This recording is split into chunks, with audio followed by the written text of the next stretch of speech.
if you're lighting up my way, I'd be yours till break of day.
Good morning, everyone, and welcome back to the 2017 Hirez Expo presented by Twitch Prime.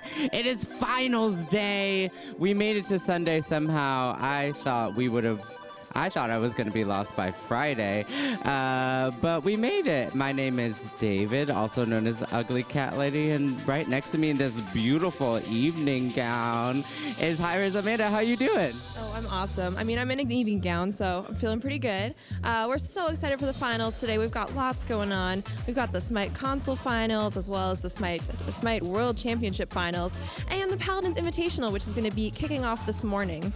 That's right. It's been a crazy number of days, but maybe to get us caught up, I have a special guest looking beautiful in his red shirt for the Coke Finals today, Mr. Evan Rainday Rayner. You caught that. I did wear the red and the black for the Coke. I'm a big Coke fan, and no one has given me any Coke to drink today, so I'm a little upset about that, actually. Actually, as a secret, they sent all of the talent personalized glass Coke bottles. We have them backstage. It is one of the coolest things I've ever received in my entire life. All of the talent? Yeah. So I get one? Yeah. Oh, hey! Okay. So, as the host of our main stage, you must be the purveyor of both worlds that we're presenting, which is probably one of the hardest jobs, I would think. Well, you know, it's hard to have your mind on all day. You know, you want to chill, you want to hang out, watch some of the games, but I always have to be staring at this stage and then looking at this big image over there because I'm keeping track of when Smite's ending, who's doing what, so I can go and interview them.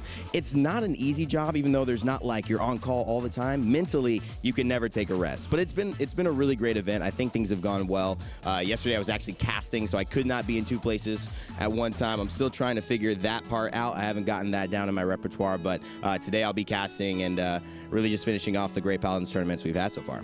Amazing. As someone who is only ever in half of the places I'm supposed to be, I definitely haven't been able to pay that much attention. Could you maybe give me a wrap-up so I don't look kind of dumb for the rest of this red carpet? Absolutely. So the day started off very strong. We had a lot of upsets going into this, and a lot of teams that people didn't really expect. You know, LG coming in for the Smite side, of course, Obey as well, who kind of had a pretty good performance, but nothing that was so spectacular. Had some really amazing successes going on in Smite, and you saw some early teams that we loved, and a lot of fan favorites like ALG with Weekend and Polar Bear Mike actually lose to a Latin American team, which everyone was just like, how was that? I think that was the first that's ever happened. And so everyone was really excited about that. And it turns out that LG continued their dominance, got to the semis, took a best of 5 set against Energy, and then lost in the last game. So the hometown heroes, Barracuda, Jeff Henla, didn't make it to Worlds again, to the finals again. And Energy adapting iRaffer, they'll be there today against Obey, who really looked very strong. And Ataraxia and Captain Twig, he's been to so many lands. He's been to all the most LAN events, I think, than any other player in Smite. So that's been a really exciting thing to see them have a lot of success. And on the Paladin side, we've just had, I can't even describe how many upsets we've had. We've had the Australian team come through and just take care of business against the #2 team in North America. They were the dark horse. They just dominated play, got to the semifinals. We saw the #1 seed in EU sweep the #1 seed in North America. And so what it's ended up in, that North America is not in any of these finals. It is EU versus EU on Paladins and EU versus EU on Smite. NA needs to step their game up, man. A little bit, I guess. That's incredible. Yeah. And I mean, those Smite semifinals yesterday, both going to 5-game sets, was the energy in the arena was insane. Yeah. Oh, it was crazy. We were backstage just like, Game 5, what? I was like, Game 5, I want to go home. I'm so tired. Are you guys watching? Are you watching during those sets? What are you guys doing? So we have community team. We've got a room set up backstage where we've got monitors so we can watch the streams. But the team's amazing. They're live tweeting everything. So if you check out any of like Smite Pro or Smite Game, that's all the community team. They're doing a great job. Awesome. Well, yeah, I mean, I got to go cast in a few minutes, but it's been an exciting day. It's the end. It's the finale, the conclusion, the ultimate last moment for us to be here, and I'm going to soak it up. I actually only cast today, so then I'm going to be off, so I get to watch all the games. Yeah. Nice. Before you go, how does your first HRX? You're on the last day. Did it meet your expectations? You know what? It's been a whirlwind. It's hard to, I think a lot of people can recognize this. It's hard to kind of fully experience something when you're in it and you're just running around. I think I'll have to take a day after tonight and just be like, what was that like? Really soak it in, but it's truthfully been an amazing experience. All the people I've met, all the amazing, just seeing fans of Hirez Studios and all the different games coming up and just enjoying each other in this open forum has been a really moving experience. It's a community that I think is unlike any other. It's part of the reasons why I fell in love with it in the first place, and I'm really proud to be a part of it. Awesome. Thank you so much for hanging out. Welcome, we will man. see you on the main stage in just a little bit. Thanks. Up first, we have Paladins today, and we talked to him yesterday, but we've brought him back for an encore performance. We have the art director of Paladins himself, Mr. Thomas Holt. Holt up. Hold up. So yesterday you had a few spoils going along with the Paladin semifinals. I unfortunately missed them. Could you maybe run me through them real quick? Sure. So we had some great skins we showed yesterday. We had a Genie skin for Ying that we had kind of teased out a little bit earlier, and we showed a video with a little bit of our voice pack yesterday. And then we revealed the Victor Code Green, which is little plastic army man Victor. It's 4 heads, 4 bodies, 4 weapons. These are full collections. These themes are amazing. So we did skins yesterday, and then we have a big reveal today. We have a new map coming in our Siege mode. So Stone Keep is going to be shown today. We've got a video. No one's seen it. Very excited to see that on the main stage in finals. That's amazing. What's it been like to see Paladins like here and having, a great tournament going on?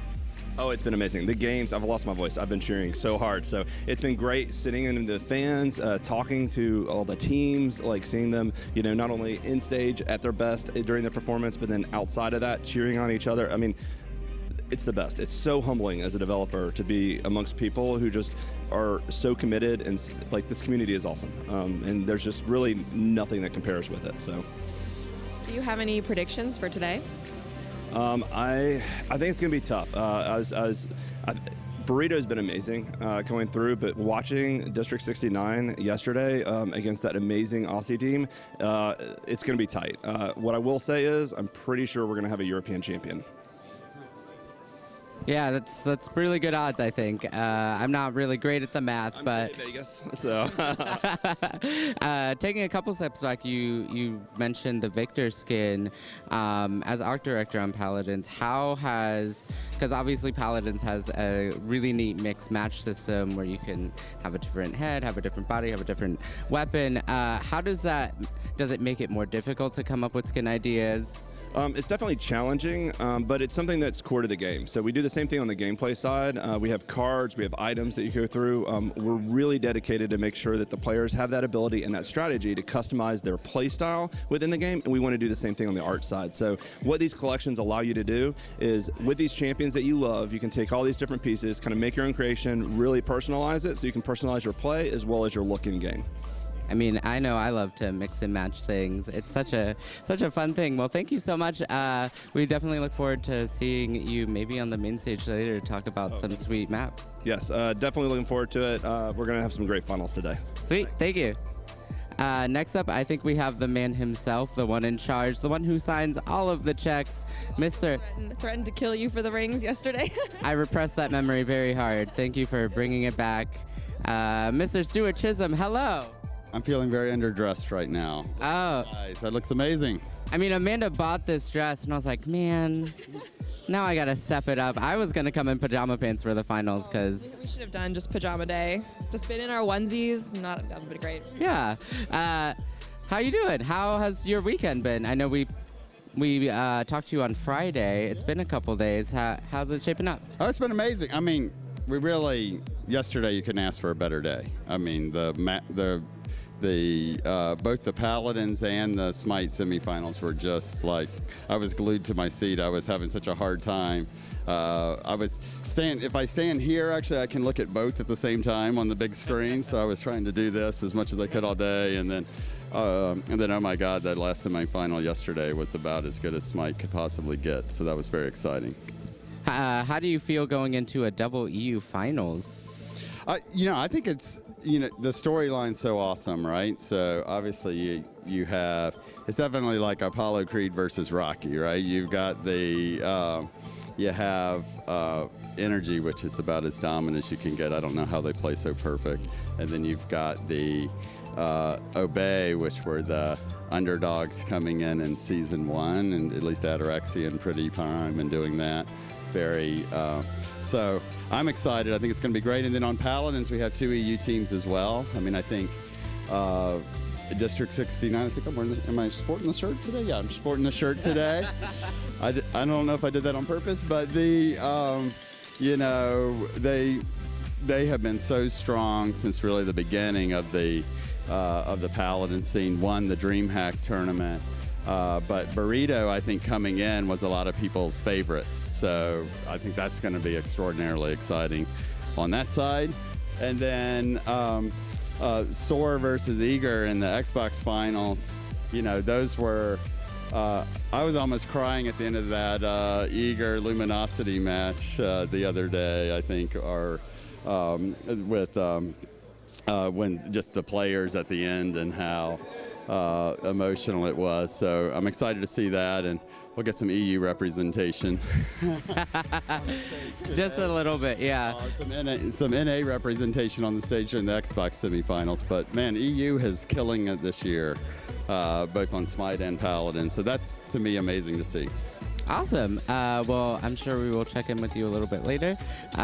You always look pretty busy, so I don't want to keep you from your emails, just fiercely walking everywhere. Thank you for your time. I wanted to get him out before he threatened to kill me again.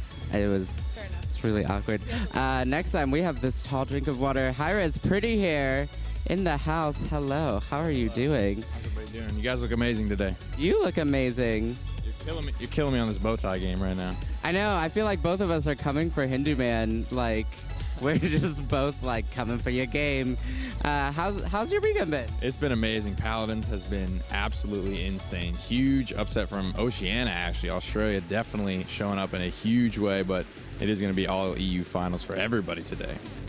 Unfortunately, you didn't get to cast on the main stage at all yesterday with the snow delay.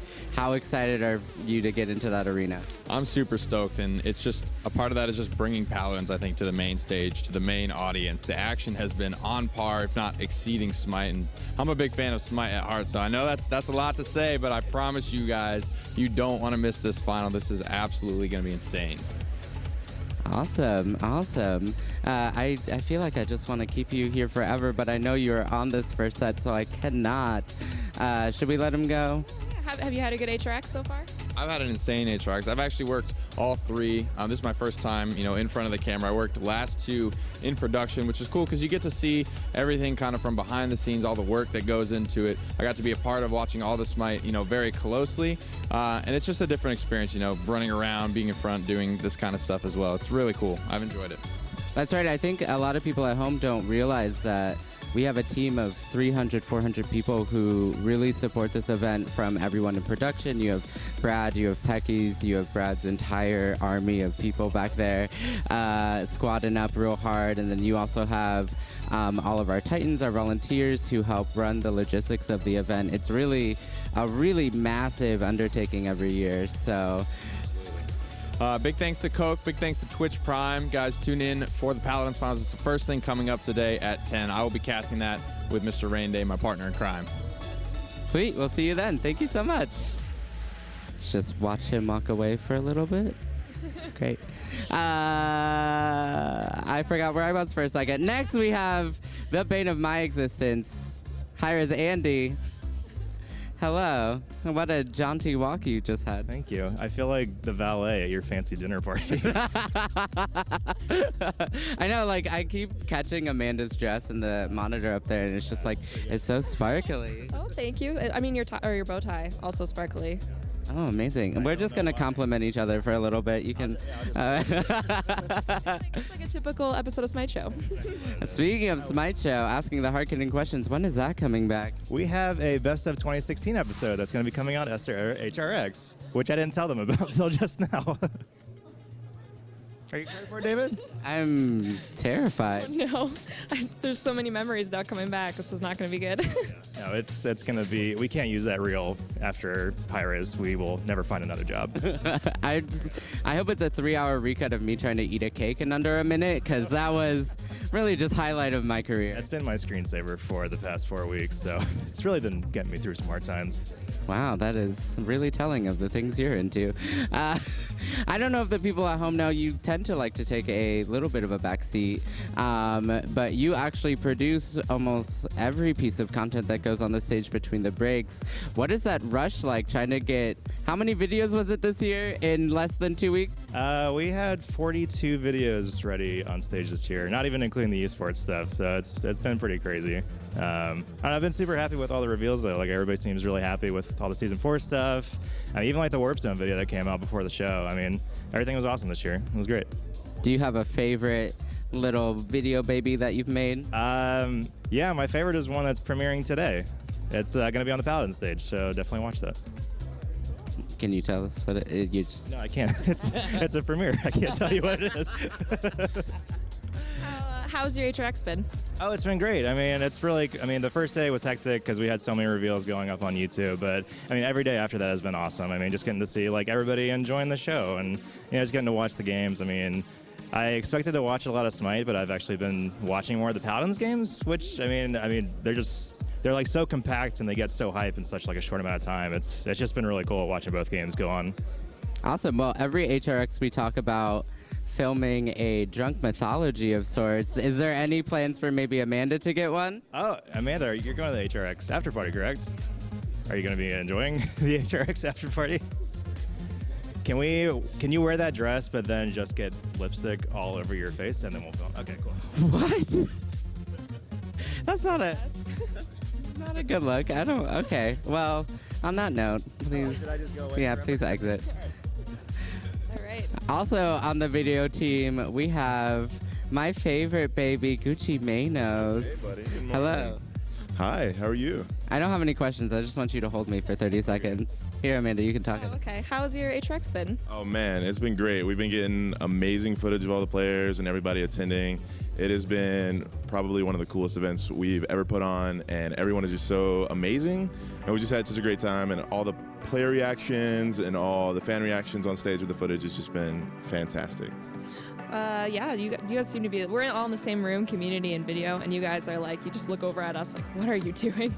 Yeah, you guys seem to have a really good time, but you guys have been putting in the long hours and doing a lot of hard work. So, I mean, everyone's doing their part. If people don't recognize you from home, I think the main place they might know you from is from the Smite Showcase, the cooking episode. You were that amazing Iron Chef judge. Yes, could you give us a couple, just a little taste? Yes. Can you give us some of the... No, that's racially insensitive. Okay, well, this is over. Well, thank you so much for being here. You guys done such a good job at putting all those videos up on screen. Thank you so much. It's been so amazing doing this, and we love you guys. So. Thanks. All right. Next up, we have the Savage herself. The Hirez Savvy, come on over in a beautiful dress. Ooh, a crushed velvet. You got tights on. Oh my God. I was sitting on the couch looking at your shoes. I'm gonna steal them later. They are quite glitzy. I should be asking you guys, how are y'all doing this morning? Because I get to see you both behind the scenes. You guys have been doing so much, and we appreciate it. It's true. I think we're doing okay. I hope so.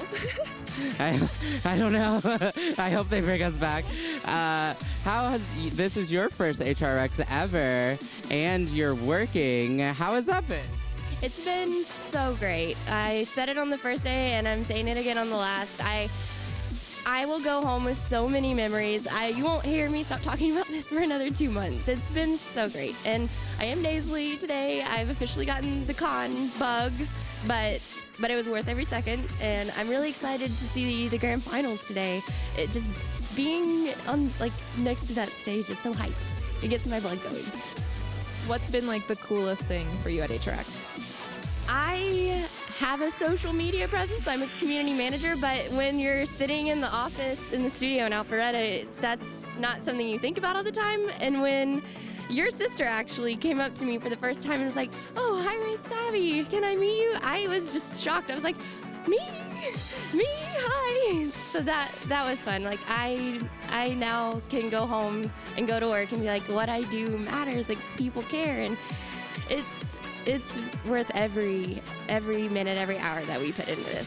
It's amazing. I totally I agree. Like, that's my favorite part about HRX is just seeing all the fans in real life. It's crazy because, you know, we work with the fans online, but you don't actually, like, you can forget that they're real people, I guess. And then when you see them in real life, it's like, what? It's crazy.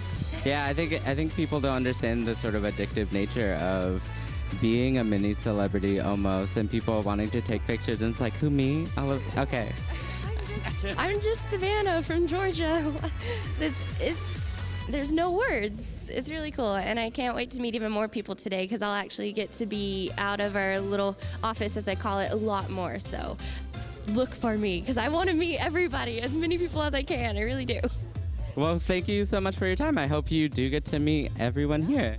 Yeah, for sure. Have a good day. Bye. Next up, we have the most beautiful person in the world, rocking this gorgeous top knot. Once again, my favorite baby, F. Dot. Yo. Come on, yeah. Hey, what's up, guys? I'm a little better than before. That's kind of nice, slowly but surely. I know you've been pretty sick. Who do you blame? Who do you think is patient zero for all of this? When it comes down to it, like, I mean, I got sick way beforehand, unrelated, but I never pass up the opportunity to blame Adonis. So that's what I'm gonna do. I blame Adonis. It's fair. It's fair. Adonis, who's in perfect health and just chilling. So it makes total sense. Look at this beautiful top knot you are rocking. You were actually quite self-conscious about it a few days ago on Twitter. Why do you think you have returned to it? Well, first of all, it's not a top knot. I refuse to have a bun or a knot or nothing like that. It's just coming out like that. Second of all, I don't know what self-conscious means. I just thought I looked silly, and I'm down to look silly. So, screw it. Just keeping it weird, I guess. So, how has your HRX been besides being sick? Could you have ever thought that you would have seen a double EU final? Yes. I think that was predictable. Real talk, it's been pretty terrible being sick. It's kind of like what I look forward to all year, and I kind of haven't been able to do nothing, and that kind of really blows. But the people here and honestly the fam online have been really dope. I've been on screen and on stage for like maybe 7.5 minutes total, and yet y'all went online and like made like a F-Dot appreciation thread. That like seems really silly, but that shit actually matters to me. Shout outs to you guys. Outside of that, real talk, it's all right. I lock myself in my hotel room and drink tea and listen to the fun, and that's kind of cool. But since today I don't have to worry about tomorrow, I'm going to die at the after party, and I'm down. And I'll be seeing you after the after party. By the way, I don't know if people know, but you actually put this suit up to a poll. Really glad the Buffalo plaid won. Yeah, that was my choice. It's good. Yeah, as probably the most beautiful people here right now, that's a massive compliment. Well, at the end of the day, I put 2 suits on the poll, and as you would expect, I just got both because screw it, right? So I had the blue one on day 1, and I had this. So I don't know, it was fun. Shout outs to new clothes, I guess. I just loved you walked up and you were like, so this blue suit looks like I'm wearing a denim suit, but not in a bad way. And we were all just like, if that's your truth, that's what you got. Well, I just don't know how to describe clothes. Like my descriptors are like good, also good, gooder, and bad. So like, I don't, it is what it is, right? It's also how he describes himself to women he meets. Accurate. I'm gooder, by the way. Well, thank you so much for your time. You know, I always love talking to you.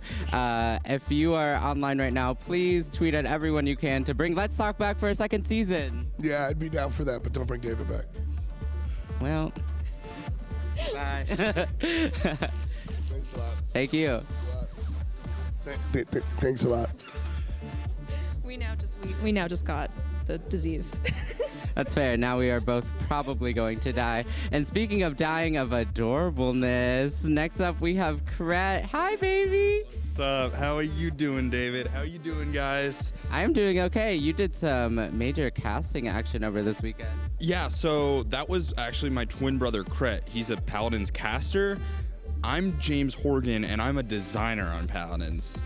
We're not the same person. Oh, big boy. Who do you think they got worse? You on that box or me on that chair? I think the chair's a little worse than the box because you don't like notice the box as much. You have to like be like, oh wait, he's on a box. I just want to know who they thought I was fooling on a chair, because like you could see my torso in the camera shot, so I must have had like 5 feet legs at that point. Like, Well, shout outs to my coworkers who photoshopped me and Nick, so I'm super short and he's super tall, which I'm not actually super short. He's just ridiculously tall, and it's totally nonsense. yeah, just ridiculously tall and beautiful. Where did he go? That's fair. Has James Horgan been enjoying seeing Paladin? Yeah, I mean, I've been watching the Twitch streams while I'm at work, but I've just been so busy with work that I haven't had a chance to get down here. So I had to send my brother. He's been telling me great things. He's really been enjoying the event, having a lot of fun, and I can't wait to enjoy the finals day as just relax for a bit, see some cool games, hopefully see Burrito win. I don't know. Are you a Burrito fan?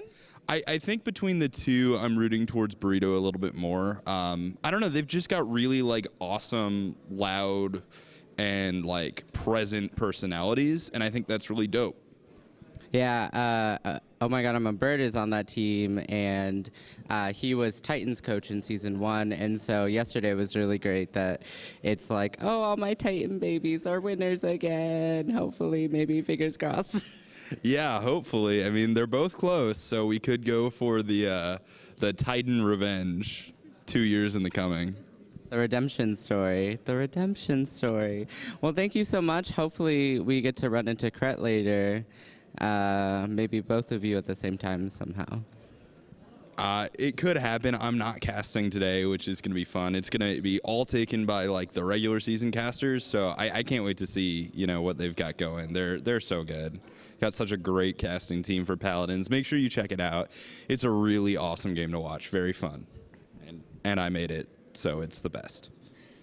Awesome. Well, thank you so much. Enjoy the rest of your day.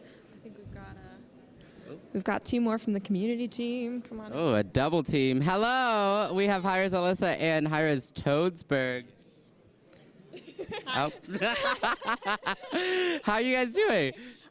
So excited for finals. It's going to be really intense. I've been looking forward to it all weekend. So. And how are you doing, Mr. Giant German Man? I'm doing great. Yeah, it's just awesome. Last year I was casting, rebroadcasting the Smite tournament, and I was hoping to get here one day, and now I'm finally here, and it's like the best week. Do you have any standout memories from the weekend, it being your first one? Just the stage. The Paladin stage is awesome. It's kind of like the stage we had at DreamHack, for the setup, but the main hall is crazy. I've never seen something like this. I know, it's really just an electric atmosphere, especially during some of those semifinals yesterday. It's impossible to describe to people who aren't here just how it vibrates with energy. Oh yeah, the energy is absolutely crazy. Like, I was sitting here and people were like screaming Grover over and over. Like, it was a chorus, and it was like the coolest thing ever. So you are obviously also a community manager. How does it feel being here and getting to see this community you've cultivated over the past year or so? It's absolutely incredible because usually we interact, online, but to interact with the fans in person and for people to come up to me and be like, I love the game, I love what you guys are doing, it's just the best feeling in the world. Like, we love you guys so much. Do you have any favorite Paladin spoils that we've showed off this weekend? Oh gosh, I love the Ying Genie, but especially the Victor Code Green. It reminds me of like Toy Story. I love it so much because he's like a little toy soldier.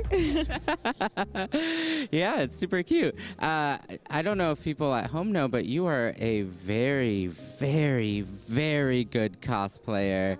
When are we going to see a Paladins cosplay? I'm wanting to do one soon, probably Cassie, so it's in the works. I couldn't imagine why. I don't know if maybe you have one of the things already that you would need, so. I don't know what you're talking about. don't know what I'm talking about either. It was funny yesterday. Amanda kept her Thor wig on and just changed into a hoodie and was like, "I'm in my casual Hirez Alyssa cosplay."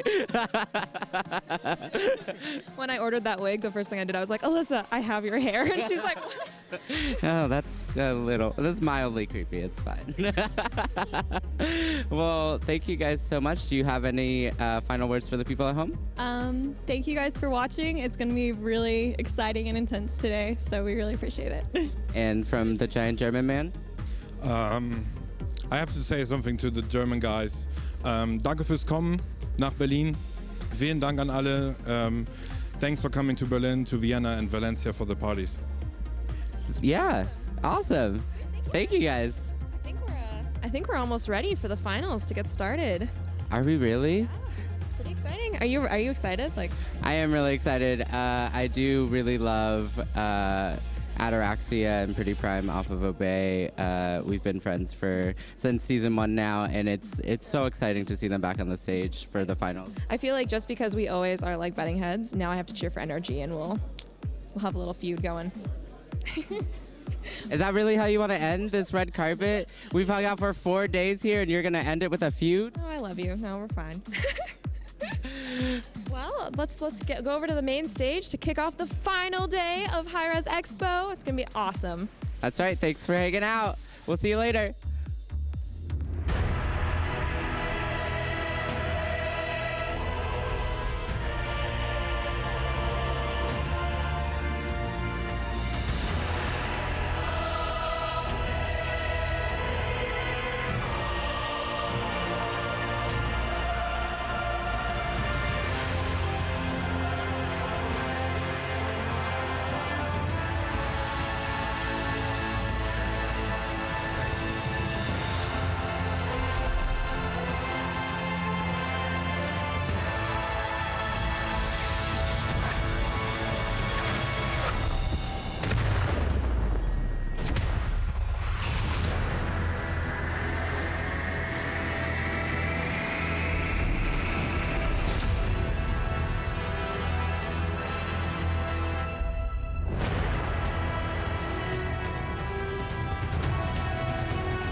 Hello, everyone, and welcome to the final day of competition here at the Hirez Expo 2017, presented by Twitch Prime. My name is Golden Boy, and I thank you so much for joining us today, as we are going to have not 1, not 2, but 3 incredible finals for you. First up, a new one entering the space, the one and only Paladins, and I'm really excited to bring you guys all the analysis on this desk.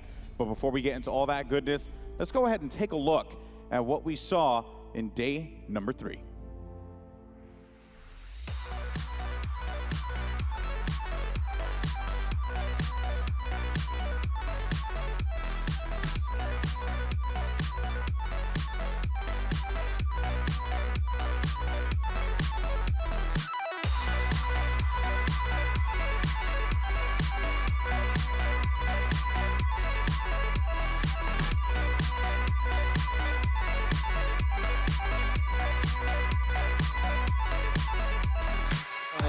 What items did these guys pick up? Anubis! Anubis pick. No one saw this coming.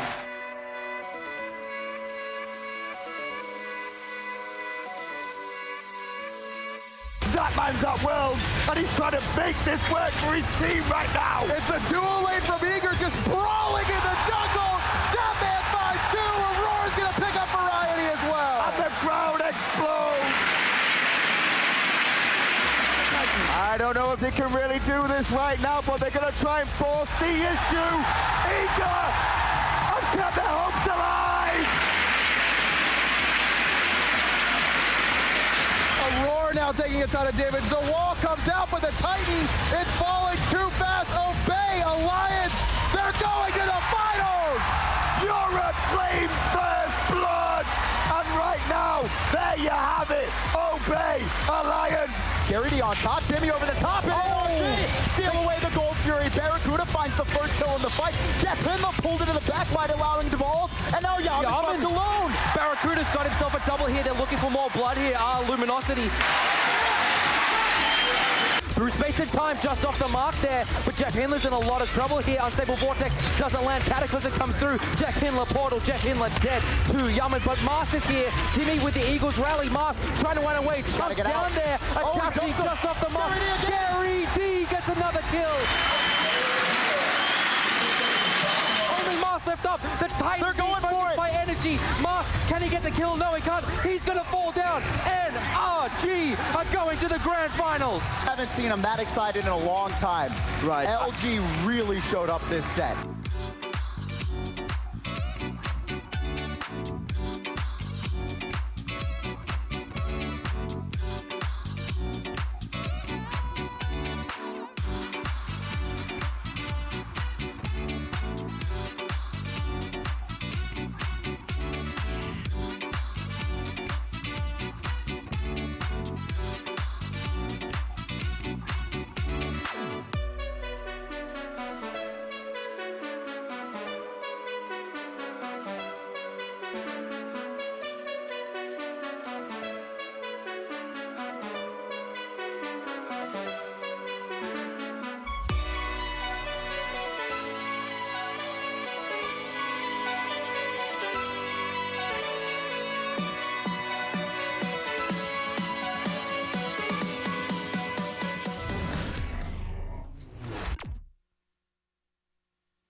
This is my domain. Time to hunt. Behold the dragon's fury! Pick up the pace! Woo-hoo! Bring it on! Come watch the great Eevee take down all the people she hates!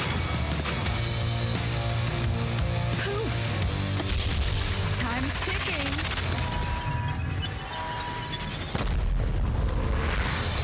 I will make this a horrific scene of bloodshed. Death awaits you all!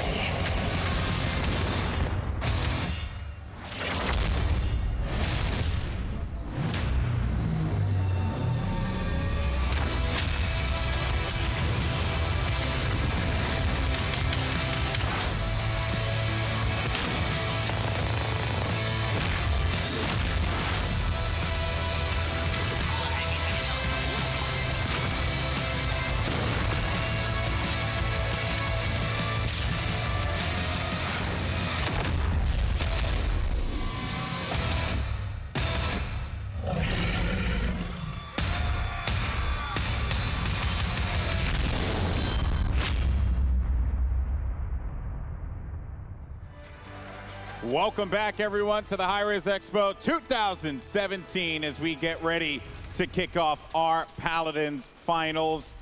This is going to be a great event. I can't wait. Personally, I'm very excited. I'm also excited for that guy to get those pictures. But I cannot wait for this one to kick off. You know, I've been introduced to Paladins this weekend. This is actually the first time I've really had the opportunity to deep dive into this game.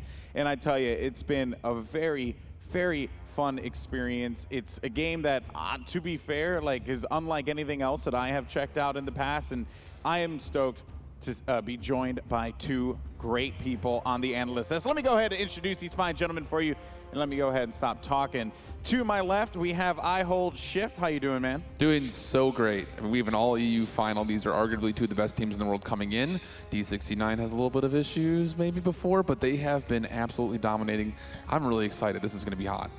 It's going to be a great one indeed. And then to the farther left of me is the one and only, the C3PO, dare I say, of Paladins, Hirez Vox. How you doing, man? I am doing fantastic. Just thrilled to be here on the final day. Paladins Esports has come so far in a year, and now to be here on the main stage alongside both of you, absolutely phenomenal. It's going to be great. Can't wait. Of course, But we talked about all the awesome things that we are bringing to you this weekend.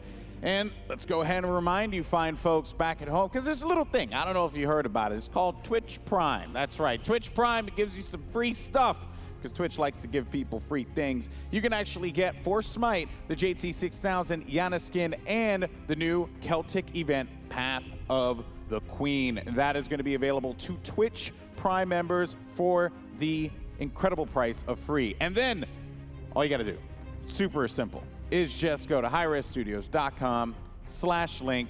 You can win in-game hashtag rewards. I'm kidding. Please don't spam that. You guys are the worst. So go ahead and do that. Once again, hirezstudios.com/link.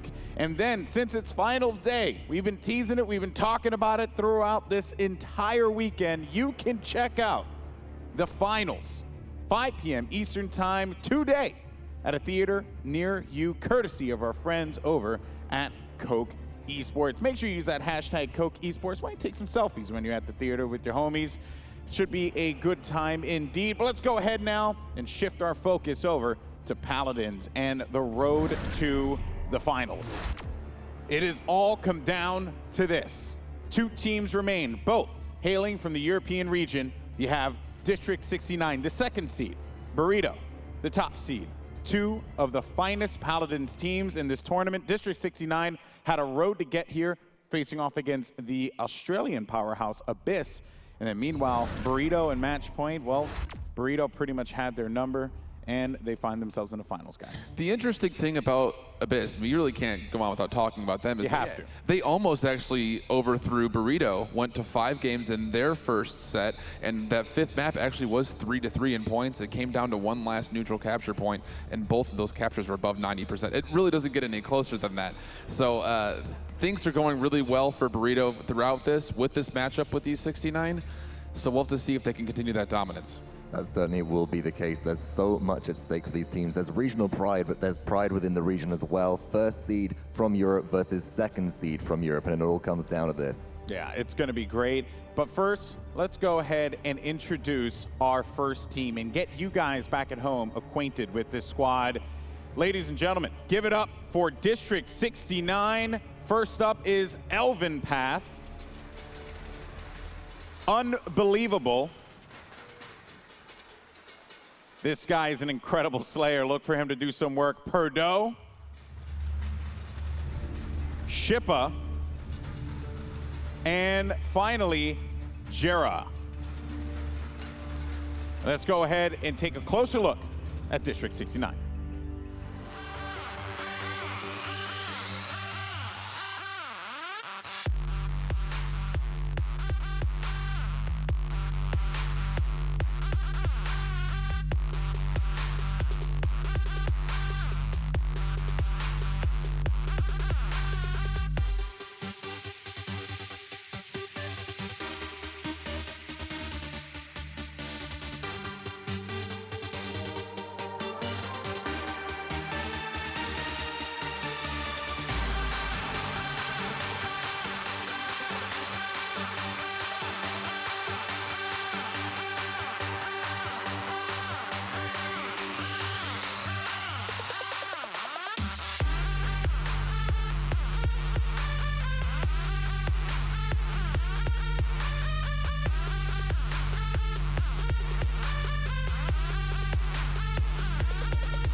And that was the 2nd-seeded District 69. But now, let's go ahead and introduce Burrito Esports. First up, we have Bonker.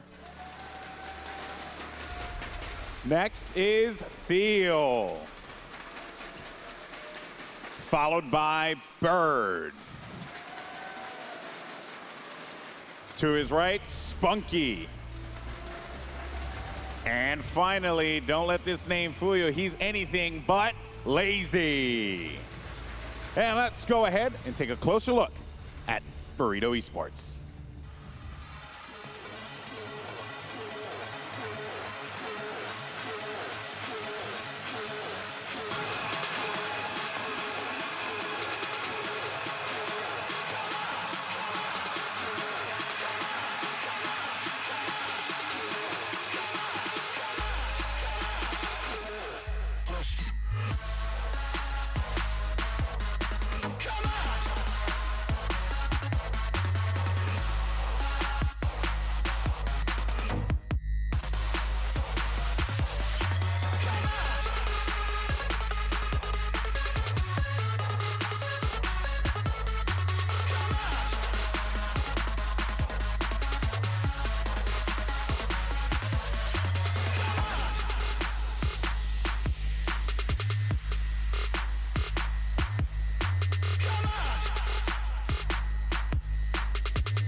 All right, thank you, ladies and gentlemen. We're starting off with our Paladins Invitational. Things are still a little bit rough for me, but thank you for being here. Now, things that aren't rough are for you guys. You guys fantastically slung yourself through the tournament, and both Burrito and now District 69 are here in the finals. Let me ask you this, Elvin Path. You guys made the finals of DreamHack as well. You guys look fantastic there, and I want to talk about being one of the originals. DreamHack was one of the first big tournaments. Now we're here at the first Paladins Invitational HRX. What's it like to be one of the inaugural or one of the first players here for what could be a great esports scene? It's honestly feeling very good because it feels like we're in the beginning of something great, something really huge, and I have strong faith that eventually Paladins will be crowded, Paladin stage will be crowded, and it feels amazing to just build this history right here, right now. Now, I think people are familiar. About how you feel about Paladins, but I think you have that's. Paladins is the best game ever.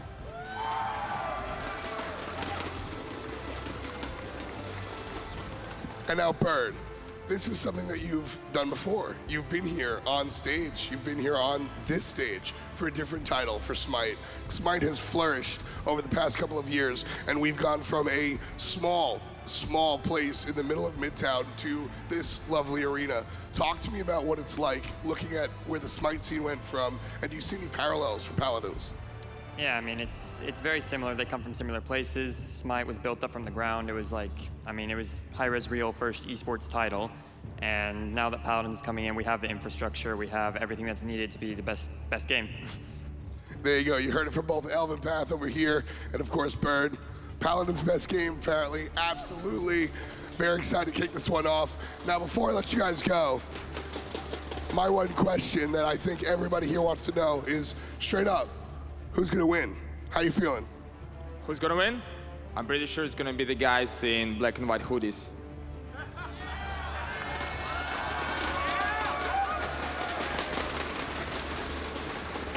And now, Bird, Elvin seems to think, well, it's a toss-up. How you feeling? I think at the end of the day, we're all friends here. What matters is that NA lost.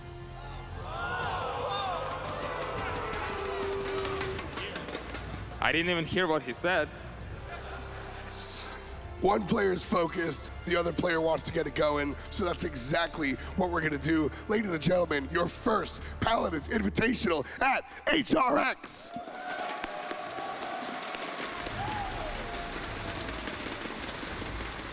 So these players realize that they're in America, right? I mean, I want to just really throw that out there. So much salt. It's unbelievable. So much just fire. Anyway, let's go ahead and take a look here. Matt, bands that have come through, Fish Market and Timber Mill. Guys, what do you think about these bands? You know, first of all, I'm glad he wasn't holding the mic because he probably would have dropped it. Oh, he's spin hot fire like Dylon, man. It's My insane. goodness.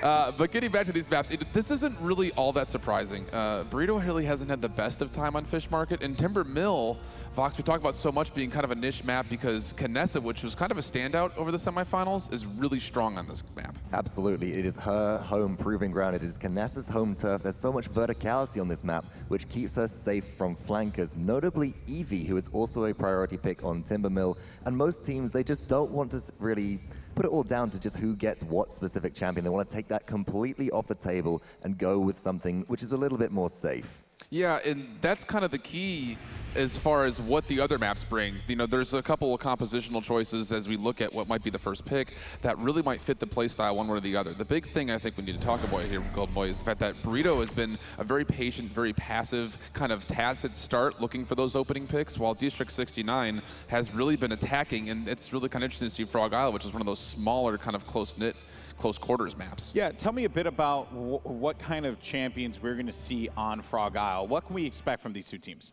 One champion which I think we're definitely going to be taking a look at will be Eevee, who's usually picks up on Frog Isle due to her mobility, able to get into the enemy's backline and disrupt and distract. But on a bowl-shaped map like Frog Isle, there's so much focus on the capture objective. I think that the frontliners are going to be so key to both teams when drafting. Here we go, frontliner. It's Makoa that's first picked by Burrito. Both teams in their 9 matches preferred to use Makoa in 8 of them, and that's just really impressive. This is, folks, for those of you guys just joining us, this is the champion draft here. Players pick their champions, and the objective here, very similar to what you would see in Smite, just go ahead and out-comp your teammates. Typically, you would see 1 or 2 frontliners, 1 support, and the rest fills out with either flank or damage, depending on what the team wants to approach that particular map with.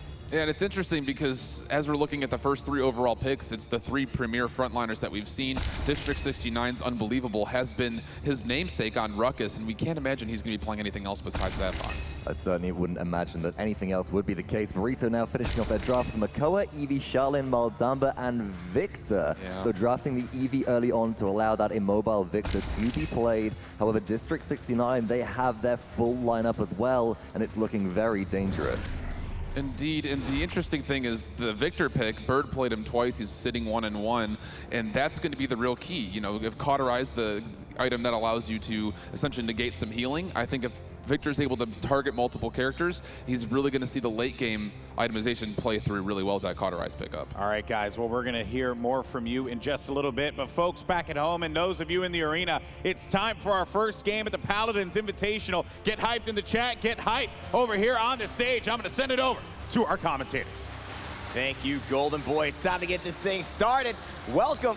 Paladins is here on the main stage. Finally, it's been a long time. My name is Rain Day, and of course, I'm joined by my partner in crime, Nick Hirez. Pretty hair. How you doing, man? I'm doing fantastic. I'm so excited that we have 2 of our biggest teams, most competitive matchup I think that we possibly could have seen out of this tournament. Yeah, we're ready to get this thing started. There's so much on the line for both of these teams. They are both European, though, so they kind of could have just stayed in Europe and not had to travel to Atlanta to have this matchup. But they've been playing against each other so much online. Really where they come to play and really what distinguishes them is the LAN setting. Will they be the same team here? It's time to get the first game of the final started. Burrito Esports versus D69. On your left-hand side, you've got Bonker playing Shaolin. Lazy will be on Victor. Bird on Eevee. Spunky on Maldamba. And Theo on the Makoa as the fight starts. Peridot on Androx's ship on Cassie. Unbelievable on Ruckus. Elvin Path on Fernando. And Jera on that healer. Trying to keep everyone alive for D69. And he's doing a great job of it thus far. First blood already going the way of D69. And again, Chipa with 2 kills. Perdo gets 1 onto Theo. Frontliner is down. Lazy's trying to escape, but Perdo is hot on his trails. The Androxus player that carried from D69 is having a field day, and 81% on the capture objective already for D69, Nick. Flawless against District 69 throughout the online stages. Burrito falling to them at DreamHack when it comes down to the wire at LAN, and it's looking that way once again as Burrito taking the first payload of the game. This double frontliner from District 69 is so dangerous. Nice hook by Theo, gonna pull in Androxus. The reversal comes through. A nice reset of that. If he hits that last shot, he's able to dash again, and so that's what allows him to escape certain death. Lazy and Bonker stabilizing quite well for the boys of Burrito Esports, who admittedly have been caught off guard by how quick D69 have come at them. But finally, with 1 minute and 57 seconds on the clock, feels like they can take a bit of a breath. They've stalled this push for now. Both teams, I feel, have a strong draft, but Lazy on this Victor is really not where we're used to seeing him. We're seeing him on characters like Eevee, like Kinessa especially, so I think a little bit out of his comfort zone. One of the stars from Burrito is going to have a lot to prove on this champion. There's so many mechanics involved in Eevee, but Victor a lot more simple. He's a really good starter champion, and that's why Lazy being one of the mechanical masters. You see him on Kinessa, you see him on Eevee, and maybe not able to play to his full potential with this selection. But Theo, he's on his Makoa. He loves it, misses the dredge anchor as the payload continues to push. 1 minute and 16 seconds left on the clock. D69 looking to make things happen. And that's 2 missed dredge anchors in a row. Theo's going to fall. If you told me that was going to happen on the online stages, I would have told you were crazy. A cursed arm from Peridot on District 69. A lot of momentum on their side as they round the final corner. 5 streak for Unbelievable. The line of sight is perfect for him. No one can get near this payload. Ruckus is just unwailing all of this damage onto anyone who steps clear. A 3rd missed hook by Makoa. Theo is not playing to his usual game, and they're forcing out some big ultimates by Bird. Ice Storm comes through. Theo falls down. Bird forced to soar away, just trying to buy time. No one is on the payload for Burrito. Now just slithering in. Spunky able to stall that out for now, but I don't know if Burrito's going to be able to hold on. That's going to be it. District 69 2-0 at the start of this game over Burrito, Nick. I knew they were strong on land. I didn't think they were this strong. And this does a lot for them in terms of their margin for error for the rest of the game, because in Paladins, should Burrito have defended, they would have received a point. We would be all tied up 1-1 here. Now, even if District 69 lose this payload, they have the chance to defend and benefit from that defense point, go up 3-1, and have a chance to close it out in the next round with a capture. Damage is relatively even throughout the charts here, but I want to take a look at some of the itemization from both teams as well. A couple of notable ultimates up for the teams as well. District 69, Hexafire, the only one here being very careful. 4 cauterizes from District 16. That is 4 anti-heals. 2 of those are level 2, so that's 60% healing reduction. Spunky's gonna have a tough time keeping his team healthy. We saw them target the healers yesterday. They did the same thing against Abyss, and it seems to be working against Burrito, the #1 seed in NA, getting beat right now 2-0 by the #2 seed in Europe, and there we go. It seems like there's nobody able to get D69 off the point thus far. Vox said it himself, frontliners are going to play the big difference in this game, and meaning the difference here is Birdo going in on the edge. Birdo landing every single shot in that clip. Feels like he has yet to miss there. Spunky in a little bit of trouble. Mike's over center right now, but it's going to throw all that reversal damage straight back into Lazy. Can't get out of the danger, but he does get the damage off. Double kill for Sheepa to back him up. Theo, great hook to put him under pressure, but he's got the healing from the Ying clones. And D69, with 90% on the objective thus far, are looking far and beyond better than their European counterparts, Burrito. Theo in that Ancient Rage trying to get things stabilized for his team. He's forced to back off. Overtime already ticked down. The only frontliner is dead for Burrito. 2 from District 69 charging forward, already starting to create space. 3-0 D69 on Frog Isle. This is not some type of janky ice mines. This is not something that is a strategy that they have to build around and somebody could get caught off guard. This is a very normal map that a lot of these players are used to. So to really be 3-0 up here means they got either completely outdrafted or Burrito are having land nerves yet again. The biggest weakness in the draft, I think, is just going to be Lazy. Not to call him out for playing well or bad or any of that. It's really just not a comfort pick for him. If you look at everyone from District 69, they are on a comfort pick.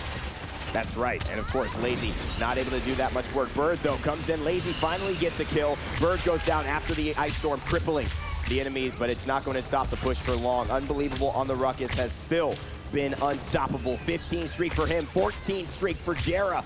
Bonker doing everything that he can. The sub coming in for Sun Commander, who could not make it from Burrito, doing a great job of just stalling any of this push. And finally, Unbelievable goes down. It looks like Burrito might have an engagement here. District 69 really soft right now. One frontliner just going to try to stay alive. Elven Path from this Fernando just trying to retreat to Jera Hazing, trying to get him healed up. Respawns are starting to come through for District 69. A big planted cooldown, actually able to pick up Elven Path. That's huge. That respawn is going to be so staggered. It's going to buy a lot of time, and a Dredge Anchor from Theo is going to bring another pick on in for Burrito. A minute on the clock.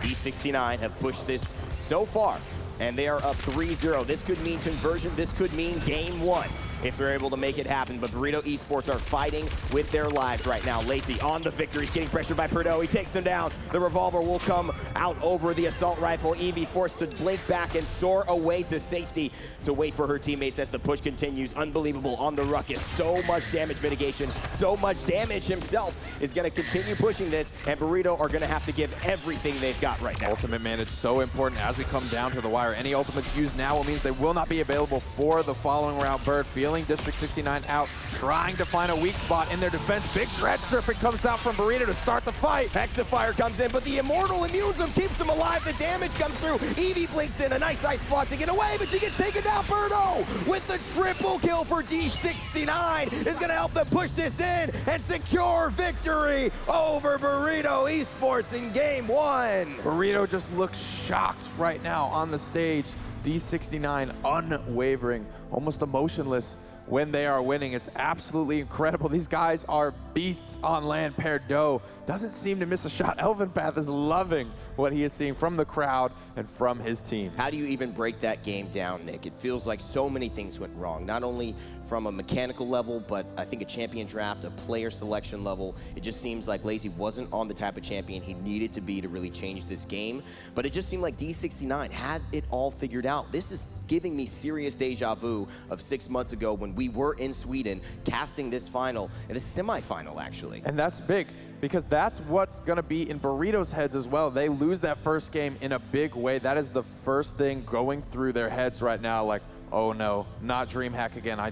We can't have this happen again, guys. What are we gonna do? How does the mentality get affected now? We'll have to wait and see. Before we get into the next game, though, we have some updates we want to bring you about esports for Paladins. I know a lot of you are excited to see it, and I want to talk to you about the Season 1 plans we've got. It's very similar, if you were around in Paladins earlier, to what we did prior. A couple of different names, though. Going into February, we'll start the open bracket qualifiers, and that means any team can be a part of this and join and say that they could be the best in Paladins. So that's a great chance for new players to come into the scene. After that, 4 teams will qualify into the Spring Radiant qualifiers and give them a 3-week round robin scenario where 4 teams will battle it out to get the top seeds. The top 2 teams from that seed, from that, that qualifier will actually guarantee themselves a place in LAN, and the bottom 2 seeds will actually have to face off in a gauntlet. Now, that gauntlet will be determined, and the bottom 2 seeds of that gauntlet will come through from an online qualifier that is going to be running simultaneously with the Spring Radiant qualifier. So kind of like some open brackets, essentially, Nick, to run alongside. The top 2 teams who qualify from that, if you were too late from the early part of it, will now be able to face off in the gauntlet, and those teams will have to battle their ways out to be a part of the LAN. And you can see a lot of money on the line here. It'll be a $65,000 LAN, which means that they will end up getting a lot of cash to support this Paladins esport, as well as giving teams some money for actually even making it in and not qualifying to the next stage. It's pretty exciting. And a big part of that is it's going to incentivize all kinds of new teams. This is a brand new scene, a lot of talent. We've seen a rise and emerge right at the end of some of the qualification tournaments, some of the open brackets. The gauntlet was absolutely a light show. For this, the qualifying for this tournament was insane. How much the scene changed in just a few short months. Absolutely. So Jaguar Falls, or Jaguar Fools, as my friend says, will be the next map played. This is a very standard map. Frog Isle as well. Very surprised to see the results on the maps these players know and have played on for so long. Nick, Jaguar Falls, what does Burrito need to do to change things up? This map, the capture point, the area directly surrounding that, very different from what we saw on Frog Isle, so I would like to see Burrito go for that double frontliner composition, but I don't see District 69 wanting to give it up.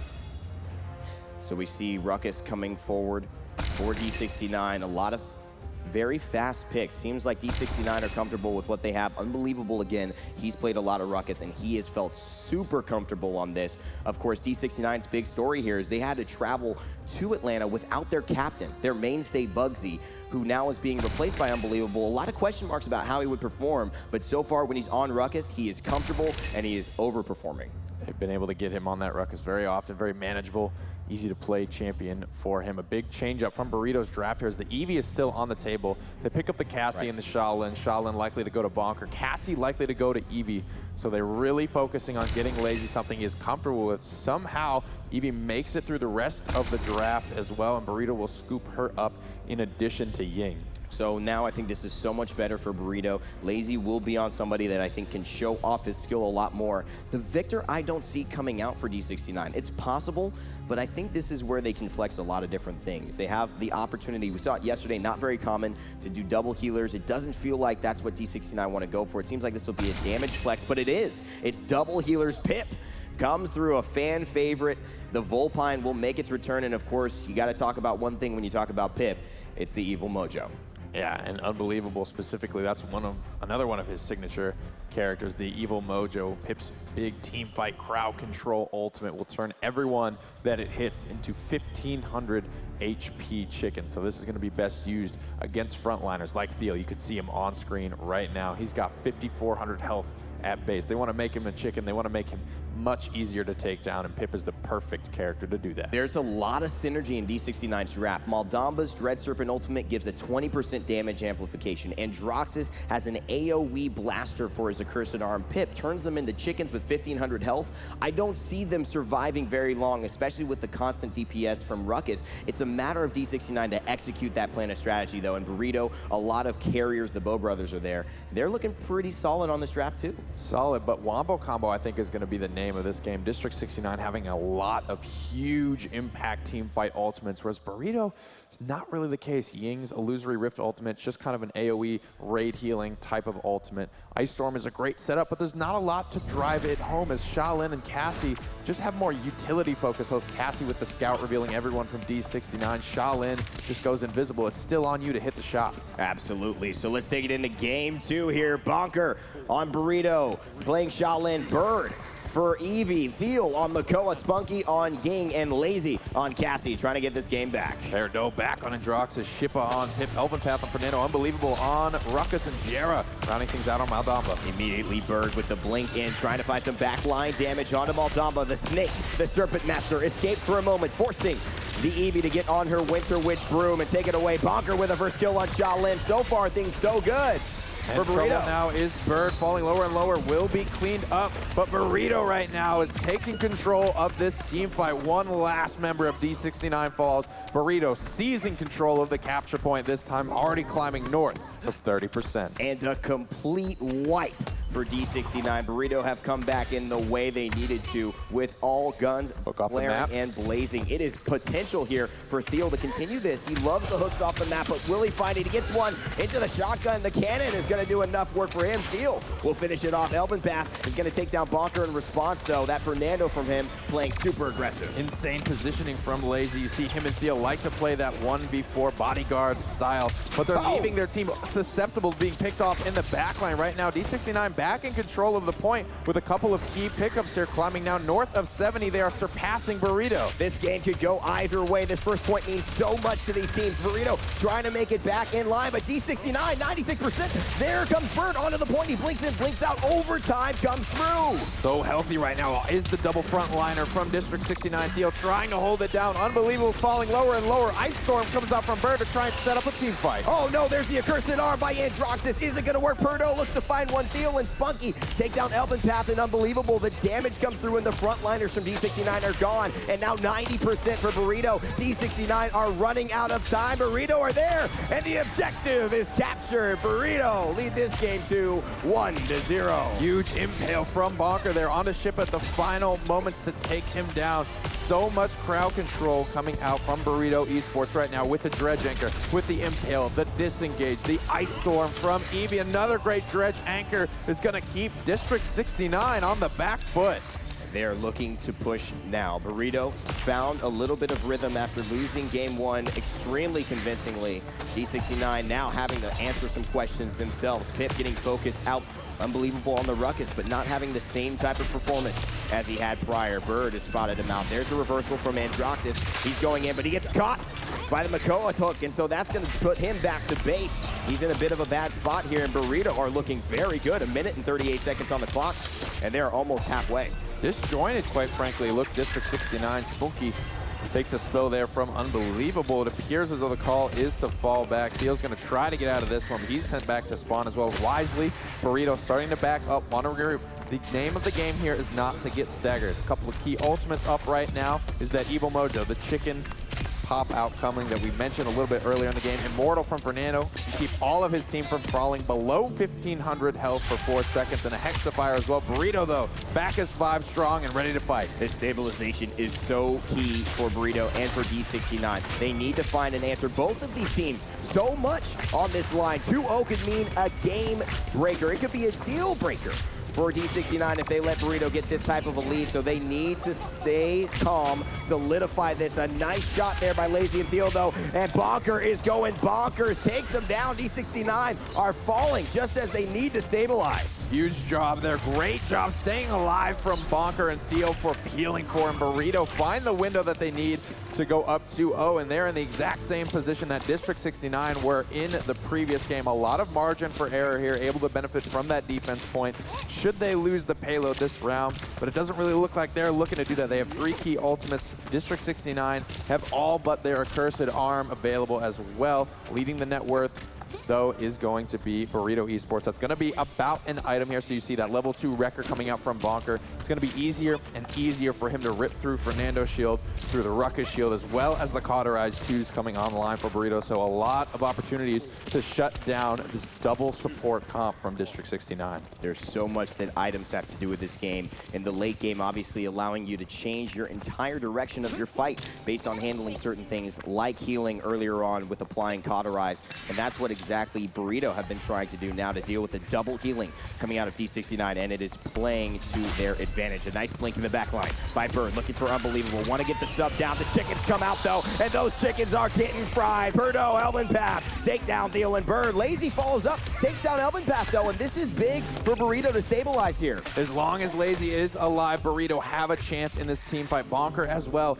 has what it takes to do the damage. That's just the Wombo combo though. District 69 should win that fight 10 times out of 10 with all of those ultimate. Lazy finding another one here. The big thing from D69's comp right now is if Perdo falls, they're losing so much in their team fight damage. So many people on Burrito can carry this team fight. Unbelievable still alive, but not for long. Burrito clean up D69. Elvin Path now starting to come through. 21% on the objective with 81% for D69. So this spells a little bit of trouble, Nick. If D69 can come back onto this point, it's almost guaranteed to be theirs. And they're approaching it wisely right now, taking their time. But Perdo may have overstepped his bounds just a little. Needs to be so careful. He is absolutely paramount to District 69 being able to win this fight. He is relatively all of their damage. Lazy is 9-3. Bonker doing well himself. There's the accursed arm. What an immortal by Elvin Path. Keeps everybody alive. Make sure the damage will come through. D69 are 99% overtime ticking down. It's all up to Burrito right now. They are trying to save this game, to save this set, to save this finals. But it is up to Perdo, the man with the revolver, to shut their dreams down and end their hopes. Overtime ticks away. 99% on the objective for D69, and they capture it back in this game.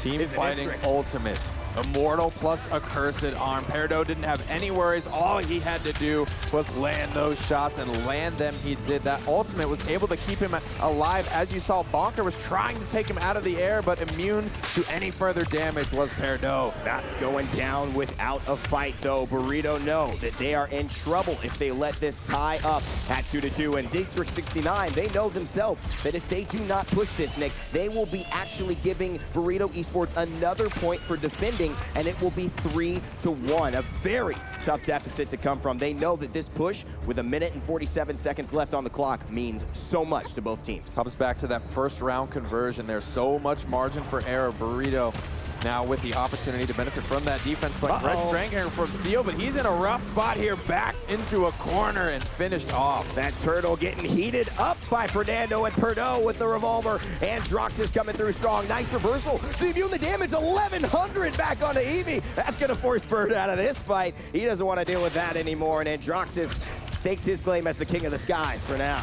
Lazy falling back, goes down, actually misses the back roll. Again, back against the wall. Theo in a rough spot, has the shell shield up, but Fernando's going to be able to continue to damage him. Nice pseudo front line coming out from Perdo with this reversal. Such a huge cooldown for this flanker. Taking all the damage shot at him during that small time period and reversing it back to his target's headshot. Another step. Oh, gets shot in the air. Lazy picks him up, but Theo picks up Jera as well. So 2 damage, a damage dealer and the healer on the side of D69 is going to go down, and now their tank will fall. Unbelievable will fall. It's so common, Nick, that when one goes, it just starts the domino effect, and D69 elected all die there so they can regroup and have one final chance at this push. They do get the Ancient Rage from Theo forced out. That will heal Makoa from whatever HP he is currently at to 10,000. He drops his cannon, picks up his anchor, and starts swinging away, able to cleave everyone in front of him for 650 damage a swing. Now 5 ultimates on D69, Nick, only 1 on Burrito. Do they use it now, or do they save it for the next round? Ult management is so key here. They want to spend as little as possible for both teams on offense and defense,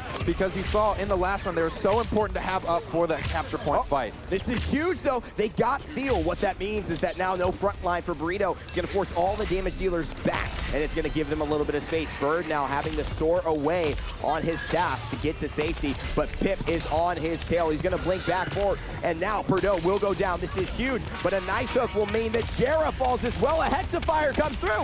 Is it going to take down the turtle? Has the ability to drop the Ice Storm here if he wants it right now. Burrito barely hanging on by a thread. Bird could be the last hope. The respawns are starting to come through. 5 seconds on steal, but a great wombo combo from Bird and Lazy, two of the biggest stars on Burrito. Wow, what a play, what a hold. We talked about this situation prior, but it just means now Burrito are one capture objective away. Not a defense, you can't get any more points on that, but one capture objective away from scoring, and D69 are gonna have to put their pedal to the metal and get a lot of points fast. Totally worth spending the ultimates there for Burrito, because it's the same thing as spending them to capture a point. A point is a point. They're leading 3-1 now, but they do need to capture a payload if they're gonna put this game away. Notable ultimates on the board is going to be Perdo with the Accursed Arm. Won't have the backup from Elven Path this time. No Immortal to keep him alive mid-air, as Immortal and Hexafire was used to try and push that through. So all intents and purposes, relatively even in terms of the ultimate spread. Master Writing's coming out to give them a little bit of flexibility on that initial mount phase. Can't get back on it, but the first spot you position to in Paladins means so much to your success. Bird has that in-game positioning with the mobility that Eevee brings. Nice AoE damage shot, gets a lot of damage onto the Ruckus and to the Birdo. There's the ticket though, but Pip, is he gonna follow Knowledge? Red Serpent turns Eevee around. He can't finish off Pip. Elven Path slays Bonker. What a play by Jera to save his teammates, but a shot by Bird will shut down Elven Path. Pinned in a corner, just flawless positioning right now from Bird. Finally shut down by Perdo, but too little, too late. Back in control of the point is Burrito. 50% was gained there, but District 69 used everything. 51% and climbing for Burrito Esports. D69 need to get back onto this, otherwise it's game over, and it's a tied set. They've got a lot to work with, but no ultimates in the bank. A reversal will be the front line for now, and D69 have finally found some spot out, but Bonker still alive in the back line as Shaolin needs to go down if they want to have a chance. Killer Arrow does not 97. connect onto Perdo. Overtime is ticking through. Theo falls down from Burrito. D69 looking good for this conversion, but Bird is going to be able there to keep resetting the overtime for as long as he stays alive. Bonker alive the whole time, just dumping arrows into D69. Ice Blast from Eevee. Is she going to stay alive? No, the Winter Storm comes out, but it's not going to heal anything. She's getting damage. Bonker is still here. Pip's on his tail. The Volpine with the AoE blasting damage. Ancient Rage. Ancient Rage, the greatest fate in Paladins, is going to scare D69 off the point, and Burrito Esports have found a bit of respite, but not before the Immortal comes out. So important. Now Androxus and Ruckus can stay alive and do their damage, but Lazy's back in the fight, and he won't give it up without trying, but he turns into a chicken, and they take him down. Much time for Burrito, but not enough. The Ancient Rage, not great when it's just used to stall. It wasn't able to find any damage, any kills. D69 wisely back off, using their lead on the capture point as space, giving it up to Theo for free and coming back in once the ultimate had worn off. What's so impressive to me is not the ultimates used for offense, it's the ultimates used for defense to keep their teammates alive. It's the Immortals coming out from Elven Path to make sure the damage from Perdo and Ruckus continues on. It's the saving graces of the Maldamba ult to make sure Pit can stay alive and do what he needs to do after he's turned them all into chickens with his evil mojo. D69 is playing like a team. So much healing coming out from D69 as well. This double support. Shippa stayed alive when he probably shouldn't have. Burrito Esports need to be very careful, spend as little as possible on this defense, save as many ultimates as they can, and get Cauterized 3 online. 90% healing reduction is going to be huge, shutting down this double support. Bonker is absolutely on a rampage right now. 12-5, no streaks, just died in that last point fight, of course, but he has been the one that has been hard to stop. Lazy goes down, 12-11 is the stat line, and Perdo and Shippa as well, 13-11, 9-10. So none of the big name stars are really showing up to carry this team. It's actually the sub that is coming through and giving Burrito their biggest hope in this one. And as I mentioned his name, a nice impale, some nice damage on both to the tank and the healer. Finally some respite for Burrito, though. Unbelievable goes down into Planet. Elven Path taking a lot of damage right now, but he's not scared. He's got his supports with him. Finding the conversion, RD69. When that's not good for Burrito because they were not able to get all 5 of their ultimates charged for Burrito. This capture point fight is going to be close. And we talked about this scenario as well. 3-3 now. 3-1 seemed like a distant dream for D69, but with the way they're playing, the way they're coordinated, and their LAN experience, it seems like that is not a flustering point of view for them at all. 3-3, it all comes down to this. 2 Cauterized 3s online right now. 1 for Spunky, 1 for Lazy. Wrecker 3 online as well from Bonker. So these shields are going to be very, very ineffective from District 69 right now. If this is the fight, it is for Burrito. Late game, the double support, and the double frontliner starts to fall off a little bit. 110,000 damage already. Next highest from Bonker is 80,000. He is playing lights out. D69 are ruining the day that Burrito Esports brought him to this tournament. That is the big struggle they are going to have right now. Elvin Bath, of course, is doing his work as Fernando and being in that front line field already about half health, and he does not have Ancient Rage. This could mean the Turtle dies if he doesn't get back to his teammates, and there he does. Trying to provide some safe haven for them under the Shell Shield. Carter as it starts to fall off. Big Dread Serpent, though, finds Spunky. No more healing for Burrito. Lovely Dread Serpent. The fear moves him away from the point. Elvin Bath goes through. He's dead, but he doesn't die close enough to the objective, so no more capture point for D69. Burrito have retaken this despite the ultimates being spent, and now are looking to zone. A cursed arm shut down by Perdo. That's the big thing in this team fight. Will not be available, finds no damage, absolutely no kills. Big misplay from Perdo. This is so important. Jaguar falls a tight, thick point. He goes into the reaction. Ultimate, the reaction, Ancient Rage. That Pip ultimate is not going to do anything because of the timing of that. What an incredible interaction. A nice hook there. Elvin Bath goes into trouble. Lazy's on a 5 streak, and he wants to find one. Elvin Bath goes down. This is a lot. Unbelievable now. Forced off the objective. And Burrito, 96%, 99. They can win the game here, Nick. Cassie's so good at kiting Pip around. Staying alive, going to be the name of the game right now. Lazy missing a couple of key shots. Reversal pseudo front line, but big reversal damage from Perdo. Don't shoot the reversal, Lazy. Don't you do it. But he does, and Bird takes down Perdo. Finally, after Perdo takes a double kill, there's so much work for Bird to do, and Pip stinks him. Sheepa takes down Bird, and Elvin Bath is alive. 72% and counting, and D69 are in control. Gonna be close. Burrito will have another wave of respawns right now. Spunky doing a lot of damage. Gonna try and get himself healed back up. Feels here, 200 health. They can't let Unbelievable live right now. He's gonna get out of combat and start regenerating. Oh, no, Theo goes down, Spunky goes down. It is looking like all D69's game right now. Lazy gonna have to be a master right now. He's gonna have to carry this team alongside Bonker. The Bow Brothers, can they do enough? Overtime is here. Perdo seals the deal with a double, and D69 take game 2 in a row off of Burrito. That is not good for morale if you are Burrito right now. Up 3-1 over District 69. It's still unable to find the game win there. Perdo coming in clutch in so many situations, still not even breaking a smile right now. This man is laser focused. You know, this is the score for LAN between D69 and Burrito Esports, 4-0 D69. They have won every single game on Burrito at LAN, and online it is a completely different beast. D69 doesn't even have their captain here, and this is just an unbelievable story. Speaking of the sub, Unbelievable playing so well in this game as well. When he's on the ruckus, 27 and 14, 99,000 shielding, 59,000 damage, but his objective time, Nick, 273 objective time. It's so important right now for Unbelievable to stay on this comfort pick. Very easily managed. All he has to do is stay still and shoot Repulsor Field when his team calls for it right now. Yeah. Healing, another big factor for District 69. 100K on that Maldamba and a nice little supplementary 25K from Pip. They're blowing Burrito's healing out of the water by about 80,000. Well, Jaguar Falls is the map that D69 take a 2-0 advantage for, but if you're a Paladins fan, we got another map to talk about. Let's go ahead and throw it over to the newest map in Paladins being revealed right now.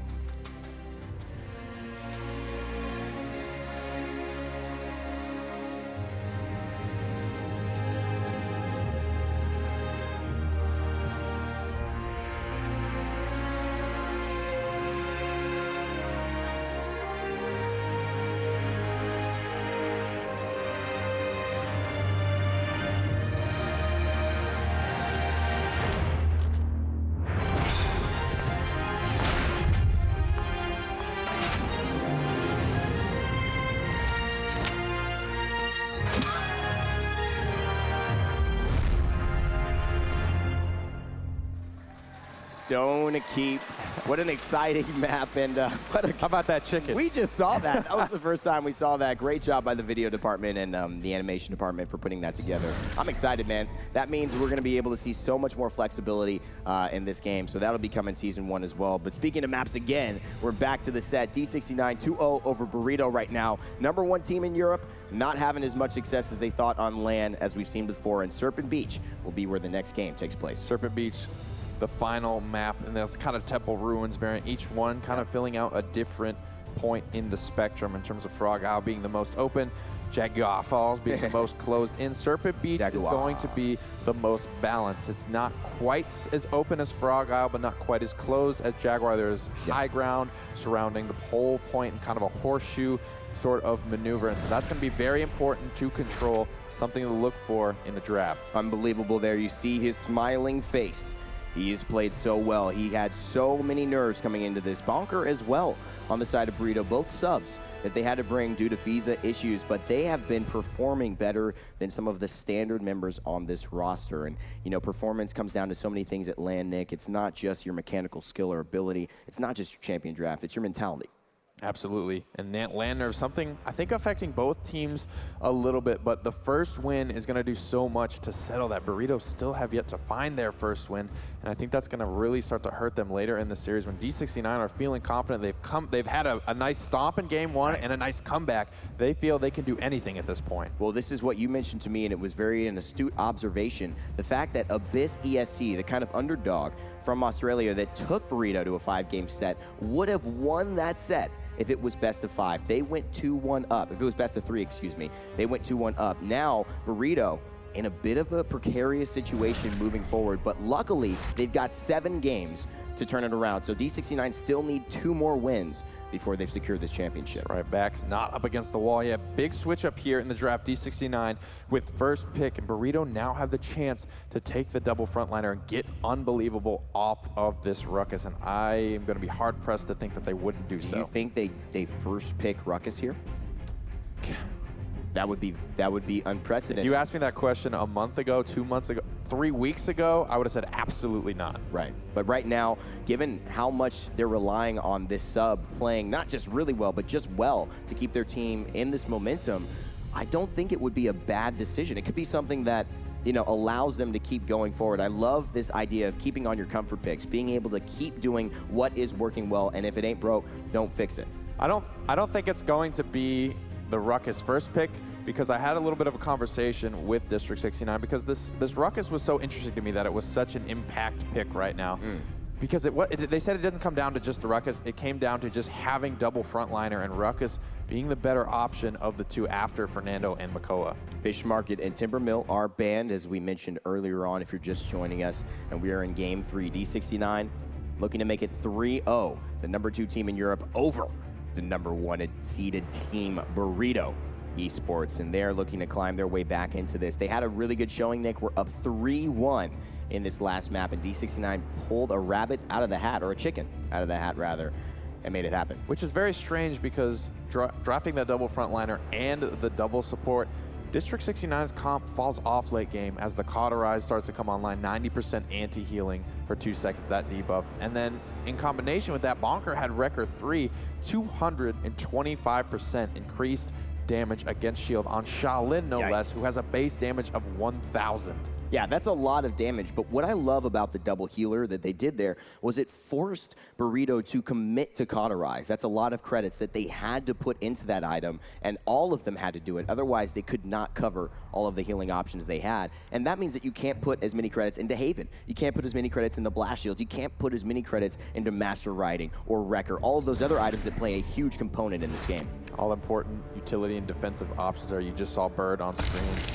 The mastermind, the brain behind a lot of what Burrito is looking to do here. D69 go for the Makoa first pick. Quickly answering back, though, is Burrito with the double front line. They have to get it done with this comp. They knew what was going to happen. Makoa now is going to be Elven Path's baby for this game. He's played a lot this tournament. He's felt very confident. And I think what's more important is now Bonker will have to perform on somebody besides Shaolin, who he's had very good games on.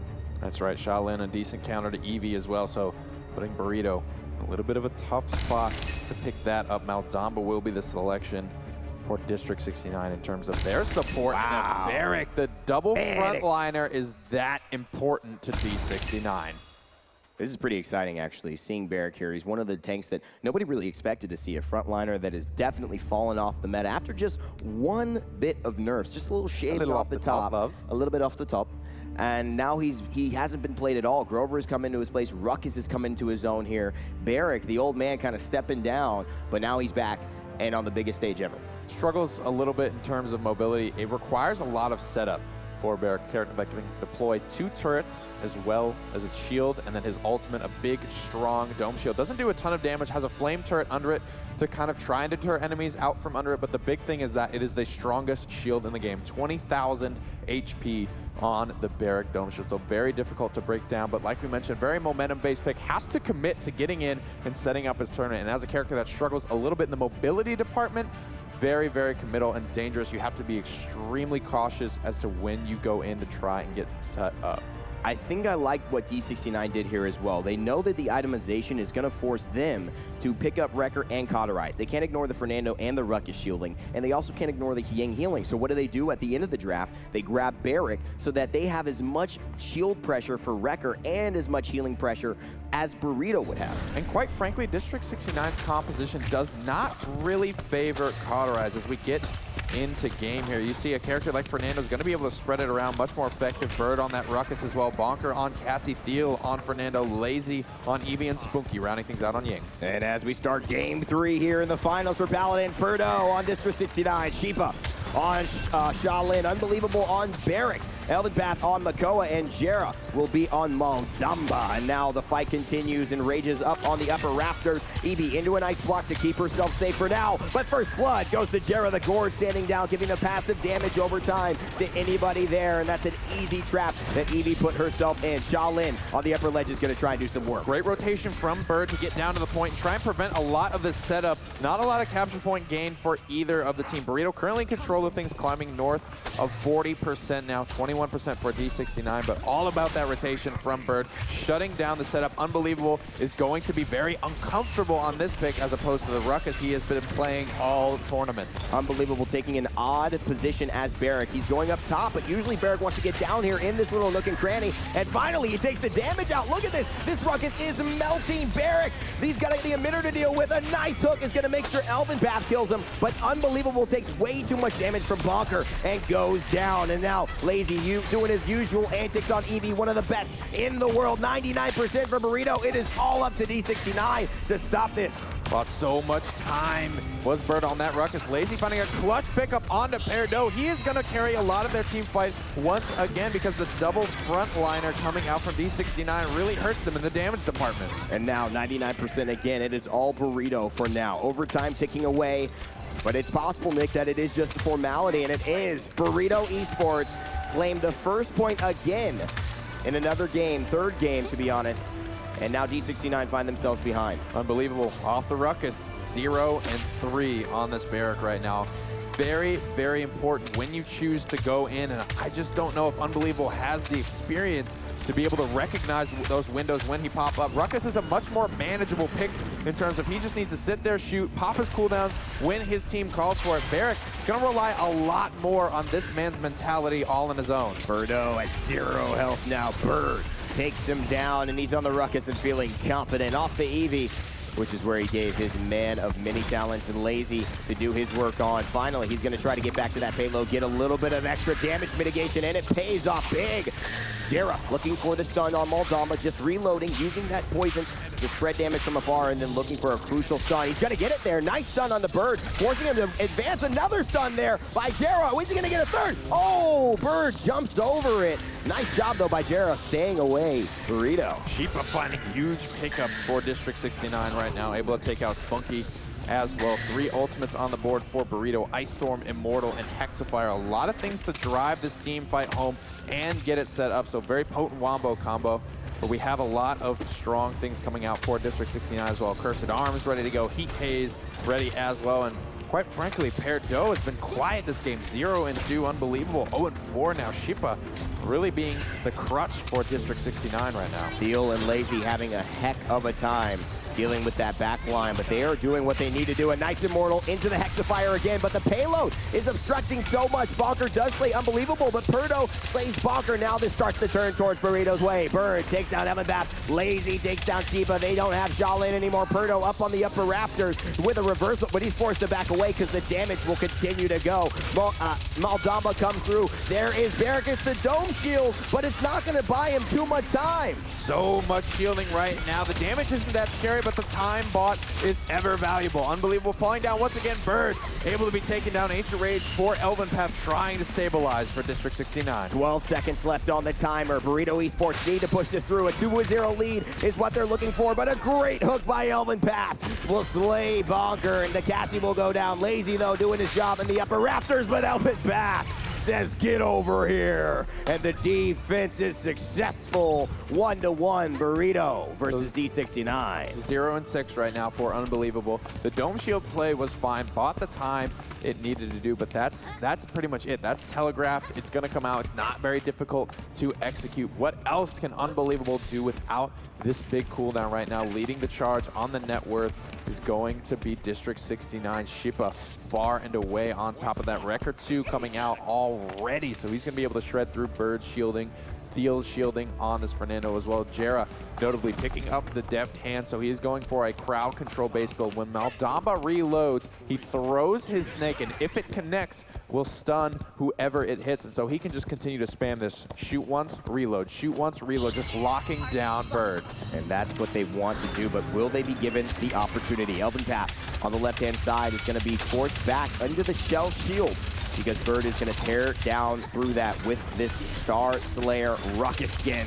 Just going forward, focusing the turrets, and now he's going to move on to the objective. So Burrito will claim the first points in this engagement. That's going to put him on a little bit of a numbers disadvantage, potentially on the upper rafters here. Elvenpath goes down, so Bonker, the sub, continuing to perform, taking down the much-needed tank in this engagement with 39% on the objective for Burrito so far. You can see Unbelievable right here, just doesn't know what to do. He's going to run up, drop his shield, drop his turret, but this shield from Barrick is the weakest of all the frontliners. It will fall momentarily, and now he's just forced to get out. There's nothing he can do. Unbelievable is 0-6, and is it going to be 0-7? A nice ult will try to save the turret's life, but the man with the beard will go down back to base. And there's Perdo. He's going to join him as well. The King of the Skies falling to the Hunter's Daughter. Jera trying to survive in that gore, but the long-range projectiles of Cassie will find you anywhere, it seems. 99% on the objective for Burrito. Overtime ticking down, and it seems like EU #1 seed will go up 2-1 against D69. Those split up. Lazy, you can see now on a comfort pick on Eevee, largely regarded as one of the best in the world. Nice long-range elimination there from Bonker and Lazy. So effective at creating space for this payload to push immediately after the capture. Always with the 2v1s up on the high ground. You can see Bonker laying down long-distance range fire right now. No damage fall off for Cassie, so she's going to hit that 650 from anywhere on the battlefield. Unbelievable is 0-7. His role is to support his teammates, though, but he cannot do that if he is dead. He can't do any damage while he's dead as well, and so this is what D69 need to change in their roster. So far, Burrito making things happen, but Shifa's been the one on fire. 7-5, looking to continue this from the back. That arrow takes down the Goblin and the Mech. And so Ruckus goes back to base and forces Burrito Esports to stall out this push. 1 minute and 37 seconds on the clock. And they're going to look to regroup and focus this objective down on a different way. Near flawless positioning from Shipa on this shot line, finding shot after shot with no contest. He remained healthy throughout that full team fight, and that does so much for a player's mentality. Right into the planet. Wow. Huge counter to Bird right now, able to shut him down and stay alive. I'm not even sure Bird had a life when he came down there. He was instantly deleted, and that is the power of Shaolin Shipa doing everything he needs to do to keep his team alive. 1 minute and 6 seconds left.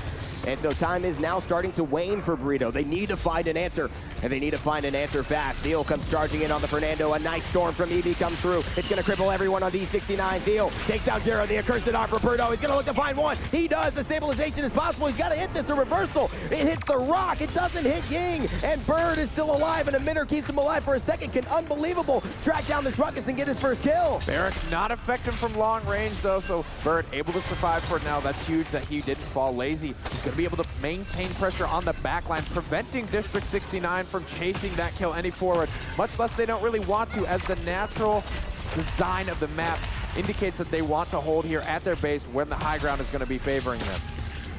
They're looking to continue this, Nick. There's 16 seconds now. There is so little time.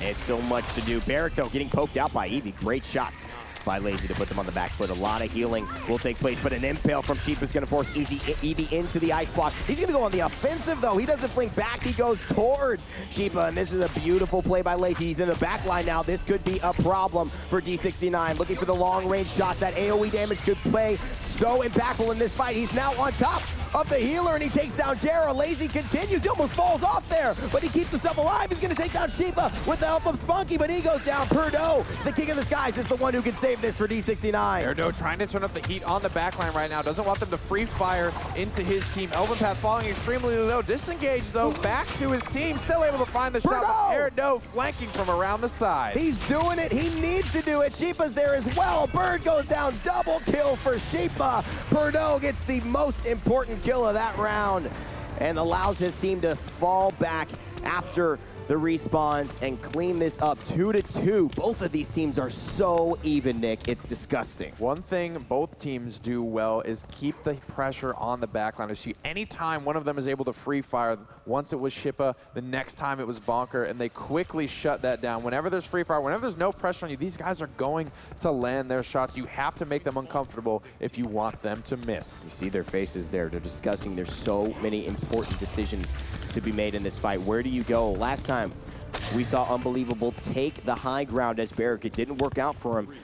And if he's got that master riding, which he does, he's going to look to get onto the point, I would assume, this time, unless his team makes a call for him to go otherwise. It seems like they are grouping up on the right-hand side again, looking to secure this upper ledge from which to fight from. And Teal taking a lot of damage. That shield melted. Oh, boy.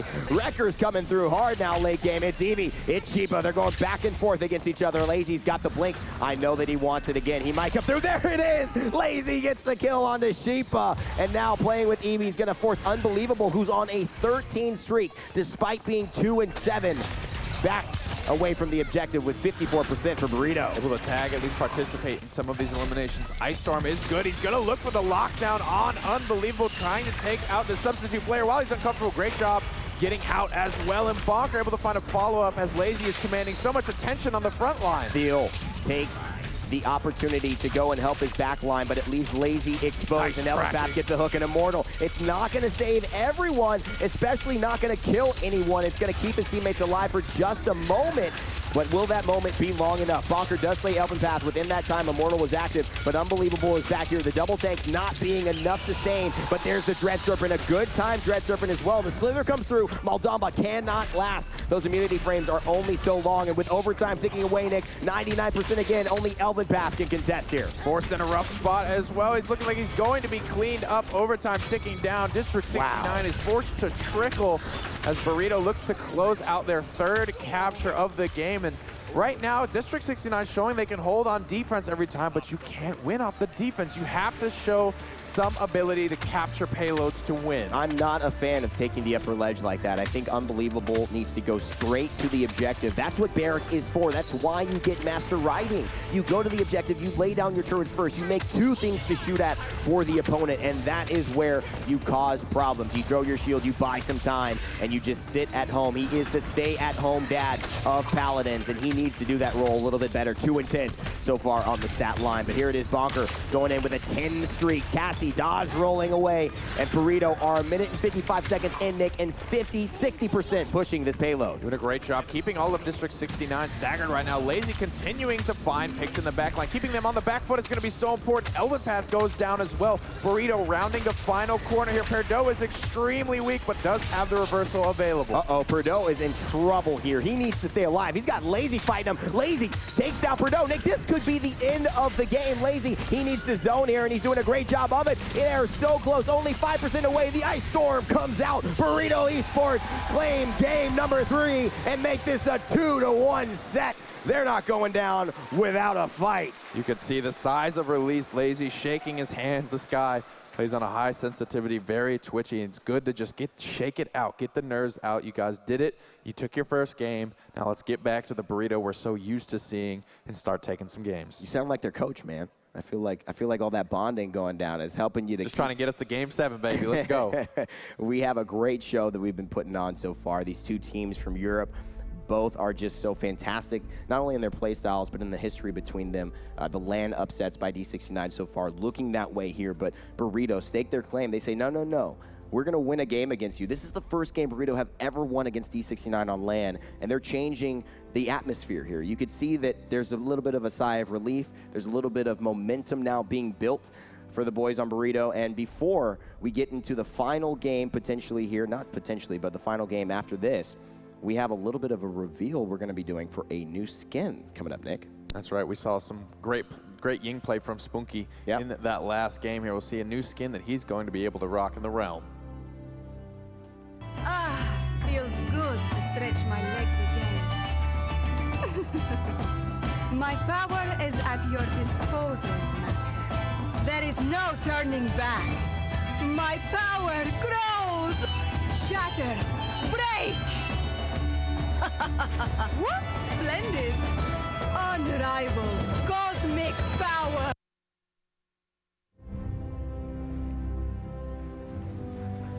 Welcome back, everybody, to the Hirez Expo 2017. We're back here over at the analyst desk, guys, and you know, we had 3 great games so far. District 69 coming out strong in games 1 and 2.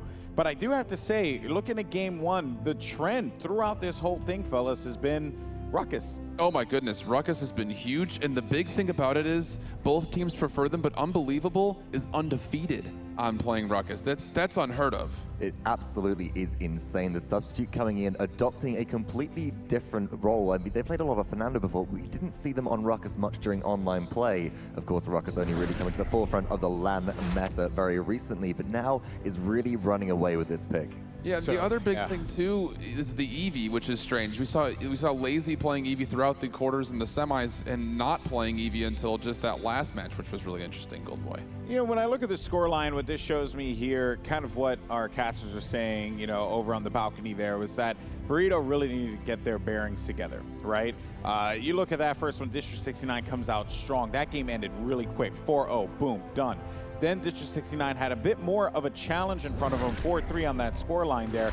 And now Burrito, a top team coming back into top form, not to count out District 69 quite yet, because I do feel like the Ruckus pick played a big role for Burrito in that victory. And it's been a big pick for a lot of teams throughout the entire tournament. The other thing as far as big picks is that really I have my eyes on Thiel right now, who's been playing Makoa throughout this tournament. He's played him in 8 of their 9 matches. He's only lost 2, and he really kind of choked in map 2. To be completely honest, in that last one, he was off by himself a lot, and that's something we don't see from Burrito, who's usually so comprised. No, whilst Thiel does like to play that flanker style of Makoa, they get into the backline, he's not one for missing a lot of dredge anchors. That setup potential is so important, and to see Thiel just really drop the ball there led Burrito to fall again in, as you said, maps 1 and 2. Back on Fernando now, augmenting the Ruckus, providing a shield, which we saw during one of the objective captures to keep a Ruckus alive at such low HP. He feels like he's a little bit more comfortable there against the wild card of District 69, which has come in with unmatched aggression. And a lot of that aggression comes from, again, the combination of these certain players on the roster and their key picks. Perdo and Androxus is incredible. He's won 7 out of the 8 matches he's played him. The same thing with Elvin Path in the front line, and of course, Unbelievable on his Ruckus. But the other interesting thing is we've seen Barrick now 3 times, and Barrick is 0-3. Which is interesting. You know, maybe try and dial Barrick back, perhaps it's, you know, get him out of the equation there. One thing I do want to discuss in game 2 that I found to be particularly interesting for District 69, we saw a lot of direct damage for Burrito, right? You know, they have the Cassie, they had the Shaolin, they had, the Cassie and the Shaolin most notably with the just heavy damage that they were pushing forward there. District 69's response at the end there was to pick up Pip. That was their response. And at first it didn't look like it was working out too hot. They struggled a bit more because they didn't have that damage output that you would typically see, especially with Burrito's composition. Right. Why go with the Pip there? Why not just go ahead and pick up somebody else that could put out a little bit more damage. I think when you look like at a Victor. Yeah, that was the interesting pick from game one. And I think when you look at what the overall last pick is, you have some options. You know, they could have, we heard Rain Day and Prettier talking about would it possibly be a Victor, but the Pip is interesting because that explosive flask that does that big area of slow, plus of course the Evil Mojo, that big polymorph ultimate, it can control space so well. And when you're dealing with characters that thrive off finding individual duels like Cassie and Shaolin, and even Ying with the Dimensional Link, if they're not able to get that movement, I think it really cripples them a lot in one-on-one situations in particular. And especially on a map like Jaguar Falls for the second map that came up, it's such a limited area of space, especially fighting around the objective capture. You're often fighting in tunnels and corridors, so Explosive Flask hits everybody if you hit a big group. I do also want to call out the Evil Mojo for Pip, the ultimate which we saw come into play several times, and I feel like Pip was a safer pick right there against Burrito's team composition that only had one frontliner. I'm going to throw this back to one of the group stages matches where we saw Resilience, an item come out which reduces the duration of crowd control, completely countering out Pip's Evil Mojo back in that phase. And picking that into a double frontliner was a risky Pip. It backfired on District 69, but against one frontliner and four, well, very squishy champions, it was a far cry away from that. Yeah, and the other thing on top of that is the fact that for District 69, they like to favor characters like Ruckus and Androxus, which gets countered out by Haven. Pip has that blast damage, the area damage, so he can bring a lot of damage to the table too, and I think that's really what Diz 69 was looking for with that final pick. All right, guys, well, it's time to go into our next game. Game number 4 between Burrito and District 9, and right away, Burrito is going to secure themselves that Makoa pick. Fernando going for D69. Yeah, the Makoa is, again, feels Big's favorite. You see him on screen. He's feeling confident. He's rocking. They're really getting their mojo put back together. But again, this Fernando-Ruckus combination has been so devastating. And like clockwork, we see Burrito locking in Shaolin and Eevee. And I love this combination together in combination with Makoa as well. Dredgenka interplanted is set up, and kill potential works very well against Androxus, which District 69 again pick up for Purdo. Yeah, and again, I'm interested to see what happens with this Eevee pick for Burrito, simply because now Lazy and Bird has really come to life on this Eevee as well. And Eevee's going to go well here. She's got a lot of nice targets to hit at. Ruckus is rather stationary. Cassie has the opportunity. The Pip is the interesting pick here, though. It's double support for Burrito. Maldamba and Pip locked in. Two huge team fight ultimates available, but this just screams to me resilience. Yeah. And I think we're going to see a recurrence of that again. They're looking to keep that sustained, right? Stay alive as much as they possibly can there, because Ruckus is going to output so much damage. Guys, you got a prediction here real quick. Who you have? Honestly, I have to give this one to Burrito because of the map and the Pip. I'm going to completely disagree. I do give it to District 69. I think that itemization is going to be crucial, and if District 69 can last until late game, they're going to come out swinging. All right, guys. Well, let's go ahead, jump right into game number 4. Burrito, District 69, Paladins on the main stage. Casters, over to you. What a draft we've seen there. I'm actually with Vox here. I actually think D69, if they itemize correctly, I do think we could see Resilience prioritized here. I'm not sure how Europe is feeling about it, but that item that could allow you to get out of Pip's ultimate basically 2 seconds earlier, allow you to avoid that slow from the Explosive Flask, I think that could come big into play, and they do not have the type of front line that D69 does. I stand with Alan on this one. I think that Elven Paths and District 69's hard-headedness might prevent them from picking up those resilience. You can see not electing to go into those defensive items just yet, so we'll have to see who gets the right call on that one. And we're starting game 4 here at the Paladins Invitational. It's 2-1. D69 leading against Burrito.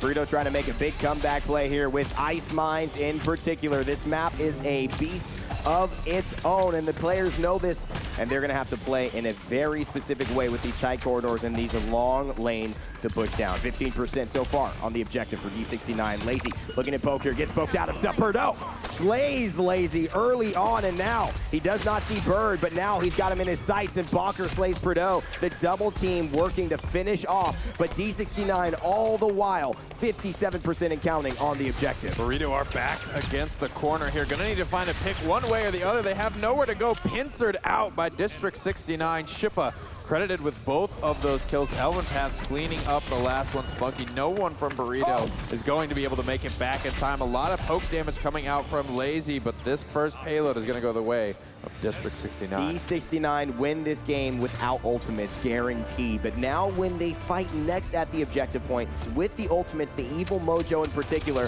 that is going to be what seals the deal. Of course, you don't see those resiliences picked up now, but they knew the ultimates wouldn't be online, Nick, for the first round, so they grab the Cauterize instead, and that comes to play in their favor. 2 minutes and 6 seconds on the clock, and D69 is pushing this down Ice Mines, which is very, very hard to do. Unbelievable. Back on his signature ruckus that he's so comfortable with. Spunky going down as well. Unbelievable. Credit with that killed on the high ground. Perdo losing the duel, missing a couple of key shots, and Bird able to clean him up. Perdo falling a little bit behind in the duel, but Pip, of course, such a good duelist. He has the sustain from Healing Potion. He's got the slow from Explosive Flash, and of course, he's got 600 per potion that he's throwing on you, and that is not going to last about an 800, 2,000 health Androx is very long. And so, of course, the push continues despite a little bit of a stall here by Burrito, doing a good job on this Pip. Long range burst damage. Impaler arrow came out, and Bird was able to clean up Sheepa as well. Ice Storm is ready to go at a moment's notice for Lazy right now. Poking out unbelievable lower and lower, forced into the ice block. Could go down here, but Source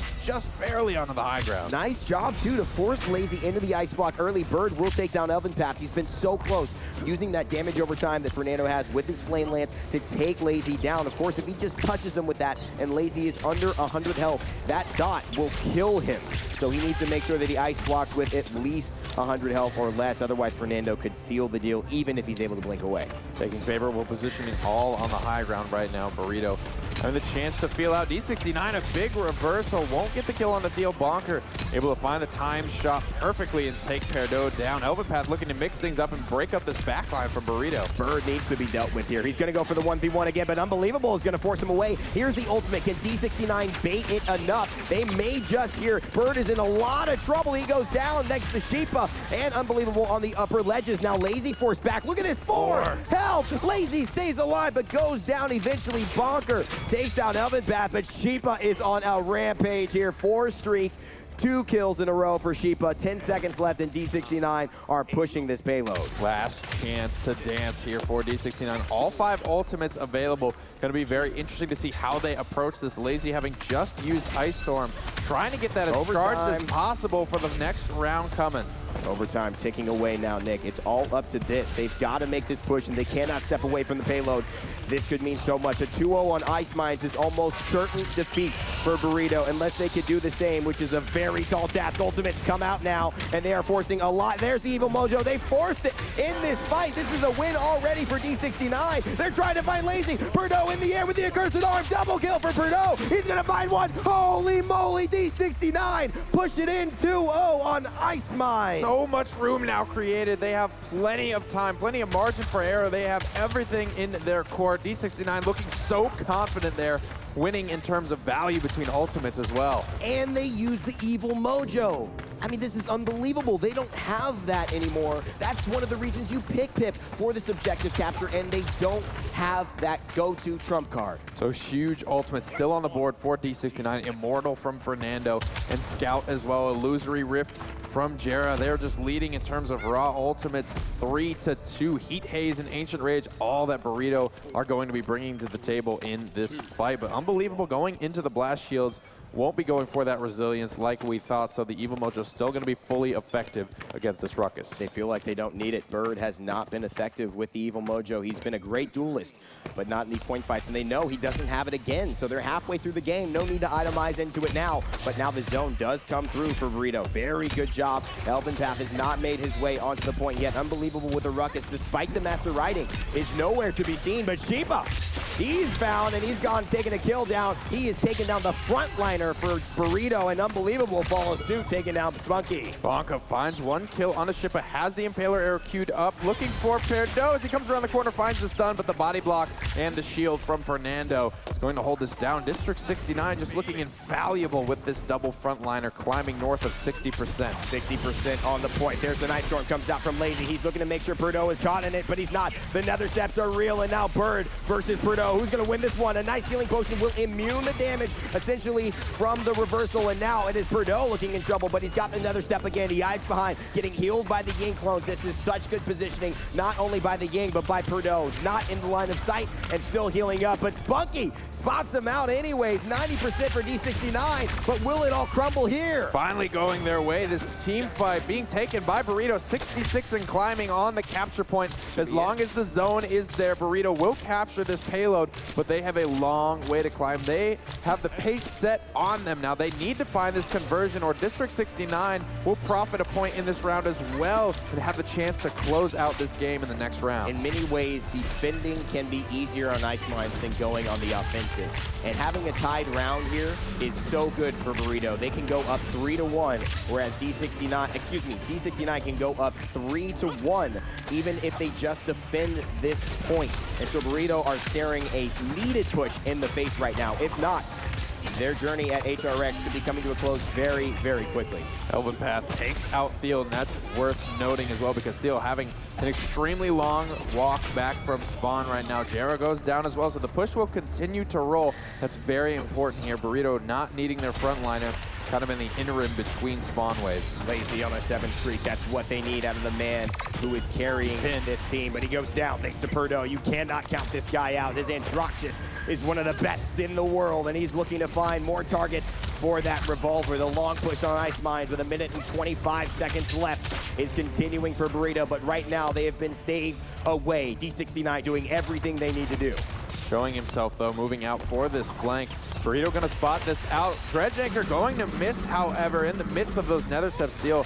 Getting a little trigger happy, popping that what could have been a little early. Big planted cooldown coming out from Shaolin as well. Lazy in the back line, trying to find a pick. Elven Pass tries to respond, but a Dredge Anchor is going to pull him back to the front line. 4 seconds for the shield to come back up. Dread Serpent comes through, 119 health. Deal goes down. Elven Path is on his tail, and he takes down the frontliner. 50 seconds on the clock.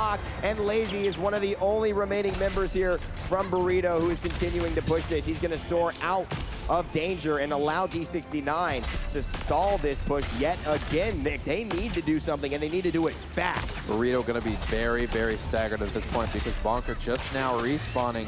Won't be with this push for another 10, another 15 seconds. Gonna put Burrito in a must-win situation. Lazy's gonna blink onto the high ground now, just trying to find pop shots anywhere that he can, soften something up, but District 69's positioning is looking very flawless. There's Fernando on the Eevee. This is 10 seconds left. Burrito Esports needs to make their push, and they need to make it now. Evil Mojo is ready. Will the chickens come out? Theo up on the upper ledges. A nice stun there onto the Ruckus. The emitter comes through, another stun onto the Ruckus. The Pip is going through, but will he die? He does. Elven Path, an unbelievable, holding it down, and that is going to be overtime. Slowly ticking away for Burrito. D69 go 3-1 up Elven on Path, Ice Mine. flawless job there, just terrorizing the backline, picking up 2 He's smiling in that engagement. He is happy. This guy is known for his aggressive frontline play. Theo sitting at 0-7, I think 0-8 now as he did fall in that last fight, not hitting the mark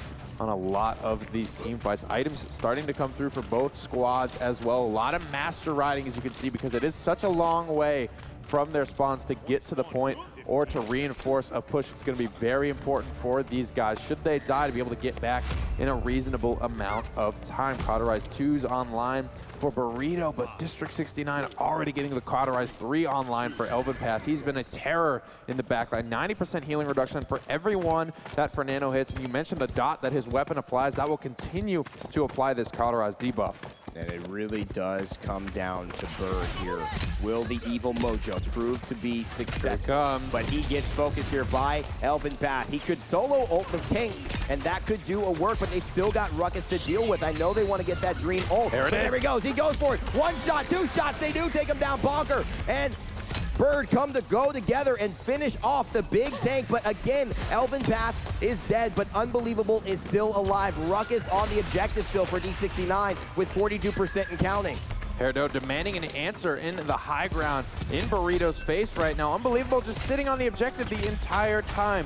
Burrito have to find a way to get in here. Hexafire is going to say, not today. And now the problem is they bought so much time. Elvin Path will be back on the Fernando, even if Burrito can overtake this now. 93%, there is absolutely no way they can stop getting on the point. Bonker and Theo get 2 kills though, but Elvin Path is coming into tow. Burrito needs to stay alive here. Reversal's available. Preemptively he uses it, but he goes down lazy with a double kill. And Burrito Esports have reclaimed the objective. 25% and counting. D69 only have to step on it though. But 93, and Elvin Path is hiding out in the mines. If you can see his silhouette right there, so he'll be ready to mobilize at a moment's notice. Great stun comes out around the corner, and this zone isn't very strong from Burrito. They are being extremely careful, not moving out, not creating a lot of space. D69 have a shot at taking this back. This is important. The shell shield comes out. A slither into the wall. This could be trouble though. Theo takes down Elvin Path. That's huge. Unbelievable. Goes down. Red Serpent coming out from Spunky, and that's going to seal the deal. There's only one left, and Jera falls to the Snake Master,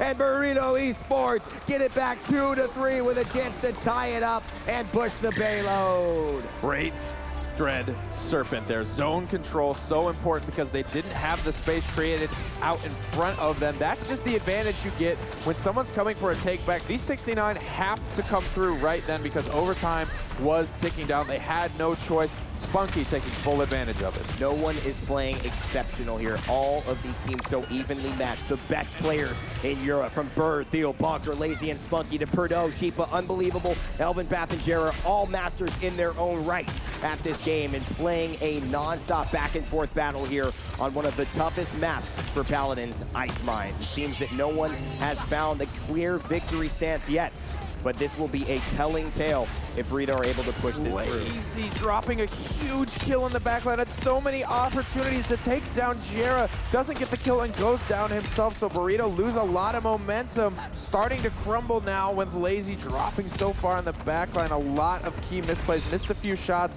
Missed time to reload as well when he had another window to take it down, and Burrito going to be on the back foot. You know, we don't talk about Fireball being so imperative here on Ice Mines enough, but Fernando, what Elvin Path is able to do, he's 12-7, Nick. That Fireball can be deadly here in these close corridors. Absolutely. As Burrito clump up to try and make their way onto key points in this map, he can fireball all of them. It's a very big projectile. As it hits more targets, it scales up in damage. Can win a team fight if he hits all 5 of them. It will be so low HP after eating that big cooldown. D69 want to stave this off because if they can do, Burrito will not gain another point. D69 will not win if they defend. They have to go to the next round. The game must be won on a capture objective fight. And so they know they can still have 2 more chances at this thing if they just stop them here. And so far, that is exactly what they're doing. Perdo on a 3 streak, make that a 4 streak.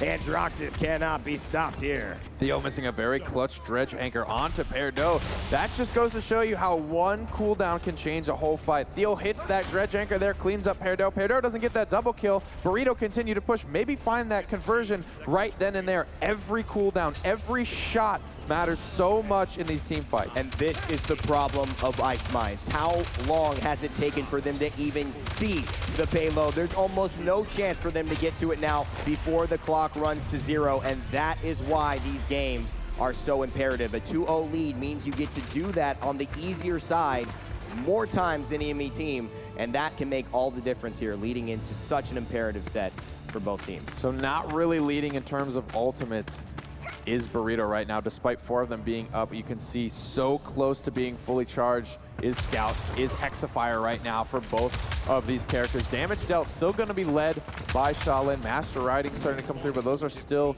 at level 1. These Cauterized 3s are coming online for D69. Everyone has Cauterized online right now. Perdo, the only one without rank 3, so anti-heal is going to be the name of the game, and rightly so, as Burrito have the double support. It's so important to see what Elvin Path does in this initial fight. He has that Fireball, and he's got Master Riding 2. He's going to be one of the faster ones here. Is he going to go for the aggressive play? He does. He steps onto the point. He finds the Fireball. He hits 2. This is huge. Lazy's poked out from behind, and so he is going to stay a little bit. This is perfect. Perdo, the Androxus, can go to the back line and start farming, but he's going to push back because Elvin Path takes a little bit too much poke. Lazy with the blink in behind, and Androxus falls. The chickens come out. Will they find a kill? Though nobody knows. Oh, they do not. And though D69 have been pushed back, that Evil Mojo was not a lot of value. Elvin Path getting a little ahead of himself, taking a lot of damage riding in with that Master Riding. Huge pickup in the backline, though, from Lazy, shutting down Peridot. That's really what won the team fight for them. It was just cleanup at that point. Bird pops the Evil Mojo as well, picks up the tanks, and now you can see how dangerous, how huge this zone is from Burrito. No one from District 69 is able to get back on the payload, and Burrito tie it up 3-3 with the chance to close it out. They didn't even see, they couldn't even sense where the payload was. They were so far away. They needed MapQuest to get there, and by the by, D69 are tied now with Burrito Esports, and this is what it all comes down to, Nick. Defending could be a lot easier than attacking here, but Burrito Esports have guaranteed themselves a chance to win this game now. Red Serpent coming out, trying to get things rolling for Burrito, but Spunky drops down immediately afterward. Unbelievable, was able to escape with his life, coming back to haunt Burrito right now as Lazy's unable to get out after picking up Peridot. With District 69 looking to hold around the capture point, and the payload conversion is so far away right now for District 69. They can hold wherever they feel most comfortable. Exactly, and here's the most impactful part. They can basically make that zone, like you mentioned, anywhere.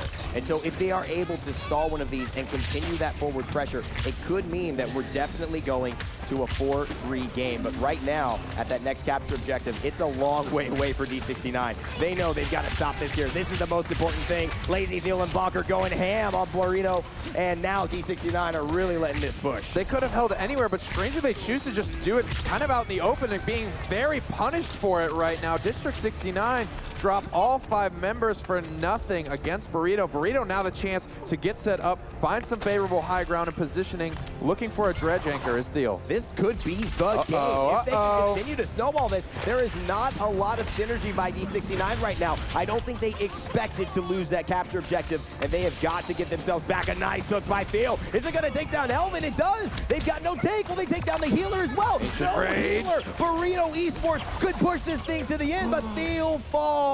And without a tank, that is too tall of a task for Burrito Esports to really move on. Lazy can do his best to stay alive, but that is not going to allow them the front line they need to push this through. And with 23 seconds, it's just a matter of time. I think Burrito a little bit scared right now to drop these ultimates because it will all come down to the capture point if they're unable to convert here. You cannot win off the defense. District 69, should they hold here, will force a final round. Who can force whose ultimates? Will D69 get scared enough and use theirs in response?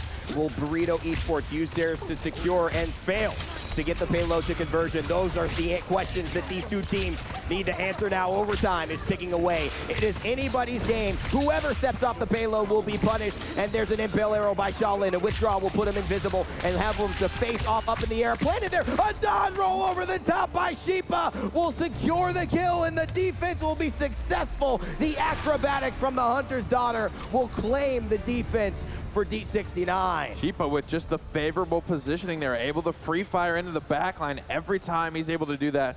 District 69 find the win. And as we get into the final round here, you can see unbelievable with the Master Riding 3. He will, without a doubt, be the first one to arrive at the point, getting set up. Net worth all led by District 69, not by much, however, so items basically equalize here. Ultimates, all 5 for District 69. Dread Serpent, the only one off cooldown, but not by much. You can see he's sitting at 87% charge right now, so will be a factor in this fight, just not at the start. Sheepa on the back line. He needs to capitalize and pick off the low health targets. Unbelievable up front. He's going straight to the upper rafters, trying to find where they will be. The scout comes through. Cassie knows where they are, and so now Thiel is able to go ahead forward, and they know there's no pressure on the back line. This is very good information for Burrito, but what will it do in terms of the objective? 0-0 so far. Unbelievable. The first to step on it, and he's going to expose himself to a world of pain. But will it be a hook from Thiel? That's what he wants. The Dread Serpent comes through. Emitter is popped. The Gord is popped as well. And oh no, Elvenpath is low. The Immortal and the Exafire combination will put in a world of hurt for Burrito Esports. But so far, they've got the lead. The chickens come out. Spunky and Bunker and Bird take the kills. And D69 are looking like they can't even contest on this objective. D69 found no nothing with that huge combination there. Hexafire and Immortal came out just too early. Theo was able to shell spin away, keeping himself alive, just using the map. Wasn't forced to use Ancient Rage there. Comes back in and terrorizes them for it. D69 will have plenty of take-back potential, Now, however. the problem is they did not step on the objective earlier on, so now it's only 72%. They've got plenty of time to get back on, but slowly that time is running out. Lazy pressuring unbelievable. He has no idea what to do. You guys, you're going to lose the game if you don't step on this objective, and they did. 2-2 is the score. D69 and Burrito Esports are taking this to game 5. Best of 7, the name of the game here. Who will hold on longest mentality? Is it starting to break, or was that just bumps of confidence for himself? Theo smacking himself in the head. Great play from the frontliner, baiting out the combination. Arguably what could have won the game for Burrito there, not finding anything off the back of the Hexafire and the Immortal. Theo pounding his chest. Well, it's 2-2. Both of these teams have climbed back from deficits in their time. D69 had the advantage. Burrito now even things out. Let's head back to the analyst with Golden Boy and break this thing down. Thank you, gentlemen. Oh, wow. What a game do we have here, folks. Burrito managed to come back, tying this one up 2-2. Gentlemen, where do we even start here? Because there's so much to break down.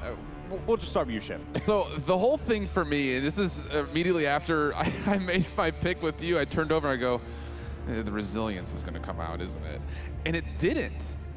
It didn't. Why? Okay. So when we look at it objectively, we can look at a few different things here. District 69 immediately went into a lot of cauterize, a lot of anti-heal itemization. The primary reason for this is because they don't feel it valuable enough to invest too heavily into one of the defensive items, including resilience, because there is such a big damage type split between direct and AoE on the side of Burrito that it was a case of, well, we can just get our counter cards up faster, we can start to shut down the double support healing, and that was more valuable. And initially it was. I mean, District 69 came out swinging, and you could see that Elven Path was rushing into Cauterize 3 very, very early on to try and help all this out, but it just wasn't enough in the end. Yeah, and that's where it comes down with Bird, I think, is probably the MVP so far for Burrito as far as coming back after that huge sweep from game 1, good to get 4-3, winning 4-2, hanging on to that last 4-3, and as we move to Frozen Guard, it's going to be interesting to see what the Birdman pulls out this time. Yeah, well, they decided to go with that double support going into this one. Lots of healing, and as we mentioned before, just lots of sustain to keep them in that fight.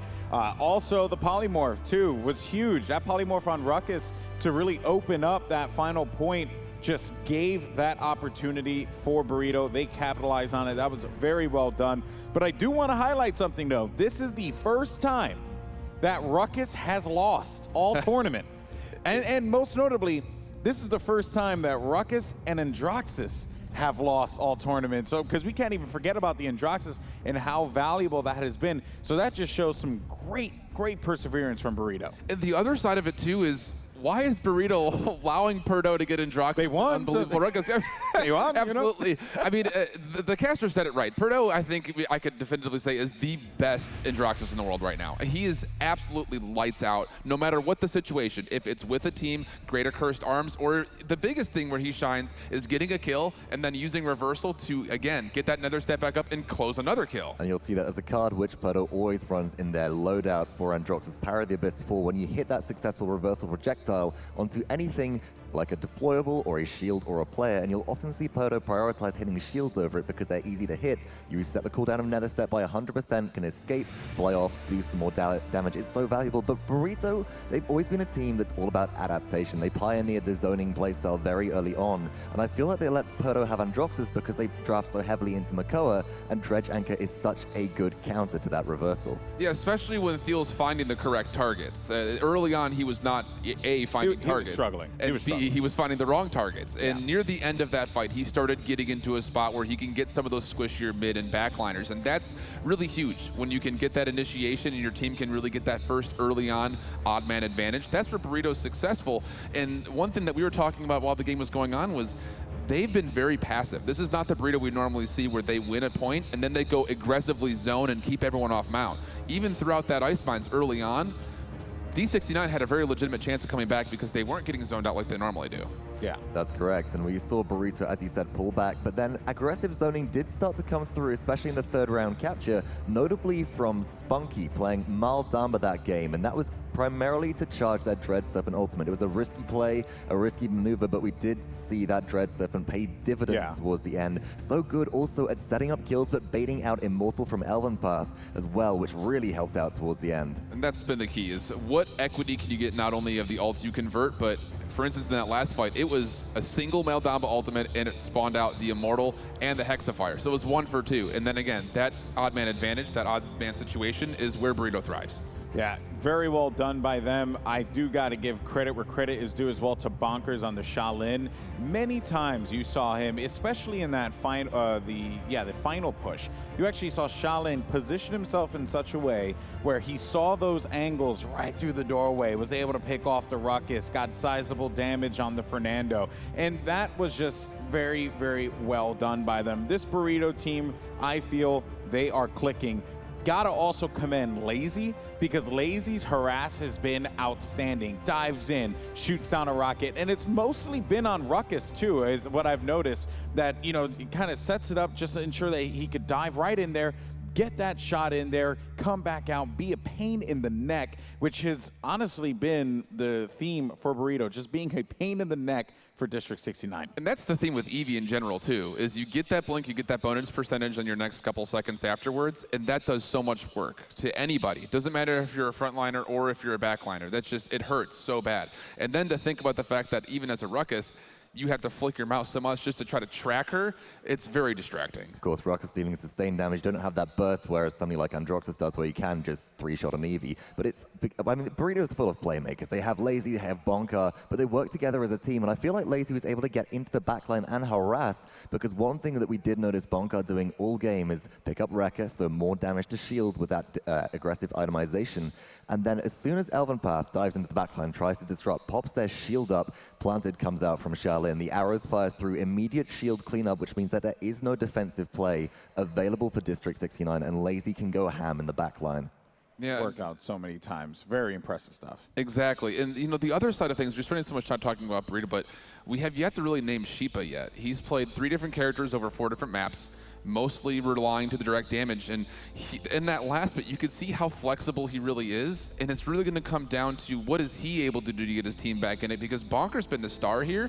And that's surprising coming from someone who is just a recent addition because of the substitute. Very right, and Sheepa notably has one of the most amazing Cassies that I think we've ever seen. We normally highlight Perdo as the DPS superstar for District 69, playing so much Androxus, notably has a good Cassie in Shaolin too, but it's Sheepa who's really come out to play with this pick. But one thing I do also just want to highlight there is that we saw a couple of times Sheepa pulling off some jump shots on Cassie at close range, and when you jump in Paladins with some champions, you gain reduced accuracy whilst you're in the air, missing a couple of crucial shots, which led to kills getting away. And it's little fixes like that which I think may have just been holding District 69 back in that last map. We're now 2 maps to 2. The min-maxing, these tiny little adjustments are going to be so crucial to either team if they want to gain any kind of advantage. And it's just a best of 3 now, Golden Boy. This is what it's all about. Yeah, you couldn't have asked for a better final here. We were all talking, and we thought, oh man, District 69, this could be a 4-0 sweep if it keeps going like this. This is not good.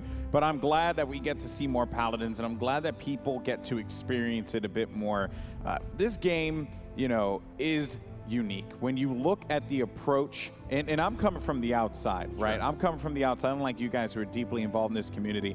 It is unique in its approach, right? From the Champions Draft to how you even carry ultimates into the next round. These things really play such a huge impact. And now we get ready for Game 5, and these are the things that these players are going to be thinking about. The Champion Draft here coming through. In District 69, they get their 2 comfort picks, Fernando and Ruckus. But it's good to see Burrito get that Cassie yet again.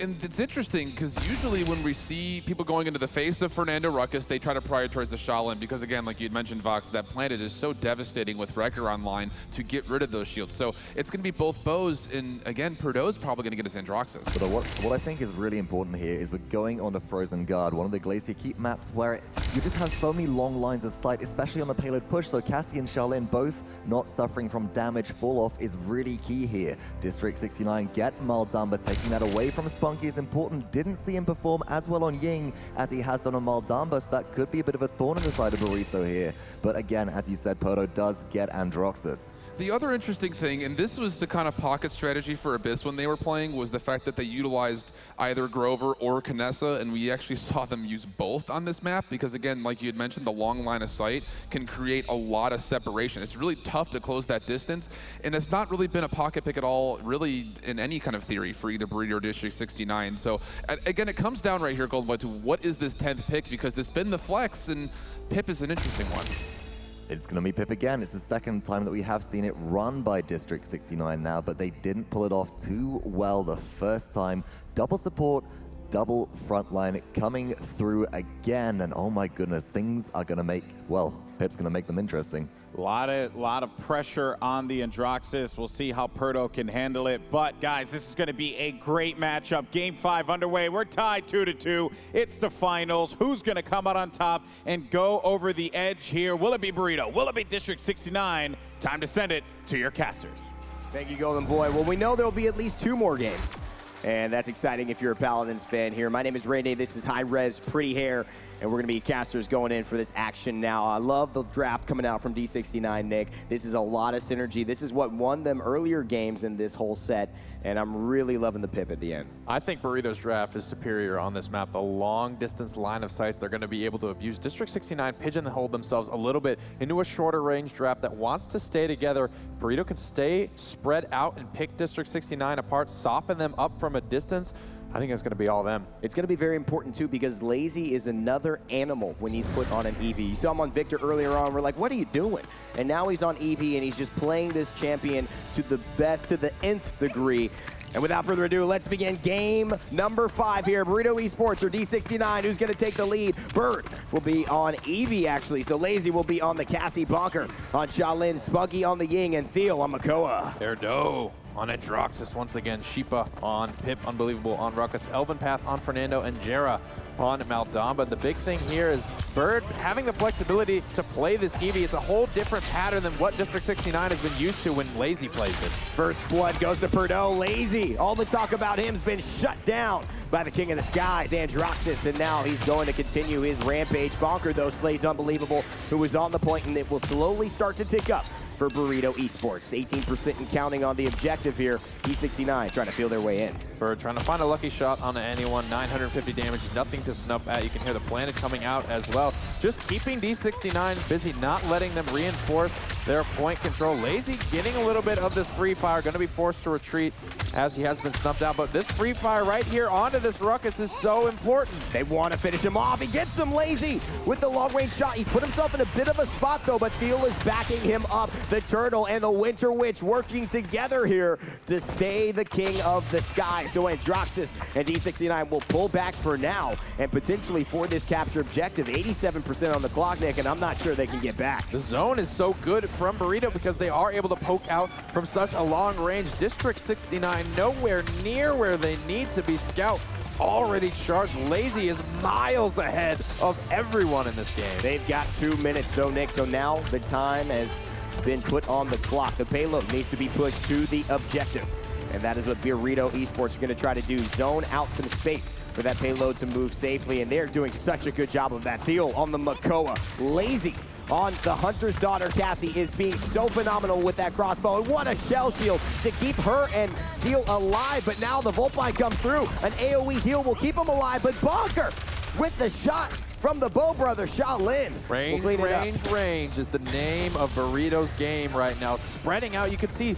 2 backliners just kept busy that whole time by Bird on this Eevee. They're spreading this composition out, looking for pincers wherever appropriate. And District 69 is going to take a lot of communication to be able to pull it off. Spunky's in a little bit of trouble, but he's got some Ying illusions that will help block the line of sight that Unbelievable has. He's by himself here. He is just on an island. He is going to go down very easily. Lazy hunting him down, as the Huntress should do. Loving the crossbow there, and she's now loving the way she's playing as well. Lazy so well in this game after previous games, finding his rhythm. The star of Burrito is finally looking like his old self. A minute and 6 seconds on the clock. Look at Bird all the way in the back line. Bonker finds a long-range kill onto Peridot. Bird just camping out in D69's base. He's not putting himself in a position to be taken off. Goes in Ice Storm on the support, trying to pick up the kill. Okay, there's an Ice Storm, but will it secure a kill? Maldamba helps himself to get away, forcing the pressure out onto the Eevee, and now Elvin Bath will secure the deed, and Eevee will go back to base. Bird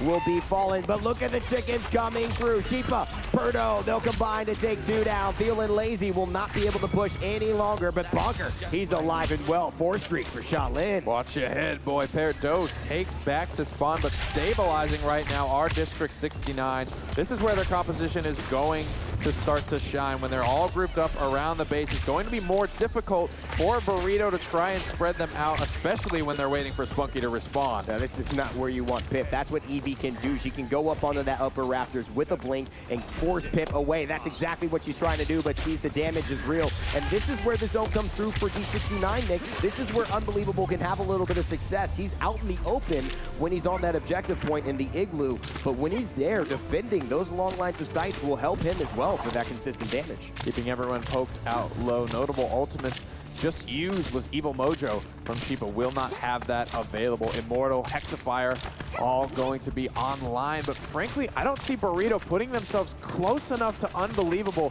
for that ultimate to really find the mark. Scout's going to be online again for Laza, so he'll be able to spot out any funny business coming out from District 69. Ancient Rage also available from Theo, Accursed Arm, notably up for District 69. So he is going to have a lot riding on him and him alone. There is no setup from the Evil Mojo. There is no setup from the Dread Serpent. It all comes down to Peridot and his aim. The set is tied 2-2. The game on Frozen Guard is tied 1-1. And this will determine who will go ahead and continue to push the payload. The objective is at 0%. Both teams fighting around the flank. A nice planet from Shaolin will secure damage off Makoa's Dredge Anchor. He's staying in the back line, and they take down Elvin Pass. This is huge for Burrito. D69 now without a tank. That's going to force Unbelievable out of the objective. Onto the open. This Ruckus is getting terrorized. They're having the chance to go for the pincer maneuver. Unbelievable so low right now. Doesn't get out of combat. Starting to be healed up. Doesn't get the Impaler off, but has planet available to him. Peridot says no more. But Bunker answers back. Takes him down out of the skies. Planet might as well be an ultimate in itself. All the damage and all of B69 have gone down to Burrito. It is looking like the Bonker show right now. He is on an 8 streak, feeling confident, and so is Burrito. 2-1. This is a substitute player for Burrito right now, unafraid to go toe-to-toe with what we are calling the best Androxus in the world, shutting him down. Once again, Bonker making a name for himself on the Shaolin. I mean, he trades an ultimate for a Q. Just a normal ability. That is so impressive, and a little bit of a, well, actually a huge mistake by Peridot, trying to just focus down Shaolin, but unfortunately coming out the worst. There's so much wind-up on Accursed Arm. Bonker easily able to read the play. Lazy and Bird keeping the pressure up, keeping the stagger going. Bird being shut down now by Peridot. It's going to give District 69 a little bit of room to work with. And this payload has gone pretty much as far as it did the entire push, and still 1 minute and 38 seconds on the clock, Nick. What does D69 need to do to stabilize here?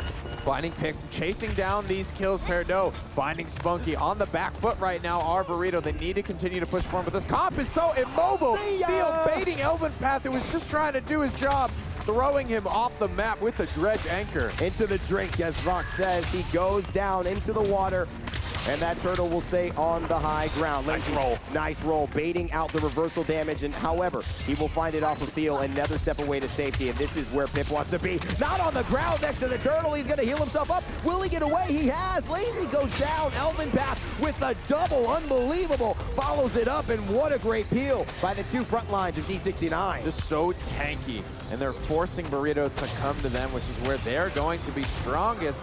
But Burrito showing that they have the composition designed to take this capture point. That's where it's all really going to be decided unless Burrito able to find a conversion. They're coming back as 5, 40 seconds on the payload. There's a great start to the fight from Bird. Oh, Birdo goes downfield, misses the hook, but Elvin Bath is slain as well. Bunker is on a roll again, and he's got his ultimate to boot. 7-2 for the Shaolin, and he's the sub of the team as well. Cassie with the bow, looking to find Unbelievable. The hook will secure the damage easily, guaranteeing a kill. Dodge roll just to secure some space, but Lazy goes down. This is all they need. This will be their final attempt here with 10 seconds left on the clock. They have got to do it, and they've got to do it now. Poor positioning from Lazy. He's going to be picked off. Immortal coming out to keep everyone alive for now. Spunky trying to keep everyone topped off. Elvin Pass going to go down. Dread Serpent buying time for D69. Dread Serpent on the way. It's going to help clear off Burrito Esports. Overtime ticking in. Ice Block there. A present would be here for them if they could secure this objective, but it looks like they're going to get forced away. And D69 will come through with a 2-2 tie, a defense successful yet again. I really hate Lazy getting picked off at the start of that fight. That was an incredibly aggressive roll. He was the only thing District 69 even had to shoot at. They were all on the high ground, basically target practice for them at that point, but leading the damage chart still is going to be Burrito to be expected, given the double frontliner, double support composition from District 69. Perdo not too far behind, but the master ridings coming out from District 69 tells me they're looking to mobilize on this Burrito Esports squad. They're looking to get up in their face and not let them be comfortable from long range. There's a lot of healing for D69. If they can make it happen and stay alive, their survivability could be paramount in winning this next objective. Bird around the outside, looking to figure out who his target will be. The blink is available, so is the sword. Lazy rolls back, already poked to half health. The shield from Fernando goes down. He finds Elvin Path. He takes him down. Bird goes back. He's damaged over time, but he's going to face off the Androxus. The Hexafire is going to secure that death. The Volpine will go down thanks to the Hunter's Daughter, and no, Sheepa is dead. Unbelievable has secured a double kill for D69. This is what they need. Their healing, their sustainability now will be very, very valuable with the objective ticking their way. Lazy rolling out, showing everyone. No one knows where he's going to be. Elvin Path just now spotting him out, but District 69 very heavily in favor on this capture point. A lot of ultimates used from both squads here. Ancient Rage notably still on the table. Bird almost has Ice Storm ready to go. A lot of ultimates starting to come up for Burrito, who want this take back. Field does not have Ancient Rage. In fact, Field goes down. D69 are looking really strong right here. It is up to Burrito to do something out of this world. And there comes the Winter Wind. Speaking of magic, they're going to need to pull off a magic trick. Here's Spunky. He goes down, and they stay alive. D69 with the sustain of Sheepa and of Jera. The double healers will keep Unbelievable alive and allow him and his team to go ahead and capture this third objective. Repulsor field so massive in that fight.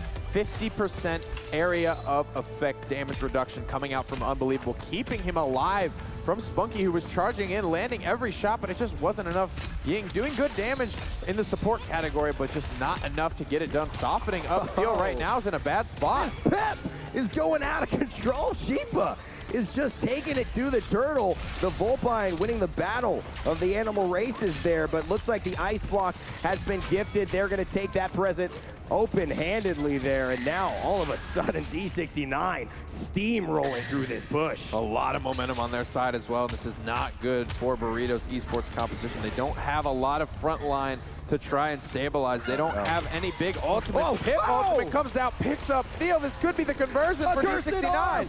Oh, Nick, they're going to take him down. It's everything that they want, and they have the ability to win the game here and go up 3-2. They need it. Evie is back, but she is going to fall soon, and there it is, D69. You cut to Elvin Bath. He's clapping for his team. They have taken the victory, taken yet again another lead over Burrito at a land stage, and gone up 3-2 with game match point coming up in this next one. Momentum shifting so quickly in this series. One repulsor field, I feel, won that last team fight there.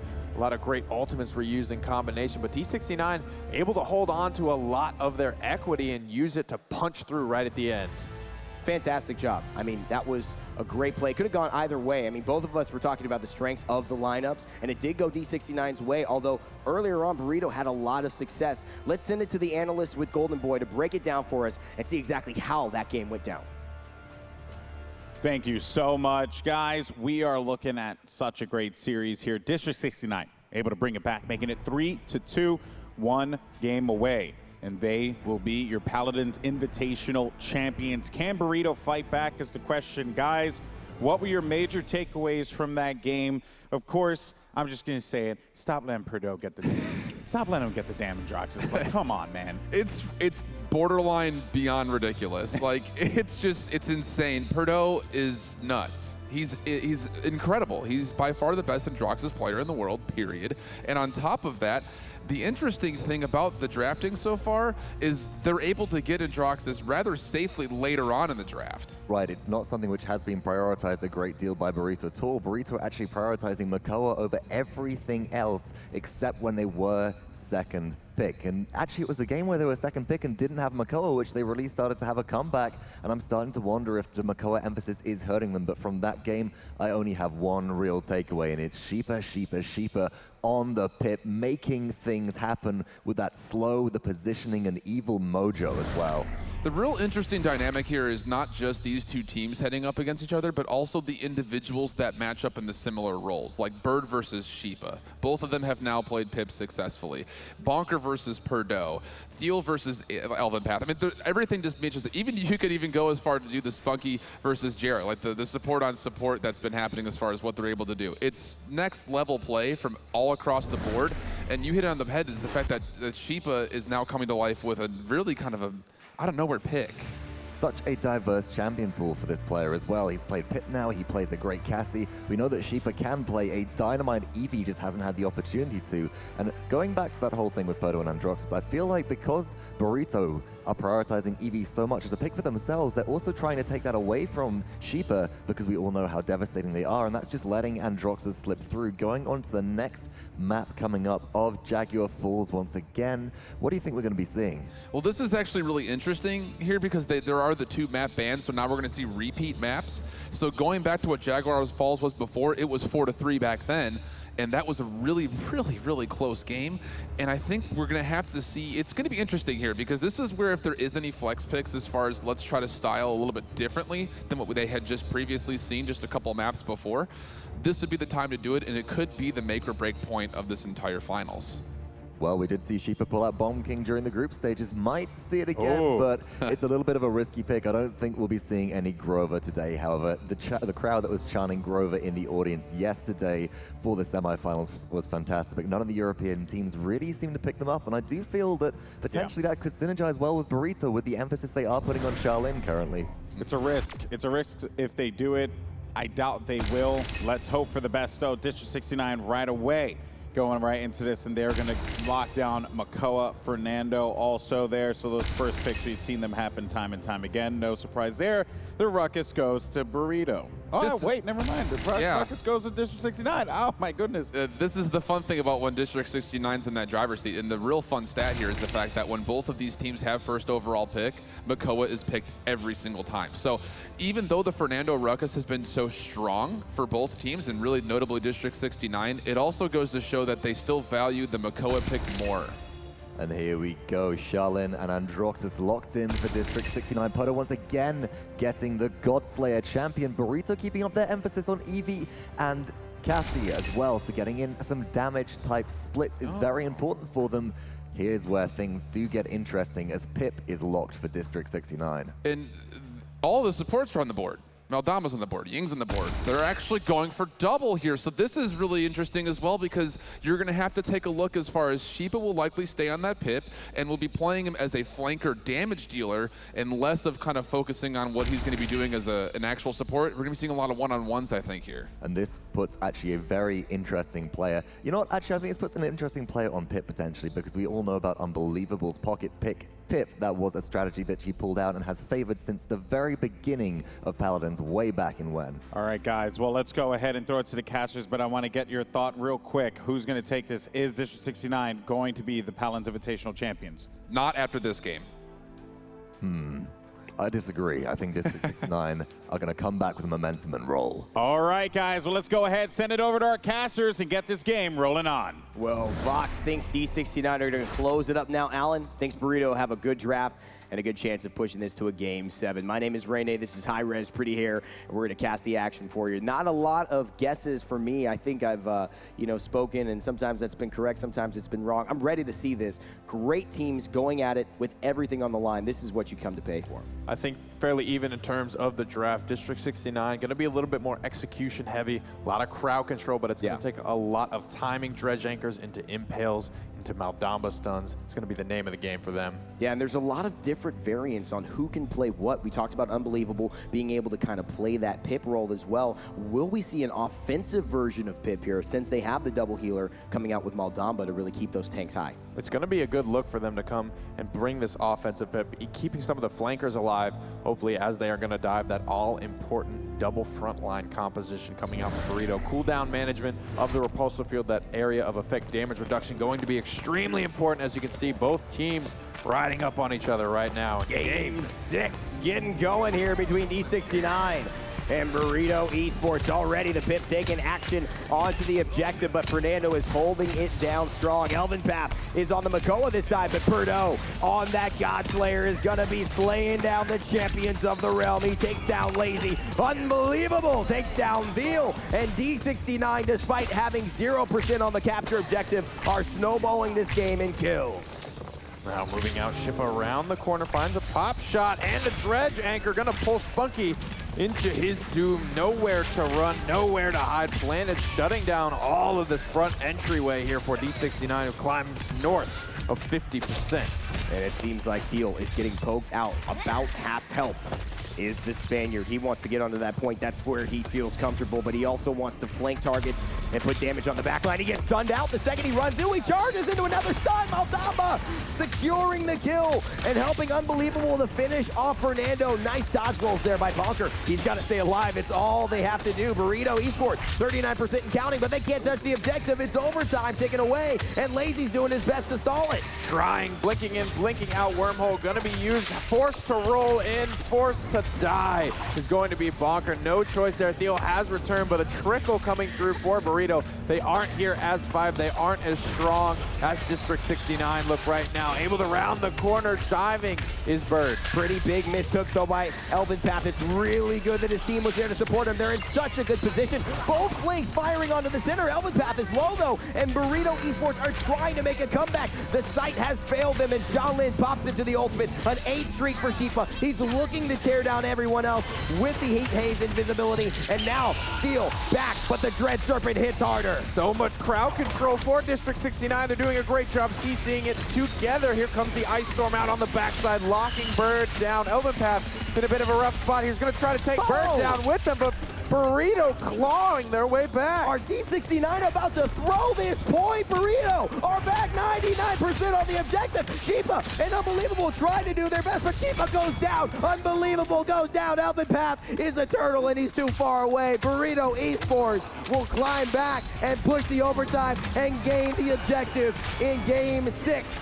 Point 1 for Burrito. Bonker finding the clutch positioning there to be able to free fire for just long as needed to try and take down the rest of D69. I cannot believe they were unable to convert there, being 99 for so long. Burrito with an almost a full take back. You think sometimes that they are wasting time losing credits to the enemy team when they just stagger those respawns and they go in one at a time. But not if you're sending in a Ruckus. Not if you're sending in a Fernando. They have a lot of staying power. Even a Ying has a lot of staying power, although she's not using it right now. Shipa getting a double kill, and now focusing on the Ruckus. It's just target practice here. She's going to force them back, and of course the explosive blast going to slow them as well, helping to take down Lazy.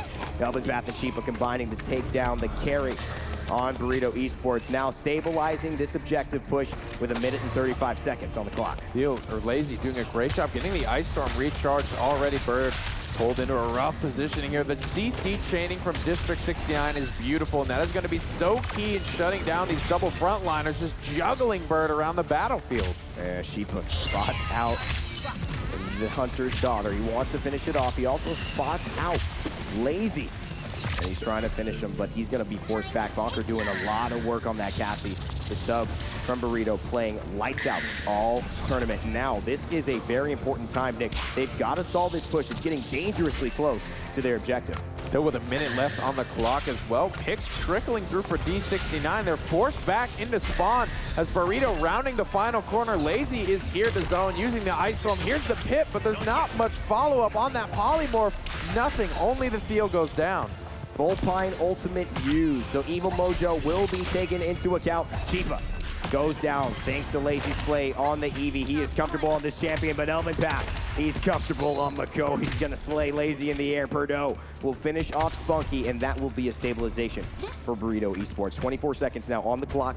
D69 will stabilize, and Burrito will now have to push forward at the correct time. It's going to be a lot going forward, but they need to figure out how to do it. Again, I don't like Lazy's choice there to just soar through the field at such low HP. Eevee just as effective from long range as she is from close, so undetected there in the back line. I would have liked to see him go in, stunned out on the high ground and forced into Ice Block as we head into overtime. All task ahead for Bonker and the boys of Burrito, but they believe in themselves. They're going to get one kill down on their team, though. Lazy will follow up and get revenge, taking down Unbelievable. Bird will slay Jera. This is huge. Bonker goes in. The sub from Burrito Esports is going ham. Elvin Path, though, pops into Ancient Rage. He's going to turn into the turtle. 10,000 HP. Is going to save his life, or it's going to delay his death. Back to base goes the turtle. Onto the capture objective goes D69 and Burrito, because Burrito just pushed this in 2-0. Bird buying so much time for his team there. Elvin Path unable to get a kill in the Ancient Rage. Goes down. All 10,000 of that HP was chewed through on that last point. Absolutely insane play. Coordination coming out from Burrito. All 5 members going into Cauterize. All 5 members getting Cauterized 2 online in round 2, trying to shut down both of these healers on D69. Birdo needs to step this up. Him and his teammates are counting on that Androxus draft. They took it earlier in the draft than usual. They prioritized that. They allowed the Ruckus to go away because they wanted the Makoa, and it looks like it's coming back to haunt them right now. Can they turn it around? They've got one objective point to really prove their mettle here. Otherwise, it's looking very dismal for the second seed in Europe. But Bonker on the left-hand side, he's having a great game. 8 streak for him, 6-3, Nick. He is looking unstoppable right now. Pop shots around the corner onto Peridot, who is sitting just above his support Jera in damage. We're going to need to see more out of him if D69 are to stand a chance. 45% already on the capture point for Burrito before a kill even falls. Bonker just in the back line, slaying him down, and all of the damage from range is going to mean that D69 can't even step a toe onto the objective. This is nearly captured, and I don't see any way right now of Burrito giving this up. 99% and a full point for the #1 seed in EU. They're trying to tie this game up and force a game 7. Flawless capture from Burrito there. Coming off the back of that cap and convert down 2-0 in this game. District 69 just didn't look themselves. They looked a little scared. They were playing too passive. The Evil Mojo is going to come out, but so much time is being bought here. Repulsive Field comes out. Only 1 kill is found. Not a lot of value from that Evil Mojo, and so they're going to back off, though, despite the lack of kills that came through, Nick. A lot of that pressure that ultimate applied forced Burrito back, and allowing D69 here, if they can stave off this objective push and attack by Burrito, to get 1 point on the board. If they defend here, they will get themselves a chance to win, and it's going to be a long road ahead, but I believe they're up for the task. They've done it before. They want to try and do it again. See, positioning going to be key here for Peridot. Theo hooked out, taken down in between the shield cooldown. Nice pseudo front line coming out from Peridot, but locked in the Ice Storm right now. Oh. Lazy finds the pop shot and the escape. He wants that kill. Peridot missed the timing, and that is going to come back to haunt him. Bonker and Spunky clean up Peridot and Elvin Path. This is huge. He takes pop by Kifa. He wants to take care of the enemies, and he also just wants to get away. He needs his life. So he pops his ultimate defensively so he doesn't die. That's the amount of pressure Burrito Esports has, but Chiba pops back, gets Spunky out of the game. Dread Serpent comes through. Spunky goes out. Chiba with the long range from Shaolin is cleaning things up, but the Hexafier is here. Shell Shield coming through as well, keeping most of that contained, but not for long. Immortals keeping Bird alive. Nice shot on the Lazy. Will drop stop him. Ancient Rage not going to be available. Elven Path goes down. Burrito looking to close it out. Bonker, could he take down the King of the Skies? No, Birdo comes through. And Droxus with the ultimate, but here's Bird. He's still alive. He's got a mitter. That shield will fall soon. Sheepa, it's up to him. No, Sheepa is down. D69 is down. Burrito Esports has tied the game and forced this into a Game 7. The Paladins Invitational at HRX is going the distance. Oh my God, I can't believe this is exactly what I was dreaming about last night. I cannot wait to see what the analysts have to say about this Game 7 of the Paladins Invitational, ladies and gentlemen. The bird is the word as they manage to make this a distance here, folks. We're going to Game 7, Paladins Invitational. You couldn't have asked for a better display of this game than this right here. All right, fellas, let's talk about this now and discuss just the craziness that we just witnessed. I mean, where was this Burrito, when we were at Jack Falls before? Yeah, the first time they got 4-0'd on Frog Island and the 4-3. It's interesting because now we have 2 4-0s, 2 4-3s, 2 4-2s, and it's going to come down to just the last best of one, and it's going to go backwards, back to Frog Isle. Ooh, this one's going to be interesting. District 69 started off the set with a 4-0 on this map. Burrito pulled themselves right back into the final game with a 4-0 on Jaguar Falls. And Frog Isle, well, I don't know. It's going to be difficult. I think it's going to come down so much to the draft on this map, which was just won outright by District 69 at the beginning of this set. They slapped them in Game 1. I mean, it was just abuse. So like they really need to figure out what's going to work this time around. But let's talk about the draft phase here, because you saw some really creative things from Burrito, opting to go this time for the Fernando and the Ruckus, but continuing to control that Eevee. They've had Eevee every game, and it's been working out wonderfully for them. Yeah, very wonderfully. And it's interesting because Lazy's played her and Bird's played her, and they both play the character very differently. Bird has a much more kind of like, holds on to the handlebars, while Lazy kind of does the look mom no hands while he's playing the Eevee, which is really, really interesting as far as how do you play up against that style of character. But, also getting back to the front line, the Fernando Ruckus, I think, has been executed so much better by Burrito than it has been by D69. Really? I think so. I mean, just based on how quick that went and the pressure that Thiel put on was incredible. Yeah, but you're forgetting Game 1, though. You're forgetting Game 1, where District 69 on the Fernando and the Ruckus looked unstoppable. So I agree that they looked fantastic, but it's hard to say given how Game 1 went. That's very true. The thing that comes down to is I really believe Thiel is able to play Makoa and Fernando at both the highest level. I think Elven Path falls off a little bit when he plays Fernando. He plays a really, really good Makoa, and he's an aggressive guy. He likes to jump in there, he likes to get those early kills, and he likes his team to be right back behind him. But I'm wrong here. Burrito actually going for Makoa first. Which should, well, we think it's going to give District 69 Fernando and Ruckus as well. Let's see if they make things interesting. No, the standard picks coming out to start off this game draft. Charlene then will be the next pick from Burrito, likely going over to Bonka. And Cassie as well. The double damage coming through from the double bows is good for Burrito. Yeah, and you really can't expect anything different just simply because Bonker really has done very well. He signs up as having a really nice Androxus, but his Shaolin's been next level. But here we go. We're actually going to see Eevee picked up. And this is strange. District 69 has played Eevee a total of 1 time. Once they've played Eevee in their semis and previous. And that's remarkable, but it does give double flank to District 69, which could be the perfect thing to potentially deal with the double support coming out of Burrito. If both of these flankers get into the backline and start disrupting, it will definitely turn the heat up for the spicy team. All right, guys.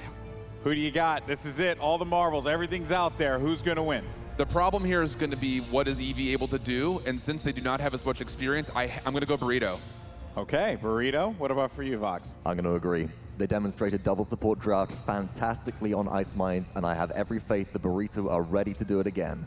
All right, guys. Well, that will do it from us here at the desk. Will Burrito be the Paladins Invitational Champions, or will it be District 69 over to our casters? Thanks, Golden Boy. There's so much on the line for both of these teams. They traveled from Europe, both of them, just to come to Atlanta and play each other. They could have stayed home, but they decided to force a Game 7, and I'm sure all of us are happy that's the case. My name is Rainday. This is Hirez Pretty Hair. The finals of the Paladins 2017 Hirez Expo Invitational are about to begin now. And Nick, they already gave the advantage to Burrito at the analyst desk. I'm really not going to make a pick because I feel that this could go either way. Both of these teams, when they're on their comfort picks, and they are now, have shown that they can go the distance. I'm loving Burrito's draft right now. Bird, the guy, the mastermind behind a lot of these drafts, has been here before with Titan in the final game of Game 5 of the Smite World Championship. They've let District 69 get comfortable with this double frontliner, and now when all the chips are on the table, Bird, I think, on this pip, going to be so pivotal into shutting it down. Game 7 of the Paladins Invitational begins now. D69 already on the point, and Lazy and the boys of Burrito forced back. A nice 1v1 duel up into the air. Lazy needs to find a Chiba, gets first blood though. Takes them down. The bow and the arrow cleaning up the King of the Sky, but Lazy will fall. Finally finds Chiba, who blinks in as the Winter Witch to do her deed, and now it looks like Theo is in a bit of pressure here. He is not going to stay up alive much longer unless Moldava can come through, and he does, but it's not enough to keep the big tank alive. Funky finding some key body blocks, but Bonker free firing right now into District 69. It's going to be very close here. Unbelievable by himself, isolated on the point. Impel arrow is going to come out, but it's not going to be good. Uh-oh, Bonker still alive. Purdue is going to slay Bird, though. They need to worry about this Androxus. They cannot let it all fall. Lazy has so many things to shoot at. Will he find what he needs? Theo helps him out there. A nice hook from Theo is going to secure Purdue, but Chipa comes through to save the day. Fernando is here. He is doing damage, but that damage is minimal in comparison to that 5,500 health pool that Makoa has, and now with another hook to seal the deal, Burrito have retaken the objective 24% and claimed a little bit of stabilization. But 99% for D69. They need a very, very small window. One team fight will secure them. This payload, the impale off the edge of the map, is not going to be good. Forced into the shield early, however, as Elven Path, a lot of crowd control. He's going to go down. Here's Purdue. He takes down Bird. Is he going to get the double? He has a reversal. He goes into Shaolin. He needs one more. Nether step. Is he going to shoot? Nether step again. Behind the wall. They're both of them. Shaolin is invisible. He cannot see him right now. Purdue hiding behind 93% on the objective. Shaolin shuts him down. And Burrito shuts up any non-believers. They take the first point in Game 7. The substitute stepping up against the superstar right now, Purdue. That was an absolutely insane Bonker right now. Impales Elven Path off the map. Off the map, Theo with the dredge anchor, just securing what he loves to do so much, and that's to toss people into the drink. Burrito Esports now coming through and trying to make this a 2-0 lead on Frog Isle. They know how to play this map. They know how to dominate it, and here's the Hexafire to save them all off. It will work for a moment, and with Purdue, it'll give him the amount of time he needs to start taking down members of Burrito, Bonker shooting arrows from the long distance here, trying to find an angle, trying to soften up District 69 right now. Burrito a little bit on the back foot right now. Need to be careful. In implanted immediately to rip through this Fernando shield. Impale arrow available once again, but Burrito just really low HP right now. Good withdrawal by Shaolin, also forcing the Makoa and the Fernando to take a little bit of an extra step towards his way. It's good for his offensive capabilities to stay in this back line. That way he can stay uncontested. Purdue, however, is the sight of Bonker. No one has touched him. Theo with a triple kill on Makoa, coming forward and zoning out everyone from D69. There's 1 minute and 3 seconds left on the clock, and they're scared to go near the hook. Momentum right now on the side of Burrito here. Dredge Anchor Suit's going to cancel out Fernando shield and force Immortal early. Shell Shield heals him up as well. Shell Shield coming forward. The spin is there. Everyone is a chicken, and they're going down. Burrito Esports pushing this into the final payload. They want to get in another hook. Thiel is going to secure the deal and allow a 2-0 lead in Game 7 for Burrito. Bonker finding so many clutch wins in this game for Burrito. The substitute against the superstar, finding the clutch shot, shutting him down, and then forcing Elven Path into the drink with the Impaler arrow. The smallest window, probably the hardest crowd control to actually push somebody off the map with. Who would have thought that you bring in a sub to the biggest event of your career and he outperforms even the superstars in the scene already. Bonker is 10,000 damage about ahead of his counterpart on D69, and if that continues, Burrito Esports will be hoisting the trophy. It's up to D69 now to stop this momentum and to gain another capture objective and push it back. But Theo, he's going to continue to zone as that Mako, and if he can find a big hook here on Unbelievable, he can pull him out of position. Ruckus wants to stay on the objective. He's got Fernando protecting him as well. Theo biding his time,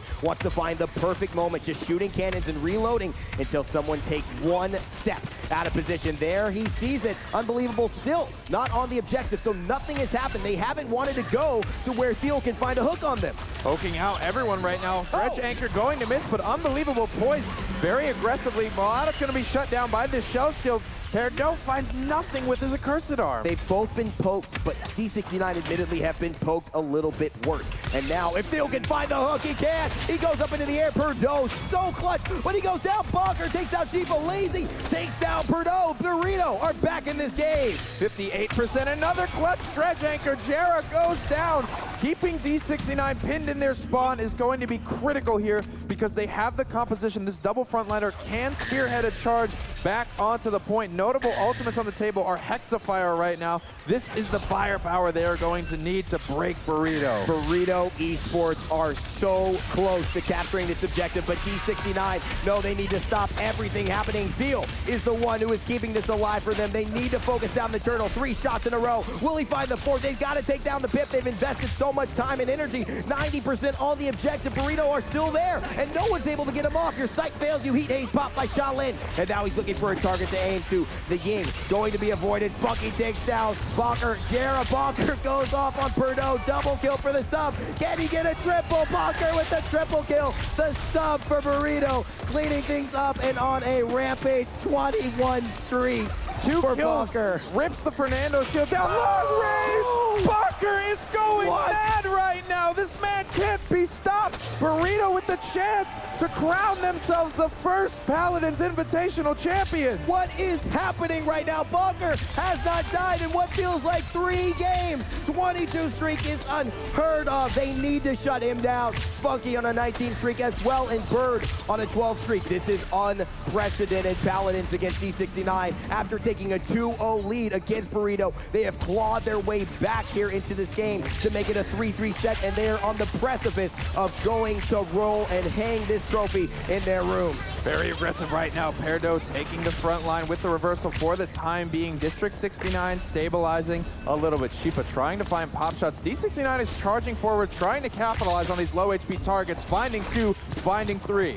It is not over yet, though, despite that moment of brilliance coming in by Bonker, and of course the stat line that is so...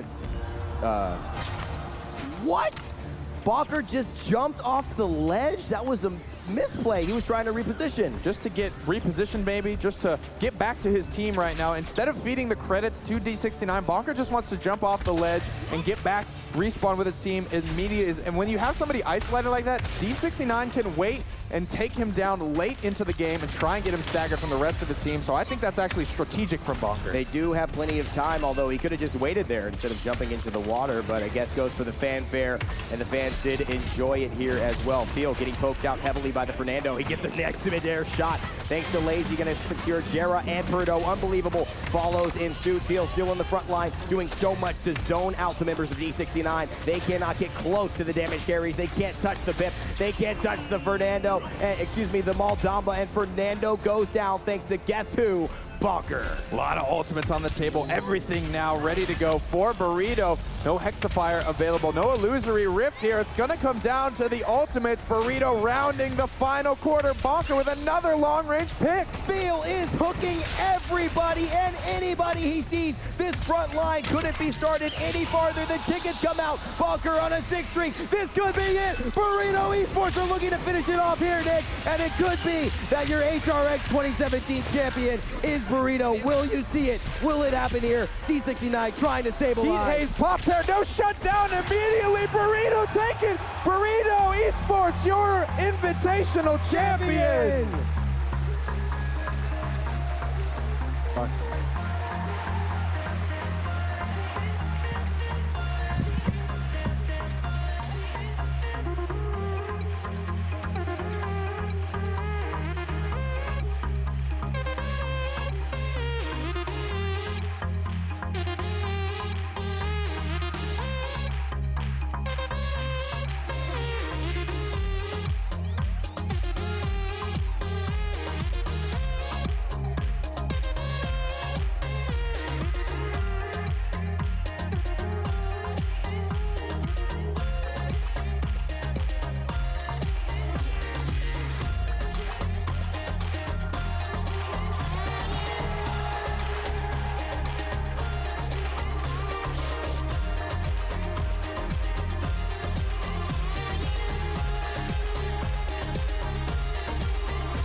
So, ladies and gentlemen, first of all, you guys already did, but one more time, congratulate your first Paladins Invitational victors, Burrito.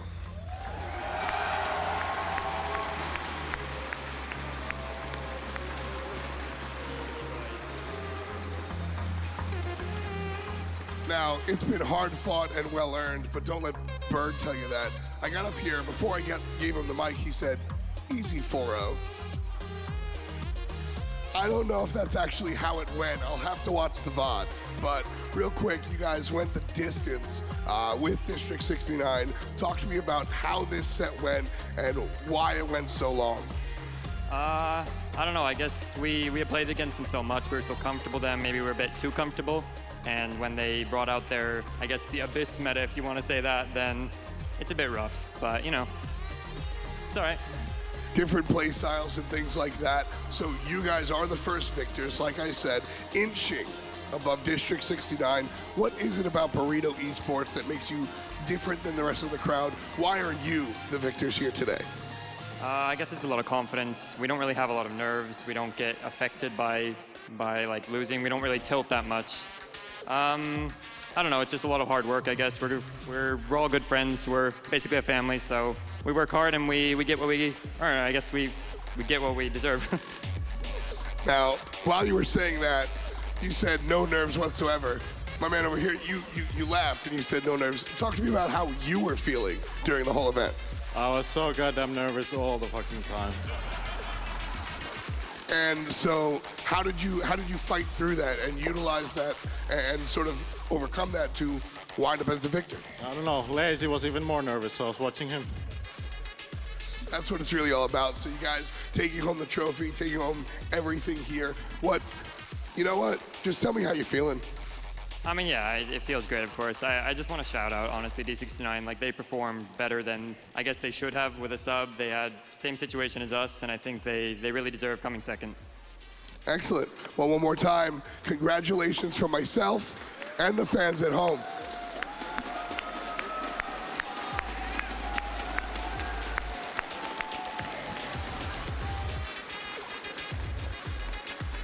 You guys all played fantastic, but we do have a most valuable player. We're going to toss it up to Golden Boy and the guys up to really break it down and see who is the MVP.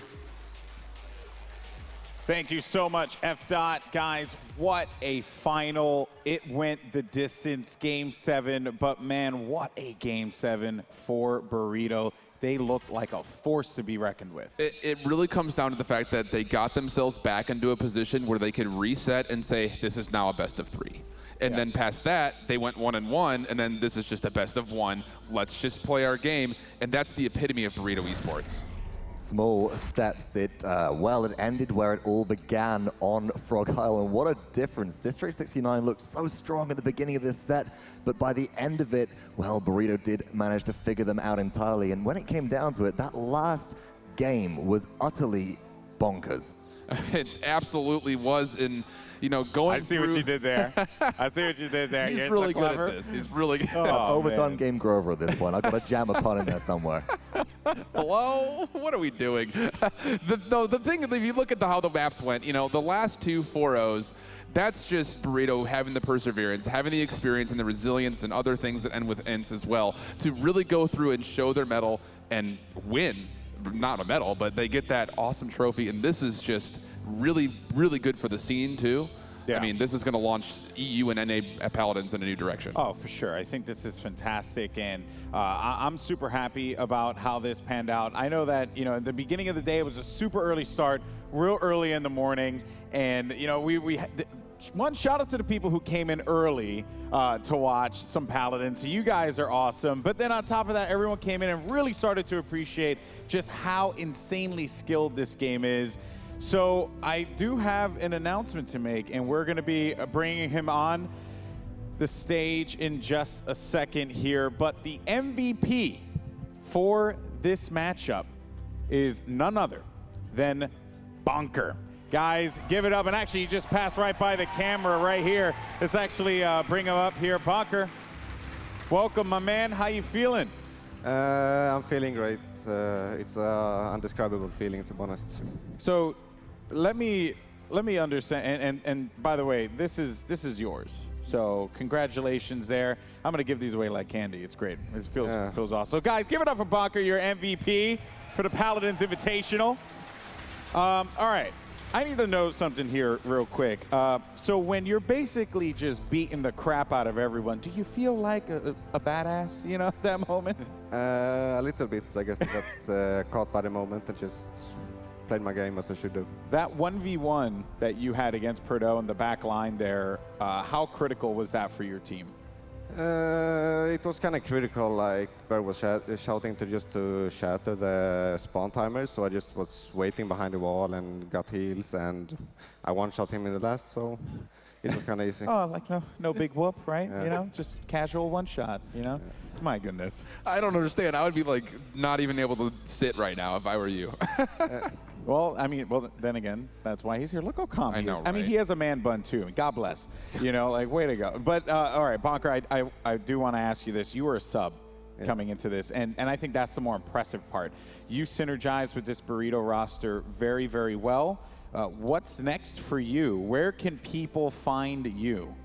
They can find me in a team has no name. That's my real team, but I don't know what's going to happen after this tournament, to be honest.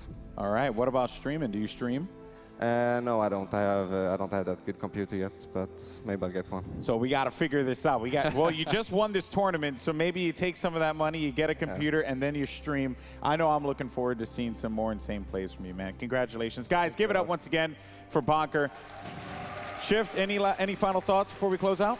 Man, this has been just such a great highlight for Paladins in general. I mean, the EU scene has really shown up, and that's been the real key here is what has international Paladins looked like.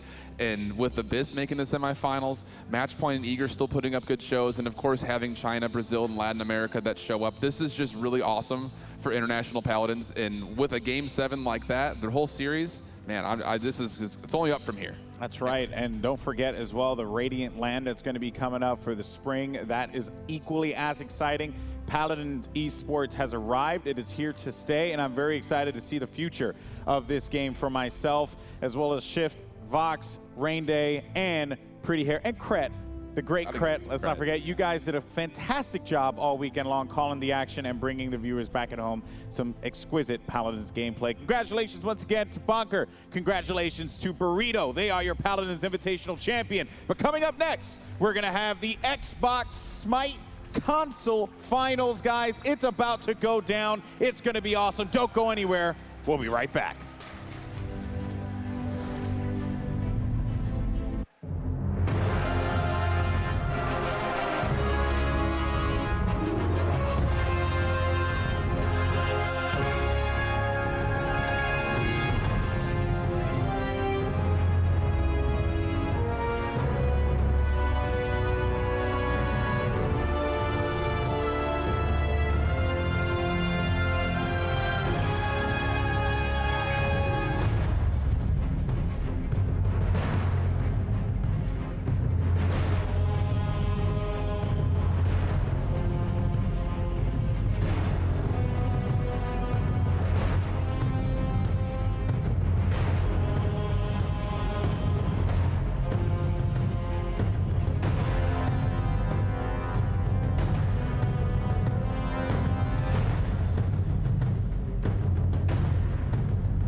I have the greatest enthusiasm and confidence for this battle.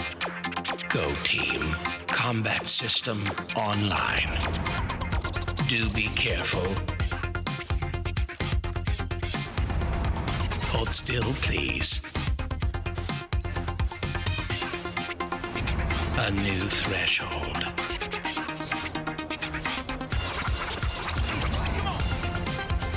Shots fired. I give you my complete assurance that I have zero malfunctions. You can trust me. I enjoy working with people. Their mistakes make me laugh. Recursive loop detected. As expected. Poorly constructed. Good, kitty. Good. Welcome back, everybody. It's time for the Smite Console Finals here in Atlanta, Georgia. I'm super excited to be bringing this one to you. We had some incredible games here, but as you know, I can't do this alone, and we had to class up the desk. We had to boot out totally because we were like, homie, that red blazer ain't working. What's going on, Taco? Welcome back. Yeah, definitely excited to be here. Really, really looking forward to seeing these games. And of course, you know him. You love him from the Xbox Smite scene. Zaxi, what's up, my man? That's right, man. These two teams, Soar and Eager, scrim partners, should be a great set. Yeah, this is, okay, so let's talk about that for a moment here because Soar and Eager, Soar had a great road to this point. Dominance from this squad, they looked just to be on par. And really, you got to talk about the Chapos there, right? Or Chapo and Bro Chacho. Those two guys, they're really passionate, but on top of that, they're just so darn talented. And then you have Eager as well. I mean, who comes out on top in these scrims usually? And Zaxi, I guess it'll be more for you. Yeah, from what I've been hearing, talking to these two teams, Soar has been dominating most of the scrims, but you know, this is the main stage. This is big time. This is for all the marbles, so you can't really account for anything else but this set right here, and I expect it to be close regardless. All right, well, this is going to be a good one, guys. Now, a reminder for those of you back at home who may be joining us for the first time here or not, if you were here for our Paladin stream, it was awesome earlier on today. We want to remind you about the awesome things that you could do with this little website. You may have heard of it called Twitch. They have this thing called Twitch Prime. It's pretty darn good. You get yourself some free stuff with it. A limited edition JT6000 Giannis skin. You guys saw the trailer for that just a second ago. And then when you go and link your accounts, you can get some drops in the chat. You just got to sit there and enjoy the stream, and the drops will be coming to you. Go to hirezstudios.com/link to do that. There is the trophy, though. Who will hoist that above their head and be your Smite console champions? Pressure is on. Soar and Eager, two names well known within the Smite community. Taco, what is it about Eager that makes them such a threat in this game and could potentially put them over the edge against Soar? Well, as everybody's pretty familiar with, Delta Marine is definitely, I think, the shining star and a huge point of contention for Soar to have to deal with, because he is just an incredibly mechanical gifted player for the console scene and everything, and he's always making sure that he's got his positioning perfect, he gets his abilities off, and it's just absolutely incredible to watch this guy play. What about for you, Saxon? Yeah, for Eager, it's definitely Delta Marine. I mean, his positioning is perfect most of the time, lands all of his abilities, just an overall very high IQ player. And then Air Cougar will shine sometimes. I mean, you have games where, you know, Delta Marine's not having a great game, but it's Air Cougar that's doing it all for Eager. Yeah. So, you know, they have a lot of weapons. It's going to be tough without a doubt on both sides, right? But I think we're going to go ahead and intro our first team. Let's go ahead. Welcome to the stage, Soar Gaming. First up, you have Uzi, followed by El Soar. Chapo, sorry about that. El Soar Chapo. Chapo's biceps. Look at his arms. Come on, people. This guy he's massive. And then we have Shaliber, followed by El Brochacho. And lastly, Stormy Rays. Let's go ahead and take a closer look at Soar. Going into the games, I felt super confident. I mean, our scrims were going so well, and the team synergy was building up. You know, we were a new team coming into the last LAN, and you know, having a month and a half practice just felt so good to just have chemistry. Our bans were really easy in the first game. Like, we insta-banned everything. They kind of took their time. I don't really think they studied us too much, but we knew exactly what we were going to do, so I'd say we were prepared. And we took 5-hour energies and drank a bunch of Red Bulls.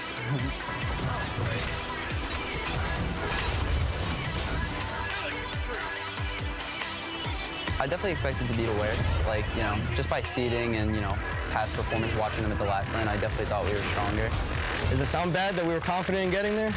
I think that's the best way to look at it. Like, we know we're meant to be in the finals, so we're going to be in the finals, and that's what's happening now. It's a dream come true. I was dreaming about it last year, coming into this year, being a Smite player, and it's a reality now. It's amazing. Getting ready for the match on Sunday, we're definitely going to do research. I mean, I'm not really too worried about my teammates. I know that they all outclass every single one. So I just got to make sure that, I'm with my A game, and as long as I'm playing well, we're going to win. So I can't wait to play on Sunday. It's going to be a hell of a ride because either ALG or Eager, they're both great teams, and I have utmost respect for both of them. Shout out to the Chavo Hype, man. Chavo Hype all day, baby. And there you got the one and only Chapo. This guy, man, he's a savage. I love it. It's great. Yeah, no, I have always loved Chapo, and actually, I mean, for Soar Gaming, these are also players that I grew familiar with over the years, actually from the PC scene originally, and watching their transition over to the console scene and still maintaining that higher level of gameplay, I think is absolutely incredible that they can compete at such a higher level on both sides. Yeah. Yeah, when you're talking to Chapo, I mean, this guy is one of the most knowledgeable people in the Smite community as a whole, console or PC. This guy almost made it pro in PC, but he was just missed it. But yeah, his shot calling is great. His mechanics are great. You just can't say enough good things about this guy, and he's a big reason. If Soar's able to win this, he will be a big reason. Yeah, well, let's take a look at the road to this point. Soar defeated Aware 2-0 in decisive fashion, dare I say. And on the other side, Eager and Allegiance. I remember just sitting here on that Eager Allegiance matchup, and it was just crazy. There were so many plays that were, and I want to get your thought on this. Soar's going to punish that, right? There were a lot of opportunities that Eager had to capitalize, and they just weren't able to do so. Soar will take advantage. Oh yeah, and we heard it down the stretch. Their comms were just so scattered, and they had a few different calls, pushing Phoenixes and stuff. Scattered calls. Their brains were just not on the same level. And Soar's brains will be on the same level because it's not scattered calls. It's Chapo. It's Chapo's call. They're following Chapo's call. Yeah, that's right. Well, guys, we talked a lot about Soar. Let's go ahead and introduce the squad on the other side of the stage. It's Team Eager. First up, he was on the analyst desk last year. This year, he's on the main stage, Air Cougar. Next to him will be Jelly. In the middle, Delta Marine 72. Followed by Mifflin. And lastly, The Worst. Let's take a closer look at Team Eager. Actually ecstatic. The second we won the game, I was literally ready to pass out from exhaustion because they were the longest games I think I've ever played competitively. Last year we were playing against Envy, who we had really never played before, going into semis, and I knew they were all PC pros, so I was pretty scared last time. We wanted this win more than we want to become world champions, honestly. ALG was definitely looked at by the community as one of the best teams. And it's just we got to do it to prove it to them more than to prove it to ourselves.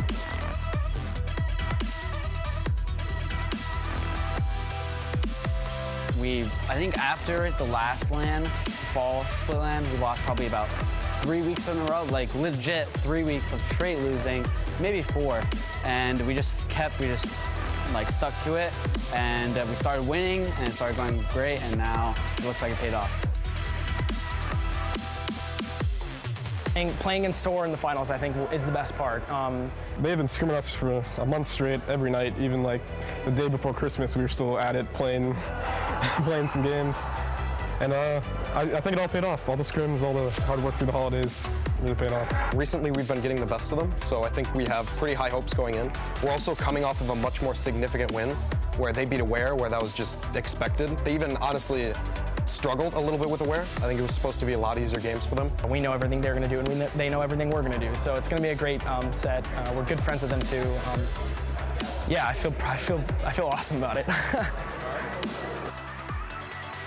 There you have Eager waiting to play in this final matchup. These two teams very familiar with each other. But you heard in that video, though, Eager felt like they've been getting the better of Soar. So, all right. little bit of shake up here, a little confidence. Everybody's always winning scrims. If there's Oh, anything yeah. that I've learned when it comes to competitive, I mean, both sides are winning. Yeah, no, if you're not winning scrims, I mean, what does it matter, you know, at the end of the day? It's not about learning how to play the game or like synergize teams, it's about winning, you know? Yeah, and that's the beautiful thing. Scrims, nothing matters except this right now. So we're about to see who the better team is here. It's very, very true. All right, so looking at Eager. We talked about Chapo and the effectiveness he would have. He's had some great performances in the jungle. He's going to be going against Mifflin here.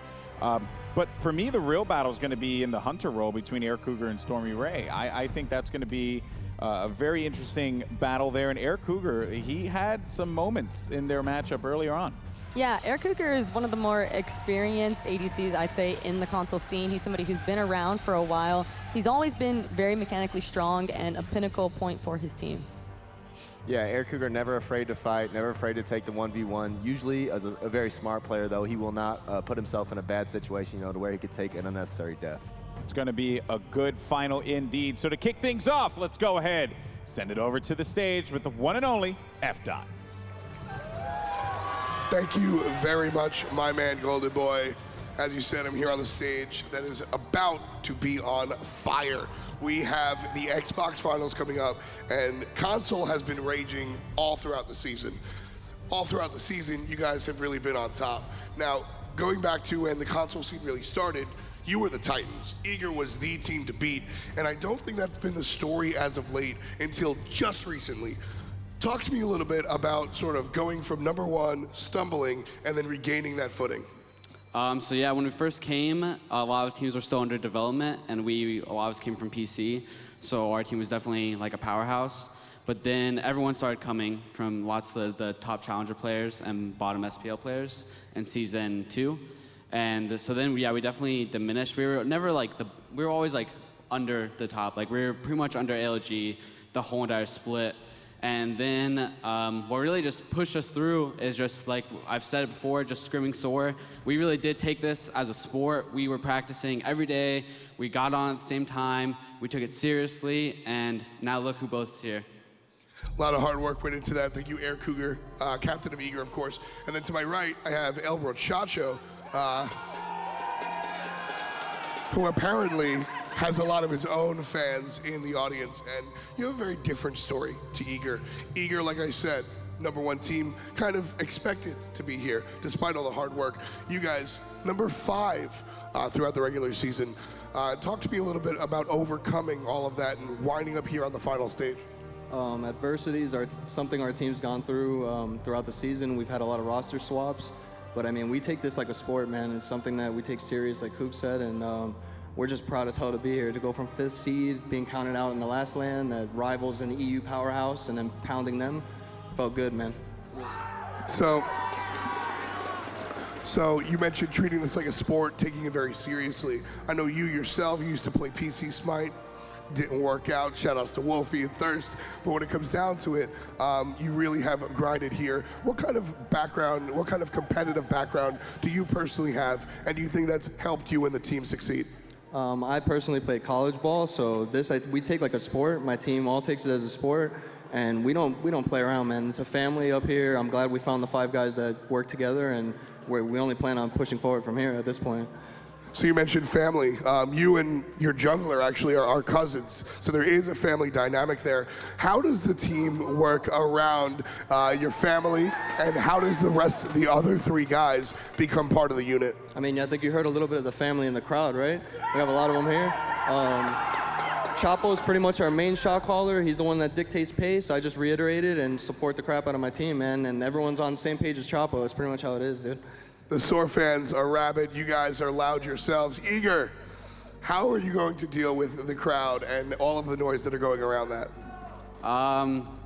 You just don't let it get to you, honestly. Like both of us teams will just be in the zone, and no matter what happens, you never lose focus. If anything goes bad, you just think about what can we do, what we're gonna do to fix it, and like it's awesome hearing when we do good stuff, hearing the crowd behind us and cheering for us, and we always appreciate it. Excellent. So, I think it's about time to start the action. How about you guys? So here's my question, and I'll ask each one of you. Cougar, best of 5. Who's gonna win? Us, 3-1. Brochacho, best of 5. Who's going to win? You might want to swing the mic back over to him and ask him how scrims went.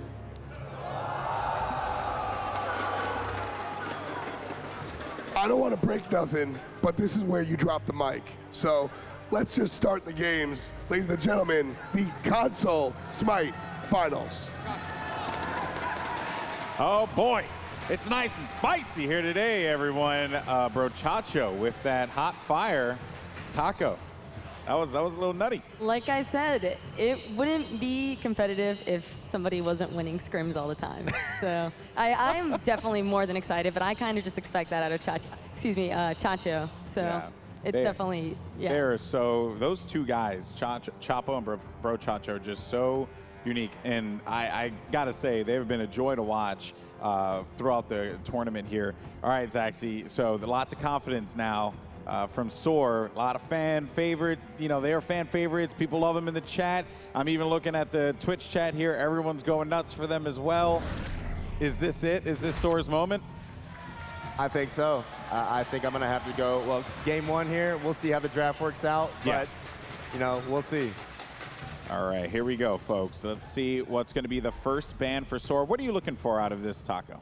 I think, if anything, I would take away, you could see Soar, they're kind of sticking true to healers being taken away because they can be quite problematic, and I think it's a really smart choice as well from Eager to go ahead and eliminate that Ao Kuang. That's a very popular pick for Chapo. And you can tell these guys, there's no hesitation coming out in this picks and ban stage right now. They know exactly what they want to avoid, and I think that they're just ready to play. Yeah, these guys know each other to a T. I mean, they've been scrimming nonstop for the past few weeks. So yeah, it's really no surprise to see these insta-bans come out.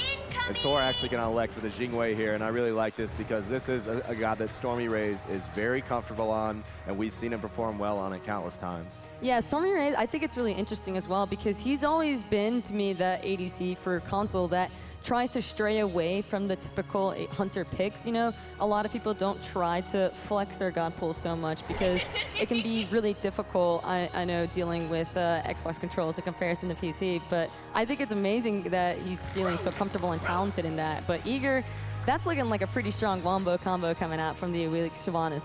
Yeah, Awilix Sylvanas, and Sylvanas is just set up for the Awilix, and also Awilix going to be able to pull the Jingwei if she knocks herself up and tries to dash at someone too. So a good counter there, and the Odin coming out to counter the Sylvanas healing. And looks like it may be Scylla here. We saw Shaliber have an amazing performance on that Scylla in the Aware set. Yeah, that's definitely more of a comfort pick coming out for him as well. And considering how potent her damage could be, especially if they trap anybody in that Odin cage, it'll be pretty devastating for Eager to try and deal with. But I do think the Odin pick is a bit risky considering that Eager does have an Awilix already locked in. So I would expect probably a game plan coming out featuring Blink more so because it takes away a lot of that jump initiation that people tend to try and get between the Bird Bomb combination.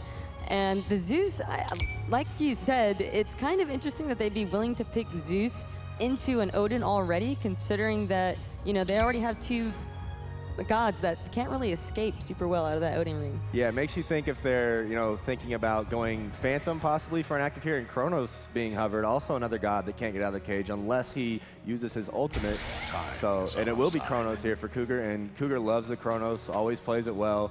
And you see Sol and Neath, two gods that Cougar also loves, banned away from him. Didn't want to deal with the global presence from the Neath. And then when you talk about Chapo, you got to talk about Thor, man. This is Chapo's god. He loves Thor, and I expect him to gank early and often with this Thor. Yeah, I feel like every time I've ever tuned into a stream, he's always playing Thor, so you can tell that Soar have a lot of comfortability coming out into their draft, and I think it's also a pretty smart play, though, by Air Cougar to opt for the Kronos, considering the fact that Sol was taken off the table. I think that Kronos is actually a very solid mage ADC for dealing with the Jingwei mobility and everything else, and so the 1v1 trades I think are definitely going to be pretty interesting to watch. Yeah, Kronos, a god that can trade with Jingwei and Lade once he gets a few items online, and then if he gets in a sticky situation, obviously has that rewind. But Sora drafting another global there with the Terra, and I'm surprised to see Terra get this far through. Honestly, usually we've been seeing her banned, if not in the first set of bans, in the second set of bans for sure. So surprising to see Terra last pick for Sora. So not a bad draft for Soar by any stretch of the imagination. That Chronos pick from Eager is going to be interesting to see. So, all right, who wins? Real quick, who you got? I really like Soar's draft. I'll give them game 1. I'm going with Soar as well. All right, folks. Well, it's time to kick off the Smite console finals. Get hyped down there in the pit. Get hyped in the chat. It's about to go down. Let's go ahead. Send it over to your casters to kick things off. Thank you, analysts. Here we are, game number 1 of the Smite Console World Championships. Eager taking on Soar Gaming, 2 old rivals going at it. So much history between these two teams. A lot of mind games I'm expecting right off the bat. It's interesting to see how these picks and bans developed already. You know, Odin very early in the draft against an Awillish, Scylla as well. So I'm excited to see how Eager is going to be able to shut that down potentially. Not only does these two teams have a big history, but they're very different. Soar with a very good individual skill, and on the other hand, Eager with a good teamfight skills. So I'm going to be interested to see how Soar's going to fight Eager in this late game.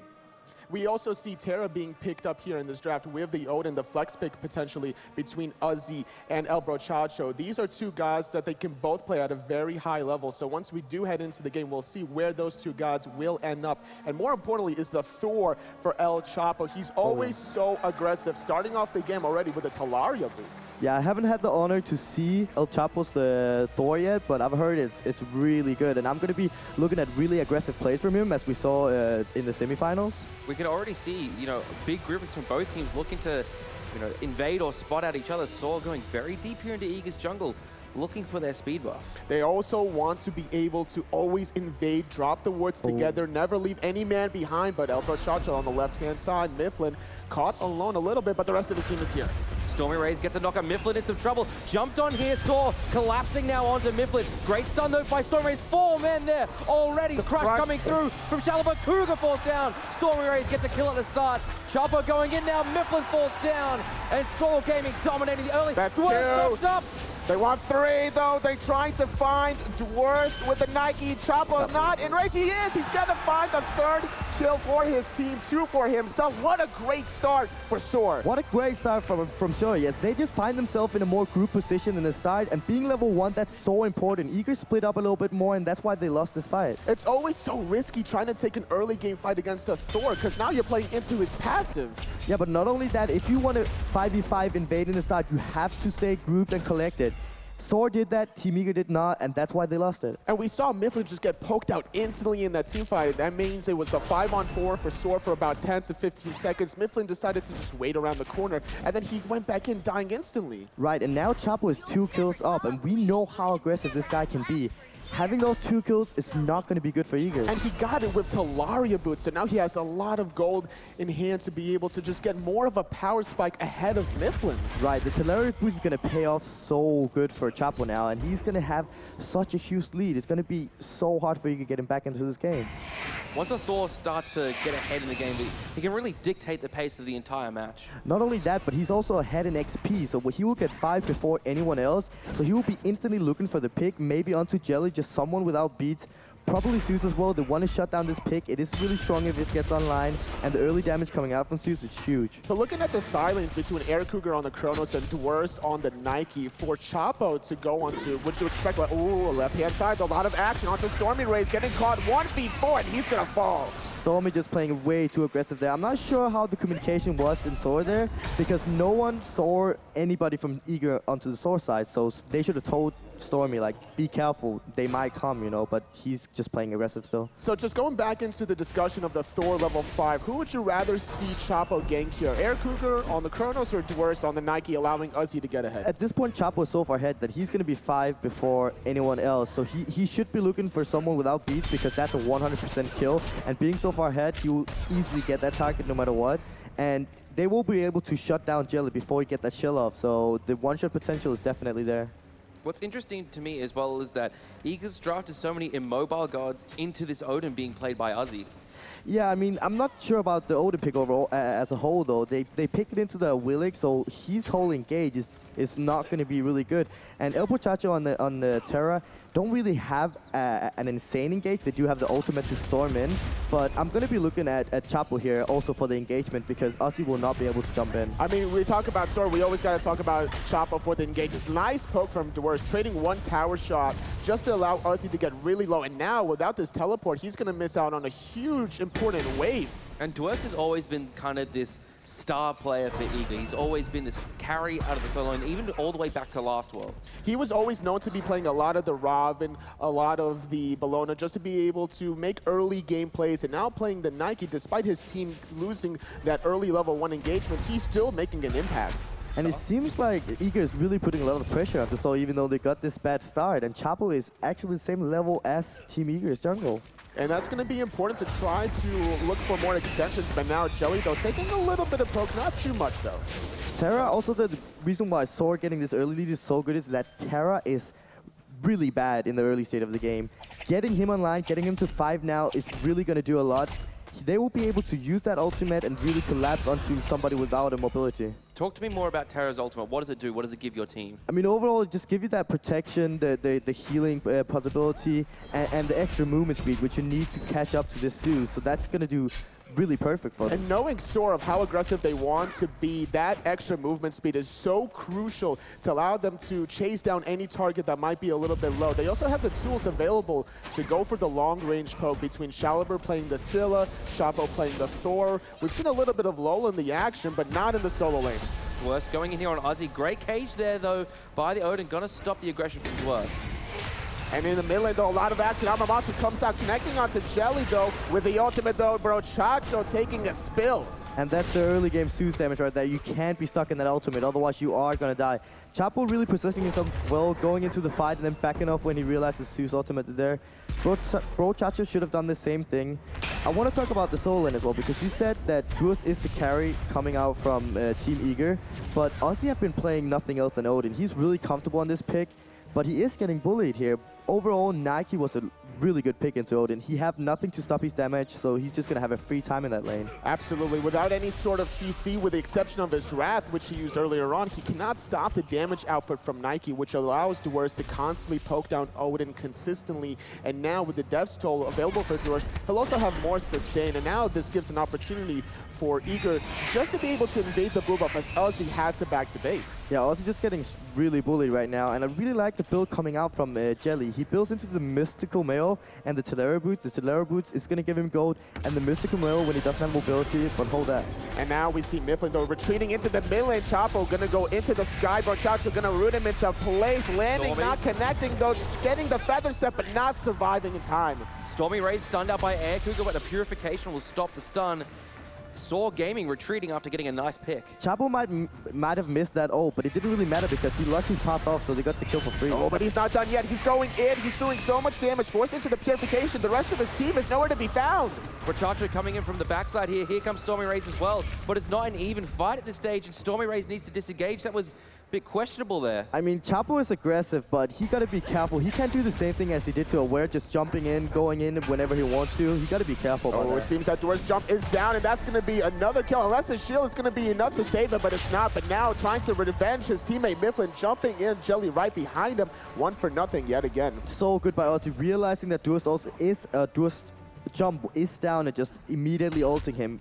What a great pick. And that's what you have to do to take advantage of the fact that, you know, you're down a member. El Chapo obviously going too aggressive. There's a difference between calculated aggression and just over-aggression. And the rest of his teammates, after the earlier pick, they wanted to go for objectives, but it seemed that El Chapo had other things in mind. And I'm really disappointed in Sword because we know they're really good at the early aggressiveness, but they haven't really taken advantage of the early lead they had. They should have invaded Team Eager off the bat and just basically taken all the farms so they hadn't been able to get back into this game. Yes, now heading into close to the 7-minute mark. It's only 5-3 for Sword, not able to get the objective. Still trying to utilize the Scylla Thor combo to their advantage, but if they don't really find the necessary damage, then Jelly will just mitigate it all back up. I'm looking at Shaliber here as well, having a decent game so far, 4 assists online for him, but once we start to get to the later stage of this game and the Scylla damage comes online, I'm looking to him to have a bit more of an impact. Oh yeah, Shaliber have also only been playing Scylla this tournament, and he's been doing a great job so far. he's always able to make the plays off of the aggression from his team. Whenever you have El Brochacho and El Chapo in the front line, you have so much space to do whatever you really want to do. Now, Uzi, though, tried to go for a blue buff invade, but not really finding it, though. But the rest of Eager, though, trying to catch Stormy. Oh, that's his dash caught there, and his ultimate forced away as well. Chapo and Uzi get the solo kill. Shalaba actually forced the armor monster. He hits it onto 2 there, but not quite the damage online yet. So Valentine was going to heal that up. I would have liked to see Team Eager going for this goal free, baiting it out. Thor is really low around it, and El Chapo was in the right lane, so they should definitely have baited it. Especially considering the fact that now Shaliber doesn't have his ultimate. We saw how much time was invested just to be able to take Dwarf off the map, which allows Uzi now to sit in this lane, get back into the game, and get this tier 1 tower. And this is what I love coming out from Chapo. He's looking for every single opportunity he has. If Duos is overextending in the right lane, he will be there. If the Crone is going to go to the left lane, he will be there. Just great aggressiveness coming out from Chapo. I like it as well because we saw Dwarf actually start to bully Uzi a little bit in this lane. Relieving some of that pressure is going to be really important for the solo laner of Saw. Both Hunters, though, doing a really quiet job at this point. You know, 1-1-3 for Stormy Rays, 1-1-1 for Air Cougar. And this is going to be a point in time where it's the quiet before the storm for these Hunters. Once they get to level 14, they finish their 3rd, 4th items, that's when we're going to see more action from these two. Yeah, but overall, this matchup is also pretty equal. We have the Xingwei, really good. You can always go back if you need to. And the Chronos also have the sustain with his 2. So these two characters are really equal against each other. So I don't think we're going to see too much aggressiveness coming out from either. Right now, the Chronos is ahead, so that's why he's going to be the one bullying. In the mid lane, it seemed like there was going to be a little bit of action, but now let's talk a little bit more about these Hunters. Who do you expect to make... Oh, hold that thought, though, Chapo. He wants to go in. Looking for the tier 1 tower.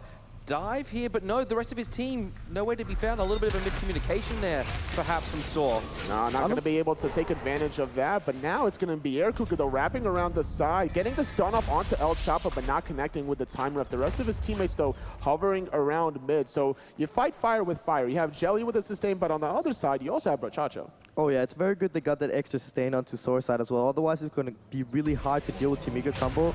Terra ultimate pop here, looking for Delta Marine. The crush comes through, but the Sanctuary is better from Delta Marine. I'm a Monster connects onto the wrong target. Shell popped as well from Eager, and Delta Marine gets the kill onto Chapo with a detonate. Uzi's here in the mid lane, gets the cage under the tower, but Brochacho's in some trouble here. Air Cougar about to pick up the kill in a second. Mifflin letting his ADC get that kill. Eager turn around the initiation from Beautiful Thor. engage from Eager to be able to deal with initiation that was a little bit botched from Soar. We saw it start off with the ultimate from El Brochacho, but unfortunately, you know, Shaliber missed his ultimate. Uzi also missed his bird bomb under that tier 1 tower dive, and that allowed Eager to get 2 free kills. Overall, a really good idea by Sword, pre-ulting with the Terra and just storming in on the Zeus. Unlucky Shaliber misses the Zeus, and so he doesn't get the kill onto him.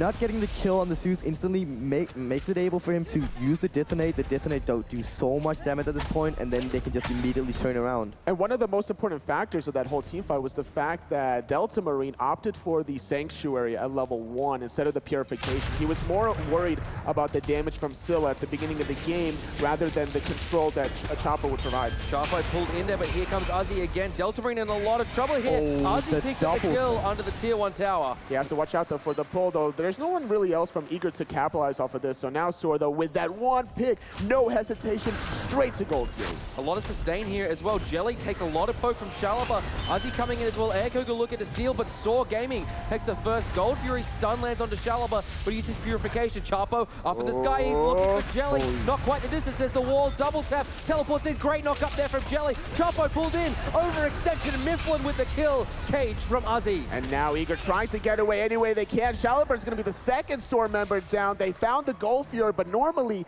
after you get a Gold Fury, you never want to fight. No. When you take the Gold Fury, usually you're like, all right, we're happy with what we got. We got a slow lead. We got a little bit of a lead.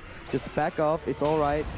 Chapo was so confident in his mechanics right there, thinking that he's going to land on Jelly. The fact that he didn't it was just bad, and were able to turn around. Sometimes you just have to take a quick breather. You know, you can't always be forcing the issue. You have to just take your time and evaluate your surroundings. You got the Gold Fury, that's fine and dandy. You got the one pick earlier on. Don't commit so heavily, especially beyond the red buff, where it's so easy for Eager to retreat to their own tier 2 tower. He stole the red buff, the Terra. Ooh, very sneaky there plays by El Brochacho. The best feeling as a support. Just go and use one spell. You do like 63 damage, but still you get it. But now gets the stun onto Stormy Ray. Stormy, though, here with Brochacho, looking to kill Air Cougar. There's a Sanctuary Force from the Kronos. Does have his rewind available. Actually, no, he doesn't. It's on cooldown. Mifflin knocks up Stormy Ray. Pull back in there. Here's Delta Marine as well. The damage is coming through from Team Eager. Stormy Ray, no escape from the movement is good, but Delta Marine is better with a detonate. But now Uzi in the backline trying to get Air Cougar. He's one shot away. Caught him in the cage. I'm a monster. Not onto Mifflin as he jumps away. Chapo finding one. Uzi returned by Delta Marine. Eager Jelly there pulled in 1-2. The Zeus ultimate, not enough damage coming through. The sustain from the Terra is going to be enough here for Soar Gaming to keep themselves alive and potentially even look for another pick. But on the other side, they also have Jelly for the sustain, so it's going to be a 3-on-3 defense. And now with Uzi on the left-hand side, that allows Dwars to sit here in the soul lane to get a tier 1 tower of his own. And just a great counter game by Eager there. They realized that the support is going aggressive on the Kronos, everybody rotating, getting that pick on the Xingwei, makes it into a 4v4. Meanwhile, the Nike is split pushing the right lane. So just a great... And now we see in the mid lane, though, 3-on-2. Soar trying to look for something, though. They're just going to retreat for now because they see Dwars on the backhand side. You never want to worry or deal with this Nike at this point, especially with all your cooldowns still waiting to come out. So Eager looking for the right side invade. The Nike is so big at this point. He's going to be a real bully for the backline. Alrighty, Jelly gets a 2-man knockup. Chapo walls off Mifflin. Uzi jumps in there looking for Jelly here. Down comes the cage. Chapo teleports in. Mifflin over the wall, but Dwars is doing so much damage to Chapo. Here's Air Cougar as well. Chapo nowhere to run. Dwars is running this game now. El Brochacho taking damage. Great knock up there. Cougar gets a kill, and Eager, they are winning this fight. Stormy Ray's jumping away. The detonate is going to come through any second. Dwars chunking down Stormy Ray. Stormy with his airstrike there. Does the detonate have enough damage? Not enough damage, though. He has the sustain available to get off of those back harpies. Overall, that was a 2-for-0. Air Cougar making a clutch rotation from the backhand side, making such a huge impact. And this is what I was saying. Dwars is so big at this point. He is a real bully at this point. Not only that, the Zeus had free space because everybody went on Jelly. So overall, they just let everybody have air who needs to, and that was the Zeus. Not only is Dwars ahead, but look at Delta Marine, 3 levels ahead of Shaliber. Now, if Shaliber was level 12, he would have had that second relic, he would have had the Sanctuary, he would have been able to buy himself a little bit more time to survive the team fight and then look for more of his cooldowns. And as a result, though, that's a big factor for Soar, not having that important Scylla. And Marine is doing a really good job right now, positioning himself, just making sure he's safe at all time. Not only that, his team is playing so well around him, so every time Soar tries to collapse on him, Team Eager is ready. Despite the gold being relatively even in this game, the experience is all in favor of Team Eager, about 4,000. That's a pretty significant lead for 15 minutes in the game. Oh yeah, you want to get your spell skill leveled up, and when you do that, that's so strong. So being equal in gold don't really matter too much. It just seems that Soar keeps going for the team fights instead of trying to be able to get the objectives, and that's why we see such a disparity in the levels already. Dwars still continuing the same theme as earlier on, continuing to bully out Uzi. The Odin pick right now hasn't been as successful, I feel like, as they wanted it to be. Great Sanctuary there from Delta Marine, saves him from all the damage coming out of Soar. And now we still see more pressure in the soul lane. It seems like Soga's way too caught up in their pick and bans because Uzi and Shaliber is playing the same guard every single game. They need to change it up. Jelly there, no knockups. I'm a Monster comes through, not enough damage though onto the Sylvanas, rooted in place. Crush comes through, but again, Jelly just so tanky. His spells are doing nothing. Even though Soar is basically hitting every single spell, Jelly is still alive, and that's just the early tankiness coming out from the Sylvanas right there. It's only a level 12 Scylla, unfortunately, so that I'm a Monster didn't do as much damage as Shaliber would have liked it to. So as a result, Jelly still surviving, utilizing his sustain, utilizing that sovereignty to get the HP 5 for himself and his teammates. And Eager just casually holding outside the tier 1 mid tower as Goldfear has respawned. So I just used every single ultimate. So I would like Team Eager to push into this Goldfear, maybe get some wards, get the wall control, and then start baiting it because they're finding themselves a really good experience lead. In this jungle fight, I would expect Eager to do the same because they have Delta Marine playing this Zeus, which has way more space control than Shaliber on the Scylla. Now, granted, Crush has a decent amount of space, but you cannot compete with that Zeus ultimate. No, and also Shaliber is so far behind at this point. He's not going to do too much damage. The Zeus is going to do at least twice his. And right now, looking at the build coming out of Delta Marine, I like this pickup of the Wing Blade after the penetration boots, just being able to survive from the aggression from Soar. Look at this from Soar. They've got the vision control here around the gold tree. They might be looking to sneak it away. There is a tactically placed ward from Eager, so they know Stormy Rays is in the area. And now just just trying to bait a little bit, try to catch somebody from Eager out of position. Air Cougar wrapping around behind the goal. Fury gets spotted out. Nice sentry ward from Eager just to prevent any sort of vision, but Stormy Rays has one of his own.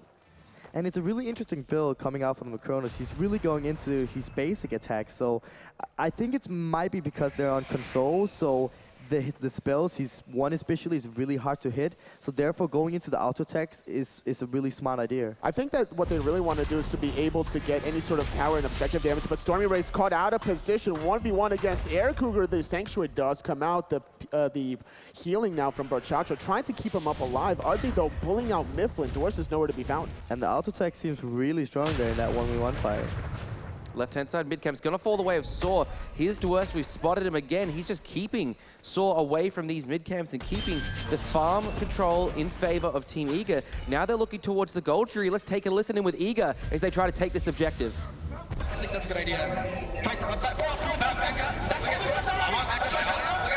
Stormy. Doors up. I have no mana. I need to reset. Full reset. I'm backing. Stay near gold. Okay, I'm back up. I mean, Andre's behind Thor. All right, I'm back. Let's Thor hammer. Still Susan. Hold it. Get to it. We need help. Get to gold. Come on. It's still They don't have hog. I need to back. I'm completely out of mana. Yeah, hurry up. They're going in. Look, kill. I'm gonna slow. I have blink. I'm knocking up. Odin's looking for the back. I can't stop Odin. All right. Guys, Odin's gonna be there. Back up. Our initiation. We have initiation. I blink. Odin TP'd. We just push up. Frantic yet clear communication there between Team Eager, you know, calling out whose cooldowns were down. You know, we heard Mifflin there. Odin's backing. I can't stop him. And immediately the disengage is sounded. They give a lot of good information, but they have to be careful the communication not getting clogged, because that can really spell trouble. They were all yelling at one time, and if they do that in another team fight, it can be a little bit hard to understand sometimes. I know for a fact we're European. We're really good at yelling. So sometimes you got to be careful that the communication doesn't get clogged, because maybe you're not going to be on the same page then. Especially with Sword diving the backline as aggressively as they always have. We saw the overextension from El Chapo, just overcommitting a little bit too hard. Now, he got the double purification, but then he overextended it. Then we saw Delta Marine, what he was able to do with the Zeus, just doing so much. Uzi there taking some damage as he jumps in, but, you know, he's still relatively tanky at this point. He's got himself online a Pestilence, which I like, you know, sort of to deal with the healing of Jelly. I would have liked to see Team Eager a little bit more staying on the go for you, because they should have baited them longer in. As you heard in Team Eager's comms, there was the Marine was out of mana, so he couldn't really do a lot. So they should just have baited it basically and hold it out, sustained the damage, and then gone back and forth basically. Another reason from Sora why they didn't want to commit so heavily was the fact that the Sanctuary was still down at that time for Stormy Rays after the earlier 1v1 skirmish between Air Cougar. And this is so interesting to see these Hunters now get to a point where they're going to be able to really get their damage off the attack speed coming out of both of these Hunters. Oh yeah, both Hunters are going to be so strong in this fight. And you see they're almost equal on the net worth right now. So both of the Hunters is going to be really scary, and you are going to look to keep them down in the team fight. Good work there by Chapo, avoiding the pull in there from Jelly by teleporting away with his hammer. But now we see Shaliber, though, forced into the purification. Didn't want to get pulled by a will, which the ultimate wasn't even used, though. Jelly caught in the front, though. He wants to be able to get off a nice ultimate. A little bit of poke, gonna get sustained by Jelly, no problem. Eager do not want to fight. They just want to keep Sora in this fight right now. The Nike is split pushing the right once again and getting so much damage off. They cannot leave this tower. There's just so much experience now being gained for Dwarves, trying to be the first level 20 in the game, and this is a huge objective. If Eager does confirm, it looks like Uzi is not in time. Huge misplay coming out from Soda. They should not have given that up. Otherwise, they should have committed 100% to that fight, but they were not in the best position to engage on Eager, so giving it up might be the better call. Alrighty, we see Shaliber looking for a route there, just a little bit off the mark. Tier 2 on the right-hand side tower is down. A lot of minions going down that direction. It's going to keep Uzi busy, and now Eager's looking for the Gold Fury again. Just going to be able to pull it, reset it.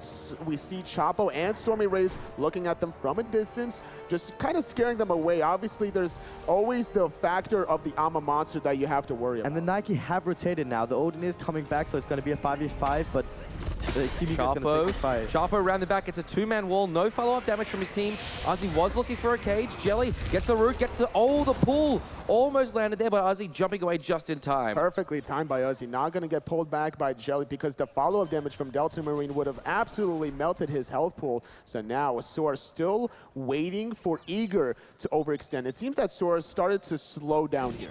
Right, but I would have actually liked to see the Willix ult come through there when the Odin jumped, because he have no getaway after this, and at this point Team Eager is so far ahead and the suits have so much damage. He does have penetration online as well, so he would get tracked immediately. At this point though, with Ozzy being a little bit tanky, do you think that he would just bait himself on purpose just to get a Willish ultimate and then the rest of his team follow up? He can't bait himself at this point. He will die. They have too much damage. Stormy caught out here. Dwarfs looking for the damage, but the Sanctuary comes through. Knockup is good, and no airstrike is not even able to save the life of Stormy Rays. It seems that Stormy Rays is just taking too much time to disengage, and now Eager going for the Gold Fury immediately after this one pick. Sword just conceding it. Right. You find a pick, especially when you find a pick onto an ADC.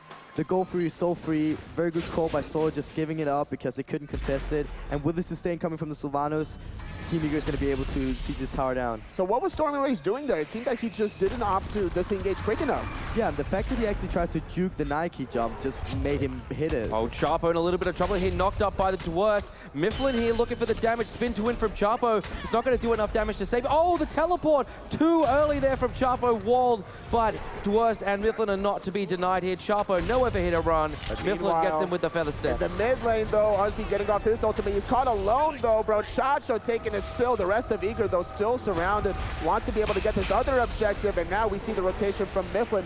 Not going to be able to find the knockup. We see Air Cougar just absolutely destroying this tower. And Eager, they're not done yet. They want the Phoenix. And the meditation comes in, so they're going to be looking for this Phoenix right now. Even though the suit was locked into the Odin ultimate, he was still able to stay alive. Ozzy pulled in there by Mifflin. Ozzy taking a lot of damage, but manages to get away over the wall. Here's Dwarfs though, out of nowhere. Middle Phoenix the target now for Eager. There's not too many men left on Sword to defend it. It's only Shalaber and Stormy Rays. Stormy with only like 10 HP. Dwarfs spots him out. Dwarfs looking for the kill. One hit, two hit. Down for Stormy Rays and down for the Middle Phoenix. Mifflin needs to be careful. Shalaber gets the return kill. Chapo out of the sky looking for Dwarfs. Great wall spin to win. Dwarfs dead to Chapo. Eager might give up 2 kills. They got 2 kills themselves, so this Phoenix is so worth it. It's going to put so much pressure onto Eager, and they're just going to keep sieging this lead. Soar needs to get something more out of this if they want to get back in the game. There's just so much downtime for the Gold Fury to respawn, so they can't go for that objective. They're going to have to go for at least a tier 1 mid. And look at the lead right now. El Chapo is the same level as the support onto Eager. He is not in the position he want to be. We usually see him way further ahead of anybody else in his team. I know, to be fair, Thor can still make plays to be able to stun and set up the rest of his teammates, but you want to be able to do the damage as well. Look how aggressive Air Cougar is wanting to get off more damage. And that's right what you're saying there. Thor can still set up for his team, set up for Shalaber, set up for Stormy, but right now it seems like Shalaber is not too comfortable on that Scylla pick. He really needs that setup, otherwise he's not going to hit his spells. Do you think it's game 1 jitters of the grand finals for Soar? We saw how antsy they were earlier on. I mean, Soar seems so confident no matter what. I don't think they have land jitters. They're so good on land environment, but on the same time, Team Eager is good at it. So I think it's just the fact that now they're against a better team. They take advantage of the aggressiveness coming out from Chapo and just collapsing on him every single time he goes in. You know, we heard in the pregame, Brochacha was saying, how's scrims going? Yada, yada, yada. You were saying, Trix, that, the fact that they're winning scrims mean Eager might try out different strategies. Oh yes, so Soar might be winning every single scrim, but that might be good for Team Eager because Soar's not going to change anything from the scrim set. But on the other hand, Team Eager is like, we did something wrong, let's change it up. We don't know what the scrims went, but I suppose that Team Eager is trying something different out than scrims. So that might be the reason why Soar is on the downhand right now. Well, we saw a patient waiting game out of Eager earlier on, played into the hands out of Soar's aggressiveness, and that's why we see the close to 7,000 goal lead for Team Eager now heading into the 27-minute mark, and this is where all the attention is going to start being around the Fire Giant. Chapo gets a wall onto 2. Left-hand side, Air Cougar, though, takes down the tier 1 tower all by himself. More than willing to take this 1v1 against Stormy Rays. Right now, there's no towers on the line other than the left tower, but Shalaba almost pulled in there. Purification's enough to get him away for now. There's a lot of swords damage. Flanking by Jelly. Knock up. Shalaba, nowhere for him to run. Sanctuary got to keep him alive, but oh my Not going to be goodness. able to find it though, but now Uzi trying to get something in return. 1-0 for Team Eager. This is what they are constantly doing. We saw Chapo going into the sky, but he hesitated too long. And this is what Eager needs to do as well. They need to find the picks in the jungle, but wait a minute. Nice job though, getting the rewind from Air Cougar. Stormy Rays though, he needs to connect some of these in-hands. The stun connecting, forcing the purification out of Chapo. The chase is on, but look how fast Air Cougar is. Great wall there though from Chapo. Air Cougar knocked up by Stormy Rays as well. Chapo gets the kill right-hand side though. Saw there's 4 men pushing down this right-hand side. Mifflin gets a kill. Mifflin gets a double. Middle Phoenix, there's 5 minions pouring in. This is a clear Fire Giant. Yes, and now with those 3 members dead from Sword, this is going to be an easy Fire Giant for Team Eager. They had to worry about that middle Phoenix because of it being down all those fire minutes. Chapo had to defend it. Overall, great pick by Chapo. Overall, Soar should have left that Fire Giant after Shellber died and Chapo going to the left lane. So right now, Team Eager is just going to take this Fire Giant for free. We see 14,000 experience, 8,000 gold, all in favor of Team Eager. Early game though, this was all Soar. What happened? Right, I'm surprised that Soar didn't take more of an advantage of that early lead. Chapo was so far ahead, they just didn't invade, take all the XP in the jungle as they should have, and that just sprang Eager on a comfortable role and just make it able for them to get back into the game. I don't know about you, but it just seemed that, to me, Soar felt they were more ahead than they really were after they just got those 3 early kills. Now, kills are always great, obviously, but pre-buff spawns, it doesn't really amount to much because you don't have that much of an experience lead. They're not worth that much experience, a level 1 god kill. No, Soar got the free kills, but both of the teams went back farming, and it just seemed like Team Eager was farming better. Absolutely. Racho, almost pulled through the wall there by Jelly. Delta Marine and Jelly going to be able to clear out the wards on this Gold Fury. And now we still see Eager trying to find somebody out of position from Soar, utilizing their Fire Giant advantage, but now it's Chapo in the mid lane. Taking a lot of damage there from Mifflin. Look at Brochacho here, caught between so many members of Eager, taking so much damage from Delta Marine Uzi. Great use of the cage, but Dwarf jumps over. Jelly blinks through. They're looking for Brochacho. Delta Marine picks up the kill with the Zeus ultimate. He gets a 2nd kill. He gets a 3rd kill. Triple for Delta Marine. And there's more men of Soul looking to be dead here. Look at this. Shalaba so low here. And he's gone. And that's going to be it. Eager, they're pushing down the Titan room. They're going to be able to secure themselves the first game in this best of 5 set. And Team Eager was 8k gold ahead. They had the Fire Giant. You can't fight that team other places than the Phoenix. They were out of the Phoenix, so they couldn't fight them. This Zeus was absolutely incredible from Delta Marine. Just killing people so quickly with that just burst damage. It just seemed that Soar was going so far deep, playing into Eager's hands. Alrighty, analysts, our first game is done. Take us through what you saw. Thank you so much. All right, guys. Game 1 in the books, all set up. Started off really good for Soar. If you're just joining us here and you maybe saw the beginning of the game, you're like, oh yeah, Soar's got this. Oh, wait a minute. No, you're wrong. Eager came out on top, and they looked really good in that game. What happened to Soar? I think one of the main things is that Eager honestly maintained a lot of their composure even after having such a horrible start, because you know that's definitely not the way you want things to go down. They're level 1, they got caught out, a couple of kills went the way of Chapo, who had an excellent potential for the snowball, but Eager just played it calm, and you saw Sora trying to go in a lot of times. Chapo, I think, was just playing a little bit too overconfident after those early kill secures. And the thing is, I feel like if Sora had, just slowed down to Eager's pace, that might have gone a little bit differently. But because Eager forced them to play at their pace, which was a much more passive and slower one until they were able to snowball themselves, and Eager finding the proper picks, like, early on they found the pick on Stormy Rays actually in that duo lane, which I think helped alleviate a lot of the map pressure that Sora was aggressing onto them. So just honestly really well played by Eager there. Yeah, I mean, you saw straight off the rip, Soar jumped out to a 1,000 gold lead, and within minutes, it just disapparated. Like, they were playing a little bit, I use the term blindly aggressive. It wasn't Chapo's normal calculated aggression. It was sometimes he was hammering in on 3 people, maybe they weren't on the same page. But it's just, they had the early lead, and then that's what Eager's known for, though. They always stay calm, they always stay composed, and even if it looks like you've got them on the ropes, they're always going to stay level-headed and make sure that they're in it, for the late game. Yeah, for the long haul indeed, and that netted them that victory. So Eager is going to go up 1-0 here. Looking at the draft, guys, there were some questions, right? You started things off pretty good for Soar, picked up the Xingwei. That was a great hunter, without a doubt.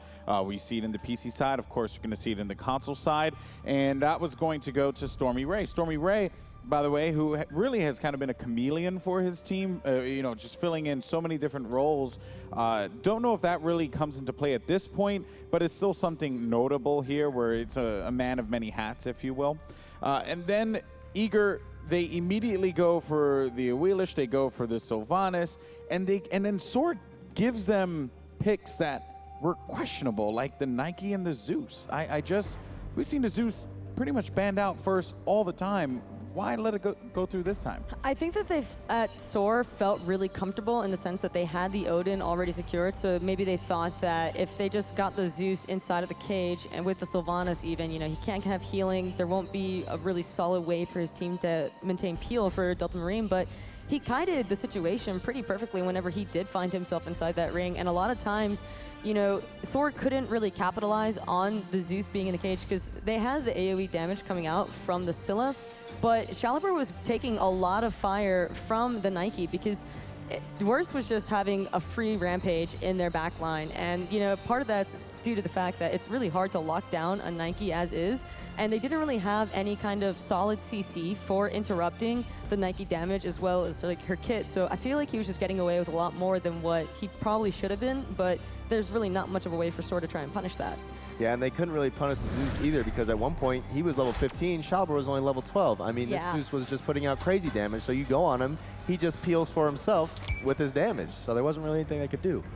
All right, well, here we go. Game 2 as we get the picks and bans started here. Soar's going to get rid of Ra, which makes a lot of sense. Ra is just such a great god in the mid. And then the Alquan, which are the first 2 bans we saw in Game 1. Yeah, you can tell these guys are, scrim partners like we've mentioned, and they know automatically what they want to ban. SOAR's sticking true to the book. They don't want to let Eager have that Geb, Ra, and I think that's a really smart choice by them, especially after seeing how hard it is to deal with Eager, who's a team that likes to play a lot more passive and wait it out to the mid-late game. So Geb being on the side of Eager, I think would be devastating. Yeah, we saw them play the Geb and the Guan Yu, and they just play that comp too well. So I respect the Geb ban, and we have Sylvanas here for SOAR going to Brochacho. Brochacho loves Sylvanas and plays a great Sylvanas. I like it. You got to wonder here, is Eager going to go the same route as SOAR did last time and pick up the Odin, or did they just go flat out Odin Zeus here? I feel like Eager, if I wanted Zeus, I would probably just go ahead and lock that down. It's open. Delta Marine has displayed that he's more than capable of playing it, and he's a really comfortable pick for him, not to mention that the AoE control on the map as well that's provided by Zeus, I think is an incredibly smart, it's a smart thing to have on your team. But they prioritized the Chronos here, and good. Would it have been banned out? I don't know. I don't think it, maybe in the second phase of bans, but I do like this. Sometimes you're just at a point where you're like, yo, I'm feeling this god right now. I'm feeling this god right. And Cougar played the Chronos last game really well, and there's the Zeus for Delta Marine. So I feel like these guys did enough on these 2 gods to warrant them being the first 2 picks for Eager, and I like that they did that. Yeah, not to mention that on the Chronos, he was taking up a lot of aggressive trades with Stormy Rays in that duo lane, and majority of the time, Cougar was actually by himself just trying to box and siege objectives on the side of the map, which was causing a lot of displacement on the side of SOAR, in that Chapo didn't really seem like he was certain of, should I just go and gank this lane and, help Stormy not die, but then at the same time, you have the issue of Eager just sieging on the other side of the map as well, so I think it causes a lot of confusion and chaos. It sure does, and we see the Zhang Kui here for SOAR. That's going to be going to Shaliber, and that's one of Shaliber's gods. Not a lot of people play Zhang Kui on Xbox. It's primarily Shaliber and Cloud you see playing the Zhang Kui. I do like Zhang Kui. He has a lot of unmissable abilities, and unmissable abilities are good on Xbox because everything's harder to hit. So I do like the Zhang Kui, and the Nike from Eager is also a good pick. Dwarves did a lot of work on that last game. Yeah, I think there's a little bit of concern coming out from me about the Odin pick, just in the sense that we saw the worst having a really easy time in that solo lane on the Nike Odin matchup, and I think that a large issue with that is the fact that Odin doesn't have a way to interrupt Nike's clear, so he kind of just gets to free farm to his heart's content, and I think that that can be a little bit dangerous should Doris farm up really strong again on the Nike, because then he'll just be in that back line, and when you're a Zonqui, it's kind of hard to get away. Yeah, that is a rough matchup, the Nike versus the Odin, but I do want to see here, I want to see Chapo put a little bit more pressure early on that solo lane. Granted that it's not a great matchup for the Odin. I want to see him alleviate some of that pressure in the solo lane, maybe look at, see about getting Uzi a little bit ahead, because Uzi plays great from ahead, and you know, he just makes good rotations to mid, and it helps their team fights go a lot smoother.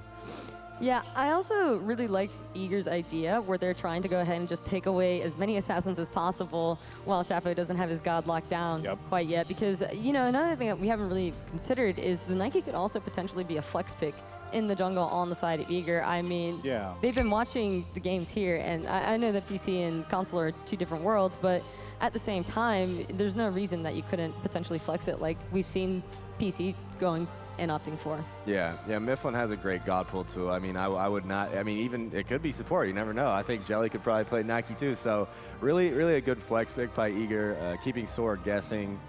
Soar opting for the Bacchus, a Willix bands there. We do know Jelly loves his Bacchus, and Mifflin, I think, has played a Willix every game so far. I think he played it 2 games in the set versus ALG, so I do like the Willix band there. And they took the Circuit and the Thor away from Chapo, 2 guys that he's very potent on as well. So a lot of jungle bans coming out in the second phase. Yeah, I feel like I wouldn't be surprised to see Mifflin potentially opt for that Athena jungle. It's something that he's run before with Eager. It's something that he feels pretty comfortable with. And I do, the Humbots with Zeus, I think, is a really great decision by them.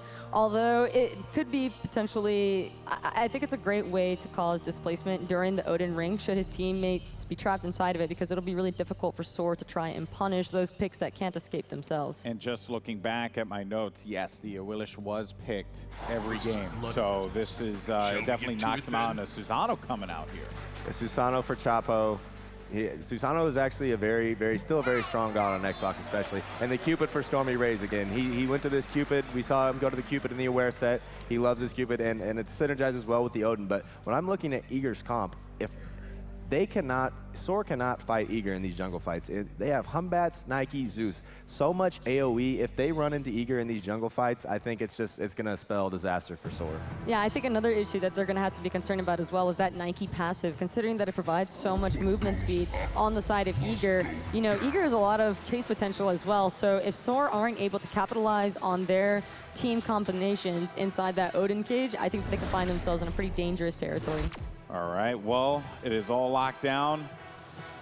Really interesting draft there. That Xing 10 pick coming in at the end. All right, guys, who do you have? I think that with the momentum that Eager's going with, they could potentially pick up the second game as well. Interesting. Just for the sake of disagreement, I'm going to go to Soar. Oh, just for the sake of this, I respect the hustle. All right, guys. Game 2 is going to be underway in just a second. This is a great matchup for the console finals. It's Eager, it's Soar. Who's going to come out on top? Let's send it over to the casters. Thank you, Golden Boy. Soar versus Eager, game number 2. Game number 1, all Eager's way after a pretty rough start from them. Absolutely. We saw Soar get off to 3 early great kills, but unfortunately couldn't translate it to more objective invades, getting those small buffs. Yeah, Team Eager looking really great, but this is the first time we see the Shankui and the Susano picked here. It's going to be really interesting to see what Soar is thinking around it. Another great aggressive god for El Chapo. Now the question is, how aggressive is he going to be? Because it was just too much aggression from the last one. I know for a fact as well, Cubefed loves the Hunbats into the Susano, so the matchup there is, I don't think it's too good for him, but El Chapo can probably pull it out. He's insane. There's going to be a lot of area of effect damage from both of these teams, obviously, between the Sylvanas, Shankui, Cupid, and then on the other hand, you have the Hunbats, the Zeus, and don't forget the control that Jelly's going to have with that Xing Chen ultimate. Again, we see big groupings from both teams here. Last game, this level 1 fight went the way of Soar Gaming, but as we remember, Team Eager were able to win the game overall. And we see now Stormy Ray's playing the Cupid, which is a great god for the level 1 compared to Air Cougar on the Kronos. But Uzi and Elbro Chacha, though, you don't really want to commit there with the rest of your teammates behind you. They want this 5v5 again. They want to get the early kills and maybe get that lucky pick. They want to find the wards, but now Uzi caught out of position. He's still holding on to his ability. I think he's not going to be able to jump in, not finding the card either for the slow. That would have been a good slow right there. Maybe a pick onto Mifflin, or at least he would have picked up his jump, and that would have been really good for Sora. Absolutely, because without your second ability, you're not going to be able to clear as quickly those buffs. So that will give a slight edge to Sora just to get to laning phase first. Exactly, and now we see just the passive start, you know. They're taking their own jungle. This is a really overall normal start, at least coming out from Sora. The support is going to rotate to the solo lane side. So I'm going to be looking at whether they're going to take the fire camps and then the mid camp, so they get like this slight lead. Tell me more about these builds coming out of these supports. We see on one side Jelly starting off with the Traveler Shoes, and on the other side Brochacho playing Sylvanas, Marco the Vanguard with Boots 1. I mean, the Stellar Boots is once again for the early aggressiveness, getting that extra gold, and on the other hand, Sylvanas don't have the same mobility as Xingtan have, so you want to get that early protection to possibly stay alive and fade for yourself. Mifflin took a lot of damage there from those right-hand side mid-camps. Going to be rotating towards the fire elementals, but Sora have already cleared them. And it seems though as the Gremlins do spawn, Sora are in position to grab these first sets of them, and now Brochacho going to 3-man split it. Is it efficient to 3-man split those? I mean, overall, it's fine. It's not too efficient. You want to get that 2-man split in, mostly, but overall, this goes to in the favor of Sword. They're getting the same farm, but overall, Sword get those fire camps, so that's going to give them maybe 50 gold ahead. So already the game compared to the last one, just not as quickly without those 3 kills right off the bat. So these both teams are still going to feel each other out, wait for the right timings before they aggress, wait for those level 5 plays. And the Humbats picked up Ninja Tabi. I'm a little bit confused about the pick. I would have liked to see the Teleri boost to get that extra gold off in the start, because Ninja Tabi overall, I mean, attack speed, you don't really need it, because when bad you blink in and then you get 1 crit and dead. Do you think with a Ninja Tabby, he's going to build something a little bit more differently, like maybe Transcendence, just to get more mana and spam his abilities, or? I mean, it's going to be interesting to see what he's thinking here, because the Ninja Tabby is definitely not a common pick. Absolutely. You don't have as much physical power, but you do have some attack speed to maybe get off those hits in between the abilities, so we'll see how that plays out later on. Both of our hunters here have gone into Boots at the start yet again. We're really seeing starter hunters not be as popular in the ADC role in this tournament. It just seems that the mobility is a bigger factor. I mean, the mobility is good, but I feel like if you leave the dual lane alone, the boot start is not a good start, because you don't have the extra sustain that you would have with like a Vampire Shroud, a Death Toll onto the Hunters. So I would have liked to seen at the Cupid at least picking up that Death Toll to keep his sustain. He also needs the extra mana to keep healing himself. If you look at both of these gods, though, they do have some sustain built into their kit. Stormy Ray's with the hearts for himself. Air Cougar, if he gets the first tick off and his accelerate, then he'll get some more health with them. And right now, Soul's just going to be looking for these fire camps, just trying to get the control over the right side of the jungle. Team Eagle will not be able to do the go free, so just keeping the right control is just fine for now. Sora grabbing their second set of the Gremlins there by the Fire Giant, and now rotating down the middle. Brochacho, he wants to find a pull maybe onto Jelly. El Brochacho playing so aggressive. He's always up in their face. Even though he's not doing anything, he's showing presence, and Team Eagle needs to be under his tower, because he will find a pull. There's the ultimate from Stormy Ray's. Air Cougar using his rewind as well, looking to take the 1v1. Stun onto Stormy Ray's. Stun not off onto Air Cougar. Stormy Ray's forced to dash away. And that's just going to be a wash, though. But now we see Eager starting to contest their own speed bump, but a nice ultimate from Brochacho, and the Typhoon comes through.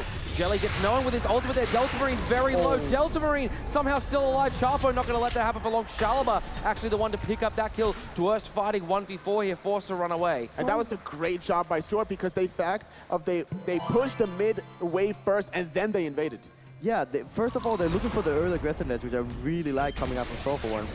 That's really great there from Chapo. He forces out the purification from Air Cougar. And thinking that he was going to pull him in there, right? Right. And this time, Sora is giving Team Eagle no time to breathe. They're going to invade everything they can, and they're just going to keep doing this. And this is something that Sora struggled with last game, was they got a couple of early kills, but weren't able to translate that into efficient farming. And this is how you've managed to take advantage of your early picks. You don't keep forcing team fights down the mid lane. You go for an invade on the right, invade on the left, slowly build a goal lead. And last game, game, it seemed like Seoul really had a hard time dealing with the Zeus ultimate. So the fact that they pick in Shankri, a really tanky mid laner, just makes it easier for him to just go in and just tank it all, meanwhile doing a lot of damage to Marine. It just seems that, yeah, Soar wants to be able to match that area of effect damage from Delta Marine with some damage of their own. And now with Brochacho on the Sylvanas, we saw the strategy coming out of Soar right off the bat. They banned Geb, which is a huge comfort pick for Jelly, now switching back to the support role after the fall split.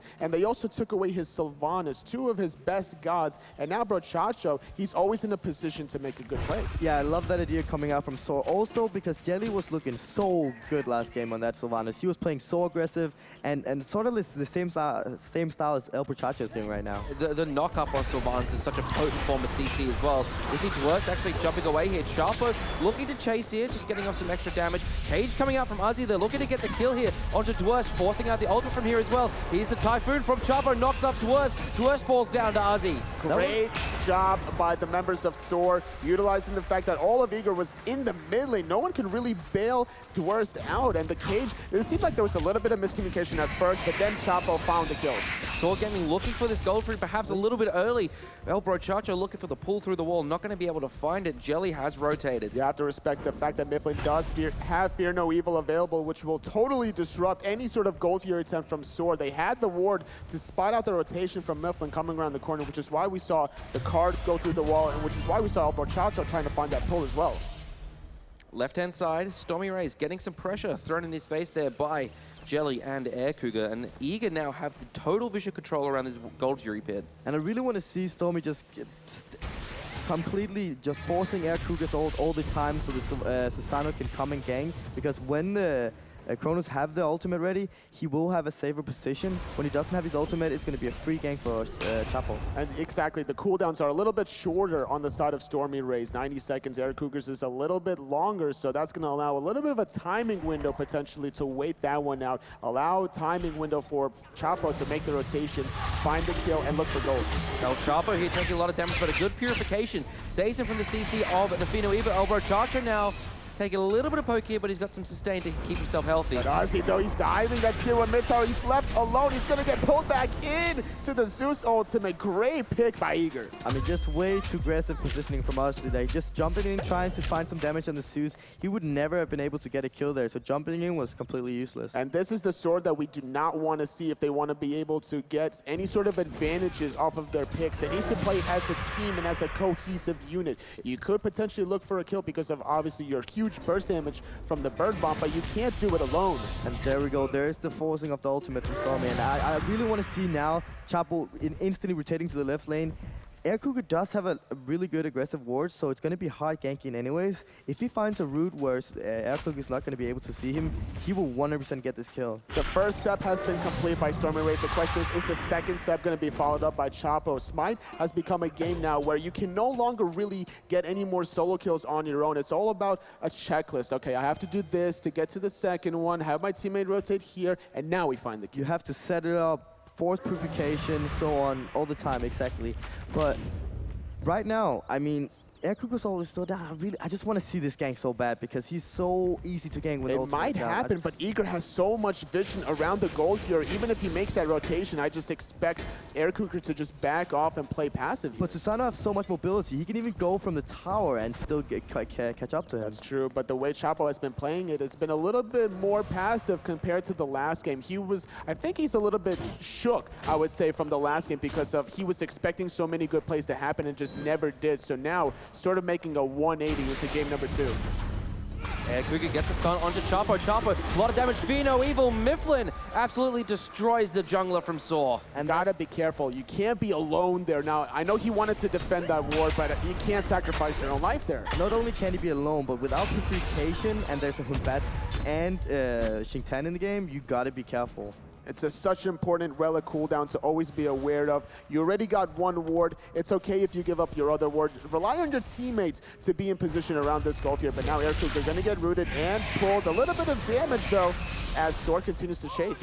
No rewind available just yet for Air Cougar, forcing his accelerate out. Here's the ultimate from Shalaba. The rewind came online just in time before Brochacho kills him before it can even have effect. Jelly there using his ultimate to immune the Cupid ultimate as well. Brochacho looking for the pull, not choosing to pull the trigger. Air Cougar just rotating way too aggressively, especially without his ultimate down. He just got it up, very unfortunate overall, but just way too aggressive. Respect the cooldowns. Chapo didn't respect his purification cooldown. Air Cougar didn't respect the rewind. And now, with that one pick off, Soar still trying to bait. Look at Chapo. Looking for the pull in there, he finds Jelly. There's the There's the Tempest, I should say. Jelly taking a lot of damage and forcing out the shell from the support of Eager. Also, Shellber used his ultimate in the last fight really poorly, so now he doesn't have it for this fight, so Soar still need to be careful. They're still trying to get this gold here, but a lot of damage from that bird bomb. Getting caught in the cage, jumping over. He'll be fine for now, and that's going to allow Eager to disengage from this team fight. Soar still don't want to start the gold here, Brochacho, with not too much mana. There's too many members of Eager around for them to really look at this, and vision control still in favor of Eager. Right, and now El Brochacho is out of mana, so they can't stay around this gold free. They need that sustain to basically just forcing the goal free and going back in. Yeah, they need to sustain. Still 10 minutes into the game, Soar waiting for the right opportunity to be able to get this next important objective. They're kind of flirting with the idea of Gold Fury. It's fine if they're able to pull the members of Eager away out of position because they have the tools necessary to really start punishing people. They have the control with El Chapo, Brochacho as well, the knock-up, the pull, another knock-up from the Typhoon. Stormy Rays has a huge cripple, which is going to prevent anyone from escaping if they don't have the purification. Brochacho need to back here before Team Eager is going to be looking for this goal free because they've all been back, so they've full mana. They've got their everything. Items, so. They honestly have everything, Yeah. and like you mentioned before, a Sylvanas without any mana is not even worth having, and you might as well be playing the game 4v5. Right, and I really like the combo from Team Eager, the Xing Tan and the Humbats overall. It's two really AoE beats forces, so if the Xing Tan is forcing 2 beats, well then the Humbats is going to have a free ult. If the Humbats forces 2 purifications or even 1, the Xing Tan is going to be able to take anybody, and it's just going to be a free kill every time they do this. Seems to be a much slower paced game than our first one. You know, Soar Gaming really trying to slow the pace down. Eager here looking for the gold fury. Excellent ultimate fry. Mifflin keeps Stormy Rays away. Shalaba looking to get some return damage. Great stun there. Eager take the gold fury. Shalaba though picks up 1 kill. Here's Uzi looking for another rewind though. Comes through from Cougar. Stormy Rays looking for some damage. He's trapped inside the cage still. Shalaba doing a lot of damage here, but so is Dwarf. Delta Marine falls down to Brochacho. And now Air Cougar is going to fall as well. So far it's going to be a 3-for-1. Shalaba sacrificing his life to perfection. The jump away into place. Dwarf is going to fall as well after the root. Despite losing gold, Soar 5-4. Dwarf jumping in place there is so confusing for me because I think he could have gotten away if he just basically jumped towards the tower. Just really well played by Eager, realizing they're on the goal free and collapsing on it immediately. And despite losing the objective, they're looking for more objectives of their own. They're going for the tier 1 mid tower. Chapo's going to the right-hand side, checking if speed buff's up, checking if the blue is up. No, it's not. All right, I'll go grab a wave, push down into the soul lane. Maybe I'll put some poke on this tower of my own. And now when Soul got this tower, it is definitely not worth for Team Eager. They're losing 4 people in total, and they get all the jungle control. So now Soul is just going to be having this control. Last game we saw Shalaba fall behind to Delta Marine. This game we see Delta Marine falling behind to Shalaba. Do you think that this mid lane control is really what's dictating the terms of this game? I think it's because Shalaba is now finally on a comfortable guard into Zeus, because the Scylla is so squishy. If you ever get the chain landing on him, you're dead. And the other hand, if you get a chain landing onto a Shankui, he can just go into him and kill him. Soar is all about going all in. That's their motto. And what other god would you put than Shankui to fill that kind of position, obviously? So we see Brochacho being able to help Shalaba stay alive a little bit with the heals, as well as just controlling so much space between both of their ultimates. If Soar continue to play like this, then the later the respawns go, the more objectives they'll be able to control. Jelly there taking a little bit of poke from Shalaba. Nothing much doing there. No relics forced from either team. Shalaba, though, just getting out a lot of consistent damage to Jonkwe. This was a perfect opportunity for Jelly just to ult in Shalaba. Even if he didn't purify it, he just got the pressure in, and most likely he would have used his purification because there was 2 other players from Team Eager around. And that's just going to be more of a waiting game here. Both teams grabbing their own buffs. They're going to try to still feel each other out because despite the 4-for-1, you know, Eager getting Gold Fury, the gold deficit is just still in Soar's favor ever so slightly, up 1,000 gold, heading into the 14-minute mark. Both teams looking for the next big team fight. Also, a good thing Mifflin picked up beats, actually. This is good for Soar because he needs Blink, but wait a second. Yeah, Cougar pulled in there. Stun doesn't land on the Chapo. Chapo doing a lot of damage there to Cougar, but Cougar getting a lot of return damage onto Stormy Rays. Here comes Jelly, Mifflin, and Delta Marine. So Soar wisely choose the disengage. And that's what you really want to do while Gold Fury is still down. Look for any sort of advantage that you can on the left-hand side of the map. We see the rest of Soar come through, though, but Chacho and Shaliber are now here. Chapo goes in, not able to really connect onto anybody. The Monkey connecting onto 2. Doesn't want to teleport in, though, would be a little risky. And Air Cougar just seems to be having this matchup in his hands right now. He's doing such a great job holding the pressure on Cubit, and that's the reason why they couldn't gank him there. And in the soul lane between Uzi and Dwarf, it seems that Uzi has now adapted a little bit better than the last game. He's not getting bullied under his own tier 1 tower. He's making the plays necessary to adjust. Every single time the Nike uses her ability, the shield comes out negating all that damage. There's the Purification forced out of Chapo there. Mifflin using the Fear No Evil, so Purification burn. Brochacho pulls in Jelly there, but to no effect. No follow-up. They don't want to commit too hard at that point. He didn't even want to kill. He just wanted the Purification. Now the Chimpan is able to ult him, and if he gets that ultimate, he will die instantly. 140 seconds until the Purification comes back online for El Chapo, so Eager could look for an opportunity there. But as I was saying before, the Bats have to pick up the Blink as he just did. But now we have no Aegis for the Changcree damage, and that's going to spell trouble. Just too much damage over time on the side of Soar. So as long as they're able to position themselves to catch Mifflin, Mifflin has to be careful about going in first, basically. He has to kind of bait out Jelly, wait for the cooldowns from Soar to be used, and then he can go in. I'm really liking Chapo on this Susano. Rather than last game we saw him on Thor, seems to overcommit too much, whereas with the Susano, he can overplay his hand a little bit but still get out. Exactly. With the extra mobility, he's in a safer spot. It's a little bit like Circat. You're always in their face, but you can always get out because you have so much mobility. And it seems that we're going to see Brochacho force the Purification from Delta Marine. He's going to use the ultimate defensively. Chapo trying to survive using that Sanctuary. The Fear No Evil coming, and that's going to be the first victim. Great knock up there from Chapo's ultimate. Shaliber doesn't get knocked up here, doing a lot of damage. Stormy Rays, excellent ultimate. Here comes Uzi. They're looking for Dwarf, but he's so tanky at the moment, and there's no follow-up damage there from Soar Gaming. After the rewind, Air Cougar wanted to be able to get back into the team fight, but every member from Eager is low. Uzi jumping in, wanted to find a slow potentially with the rest of his teammates too far behind him. Just a great shell coming out from Team Eager. They're absorbing all the damage coming out from the Sun Q and making it able for them to just re-engage. And now there's a 10-second window before El Chapo respawns, but it's actually Soar that's going to start the goal here, recognizing that Eager didn't back yet. There's still a small health pool advantage for Soar. They see Dwarf and Jelly a little bit out of position, and now with Jelly in the middle lane, they could start this. Dwarf taking a lot of damage. There's a ring down from Uzi, but it's not going to trap anyone in except for Jelly, and they're completely ignoring him. Delta Marine gate, great chain lightning there to force away Soar. And now it's just a waiting game. Wait for the sustain to come through. You have the Cupid Hearts, you have Brochacho's Wisps to be able to get you topped off, and Soar recognizing this, they're going to start the gold. Let's listen to Soar while they try and take this objective.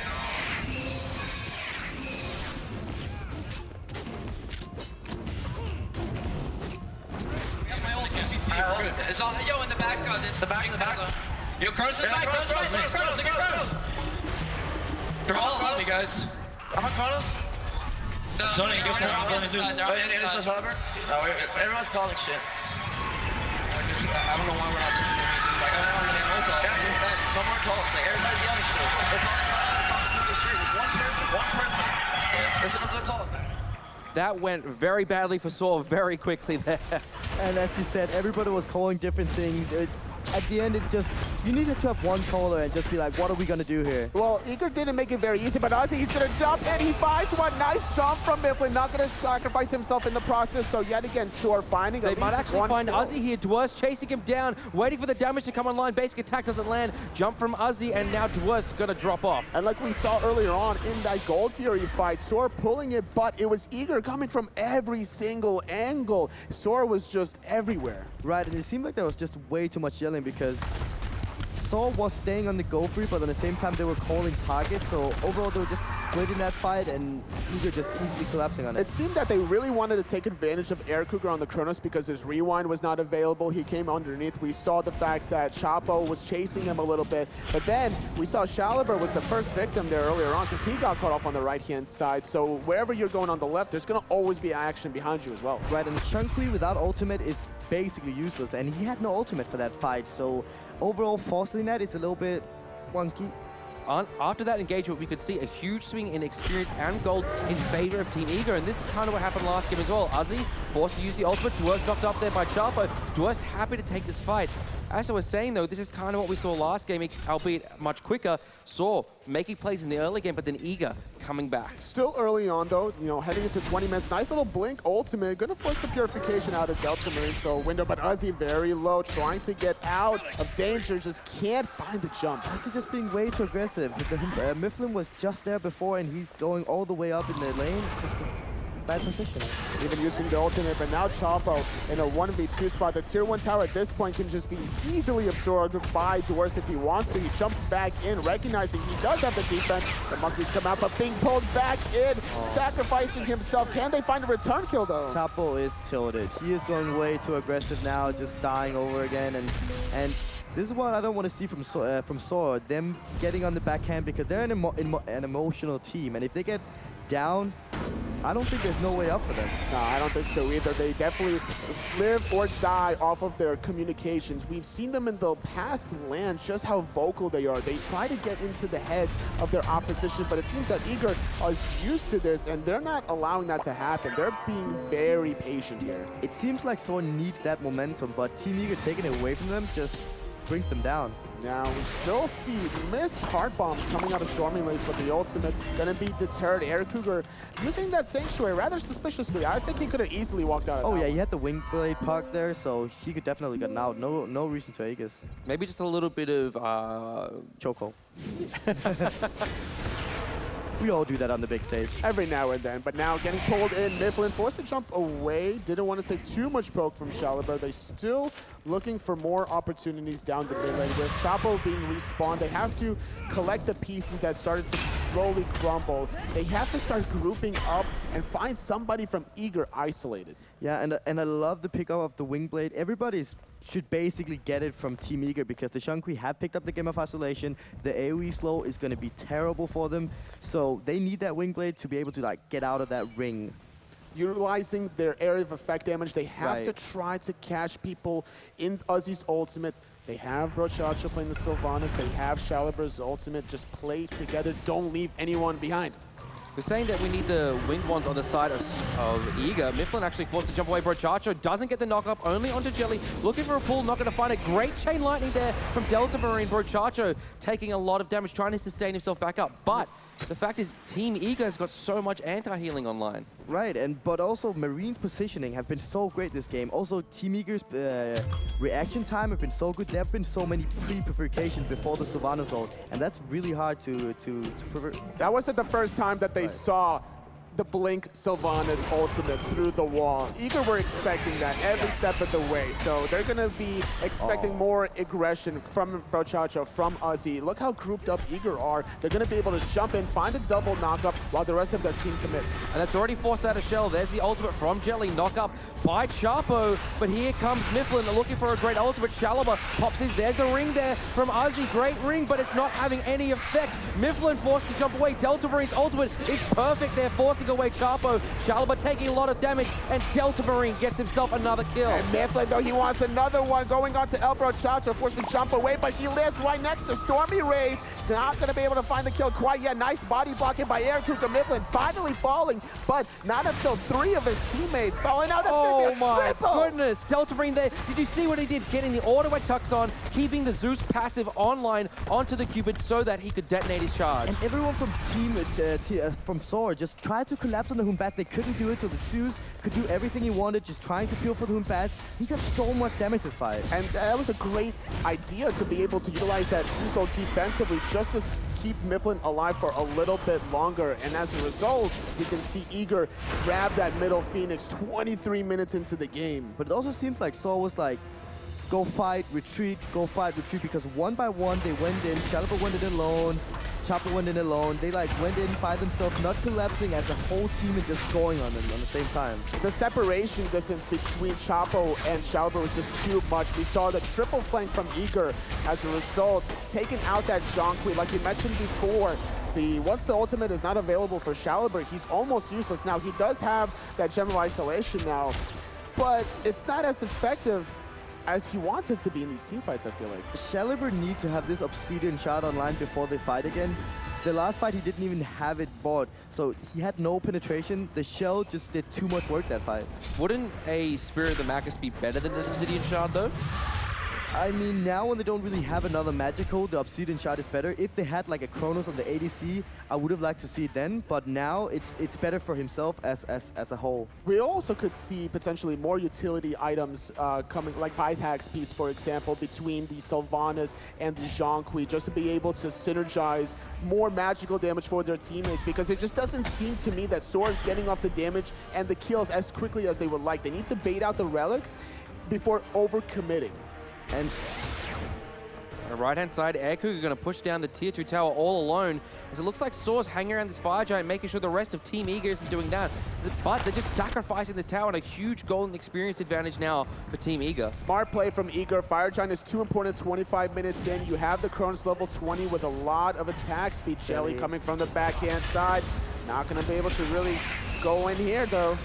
Here he goes, so here comes Mifflin, gets the Fear No Evil. Aircougar around the backside as well, looking for Chapo. Eager's a little bit split up here as Uzi's laid down the ring. Rewind there from Aircougar behind the rest of Soar. Uzi, though, effectively zoned out 3 members of Soar. Great knockup by Brochacha. Here comes Uzi. Dwurst uses the shield to great effect. Delta Marine, so much damage. Jelly tossing 2 back in. Delta Marine doing so much damage, but Stormy Rays picks up Jelly. 1 for 1 so far. Brochacha a little low. The hearts are coming out. Uzi jumping away, but Dwurst getting caught. Eager losing too. Uzi shielding himself, trying to run. The blink is good. That's going to be 3 dead for Soar. They have to give this one up. They're going to lose the tier 2 right tower. Do they go for Phoenix or the Fire Giant here? I think they want it back right now. They actually have Aircougar, but they have no one to tank the Fire Giant, so they just want it back, get the sustain, find the control, and then start baiting again.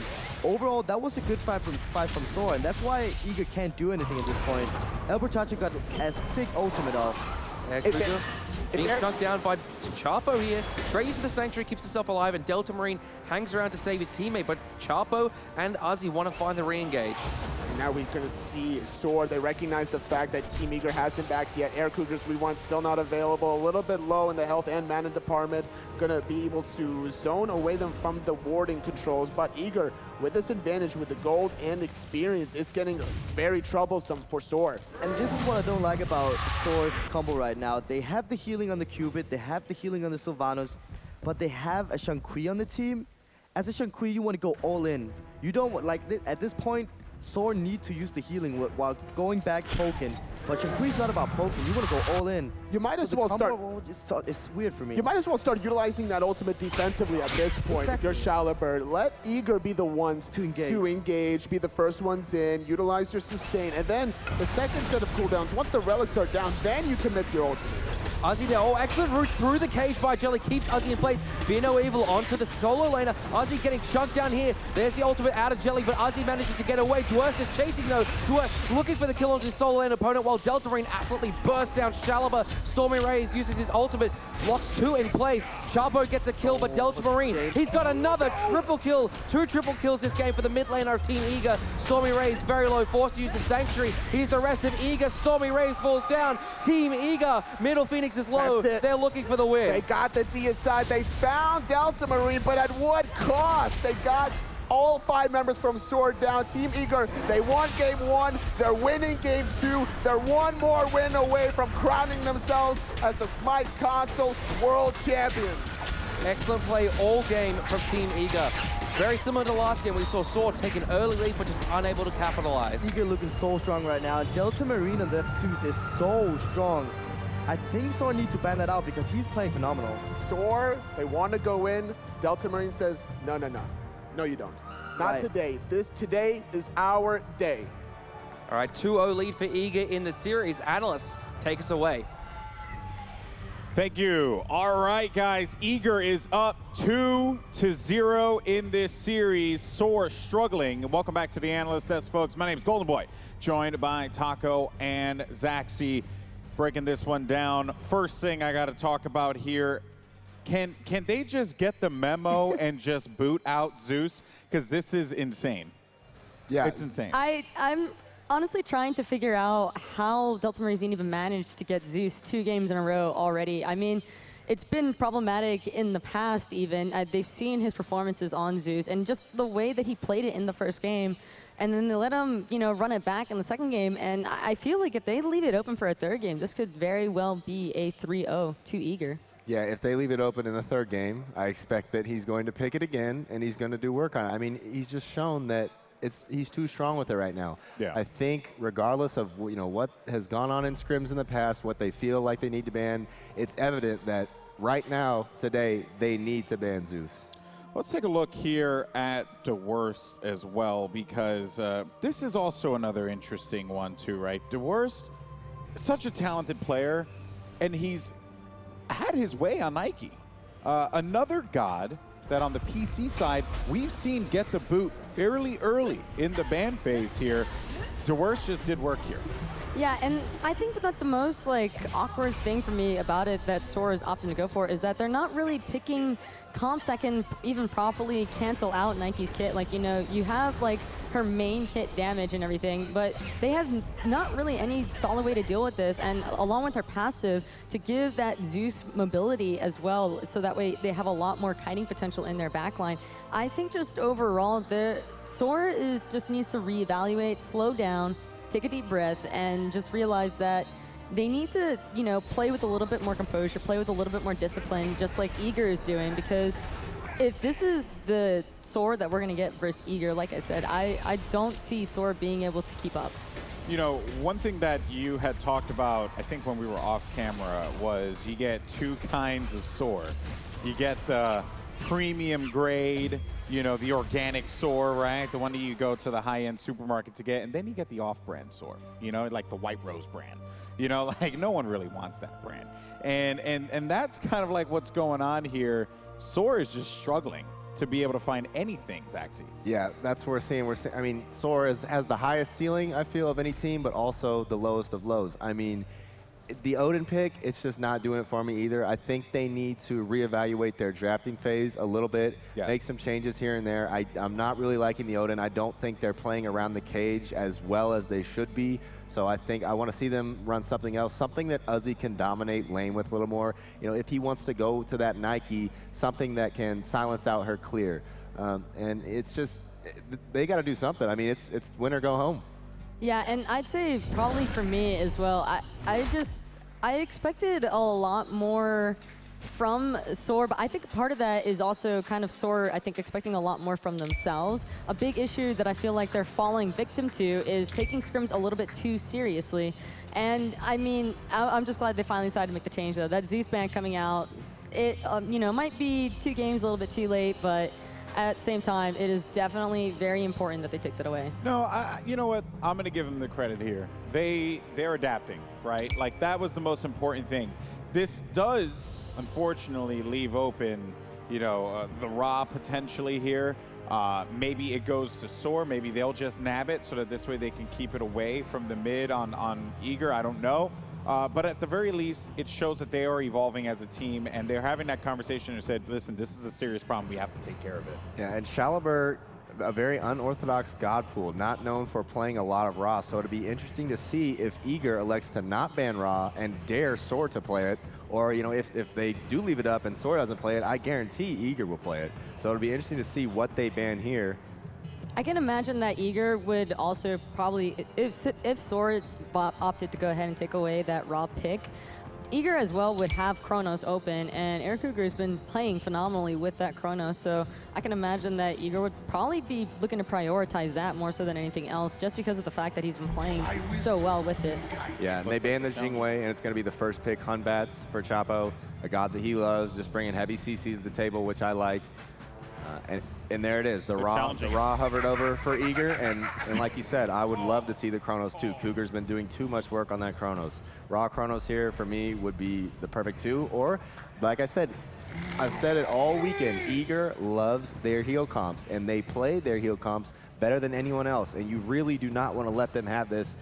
I don't know, is Soar may be forced into the Odin here. See, here's the thing though, is that I feel like there are ways to deal with healing composition, and I don't think that Odin is necessarily the best way to go, because Ozzy has been having a lot of issues. I'm granted the Odin could still be a flex pick, but he has been having a lot of issues trying to get this Odin up and running.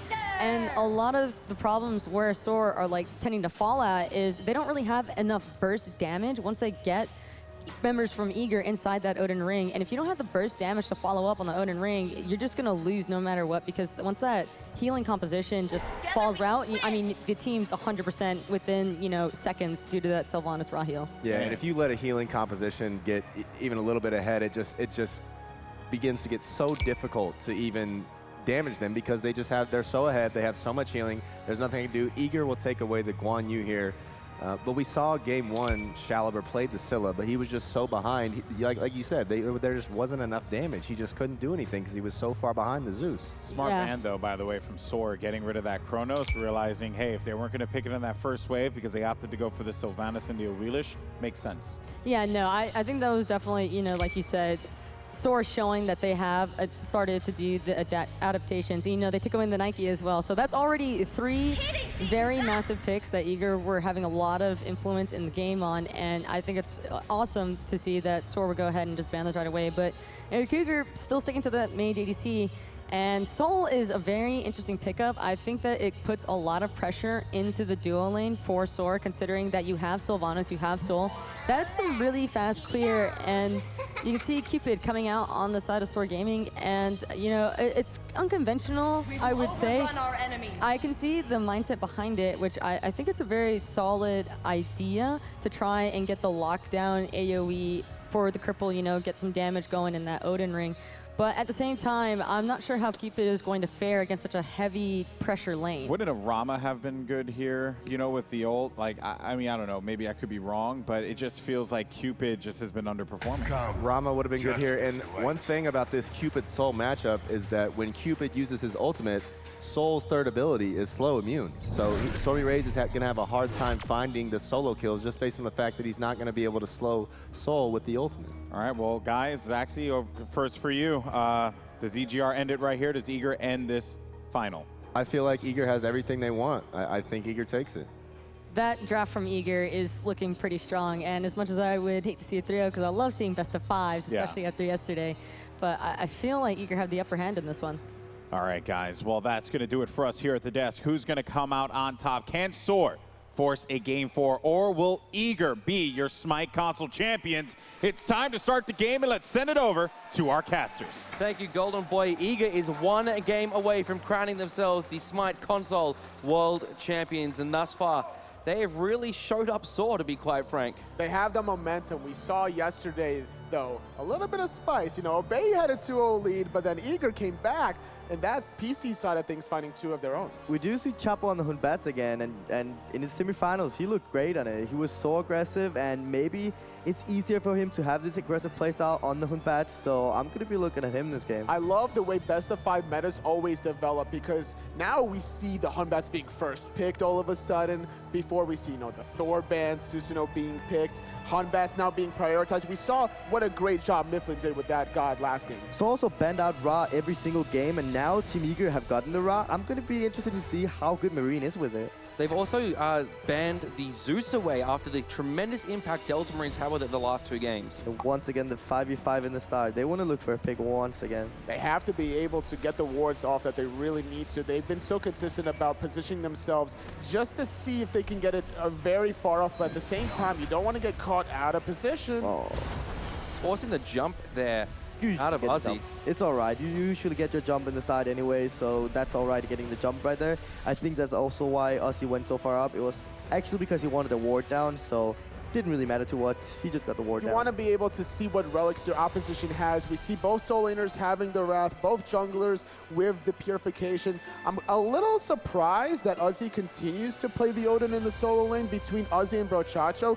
Both of them could play the Terra and the Odin. I actually, for the first time, like the Odin pick. You have the healing from the Wrath, from the Sylvanas, not too many mobilities onto Team Eager, so I really like the Odin pick for But at once. the same time, Brochacho, if he were to play the Odin on support, you would see him in the mid lane a little bit more often trying to find the cages, whereas if Uzi's the Odin, he's going to rotate probably like around level 12 or later, which could allow Delta Marine to go off. And Terra actually has a little bit of a kind of matchup against the tier. Exactly, because you cannot get knocked up whenever you have your stones available to you. So that would be interesting to see how that one would pan out. Also, the Terra is good against the Sylvanas ultimate, so that's also good right there. It's going to be able to make sure you don't get caught in an awkward position.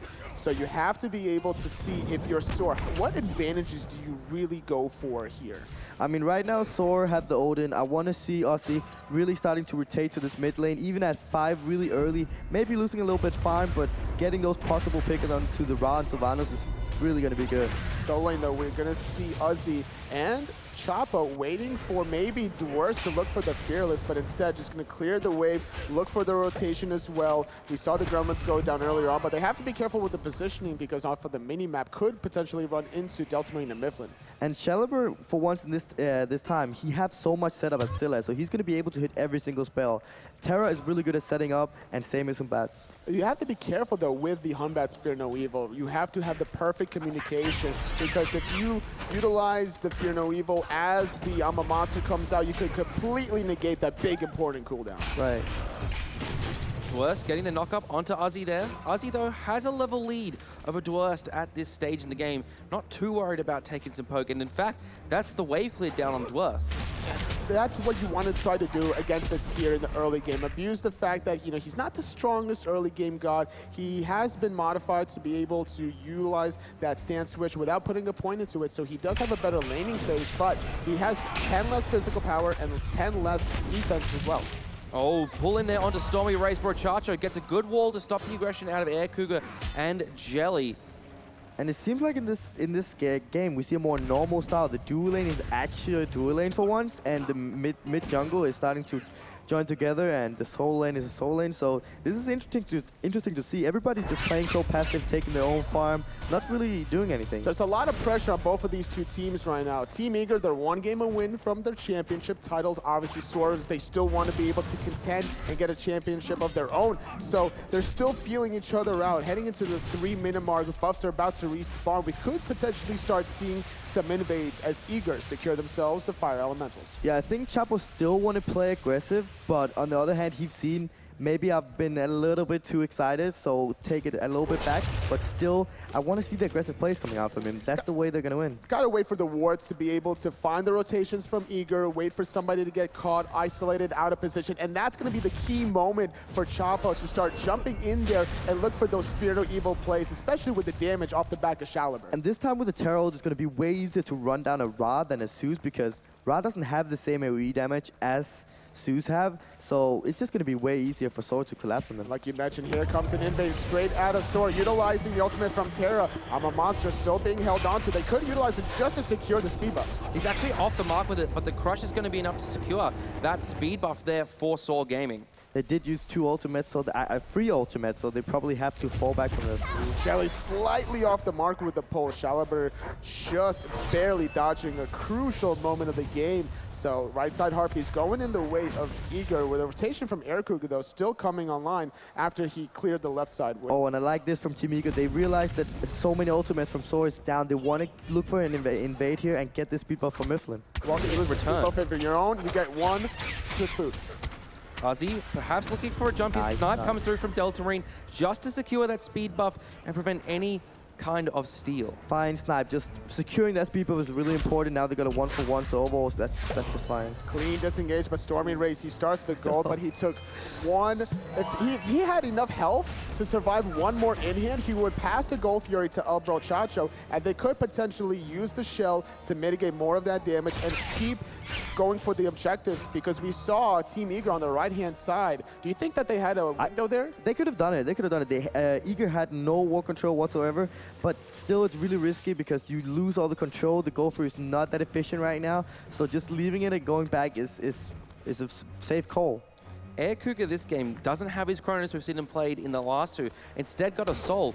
Talk to me a little bit, Tolly, about the differences between these two characters. Kronos just has a second life with the rewind, obviously. Soul wants to be able to control the wave. It's so hard to get away from the Stellar Burst, especially Cupid. The range of the Cupid Heart Bomb, you have to be a little bit closer, so you're able to really control the wave and reposition Stormy Rays and try to outbox them, whereas we saw in the Kronos, it's a little bit more difficult because you have to try to angle your stun at the right timing.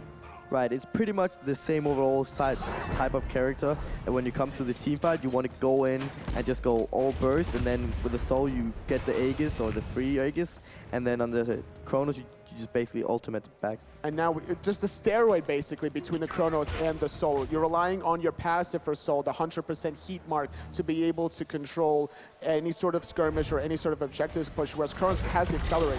Two men of Eager squad out here. Here's Chapo looking for the kill. I'm a monster land. Jelly taking a lot of damage. The crush is enough from Shalaba to secure first blood for Soar Gaming. Very important first blood for Soar indeed. Air Cougar forced to Purify to jump over the wall from Chapo. He wants the second one. He gets it. Dwarfs is here, knock up onto Chapo. The pull almost comes through from Mifflin, but the purification is enough to save Chapo's life. Shalaba, another great crush. There's the ultimate from Stormy Rays. Dwarfs just manages to get out with the Lawbringer. And that's the setup I was talking about from Soar. The Terra setting everything up for the Scylla, and he basically hit every single spell, so insta-kill onto Jelly. No ultimates available for Eager at this stage. Looking for the Gold Fury. Soar Gaming get it. Mifflin trying to get a return kill, but Soar take the first Gold Fury. That was a really close wrath. There was a small window that Mifflin could have potentially just thrown the 3, find the steal, and we would have had a highlight play right there for Team Eager. Oh yeah, if Soar didn't get that there, we would definitely be tilted again.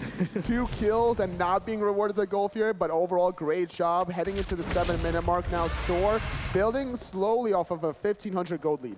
Right, and instead of Soar getting an early lead like before they're even level 2, now they get it during the game, and it seems like they're a little bit more comfortable with the picks they have. That's what you need to do to be able to get back into this set. Make the necessary slow steps. It's like you're climbing a staircase. You know, you got to get to the 3rd floor, but you can't go from the 1st to the 3rd without getting to the 2nd. And I also told you guys that I really thought that Soar was going to ban that Zeus because it seemed like that was the trouble. Every time they went on him, they just turned around and killed Soar. Right now they have the Ra. They don't have the same potential. And more importantly, it's also the first pick Hunbats out of El Chapo. Do you think that was the key to making them a little bit more comfortable? Right.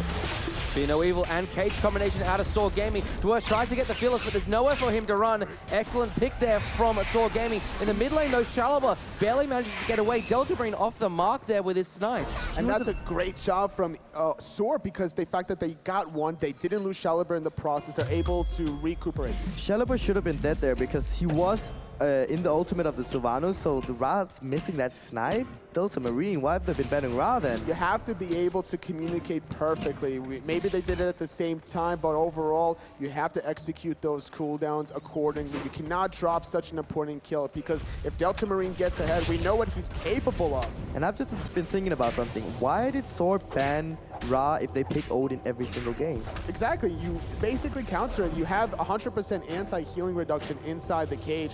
You would have to force somebody from Eager to be able to get the Phantom just to allow Ra the safety to get out of the cage. So it's kind of like they're out-drafting themselves. But now in this game, they've allowed the Ra and complemented the Odin on top of it. I like the Helm start here from Shalaba on this Scylla, giving him a lot of early penetration into the frontline heavy Team Eager. Right, it's going to be interesting to see if he's going into the Book of Truth. I don't think it's going to be. I think it's going to be the Soul Reaver to get that early burst off, get the one-shot potential up.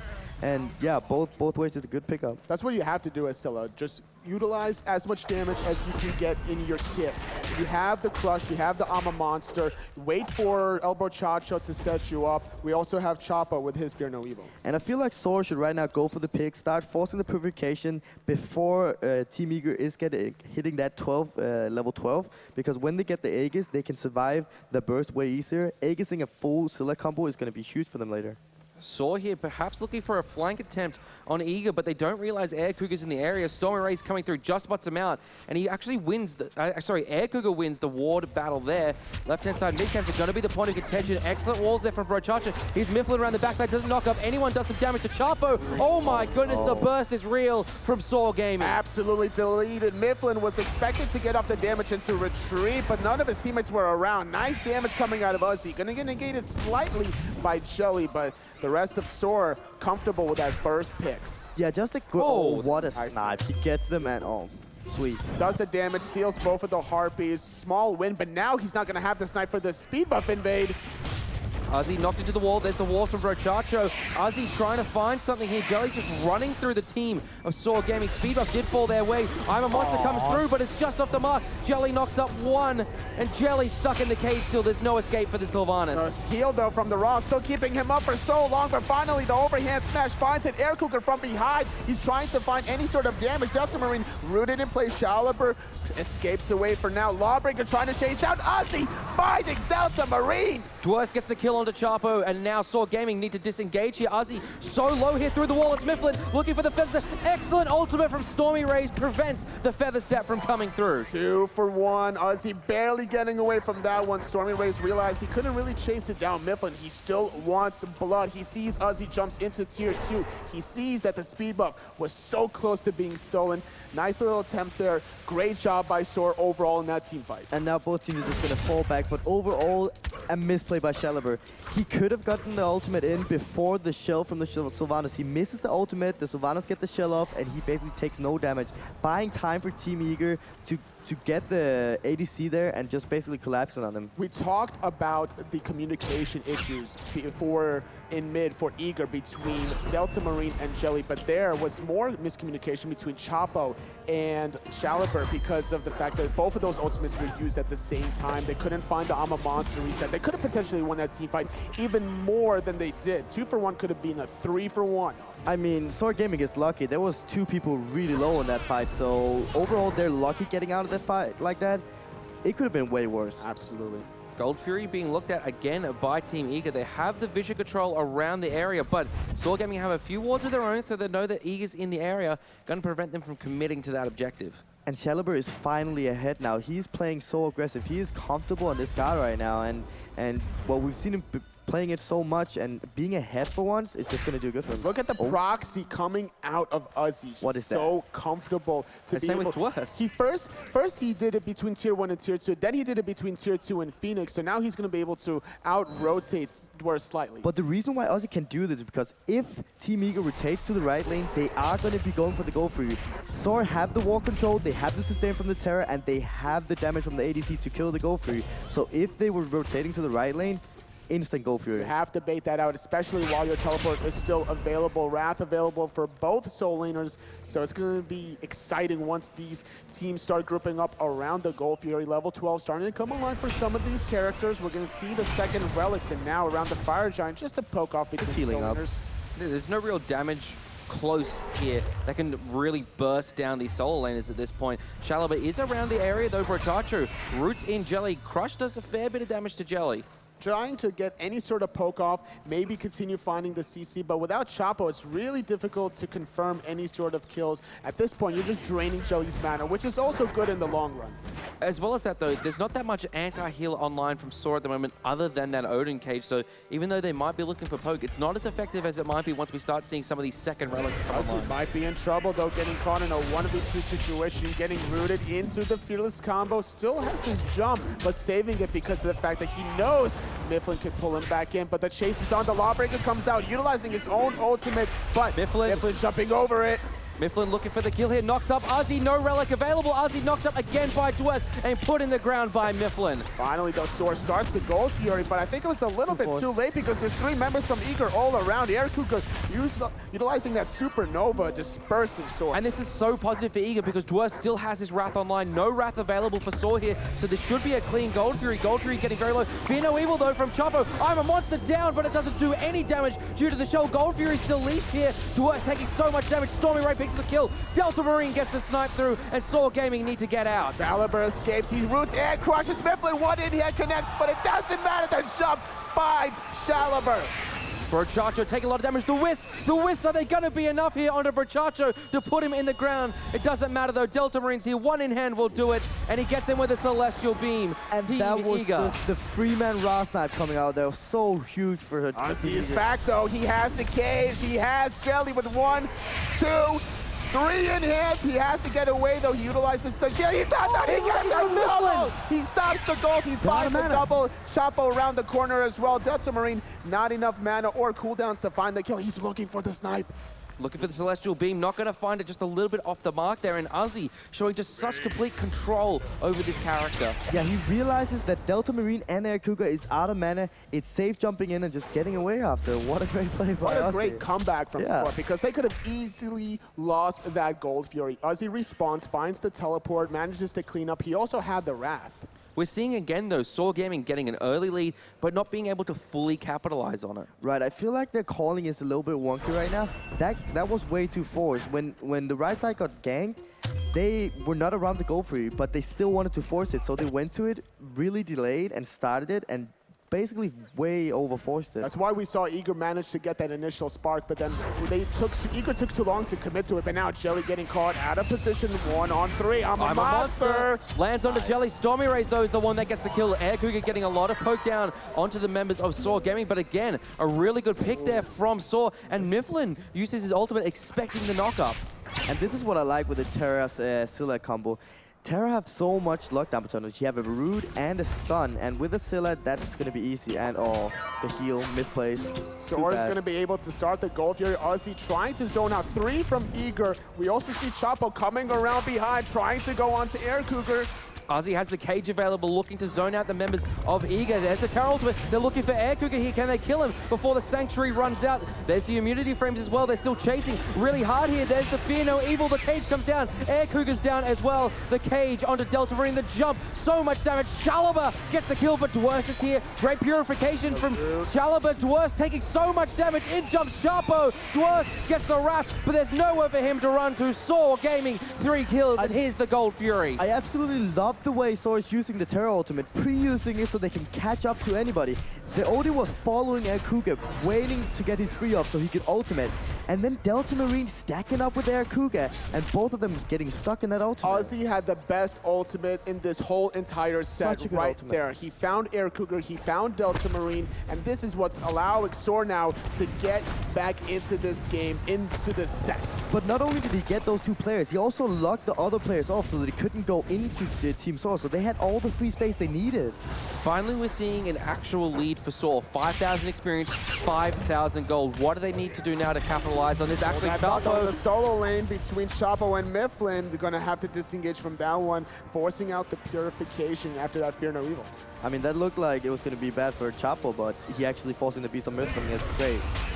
Still trying to do more damage after that disengage. Ozzy could look for some damage after his tankiness. He does have the Breastplate of Valor, but the ultimate coming out, disengaging. Now he's caught inside the cage. He could potentially chase this, but not with the speed buff. No, Ozzy not going aggressive there is a great call because Team Eager is coming to the solo lane now, trying to look for that pick, but we're seeing the back, so he's just going too far. We have seen the Soul Reaver come out from Shaliber, like you said. Chapo and Brochacho looking for Dwurst here, but really just trying to clear up the wave. But as I was saying, Shaliber's picked up the Soul Reaver. Somehow, though, we find him behind Delta Marine.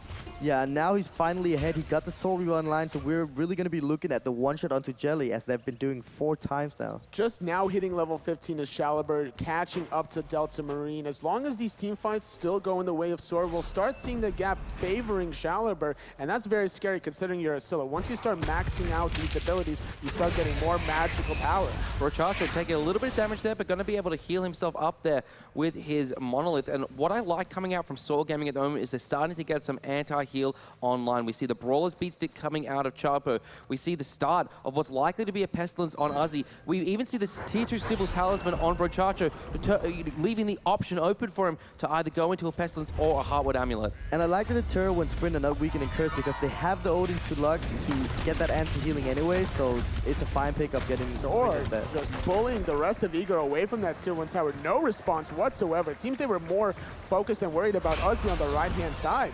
And in these 5v5 fights, Team Eager needs to be stacked. With the Humbats on the table, he will be able to force at least 4 beats every time. Oh, excellent ultimate there from Chapo. I'm a Monster doesn't connect, but it forces out the Sanctuary of Mifflin. Great stun there from Brochacho. Mifflin taking so much damage.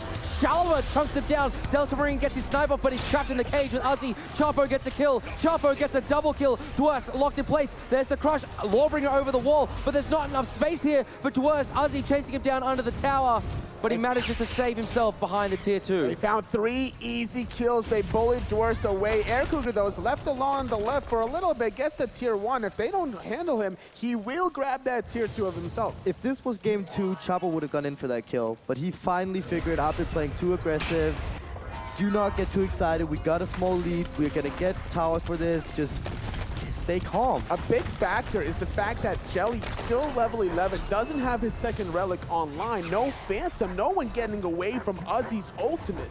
Right, and it's going to be interesting to see whether he's going to go for the Phantom or he's going to go for the sprint so they can juke inside the ring. At this point, you have to go for the Phantom. You gotta get out of the cage. You have a Raw, you have the Soul. How else are you going to get out? If your jump is down for Mifflin, if your ultimate's down for Dwurst, you can't allow this Odin ultimate to dictate the pace of the game. Yeah, and right now also just finding the good ultimates. He got the Sylvanas and the Ra in this one as well. He's just finding very good ultimates. The follow-up is just so perfect. The way that last team fight started, we saw the fact that Mifflin's Purification was still down at that point. We saw the Fear No Evil. The rest of the team started to collapse and help out Mifflin, but because of the fact that it got so close, now all of a sudden everybody's next to Uzi, everybody getting caged in. I would like to see Eager wait a little bit longer. If somebody's in danger, that's good, but you don't want to put the rest of your team in danger trying to bail that one individual out. There's so much synergy in Soul's team comp in this game. You know, you've got the Odin cage, the Fear No Evil coming out of Hunbats, the Scylla, Crush, and Ultimate. You know, it's kind of the story of what console was last year. Lots of big area of effect, big circle abilities. It's working out at this point for Soar, and heading into the 22-minute mark, they got a little bit of a lead now, over 8,000. You're still looking for more, though. Dwurst hit by the I'm a Monster, taking so much damage. Shalaba is tearing through Eager at the moment with this Soul Reaver. Oh, he's not done yet. He's feeling himself. He's going to get the crush just to see how much damage he does. This is more of a like, hey, I could do this. What are you going to do? Just showing presence. But this is Shalaba from ahead finally, doing so much damage. And this is what what Soul want to do right now. They want to force and they want to get the picks and they want to go back to the objective. They got the pick onto the Soul laner. Dwurst nowhere to be found, and that's going to allow Soar to start up the Fire Giant, but Brochacho taking so much damage in the process. He's knocked up. Knocked up there, Mifflin pulls him in. Delta Marine gets him with a Celestial Beam. Air Cougar takes some damage from Uzi here, but he gets the immunity frames off just in time, and now Soar are going to be forced back here unless they can find a pick. Soul Reaver onto Mifflin. Chapo gets some damage down as well, but Mifflin's going to be fine. Delta Marine will have some healing in just a second. So disappointed by Brochacho. They're getting knocked up by the Fire Giant and into the Will Exalt. You can't allow that to happen. You bait the Fire Giant, but you bait it for too long, and that's going to allow Dwurst now to make his revival and make an impact in the rest of this team fight. They have the Cupid and the Terror Heal. They can just go out and in all the time and keep healing. They're not using the heals that they should do right now. Not at all, but we see the level difference at this point in time between Chapo and Mifflin, almost hitting level 20 for the Hunbats, and with the Purification being down, I guarantee you that was called because that was used off of the back of the root from Shaliber. Gold Fury started up here already at about 50% health. No one from Eager even in the area. Delta Marine might spot this one out. Is he going to go for the snipe here? Crush comes through, snipe comes through, but it's just a little bit too late. And that's going to allow Soar to grab themselves the third Gold Fury of the game. Over 10,000 gold in the lead. And that was the safer call coming from Soul, right? That they had the wall control on the left-hand side. They did not have a D-ward on the Fire Giant, so Team Eager had the control over that. Oh, going on to Air Cougar, forcing the Purification. Air Cougar just going to casually walk back into safety, though. And Chapo's like, all right, I got your beads, now just move on. They want to dive. They're going to find the root. The Sanctuary coming into place. The Crush connects. Easy pick. Chapo gets credited with a kill there. Delta Marine's here. Hits the Celestial Beam onto Shalaba, but there's a lot of sustain here. As we were just talking about tricks with the Cupid and the Terror. Mifflin caught in the cage with Uzi. Jumps on top of him, but the Sanctuary immunes all the damage. No problem for Mifflin. He has the speed buff to be able to get away. The jump's still on cooldown. Left-hand side, though, Tier 2 Tower still being aggressed. They want to try to extend their lead. They got Air Cougar dead for another 30 seconds. You have the sustain from Stormy Rays, have the sustain from Brochacho. Let's go for this Tier 2. being started up. Celestial Beam actually manages to hit onto Chapo, but he's got the Cupid Hearts to keep him healthy and the Terra Monolith as well. So nothing really Eager can do here. No, and I like the call from Eager here, giving it up. Air Cougar is their main damage source right now, so just leaving it is the perfect call. They would not be able to fight them right now. And this is just a weird combo for Eager. They only have a really good damage, and that's onto Air Cougar. The rest is like not 100% confirmed damage. Sometimes the Willies can't get in. Ra is not 100% confirmed damage. So Vanos overall low damage on a support. You have to rely on too many different factors. Obviously, Dwarves has to get the perfect Fearless to set up his teammates. You're relying more on Jelly's ultimate to be able to confirm some snipes. And if Delta Marine doesn't hit those snipes, that's going to be problematic. We talked before about the relic that we wanted to see Jelly go, and we said it was possibly either the Phantom or a Sprint, and he didn't go the Phantom. That could cost his team the third game to allow Soar a little bit of a momentum coming back into the set, because like I mentioned before, the cages from Uzi have been such a big staple to the success of the team fight wins from Soar, especially with Chapo's ultimate.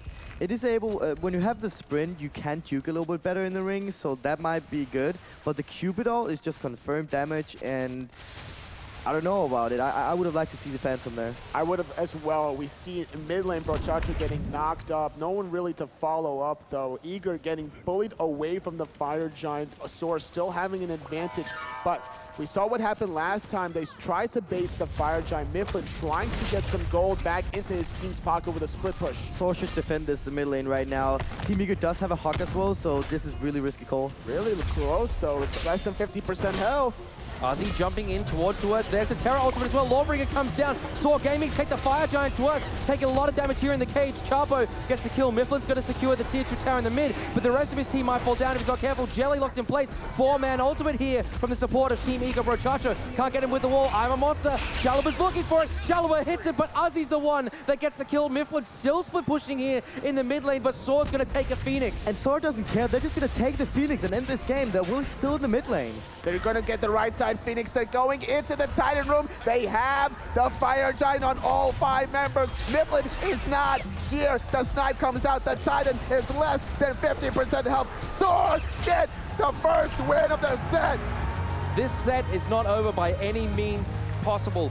Soar Gaming coming back brilliantly in this game. Soar getting just a little bit of momentum now is going to do huge for them, and it just seems like it was the Zeus doing trouble for them. This is what happens in a best-of-5 set. Adaptations are being made in picks and bans. Hunbats was beautifully picked. They allowed the Raw to go through on purpose just to get Uzi better cages. And that is also what I was saying with the scrims. Soar have done nothing but doing the same as they did in scrims. Eager probably did something else. Now they're adapting, doing something else, and that's why they probably won this game. And we saw them there able to capitalize off their early lead, get the momentum back in their favor, whereas previously this set was all Eager, but that's going to do it here for the casting. Yes, for now, analysts, take it away.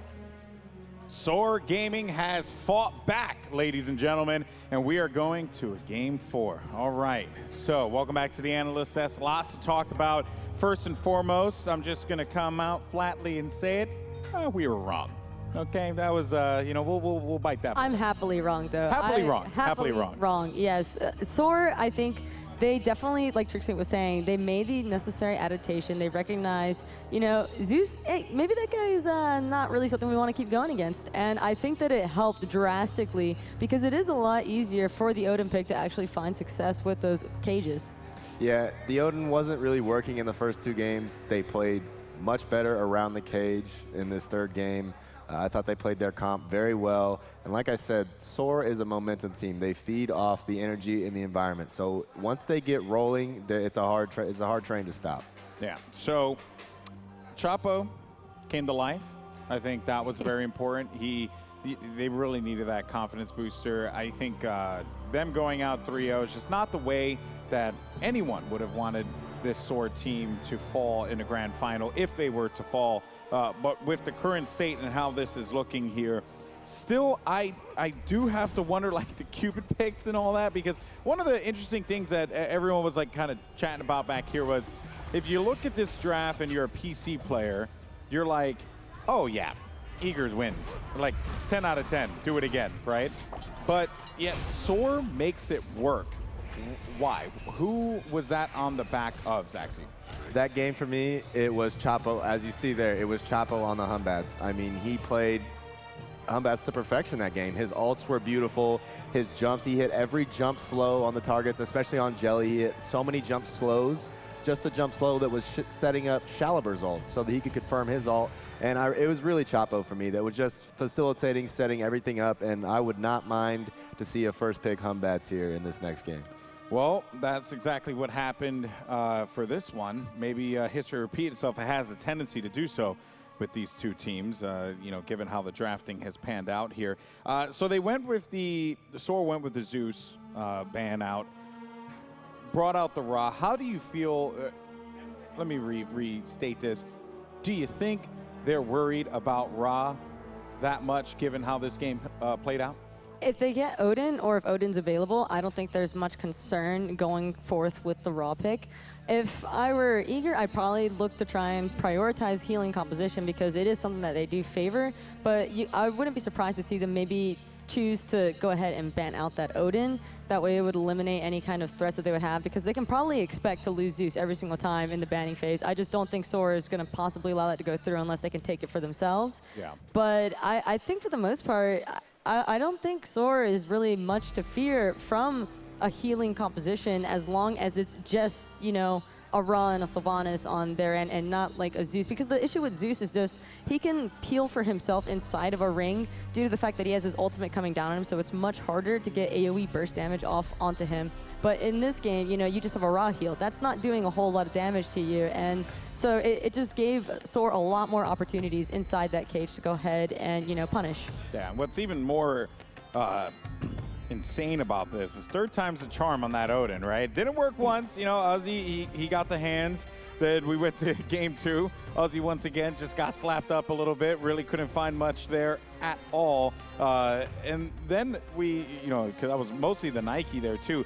And I think that's another thing as well. We should mention that. The removal of Nike on solo from Dewurst definitely opened things up for that Odin.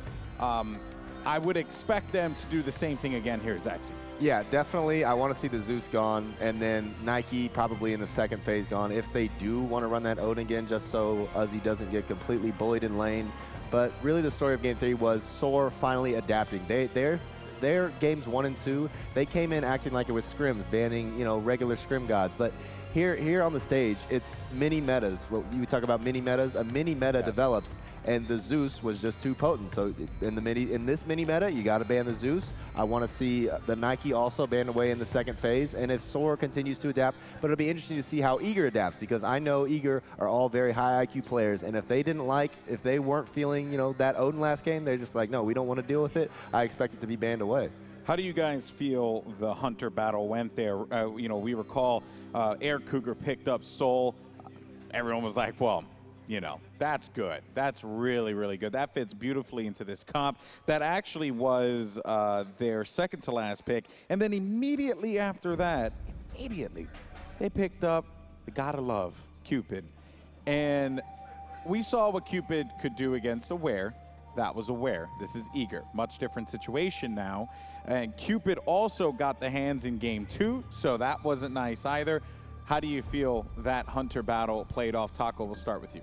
I think one of the most important things to look at in that game is that I feel like Air Cougar's item prioritization was pretty poor in that you don't need a Wing Blade on a Soul, considering that you already have your Disapparate, which will allow you to get out of a Cupid or any kind of immediate danger for the most part for the early game. So I feel like he was rushing that far too early into the build. Pretty unnecessary of an item pickup. And then I think Words as well played the matchup a lot smarter than what he has been in these past 2 games. He's been playing it way too aggressive was the main issue that I was having, and I felt like he was getting baited a lot with the previous game on Cupid and like his game with Jingwei. But now that he's kind of slowed down his pacing, taken a little bit more sensibility in his actions and positioning, he's finding himself in favorable, you know, areas, and he's getting off the important Cupid ults that were, you know, helping to cripple Eager, and I think overall he just did a great job. Yeah, one thing about console as far as the ADCs go is you always want to solo the other ADC, and it's just, you get soloed, it's like, oh, you're the worst player ever because you got soloed. So I think games 1 and 2, Stormy was looking a little bit too much for the solo kill. Once he, relaxed, realized, hey, this is not a one-on-one game, this is a team game, and he, corrected his positioning a little bit. I think it helped them because I think one time Stormy did get picked and it cost him a Gold Fury. So I'm sure you heard it from Chapo, hey, you can't do that, you got to relax. And he fixed his positioning in game 3 and it really showed. It's very impressive how Soar was able to just adapt midway, right? It takes a lot to be able to do that, to really point out your wrongs, your faults, and then say, all right, we were clearly in the wrong here in those first 2 games. Let's readjust here. So let's think about game 4 now, because that's where we're at, thankfully. Hopefully we get to see a best of 5. I'm sure a lot of people back at home would really like that too. All right, so you start the draft off, and looking here, first and foremost, the bans that have gone out have been Ra, Alquan, Geb, and Anubis. Those are the first bans for game 1. Then the bans for game 2, Ra, Alquan, Geb, and Jingwei, because they learned that they don't want to deal with that Jingwei from Soar no matter what. Then there was some learning. Zeus, Alquan again in that 2nd spot, followed by Geb again in that 3rd spot, and then they went for the Jingwei ban later on. So very similar throughout. As we get ready for game 4, what do you think we're going to see, guys? I think it's going to be pretty true, at least the first couple of bans. On the side of Soar, like I said, if they're not able to prioritize the Zeus for themselves, it's most definitely going to be taken away. And this is, like Zaxi was talking about, Eager starting to adapt since they just lost their first game in this set. And I think that it was a very smart choice by them to go ahead, take away the bots, and they're going to stay true to that Ao Kuang ban as well. They're not trying to let Chapo get any kind of hard carry potential. God. Yeah, and that's a smart strategy by Eager, because a lot of times you will see Chapo just flat out carry the game, and he did a good job of that last time. Glad to see the Zeus ban rather from Soar, and I like the Sylvanas from Eager. They're staying strong with their comp. They said, the Humbats is a little bit too much to deal with though, but I think we still want to run, the same base, the core. Yeah, and Soar, I wouldn't be surprised to see Uzi opt for the Odin 4th time around. The Eager already showed that they're looking for a healing composition with the Sylvanas pick. So it would be pretty safe, I'd assume, with considering the fact that Zeus is already taken off the table. Really important pickup, though, to go ahead and take that Scylla for Shaliber. He really came to life in that last game, and his synchronization with Chapo, I think, is a lot more online than what it has been. And yeah, you can see Soar going ahead, opting for the Odin Scylla, so definitely just trying to run it back. Yeah, I mean, it's clear that Soar has a strategy. They've played the Odin, they want the Odin, but here, like we talked about, the Nike has been a problem for Soar. So here they said, okay, no, you aren't even going to get a chance to ban it because we're going to pick it here in the first round. And I like the Chronos pick also. Cougar, I mean, he didn't do as well last game on the Soul, so hey, you know what? We got a chance here to pick the Chronos, pick the Chrono. Yeah, and he also has that rewind ult, right, which allows him to be able to escape out of that Odin cage. That's pretty smart there. But now the Jingwei comes out, and this is where it gets interesting because it almost feels like both teams are trying to go for their best, which is exciting, right? It's like, all right, you know what? You dominated us before with this. We're going to go ahead and do the same thing. I want everyone at 100%.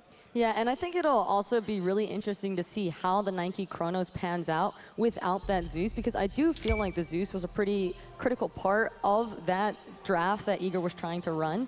And so without it, I feel like Soar will have a little bit more potential as far as lockdown, like they had success with in the last game. And so I think it'll definitely be interesting to see how the Odin pans out against those characters now, without any kind of massive AoE ult bearing down on them as they're trying to capitalize on the Odin ring. Right, and you see the Awilix also banned for Soar. Mifflin has shown time and time again that he wants the Awilix, so I like the Awilix ban there, and also the Vulcan ban too, which is a great ban because I know Delta Marine loves his Vulcan. And Ares targeted at Brochacho. We know not a lot of people play Ares, but Brochacho is one of the few, and his Ares is very good. So I like that ban coming out. Guan Yu also for Soar, most likely going to see that in the support role. I know Chach loves Guan Yu. Uzi's more of an Odin player, so we'll see how that plays out. Yeah, and I think it's also really smart by Soar leaving that last pick slot for Chapo's jungler because it gives them a little bit more variety. They're going to be able to see the full composition of Eager. And Chapo is a very strong mechanical player, and he can really show up on almost any jungler. I feel like his god pool is very wide and flexible, and so I feel like he's just going to go for something that can really synchronize up with the Scylla. And as long as Chapo and Shaliber are on the same page, then Soar's draft can really come together as a whole. Yeah, and I like that. Giving Chapo a chance to counterpick, you know, the whole composition for Eager. He says, okay, this is what Eager has. Now this is what I want to play against it. You could see the Thor here. I think he's going to go the Thor here, but yeah, Hebo Ratatosker, that's a lot of damage. I would like to see him opt for potentially a Fenrir. I'm not sure how likely it is going to come out, and considering that Thor is on the table. But I feel like it would be a very strong pick, especially against the Havois, because of the fact that the Brutalize is knock-up immune on Fenrir, and so he would have a lot more chase potential and just overall able to just stay on top of that Havois so he can't really escape. It's going to be the Naja Scylla, though. Naja Scylla, one of the most potent wombo combos we have in Smite. I mean, that's, you go up in the air, come down, and you're dead to Scylla ult. So I like Soar's comp here, I really do. And well, I'm sure Tully's happy to see the Naja as well. he was raving about it the other day. All right, guys, this is it. Does Eager close it out, or can Soar force that game 5? Taco? I want to see it go to game 5. I'm going to go for Soar on this one. All right, blindly going for Soar. I respect it. Nah, I like Soar's comp. I think it's going to game 5. All right, it could go to game 5, folks. Can Soar do it? Can Soar force Eager's hand, or will Eager become the Smite console world champions? Let's go ahead. Send it over to your casters. Thank you, analyst. The Hebo pick. That's pretty spicy. It is a little spicy, but Naja, though, a little spicier as well. Not only is Nisha spicy, but it's really good with the Scylla, so the combo overall is going to be really good. We saw Cherio just do such a fantastic job with Sanguine making this strategy on the map, and now Soar going to be the ones to execute it. The question is, are they going to be able to execute it efficiently enough? Are they going to overextend and try to do it, or are they going to be more patient like they were the last game? I'm also confused why Chapo didn't go for the Fenrir pick, as Taco also said. The Fenrir looks so strong against the matchup as the Eager have right now. Against the Sylvanus knockup, you can brutalize and basically keep on him. Also the Hebo, and Cubofed loves having Fenrir versus Ratatosker, so I know for a fact that that matchup is also all right. You do have the stun coming out of Mifflin, so that could have been one option to deter. Yeah. I think it was more worried about making sure that Shaliber is in the most comfortable position that he could be in. We saw what he was not really able to be efficient on the Zhang Kui, but now on the Scylla in the last game, he was just going off. And once again, they give the setup for Shaliber. They have the Nisha to set up. Before it was the Terra. So I'm going to be looking at Chapo and Shaliber here, whether they're going to play a little bit better together. And also, the Guan Yu is so good against the Sylvanos as a whole. Also knock up immune. Also against the Hebo. He can basically, usually when I play against Hebo or Poseidon, I go for the Bluestone and I can run him down and kill him instantly. Yet again, though, we see Soar Gaming being given this Odin, and yet again, a lot of immobile gods on the side of Team Eager. Right, they have the Hebo, they have the Sylvanas, and that's the targets Oz is going to be looking for. Look at this invade, though, coming out of Eager. They're going to allow Soar to get these Harpies, but they're going to try to get an early first blood, or at least poke them out to get it themselves. Great job by Eager. They could have gotten a kill there, but Delta Marine actually going for the mid camps instead. So now Storm is just going to poke Marine out, and overall it's a 1-for-1 trade. So much action already on the right-hand side. The blue buff did get stolen away, having to jump. And that's a disengage from Soar, but Dwarf still wants to go in here, just chasing them all the way back to their tower. Going to head towards his wave now. So yet again, we see this very big early groupings in the solo lane. So this is what Eager has to do. They cleared the wave first. They managed to poke out Uzi. They lost their own blue, but they're going to go for a blue buff invade of their own. They have to watch out, though, because now that Soar has finished the wave, they're going to be contesting this one, and you have to respect the ring bounces. Chapo looking to get that toss-off. Jelly taking so much damage. The crit there was huge for Chapo. The root was better from Jelly, but it's not going to be long for him to live. First blood goes to Chapo. He might not have much longer to live himself. Doesn't get the sash off. Delta Marine manages to get the kill. And Delta Marine's here doing so much damage. Uzi's in the awkward position. Didn't have the jump, so trading that 2-for-1. Despite Chapo getting that first blood, I think it still favors Eager here because of what they get afterwards. For sure, but this comes down to Eager getting being level 2 before Soar, so getting that extra spell did so much for Eager. Chapo was in a good position to get the ring bounces off. He got that immensely fortunate crit onto Jelly just to get him low enough to get that first blood, but the rest of his teammates seemed like they didn't really want to be as close as Chapo was. Also, Delta Marine getting that really good rotation in over Shaliver. He had the pressure in the mid lane, so he was able to rotate towards the speed buff, and Hebo early is evil. Chapo being taken down there, we've seen in the first 2 games that when Chapo's fallen behind, all of Soar tends to fall behind. Could we see something similar happening this game? I think yes and no, because the fact that he started off the reinforced Greaves, and off of that first blood, he got the Bumbus Mask. So he's going to be able to start snowballing a little bit more with his mobility from the boots and every single time he ring bounces. And I think it's all right, Chapo being behind for once. He's not going to get cocky. He's not going to go in too aggressive. He's going to look for the save picks, and I think that might change his mentality as a whole. So maybe it's actually good. He has to be a little bit more passive to be able to set up Shaliver in these spots. And once he hits level 5, they're going to be able to look for some sort of wombo combo. I wouldn't even be surprised if they tried to focus out Jelly before he gets any sort of defensive items. And I hope this Nasha Scylla combo is really practiced, because they want to get that Scylla ultimate off immediately after Chapo's ultimate. Otherwise, Jelly is going to get that Scylla off and basically absorb all of the damage. Dwurst back on this Nike should be able to get a decent amount of lane pressure and potentially prevent early rotations out of Uzi. You know, Nike just such a strong character in terms of not only clear, but setup and frontline ability as well. She has the shield from her ultimate. She has a great knockup in her jump. She has the disarm. Some tools to her disposal. Team Eager have really good potential to win this game. Oh, here we go. The Radtosk in the air doesn't knock anyone up. Ultimate coming out of Delta Marine. Shaliver just barely managed to get out. Iron Monster doesn't land as Air Cougar gets a great kill there. Excellent rotation from Eager. Chapo taking the poke. Worse, he managed to find the kill. Actually, it's Mifflin that gets it. Airstrike comes through from Stormy Rays, but excellent gank there from Eager. And for nothing, Eager on top of that one. Unfortunately, El Chapo still only level 4. They didn't get the execution that they wanted to. I was just about to say this before this fight happened. Eager is going to be looking at the Scylla right now. He's the only magical damage onto Soar right now, so if they shut him down, they can go full physical protection, and they'll be so safe in the fights. Not only that, you also have Delta Marine playing the Habwa, and if this Habwa gets ahead, gets a little bit more levels, he's going to start doing work with those water sprouts. How come we don't traditionally see Habwa in competitive Smite? I mean, overall, it's way too easy to shut down. Also, if you just fight in the jungle, this Guanyu can basically kill him alone. Even without the Bluestone, as I've been talking about, you can kill him. And if the Guanyu sticks onto him, he will not do anything in the fight. But they took a fight with basically Eager in the favor, so... As long as Eager commits to the same target, then it's going to be very easy for this Habwa to get the damage that he needs to get off. Normally, we see a lot of different mages in the meta because it's so much easier to land their abilities. They have more area of effect, but Mifflin, he wants to find Stormy Rays. Not going to find the stun, though.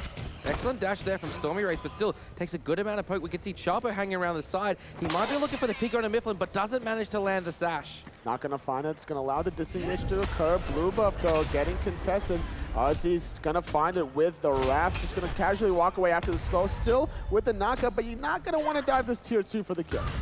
So despite the fact that Dwurst had a lot of mana and his ultimate online, there's still way too risky of a play at the 5-minute mark. And Soar just being so far behind in XP right now, just bringing Eager so aggressive into the map, and they can basically go for all the invades.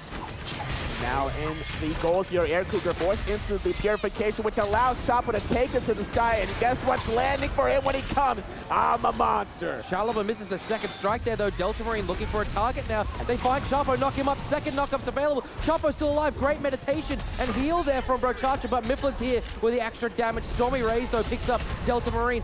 Dwurst, oh my goodness, so much damage there onto Brochacha. 2 for 2. The ultimate from Habwa was good, but it put him in a really awkward position to allow a collapse from Soar, finding a squishy kill. What a great ultimate coming out from Chapo right there, getting out that Kronos immediate of the fight.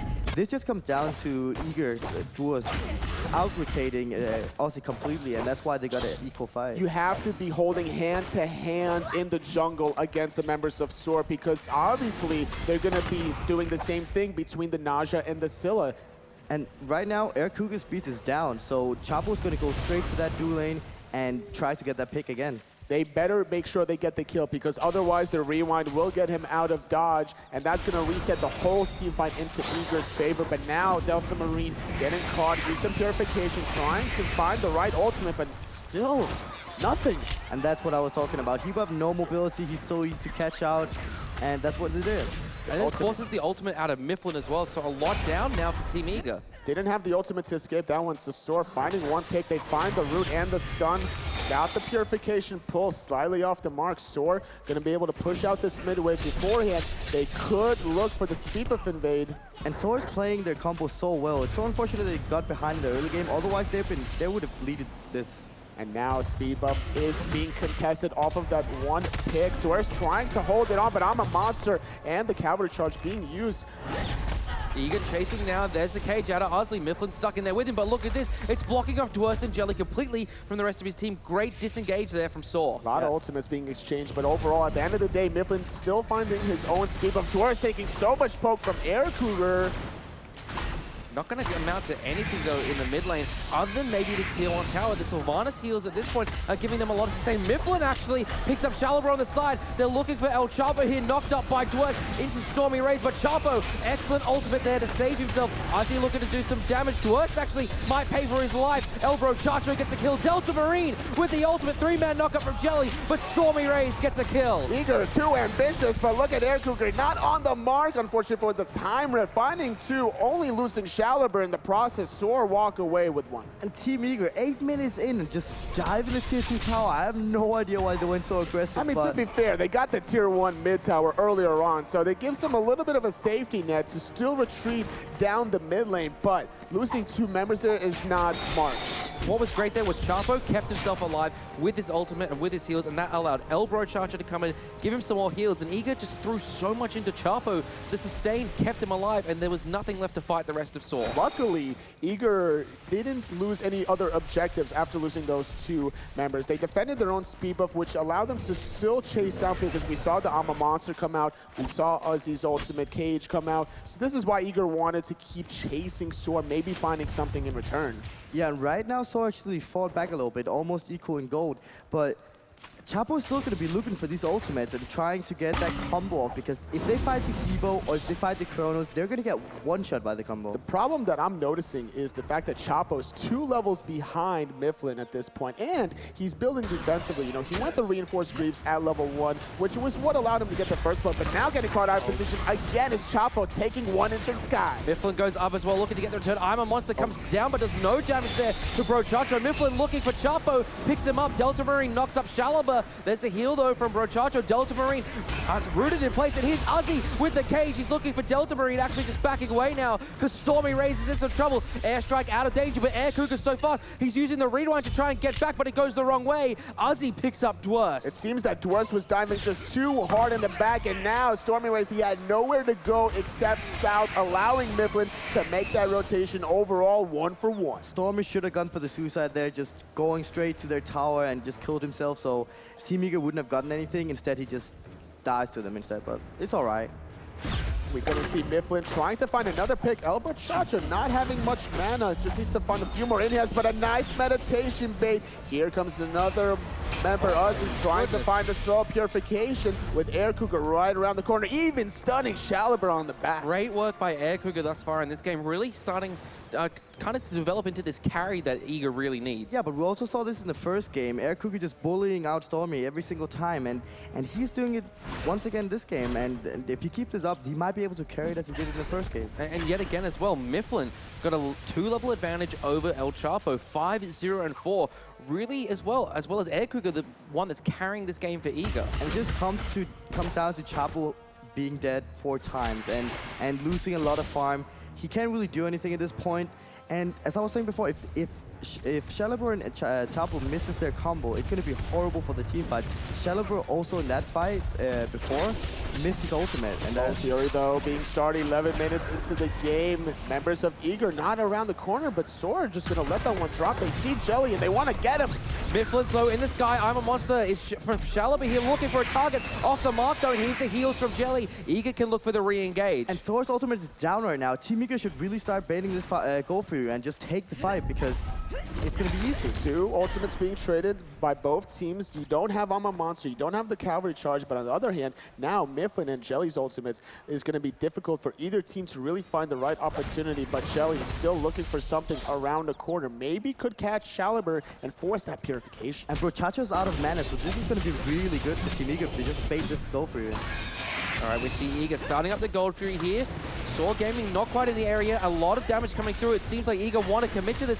Shaliber doesn't even have a chance to steal it. Eager takes the Gold Fury, but here's RZK. Tremendous knock up there. Delta Marine gets 1. Air Cougar gets the 2nd kill here. And now Team Eager gets the Gold Fury and 2 kills. That's the damage coming out of Delta Marine's Habois. 1 level ahead of Shaliber, finding a great knockup, just utilizing his water cannon, and that's what is allowing Eager to get ahead. And what is Sword doing? They went in even though the Gold Fury already was down.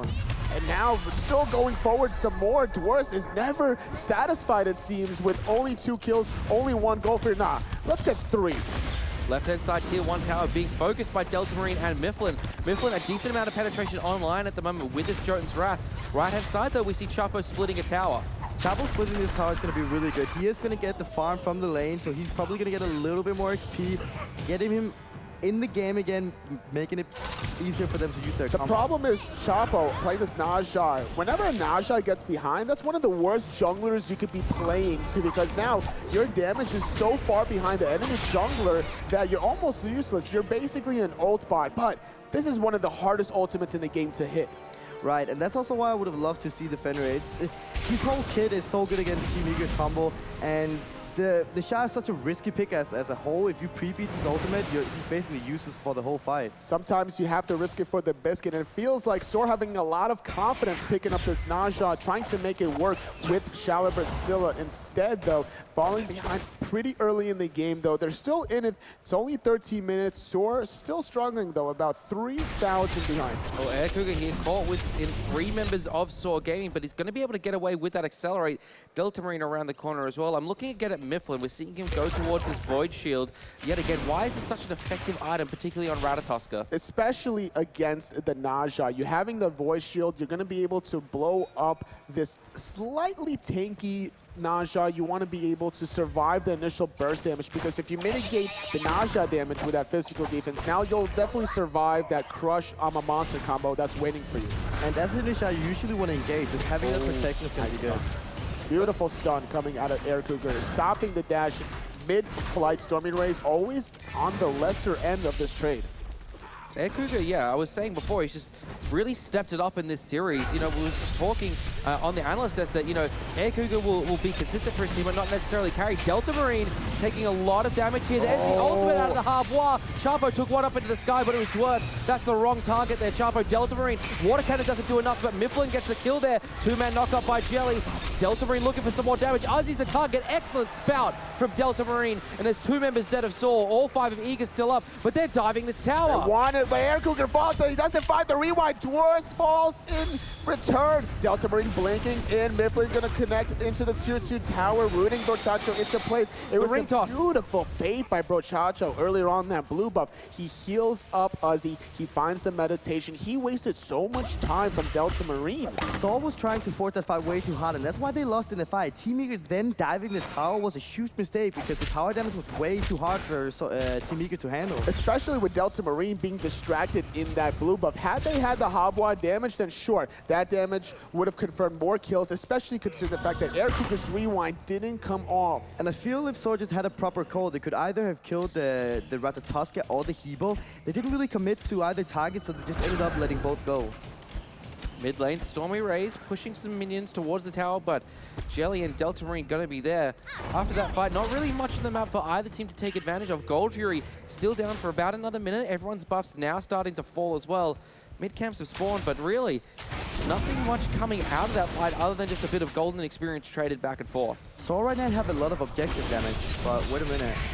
In the mid lane, though, they want to find more kills. Delta Marine, though, nice crushing wave to prevent the sash. Shaliber taking a lot of poke in return, though. Mifflin's not done with it yet. Gonna force the Sanctuary. Stormy Ray's doing some damage here, but Mifflin gets the kill onto Shalaba, and that is huge. The Armor Monster no longer available for Saw Gaming. Dwarf pulling out Brochacha here. Stormy Ray gets caught. Mifflin takes some damage from Ozzy though. Ozzy, great case to keep Eager in place, but Dwarf is here, forcing out the airstrike from Stormy Ray. Delta Marine throws forward that carpet. They're looking for the tier 2 tower. Or can't find the kill against Eager. The sustain is good to keep Mifflin topped off. It was a nice cage onto Mifflin, but no one to really follow up. And that would have been the perfect opportunity to find a trade 1-for-1 because of how far ahead Mifflin is with 7 kills. If you kill him now, the bounty is going to be incredible. And Sword just tunnel-vision way too hard onto the Hebrew there.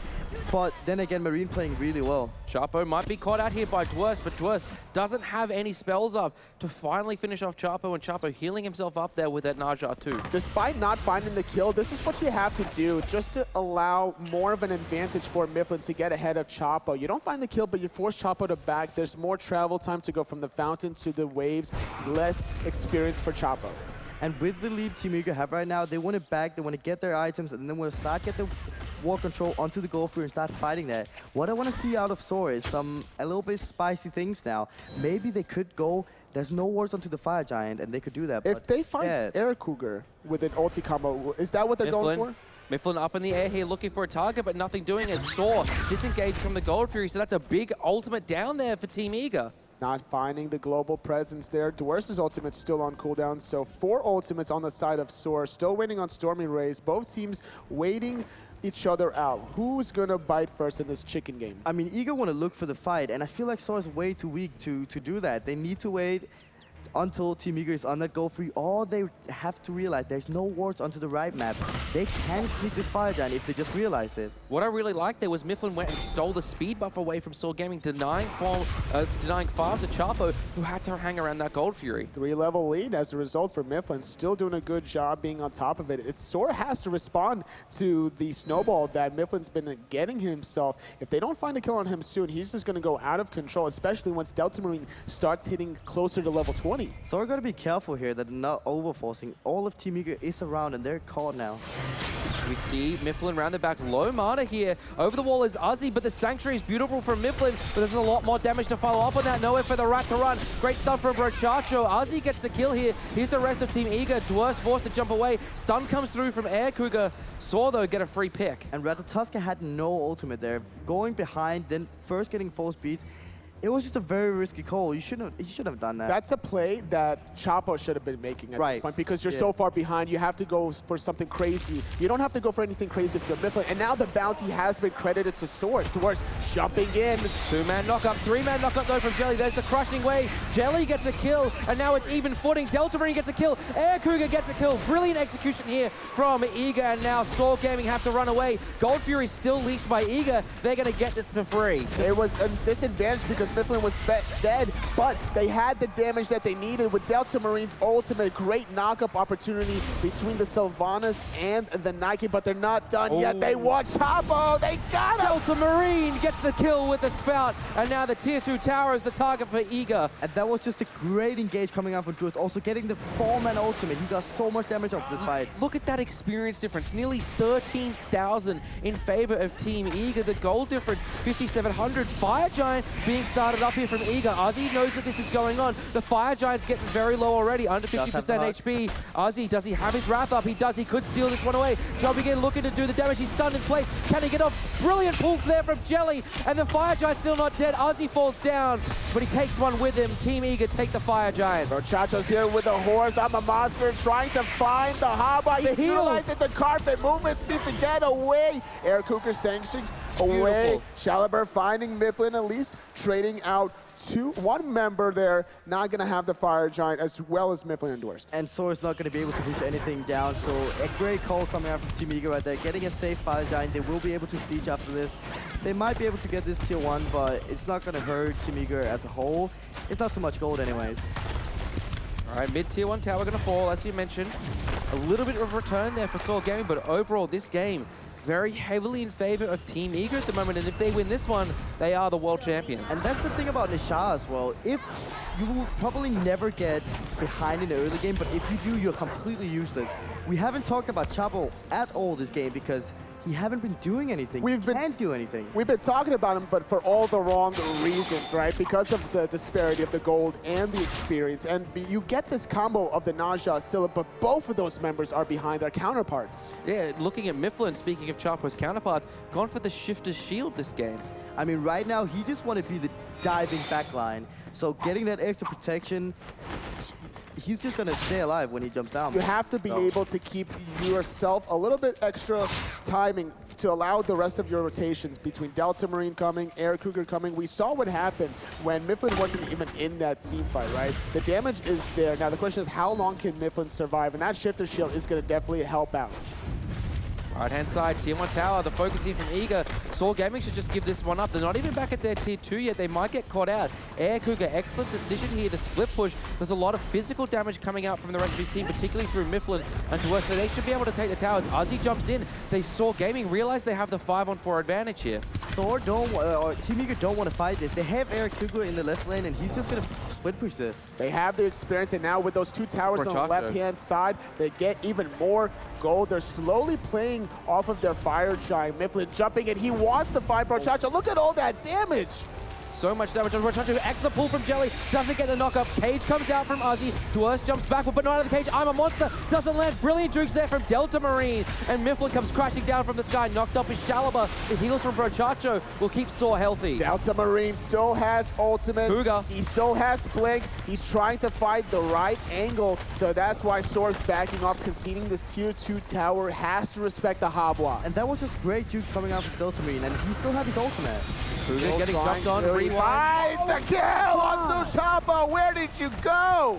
Ozzy here very low. Air Cougar chugging him down, but Delta Marine gets a double kill. Mid to tower is down. Mid Phoenix is the next target here. Fully fire gianted, or the carry's fully fire gianted anyway for Team Eager. Middle Phoenix falls down. Right hand side might be the target. Eager actually jumping in there looking for Brochacho. The crush comes through from Shalaba. He dashes away. Air Cougar doesn't land the damage here. Brochacho so low here, but going to get to the fountain. Finally, they found the Mid Phoenix. They're going for the last one. They wanted some kills. They're getting a little bit extra spicy here. They're forcing the ultimate out of Stormy Race, but now the second Phoenix finally falling. The root is good, but it's not enough damage to confirm. They're just too far behind. And Team Eager with the sustain from Jelly, just being able to stay there for so long. They could possibly have gotten the right thing as well. A little bit risky call, but just a great job. And the keeper was online for sure. He one-shot out Brochacho. So many great plays this game from Jelly. So many great pulls, knock-ups from his ultimates. Fantastic work out of the support. I can't believe this is what's gonna be happening here. Team Eager,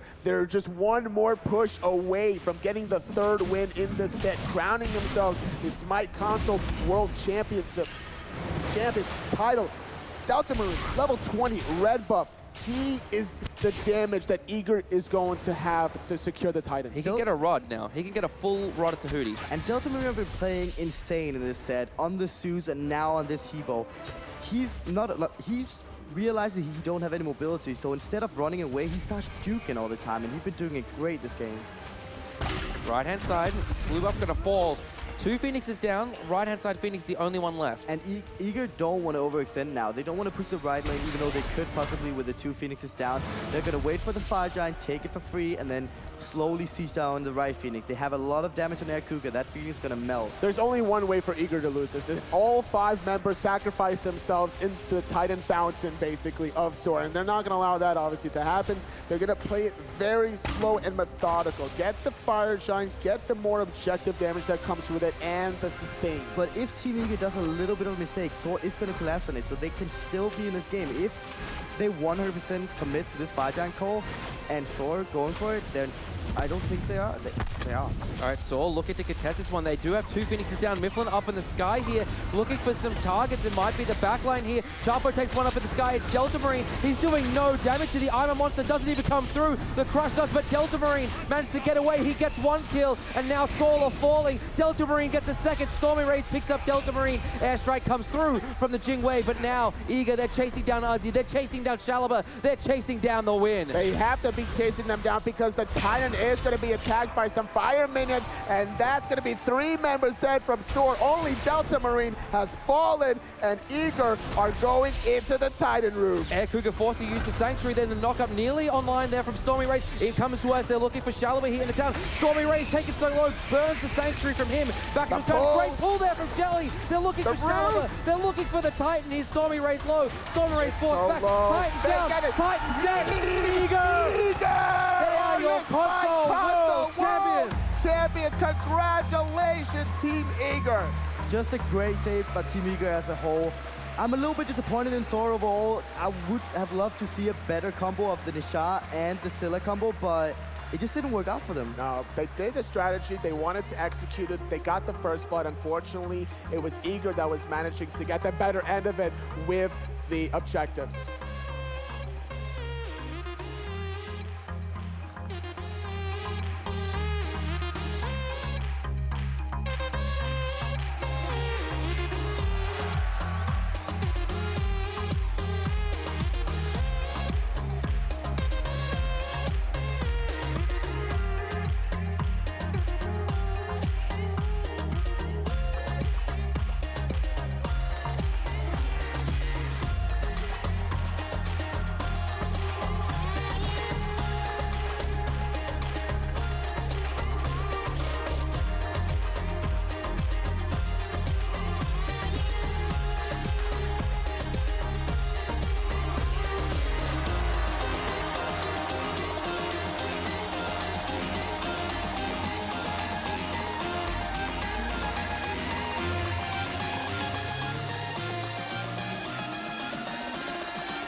Oops. Ladies and gentlemen, your console Smite world champions.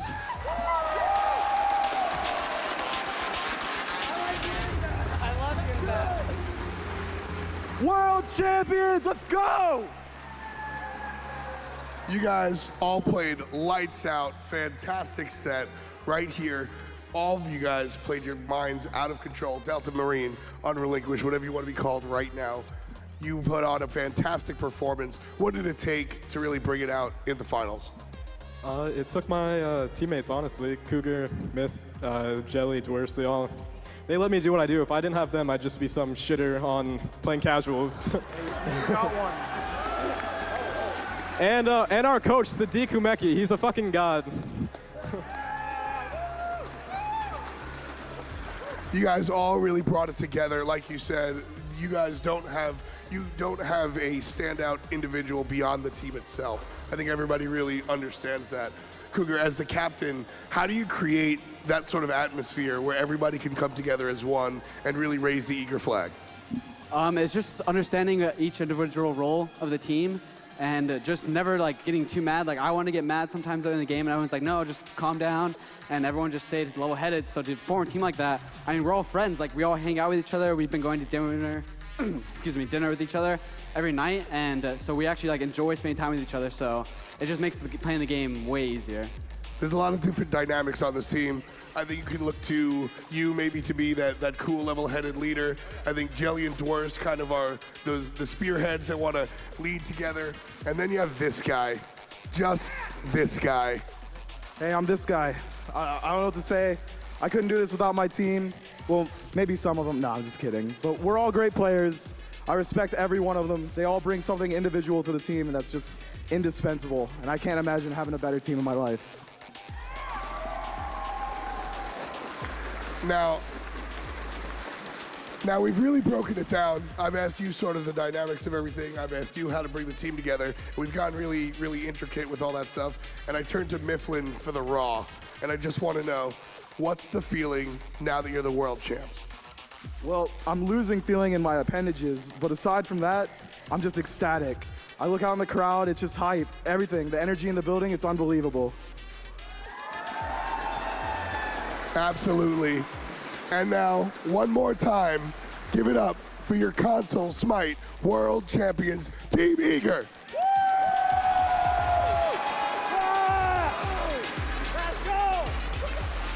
That's it for us on the stage. There is a standout player, a most valuable player, and that will be divulged by Golden Boy. Thank you guys so much. Congratulations to Eager. What a performance out of them. And we have to make the announcement for who is the MVP. And I think it goes without saying, but Zaxi, since you've been so connected to this scene, I'm gonna let you say it. The MVP of the Smite Console World Championships is going to be Delta Marine. Delta Marine. Congratulations to him. I mean, the Habwa play in mid at the end of that last game really gave them that victory, and it is so deserved.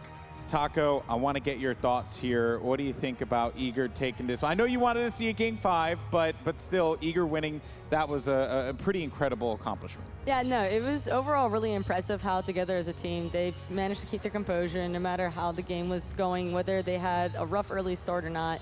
And so I think overall you could tell that there was a lot of synergy involved with the team. You heard Mifflin on the stage. You couldn't imagine playing with a better group of people. And so I think that's really, it's a key component to have as far, because synergy, you can have some of the greatest mechanically skilled players in the world, but it doesn't mean anything if there's no synergy involved. And so I think that Eager showed up to play, and I mean, it was very obvious that they were all on the same page. Awesome stuff. Saxy, final thoughts for you, my friend. You crushed it all day on the desk. Your knowledge has been impeccable. Thank you for everything that you've done here. But, you know, I mean, I guess what does this event now mean for Console Smite moving forward into the future? I mean, it kind of solidifies Eager as, you know, the best team. They're not always finishing first in the regular season, but when these guys show up to LAN, they really bring it, and composure is a word that comes to mind. There are times when you say, okay, Eager could crumble here, you know, they could buckle, but they always stay composed, they always keep their heads in it, keep a level head, and they came out on top today. It was awesome stuff indeed, guys. Well, that's going to do it for the analyst desk of that matchup, but we want to bring up the MVP of that game. It is none other than Delta Marine. How's it going? Put the headset on, my man. Welcome to the analyst desk. Congratulations on your victory. How's it feel, man? You're a champion. It feels pretty good, man. We've been grinding all Christmas season long. It feels really good to put all that time out there and then see all the fans out here and support us so much. It's been awesome. Well, of course, you know, I know you guys earned it. You had some incredible play there. This, my friend, I believe, yes, this is for you. Congratulations. Thank you so much. This is heavy, by the way. I'm not even going to lie. Like, I think it will kill Taco, to be honest with you. So, good job. Are you making fun of my height again? Kind of, yes. But it's not about us, Taco. It's not about our beef, okay? It's about the Delta Marine over here. Look, man, at the end of the draft, you know, we saw your guys' final pick was a Habwa, and I couldn't help but just think, like, all right, why? What was the objective here? What were you guys looking to accomplish? It hadn't been picked the entire draft or the entire matchup. What was your goal? Well, Hebo's always like a top pick for me. We played Zeus. Zeus is #1. So if they give us Zeus, we're going to take Zeus. And then Ra is really good too. But we scrimmed Soar before this, and every single game they'd first ban Ra. So I hadn't played Ra in like literally a month. So my Ra is a little bit worse. And we played Hebo against ALG. So Hebo felt really good. It just has that, you know, all that burst you need on the box, and it's just really good God. Taco. Yeah, Zaxi was mentioning how Habwa tends to pretty much just carry games once you get him online, and it really seemed like you looked really comfortable with your positioning and everything. And I know part of that's due to the fact that you felt as though you had your team to back you up no matter what and peel you out of, you know, weird situations. But I would say if we hadn't seen a Habwa, what would you have opted for? Not the Hebo, probably the Ra again, but Hebo was definitely like the call. Gilly was like, pick the Hebo, and I'm like, you got it, man. Oh, really? So he was just like, go for it. Just yeah, make it happen. I'm like, Hippo or Rock? You got to tell me. He's like, Hippo. Oh, wow. Okay. Awesome. It's always cool to kind of like find out what happens in the comms during the draft phase. So that's pretty cool. Well, hey, man, congratulations on your victory. You are a Smite console world champion. Can I make a shout out real quick? That's right. So long as you guys aren't cursing, because y'all a bunch of savages on I'm that stage. sorry. I'm not We're gonna be front. excited. I'm messing around. Go ahead. Well, I want to shout out my girlfriend of 2.5 years, Haley. She came here to support me, and she's been amazing. I'm so glad she's here. All right. And Scuff Gaming, too. Their controllers are pretty sweet. All right. Well, that's awesome. Shout out to Haley. Awesome stuff. Your way to support your guy. But Taco, that's going to do it for you here as well. Thank you so much for your insight. I've throughout enjoyed the our weekend. time together. It's been very, very fun. Very fun indeed. But, all right, guys, that's going to do it for us here for the Smite Console World Championship. But coming up next, it is the main event, what everyone has been eagerly anticipating.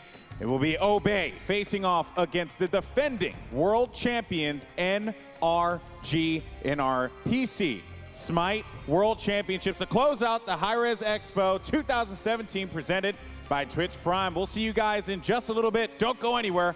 We'll be right back.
coming to Smite in Season 4 is the Celtic Pantheon. This is one that's been fan requested for a really long time. We're really excited to finally bring it into the game.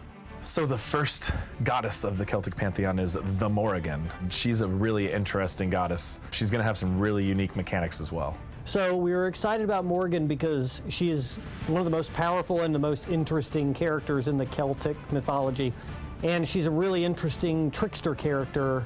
She's very manipulative and very magically powerful, so we were excited to get her in there because kit-wise it opened up a lot of options for us to do really cool and different things that we hadn't done in Smite before. So the Morrigan has an absolutely insane ultimate where she can transform into any other god currently in the match with her and then use all of their abilities for a specified amount of time before she turns back. This ability took a lot of programming work, but it's going to be really fun, and it's a really exciting ability and something we've never seen before in Smite. The way the abilities play out is very interesting and different. It's not just about damage and stats, there's also a lot of kind of messing with the opponent's mind. She has very many shadowy, sort of phantom-like abilities. Like she has a decoy ability where she goes invisible for a second. I think that's really thematic to her lore because she is the Phantom Queen. So we did the Viking Invasion event last year, and that got a really great response. So we're doing that again with the Celtic Pantheon launch, and this is going to be a completely new type of event. It's kind of a combination of our Rising Dawn event and our Viking Invasion event. It combines the celebration of a new pantheon with a whole new quest aspect. So it's a board game, so people get to roll a dice and they get to proceed along the board. There's traps on it, there's special tiles that might give a treasure chest. We're doing kind of a reinterpretation of the other pantheons and how they would look if they were Celtic. We have two skins that are going to be reinterpreted, one being Artemis, which is awesome, and the other one being Terra, and I think they both turned out really cool. We wanted to take gods that brush up on Celtic concepts and are very nature-oriented. So Artemis and Terra, we took them and kind of reimagined them from a Celtic perspective. Another aspect of the Celtic event is we're kind of partnering with Twitch Prime. So if you're a Twitch Prime member, you get it for free. So there's so many cool things about the Celtic Pantheon. We've been researching like all kinds of gods for it, and there's so many, and they're all super cool. There's a lot of cool and interesting characters in the Celtic Pantheon, and we're definitely looking forward to opening up a new Pantheon and getting directly into that. We will continue to bounce back and forth between the other Pantheons, so nobody worry about that.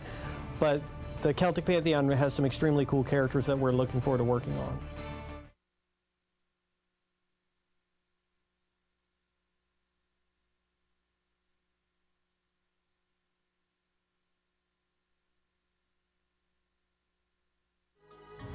Welcome to the Smite God reveal for the Morrigan, Phantom Queen.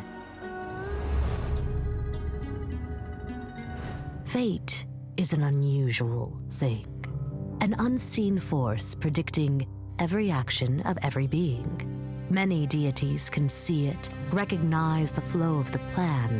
However, there is only one that claims mastery over it. She has many goddesses, with many names and forms, but there is only one title, the Morrigan. Long ago, there were three sisters, Anu, Maka, and Bav, who were the progenitors of sovereignty, war, and death.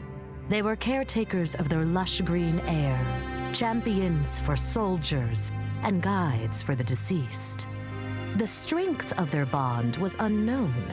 Whether it was brought on by a curse or a more sinister reason, they were inseparable, and eventually they became the Morrigan. Now, she takes on many shapes. The lurid seductress, the wrinkled hag, the screaming crow. Amidst these facades, she takes the worst one of all, the washer in the river. Subtle and manipulative, there is no war the Morrigan did not incite. No dying breath she did not collect. Even this war, a war between gods, must secretly be of her making. So beware those that behold her, for the Morrigan controls your fate. Morrigan's passive is Doomsayer. The third hit of the Morrigan's hit chain will explode, dealing damage to all enemies within range and dooming all enemies hit. Doomed enemies will take additional damage over time. Morrigan's first ability is Deadly Aspects. The Morrigan summons her alternate forms to her side. When activated again, they focus their power together to damage and stun enemies in front of them. Morrigan's second ability is Dark Omen. Morrigan launches a wave of dark magic at her enemies, dealing damage and applying an omen to them for a short time. Enemies with an omen will take bonus damage the next time they are hit by any allied ability. Morrigan's third ability is Confusion. The Morrigan creates a phantom of herself while becoming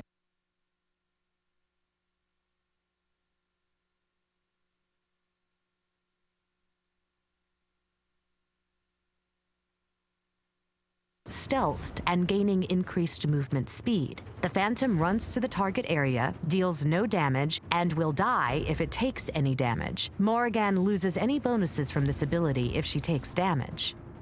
Morrigan's ultimate is Changeling.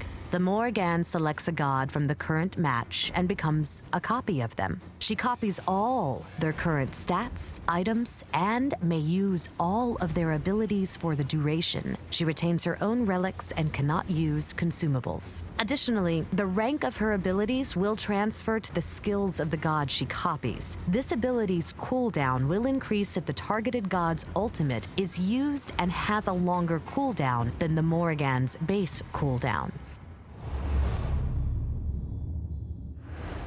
Confusion is a powerful tool that, when used well, can be a great way to escape or misdirect your opponents. If an enemy cannot see you, have your clone run directly at them while you sneak behind them. They will either run towards the real you or waste an ability on the clone, giving you an advantage either way. Additionally, be aware that taking any damage will break the stealth and make you lose your movement speed. Be careful using this when in persistent area of effects, like Ra's Solar Blessing, or if you are affected by a damage over time effect.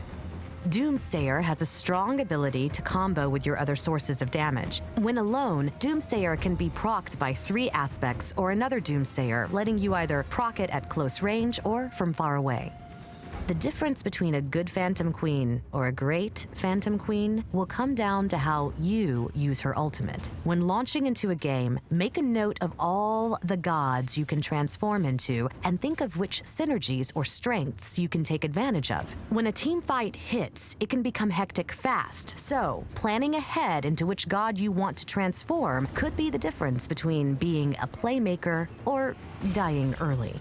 The Morrigan is our first Celtic god. Her role is that of a mage. The Morrigan focuses on confusing her opponents and looking for opportunities to get in close and burst down her enemies. Dark Omen allows her damage to be quite high on a few targets when combined with other abilities, while Confusion lets her sneak in and out of fights as needed. Additionally, she is a flexible god in that she can be any god from the current game during her ultimate. The ability to choose helps her have the right tool at the right time to defeat her opponents. Pair the Morrigan with aggressive frontline characters like Sobek, Nike, or Odin, as they will give her the protection needed to deal her damage and transform into the right god. Also, be aware that the gods you pair with the Morrigan have a direct role in what choices she has during her ultimate.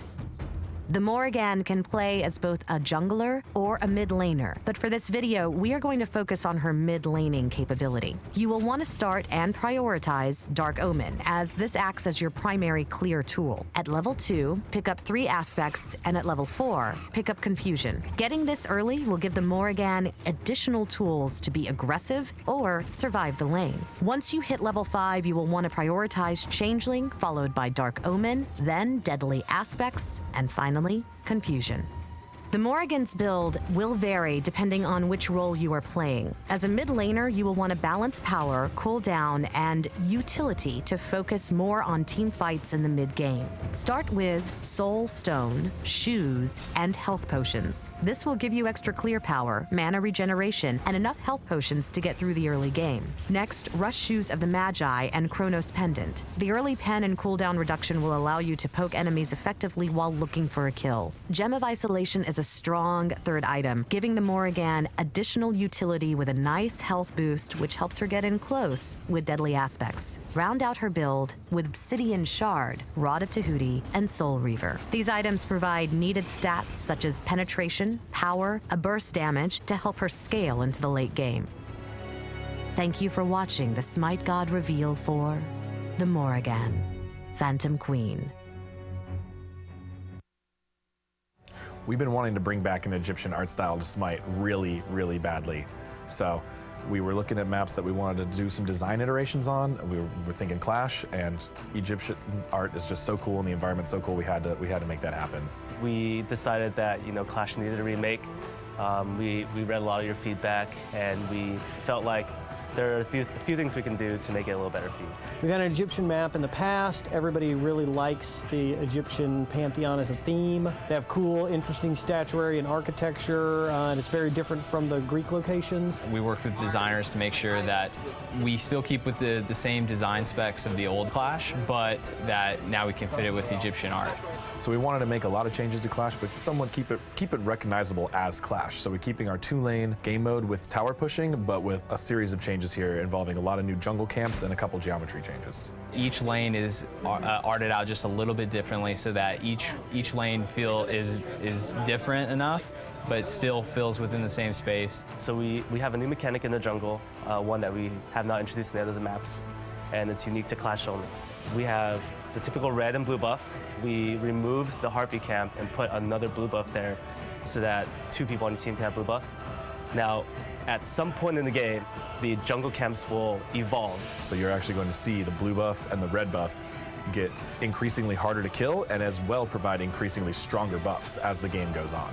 And this also ties in with the new jungle boss. I've been wanting to get Apophis into the game for a long time. He's kind of the antithesis of Ra. He's kind of a giant snake made out of slate. We did a bunch of various concepts to him, but man, he looks amazing. He's kind of viper and a cobra mixed together, and he's kind of 30 feet tall, coming up out of the sand. It's going to be really awesome. He is just meant to, be the guy to cause destruction in the map. He causes chaos. He shows up in the middle and he just does this giant entrance that, does team-wide damage. So along with the new environment and the new jungle camps, we also have the new lanes and towers and minions and Phoenixes, Titanses. Those are all completely remodeled with a new art style. And actually the Phoenixes have a little bit of a gameplay change to them, where they're dealing a different type of attack that's more consistent and damage ramps up over time, more like a beam as opposed to a series of slower shot fireballs. And this is cool because, if you can step in and out and try to tank for your team, you don't have to be a guardian to do it. You can be anyone. But at the same time, it gets dangerous really fast if you're standing in the area. So you want to look out for that. If you're, taking too much damage, it's probably from the Phoenix. So it'll play a little differently from the other maps in terms of the way the Phoenix damage interacts with you. It'll make the Phoenixes a little different from the tower. I think it'll be definitely fun and interesting. I hope players really have fun with this, and I hope that they find it's super appealing. And I want to bring people into a world that they'll remember and want to spend as many hours as possible in. So a lot's gone into it, not only from a look standpoint, but from a gameplay standpoint. And it's one of the things I'm the most looking forward to. I'm a huge fan of the Egyptian pantheon. I'm really glad we could get some more Egyptian art back in the game. I think it looks amazing, and Apophis is extremely scary and fun to fight. I can't wait to see how the players feel about it.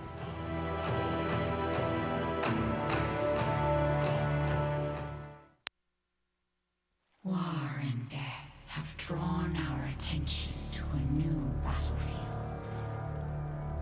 A dry, foreign battlefront, battered by the winds and sands, boiling with war.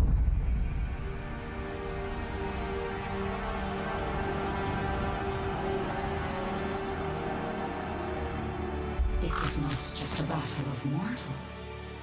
Creatures fey and wild also enter the fray.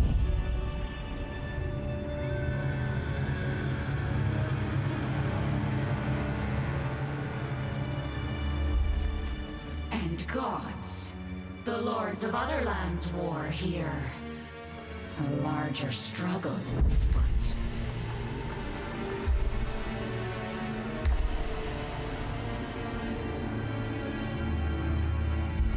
I see them war and I hunger, and I anger. What is this that causes gods terrible and diverse to clash into war, to take on the very titans? We see our path clear. The Celts should not be absent from this fight. The Morrigan comes to feed on blood and chaos.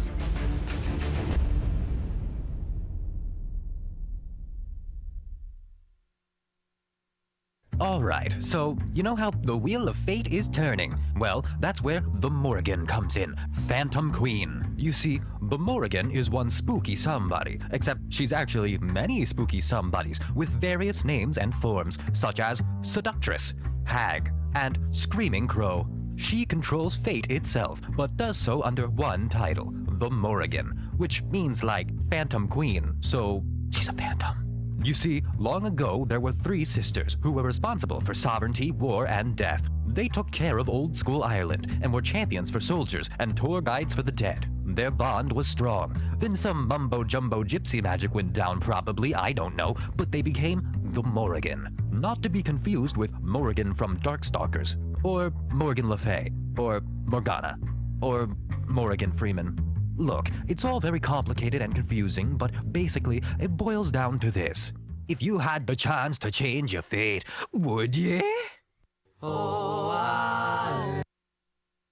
So we have a lot of really exciting stuff coming up in the Season 4 patch. We have the new Clash map, Egyptian art theme. We have the Morrigan, which with a crazy new kit. We have lots of other changes into the game from the UI and other systems, but we also have a lot of big gameplay changes. Season 4, like every season, we want it to be a big shakeup. We want it to feel like the same game, but also kind of a new game. And one of the big ways we're going to do that is we want to mess with the start. We basically want to give you more flexibility. One of the key ways we did this was by adjusting all the starter items and Tier 1 items.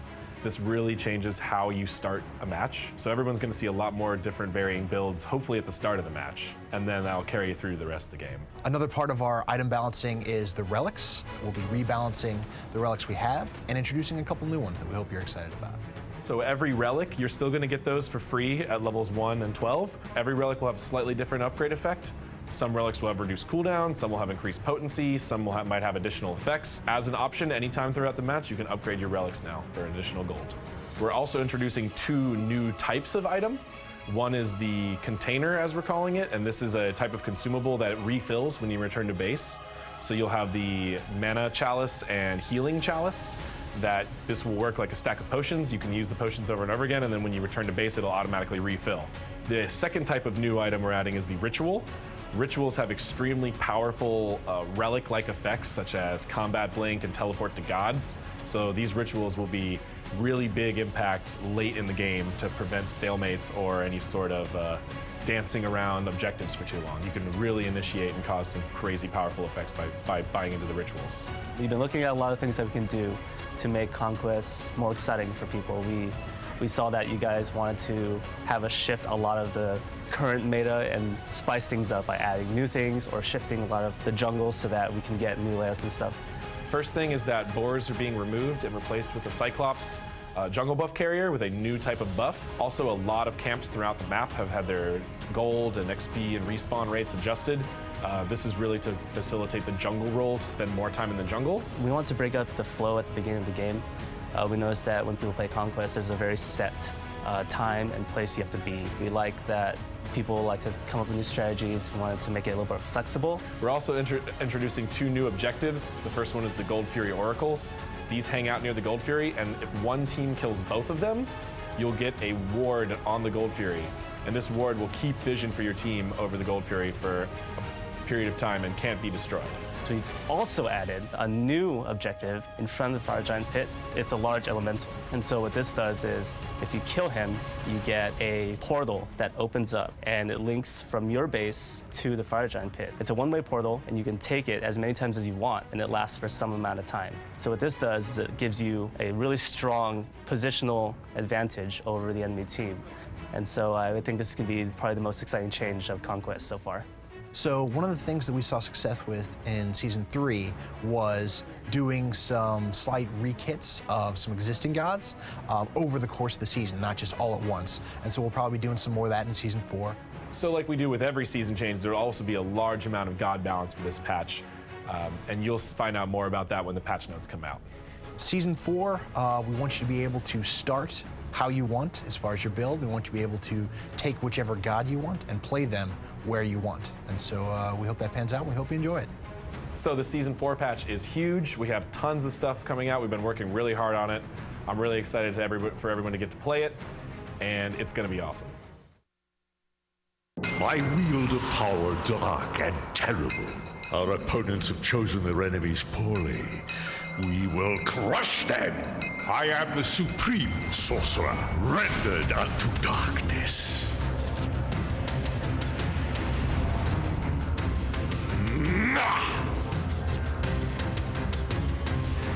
Stand and fight!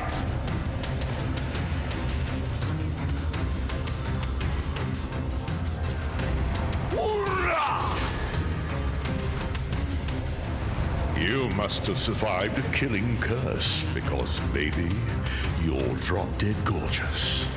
I'm just a powerful wizard looking for a witchy woman. None shall stand before me now. You've won the battle, but the... Hello there, you lovely people. Nevercake here, YouTuber extraordinaire. You might be familiar with my videos, Smite Lore, Smite Fights, the critically acclaimed I'm Dreaming of a Smite Christmas. Yeah, I'm kind of a big deal. Anyway, I have an exciting announcement to make. Here goes. Alright, so you know how Smite is great, but it just lacks that certain something? Well, that's where the Nevercake Announcer Pack comes in. That's right, this ain't no prank, my dude. I've written over 40 lines, and some of them are even funny. Just listen to some of these lines. They're all dead, and I feel nothing. Imagine if you were this good at other things. That guy is dead. Jealous? Ha! Delightful. Look, I know you want these dulcet tones, and now you can finally have them. So, like, buy it. Yeah.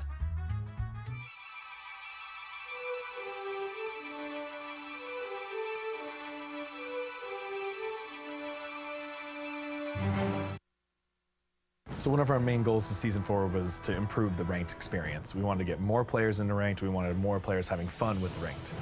So we're making a series of changes to try to improve this across the board. The big changes are we want to kind of refresh the entire system so that, you know, we kind of revitalize the competitive side of Smite. So one of the things that we're doing to help with this is follow our esports a little bit more closely and have 3 split. Every split will allow you to gain rewards, and then there also will be an overarching reward system for people that play all year. The whole goal of Ranked is to make sure players have a place that they can go and show their skill level and constantly improve against like-minded opponents. So every single split, we're going to reset the rank ladder with a soft reset, and players can then get rewards at the end of the split, go into the next one, climb the ladder again, and it'll happen all over again. One of the things that we want to do is add a number of new leaderboards to the game. We want you to be able to show how well you play with all the different gods that you play in ranks. If you like playing Thanatos a lot, or if you like playing Ymir a lot, you can actually play those, and your ranking will be determined against other players who are playing that god,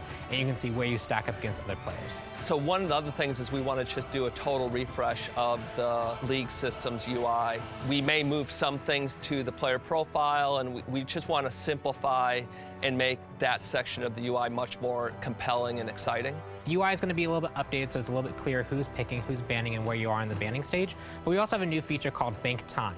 So if you end up picking or banning quicker than the time you have allotted, then you'll be fine and you'll have access to all that time. But if you go over time, if you need some more time to discuss it with your team, you'll start getting into your bank time. So that means you'll have 90 seconds or 100 seconds extra to select gods and strategize and pick accordingly.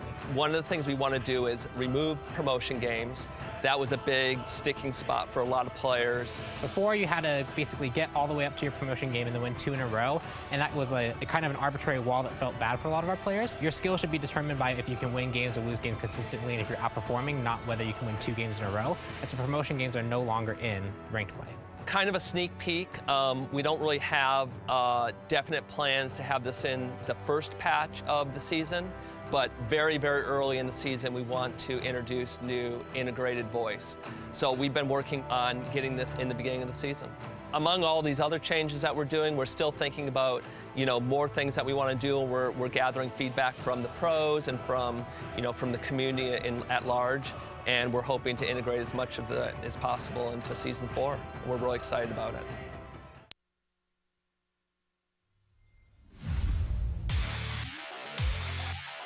Hey Smite fans, Hirez Cooper here. Facet's partnered with Smite to bring you new ways to earn gems, exclusive skins, cash, and other prizing through their system. I love using Faceit because the quality of the matchmaking is very high. The queues are really short, and I can get gems and I can give them away into my stream. I like that I can play with a big group of people. So I can play with everyone on my team, and it's fun. You get to go in, you get to beat people. Whether you're competing alone or with a team of friends, you'll always be able to find a competition that's right for you. Sign up today at Faceit.com.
Smite Tactics has had a great alpha stage, and we really appreciate all the feedback we've gotten from you guys. And we're very happy to announce that starting right now, Smite Tactics is moving into its closed beta.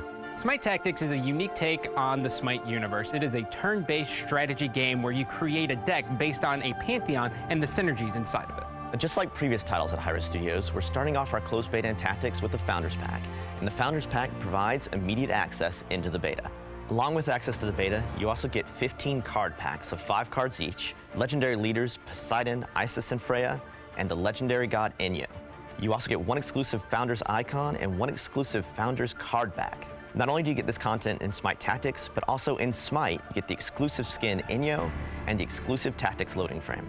Now this Enyo skin is special because it marks the first time in Smite's history that we've done the Greek pantheon version of a Roman god. And not only is it a skin in Smite, but it also is a playable, unique god in Smite Tactics. We had a very successful closed alpha, and we're excited to get into the closed beta stage. It's been a lot of fun to put a new spin on the Smite characters in Tactics, and there's a lot more coming in January. This is a closed beta that we're starting, so there's going to be a lot of changes, a lot of new content, and a lot of surprises coming up over the next couple months. And we're very excited for you guys to take the ride along with us.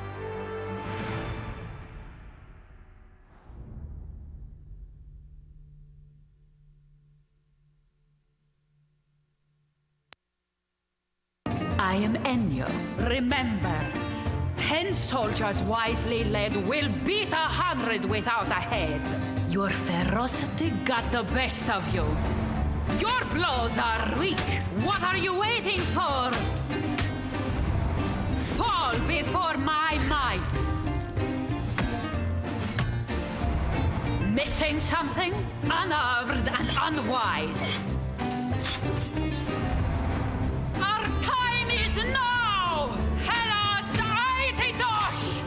The greater the difficulty, the more glory in surmounting it. Don't trust the Romans. They are just a bunch of copycats. Do you watch movies about Greek mythology? Well, you ought to see them. Smite is where it all began for a lot of us, and having the opportunity to create a new world for our fans that expands the Smite universe beyond a MOBA and into an entirely new experience on mobile is one of the coolest projects anyone could ask for. Well, you have the traditional Smite Conquest map with its 3 lanes, and we decided to port that over to our mobile game, and that has influenced, our core design. Smite Rivals is a collectible card arena. Inside of it, you battle against opponents one-on-one in 3-lane combat. You build a deck with a god and a series of minions, structures, and spells, and you use them to defeat your opponent and try to destroy their base. We looked for the actions that the players enjoyed most in Smite and created movesets that captured that big godlike feel. We had to capture visuals and audio that really stood out and made your device feel like it was exploding with some sort of power. One of my favorite features of Rivals is that you can play anywhere. You can play from your phone or from a PC or a tablet, and your progress saves across all 3 of the devices. If you're out with your friends and you guys want to do a quick match and show each other's new decks and then go home and hop into a different game mode, you can totally do that. If you look at all the games that Hirez has released, they're all free to play, and we want to make sure Rivals fit in that same category.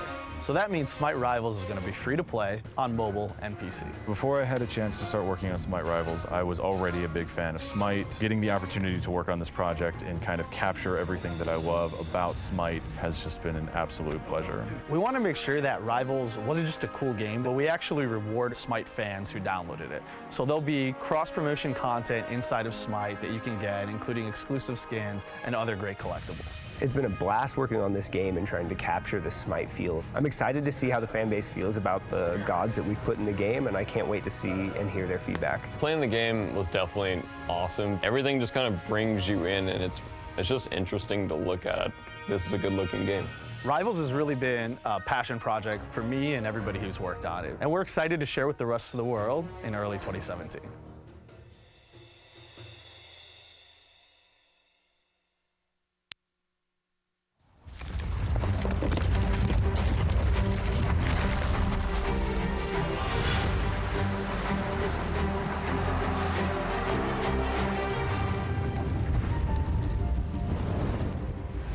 Welcome to the top 10 plays of 2016. You may remember me as Anuki. First, I'd like to say a big thank you to you guys for supporting the show, and a super special thank you to you guys over at the Anuki TV Discord community for helping me sift through this year's plays. So without further ado, let's recap the year. In at number 10, an odd one. Smite Top 5 Plays just got a new visual update, and we couldn't wait to kick things off with a baby. Let's watch and try and make sense of what I just said.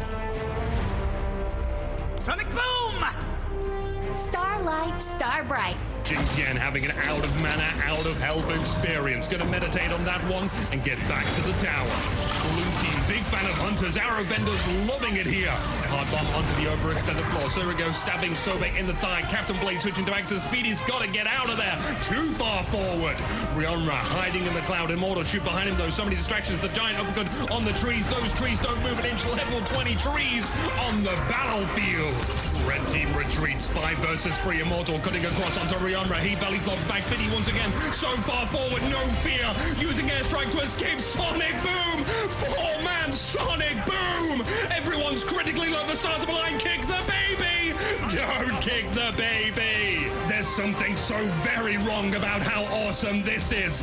Meanwhile, Sir Ego, who avoided the tragedy, tries to execute Fidi. Callisis, however, stops him with the space clones. Rionra also ready to intercept. Protect the carry at all costs. Going back to the action, so much going on. Rionra assassinated the backward spinning, but not winning. The killer Q, unable to save a mortal shoot below, having trained with all the best martial artists, showing total and complete Jet, Bruce Lee, Sin, Jackie Kazarem, Lord domination.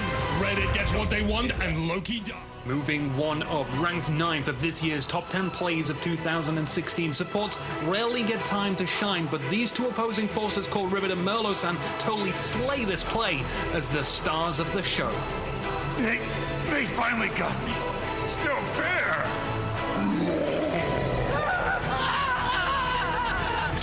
Usually, though, you want to clear those minions out before making a move. Rivet and Merlo-san colliding in the minion divide. Rivet seems to have come much worse, though. Pros 1989 isolating himself. You can see Rivet bleeding for him to get out of there. Massive smash of the maze. Crunch time gets cleansed. Still nothing Rivet can do. Dugdrunk sets up Merlo for the giant uppercut. Those cooldowns should be back for Rivet. Bros lands the moves, and Tail Whip gives him the distance. Incoming hail of arrows. Nicely stepped around. They go back to the tower. Rivet table flips Merlo-san into his domain and enters the waters for a turnaround. Merlo-san turning this into an advantage. Bounces Junko, the minion, directly into Apollo, recalling it a special place. Rivet isn't relying on him anyway. Merlo's sleeping. Dugdrunk hacking away. Rivet's got minion back up the tower, interrupting his oppressors. Dugdrunk trying to jump. Rivet reaps his spine as he lands, and Merlo-san's waking up. Good morning. Good night. Both Merlo and Rivet were legends in this play. You know those moments where your whole team is dead and that means everyone's watching every single action you take? Well, Picklefinger gets one of those moments and he risks it for the biscuit.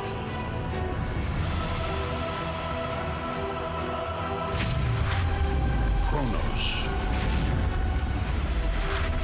Blue team pressuring the tower, but it's the enemy Athena to initiate onto Osiris and Sol. Good follow-up, locks Osiris down and finishes him off. Sol's down one cleanse, there blows the Kraken. Circuit fighting the internet, get him Circuit. Easy but disappointing kill. Kronos and Sol, the finest consistent damage made to Sol left. Thor and Poseidon are just around the corner and red team is mostly beat up. Sol is not discouraged, she's all fired up. Lord straight into the jungle, that's her demise. Picklefinger is not going to let that courageous action go to waste. So many weaves, rewinding supersonic spinball back into the shield wall, but not dead. Revitalized and Poseidon in sight. Sanctuary behind the minions, Neef body blocking, triple stop time. Neef, Poseidon, Thor, what a beautiful triple kill. Athena does not have the capability of one-on-one-ing Picklefinger. Time to get some cash shop items. That looked glorious. In 7th place, we'll slow things down with ice temperatures. This one's going to be a long one, so strap on your seatbelts as Perilla takes you on for a cold tour.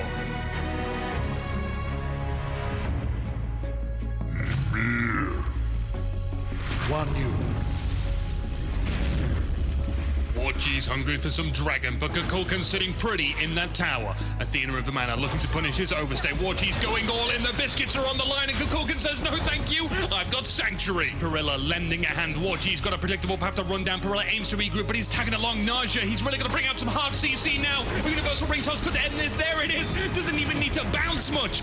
Warchi's down. Perilla, evasive mode engage, trying to be unpredictable. Taunted, sashed, knocked up, but I think that's all the crowd control over with for now. Guan Yu riding in hard. Where are you going? in. Perilla puts up a wall, keeps Guan Yu in the fight. Naja getting lasers, getting sliced off. The shards of ice adds to their doom. Massive use of ultimates across the board whilst the Alex MC tries to defend Perilla. We've got action at the back. Owlish and Apollo intercepting would-be reinforcements in the front, though Perilla's diet of physical protection items continues to prove effective. Apollo's coming in to help. A lovely wall creates distance between him and Vamana. Going on an icicle rampage. Hoyi's in front of him, keeping to the left. A meteor sunburst isn't going to melt him, nor is the spirit of the 9 winds. The Alex MC takes a Zephyr to the back. Dashes, oh, yet another intercept. There's no stopping this. Alex bought Perilla time to blink out with a pet phoenix on his shoulder. Alex feeling pretty good about himself right now. The star of the show gets help from Apollo, taking advantage of Hoyi's lack of positional awareness. Perilla re-enters the battle, turns away from the ricochet shot. He cannot be caged. He cannot be controlled. I'm sensing frustration as they cannot down him. Hoyi's got a complete disregard for Apollo near him, and that's his downfall. Cavalry charge up once again, striking Kukulkan this time allows the team to focus him. He's flapping away. Apollo gets the last hit needed. Athena taunting Perilla. The tower's blasting him now. No! This story doesn't have a happy ending for Perilla, but it's still a damn fine play. That not bad. 6th place now, kind of a wacky one, but our special selector Nukis like this one for its unusualness. So, Asphyxiate has Naja with a pure heart of gold.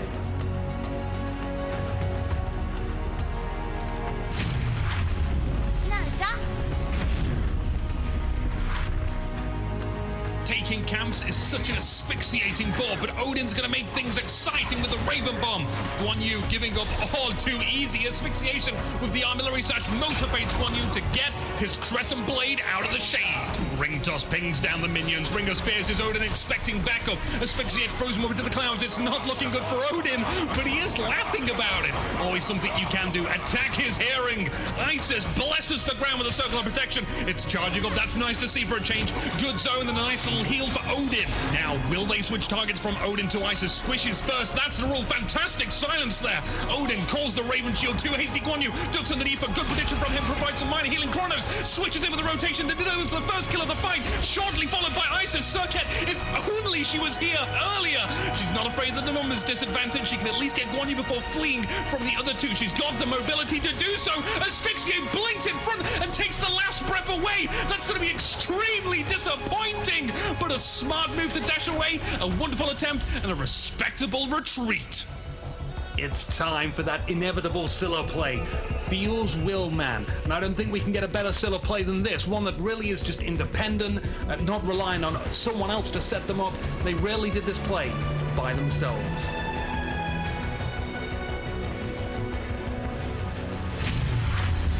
Scylla. Middle lane potential for maximum pain. Sobek snatches Athena, puts her in an uncomfortable position. Ram deciding that it's fine to appear behind your enemies. You know, it's not like they want to murder you or anything. The warriors and tanks mostly taking the initiative here. No fast damage, bit of kerfuffle, really. Hoyi piling on the meteors. Athena is taking a focusing. That's them out of the picture. Onto Ram. Sanctuary activated, walking away. Red team turn to Fafnir behind them. It's looking very successful for them. Feels Willman with a weak crush. Freeman sick and Fafnir killed by minions. Double dose of war. Bless the Sanctuary saves Hoyi. Wukong stuck mid attack slow down. Easy to hit. Willman's got a double assassination opportunity. Nice dive upwards from Hoyi. Agni shields himself in a high kill zone. Hoyi is crushed up into a triple kill. Sobek charging out the Sigma, sending to a quadra kill. Basic attack maxing out in the pentakill. Feels Will, man. Feels Will. Ranking 4th on this year's plays, a tactical play. And I love proper coordinated ambush. And this year's Sneaky Snicks, Pretty Prime and Tomasek show us some hot coordinated Owlish and Vulcan destruction. And I felt this should have been higher, but I was overruled. Vulcan. A Wheelers. Pretty Prime and Tomasek scooting over to the right jungle. They've purposely made themselves seen. That much is obvious. Odin back as Thor. Nuclear launch not detected. That was an amazing knockup from Tomasek. The backcannon is Pretty primed for a double kill. In comes the rest of the team, but Prime's already taken it to a triple kill. With 3 down, taking an objective should be easy. Ymir leads into the tower, but the magma bomb sets up Thomas for a gravity pull over the wall. Pretty Prime ascending to a quadra kill. Only one 1 way to describe this play. Surprising. Taking top spot for support plays this year. In third place, a really long skirmish had just taken place. Active items baited out, and Philo just rolls in front of them. Timing here is everything. Vacation's over. You chose this. Everyone's here, but do you really want to be here fighting in a confined area like this one? Who does it benefit more? Both teams trying to bait out ultimates and relics. Blue team are down a couple of cleansers, but they do have Fire Giant. Philo, it's the same dude using the wall to optimize his role in blue team. Little time for retreat. This is so much better than a blink cataclysm. Cantu time in the Lawbringer heroically slams into battle, slides under the shockwave free in position, stands switch. Fearless being in defensive stance to get behind them, dragging 3 people back into the depth. That is amazing. Naja and Rama ascend to the stars, but we already know this fight is over. It's a long sulk back to base. Coming right up is Snoopy. This guy was nominated for 3 plays of the year, but it's his Bologna 1 versus 3 showing us speed, style, and aggression that makes it in second place. Check out this legend.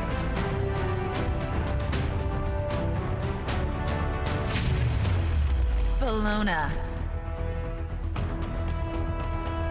Snoopy Bologna is messing around with Raven, taking the attacks to the shield, but it's important those minions are dealt with first.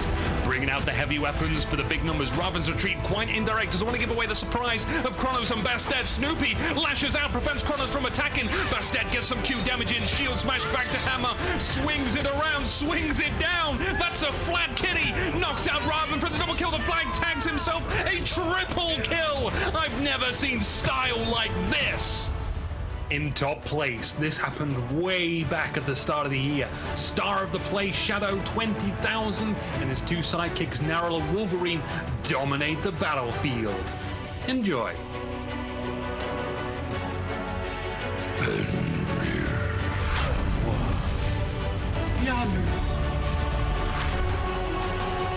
Alright, pay attention because everyone is here. It's mass convergence from both teams, but they aren't all here yet.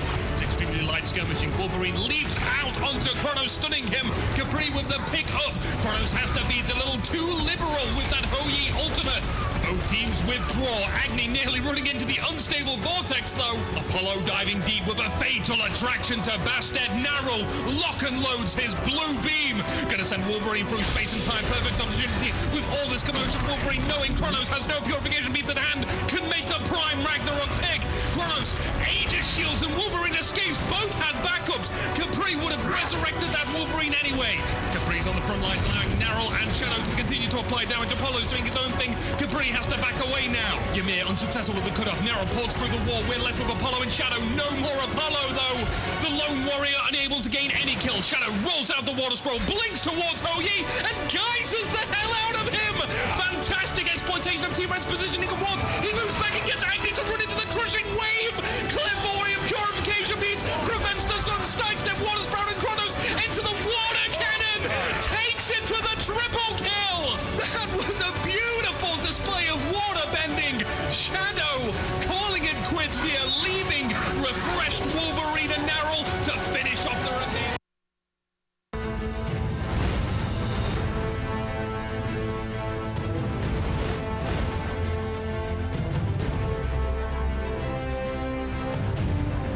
Death awaits you all. Well, hello. Hola. Hey. Well, hello.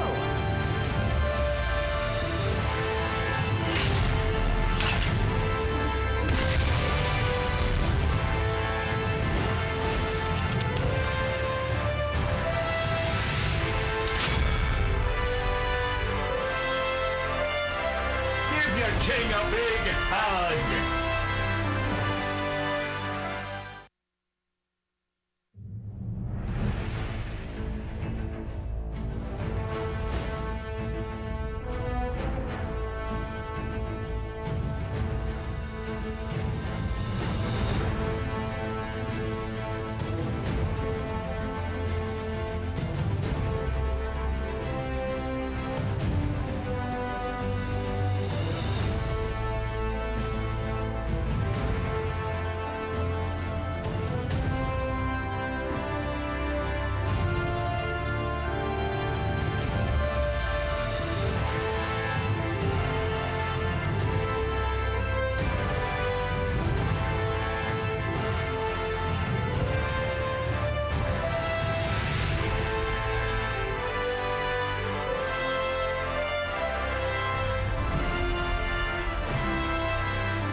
The reaction to Paladins from die-hard Hirez fans has been overwhelmingly positive. So when we began looking at new characters to bring into the game, we wanted to develop a champion that would get us back to our roots. Grover has been a fan favorite in Smite, and bringing him to Paladins was no easy task. We've gone through countless iterations to successfully bring this character into the world of Paladins, and I think we've pulled it off. We really wanted to branch out and try something brand new for Grover's animations. This will be the first champion in Paladins that will be implementing motion capture. And we knew we really had to knock it out of the park, which is why we brought in motion capture expert Andy Serkis. To get inside the mind of a plant, you must embody the plant.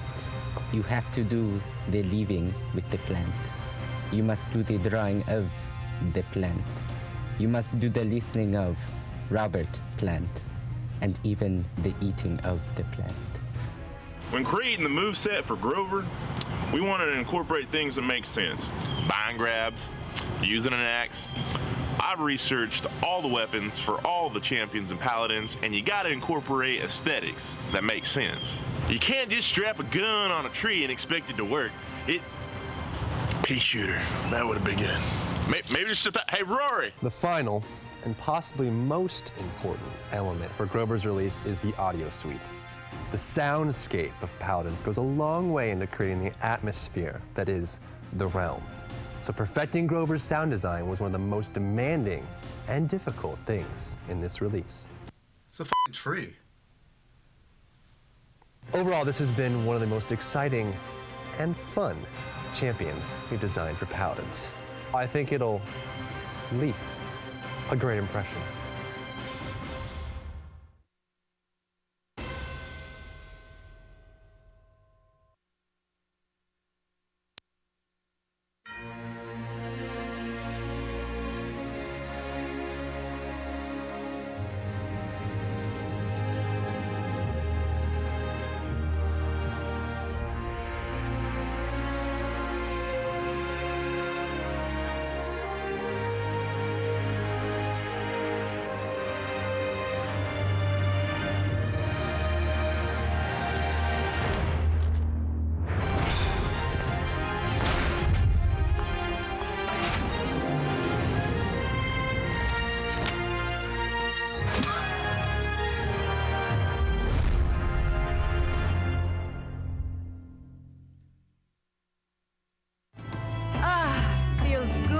Stretch my legs again. My power is at your disposal, Master. There is no turning back. My power grows! Shatter! Break! Splendid! Unrivaled cosmic power!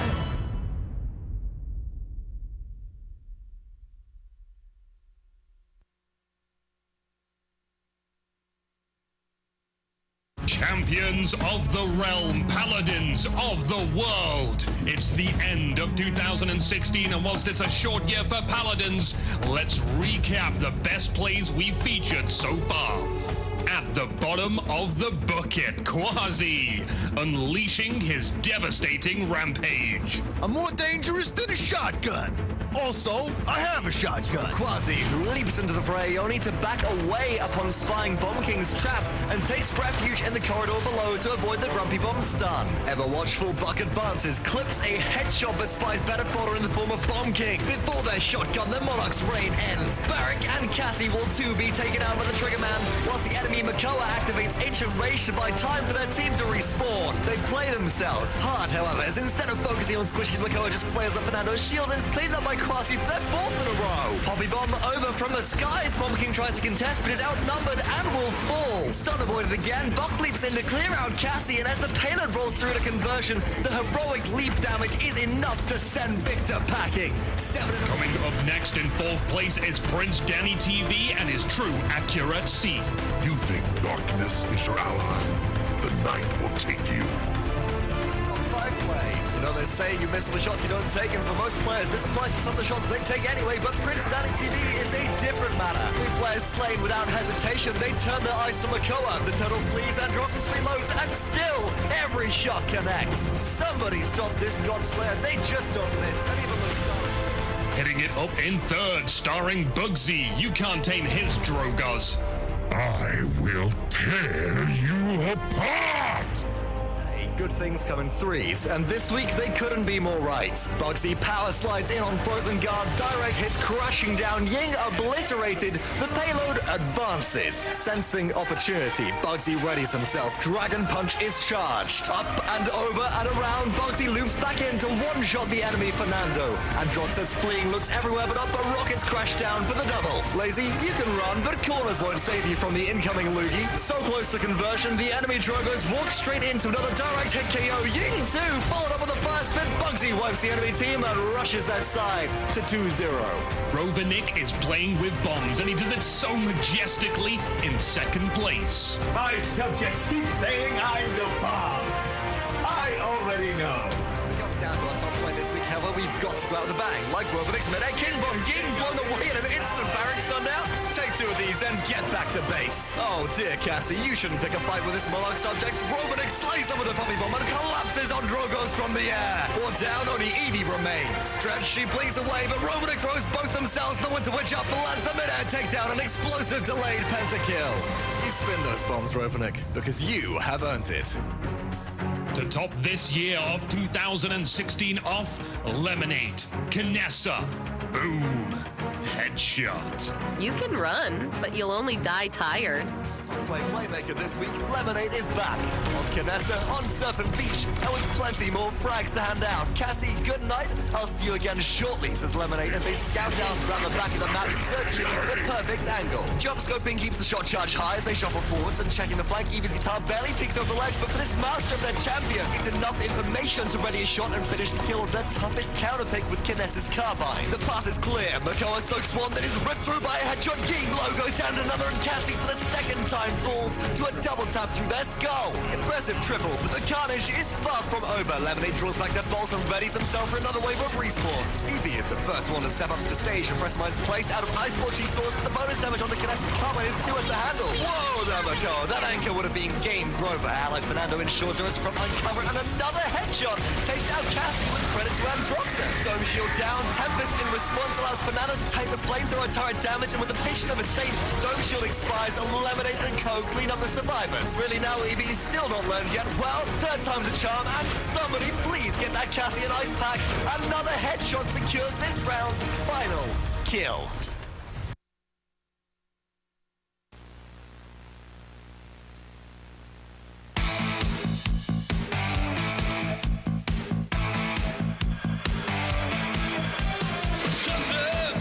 You lost the game, but don't go hanging your head in shame.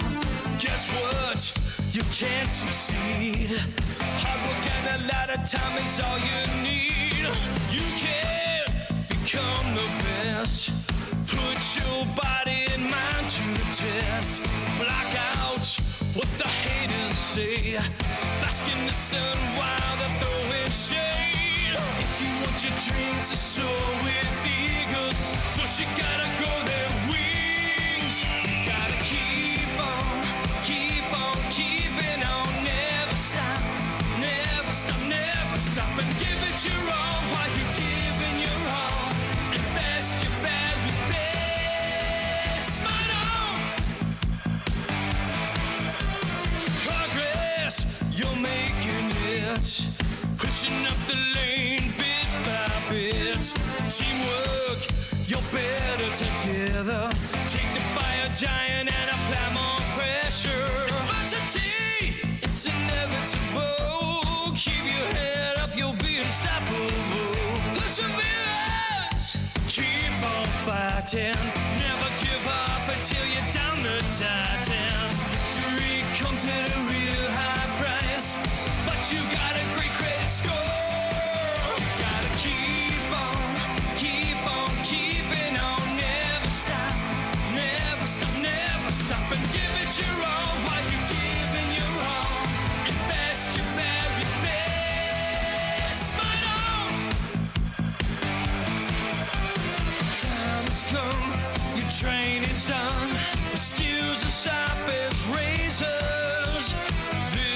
fight the championships, and you're the world's best player.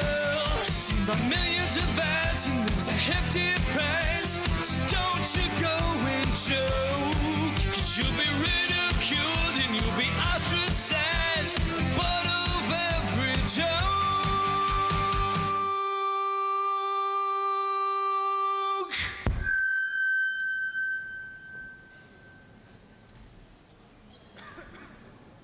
Oh, wow. Yes. This probably isn't very helpful right now, is it?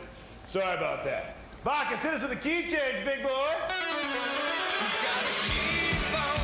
Keep on keeping on, never stop, never stop, never stop, and give it your all while you're giving your all, and best your very best. Gotta keep on keeping on, never stop, never stop, never stop, and give it your all while you're giving your all. Do it on now. Best your very best. Spin on.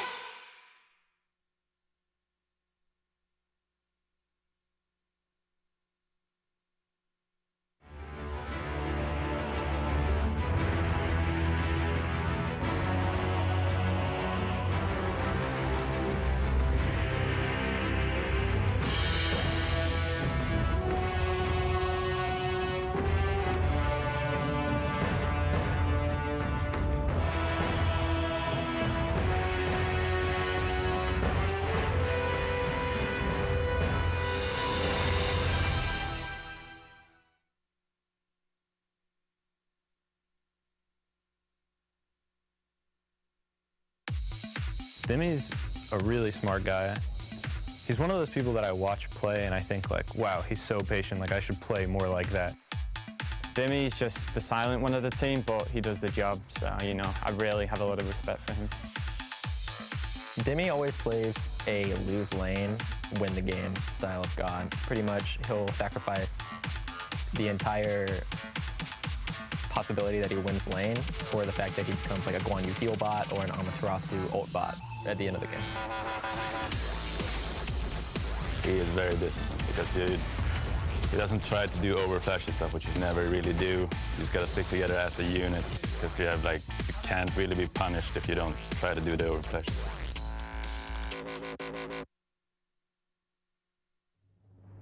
Yaman is one of my favorite guys in Smite. Me and Yaman, you know, we met at DreamHack for the first time. We hung out a fair bit, and he's so nice, he's so cool. He's just always there to follow up. It looks like he's out of position, right? But then both adapting, and especially Yaman, would always be there behind the wall or something where enemies don't have wards, and Yaman would just follow up and clean it up. Yaman is the real carry of the team, in my opinion. He's always playing well. You give him anything, you give him hunters, you give him mages. It's always a pleasure playing against Yaman. He can bring anything and he could make it work, and it's really nice to play against a skillful player. Probably one of the most underrated players. Everyone knows he's good, but I don't think people quite understand how good he is. And he's so easy to play with. He listens to what you say.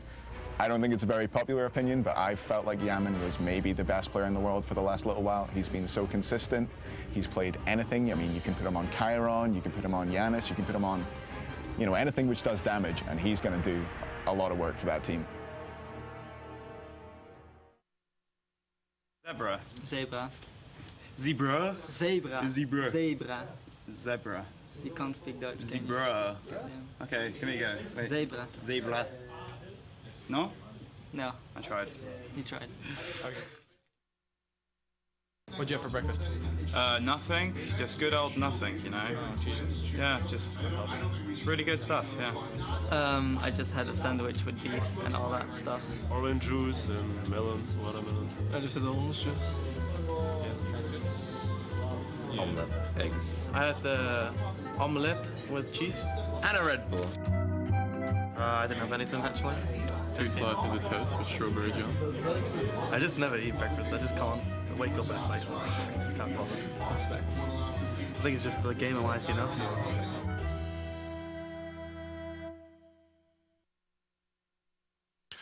Hey there, Smite fans. My name's F. Dot. otherwise known as Tom, and I'm joined here with 3 friends this time. Well, it's been the same pretty much all the way around, but I'm with Team Obey here this time around. I've got a mid laner named Pretty Prime, I've got a captain and a hunter named Ataraxia, and then I've got the real captain. It's Captain Twig in the jungle. So you guys are all here. You guys look relatively rested. How you guys feeling?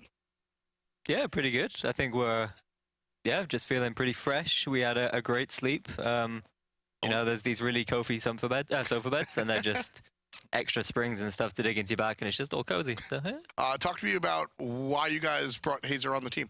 So the main reason for me is that when we were watching the games at the group stage because they were in the same group as us, and when Cyclone lost the game, Hazer went on stage to do the talk afterwards, and he just swore at them. And he said, "You guys suck. You're really pretty, and get it together." And that might sound funny, and why would you want that? But it's that passion, and I think that that's missing from a lot of coaches. And it was something that I think that we really needed for the team. So that was the main reason why. You guys have been strong, going back, hungry for more, and then you guys got picked up by Obey. And Hazer just sort of another step in the row of continuing on that upswing. What do you think allows you guys to just have such continuous and honestly successful success? I feel like this is the perfect answer comes from Pretty Prime on this one. I don't know. We're sticking together at least. Like, that's the most important part. Yeah, we keep the main roster going and we just practice really hard. And then we really needed a coach because we do not really shine in scrims. You know, we need to take our scrims to the next level and just keep on grinding. So it's all just the work behind the scenes that allows you guys to do what you do. Yeah. Like all the work that people don't really see and all that stuff. But it works out. I mean, I've spoken to a number of teams that have got coaches, and at the end of the day, it's not always about the X's and O's. You guys are the players. You guys know what to do. Sometimes you need somebody to tell you what not to do, right? And it sounds like that's kind of where Hazer kind of steps up. Yeah, I think so. It's the overall strategy and preparation is the main thing that he will be filling for the team, and based on last LAN, I think that's our biggest area of improvement because it was really bad. It wasn't that great. You guys had your struggles, but like I said, I think the overarching story of Obey or Hungry for More has been success, right? You guys have had your downtimes, which probably not at the greatest of moments, but in general, you guys have been successful. Now, you guys are a younger team.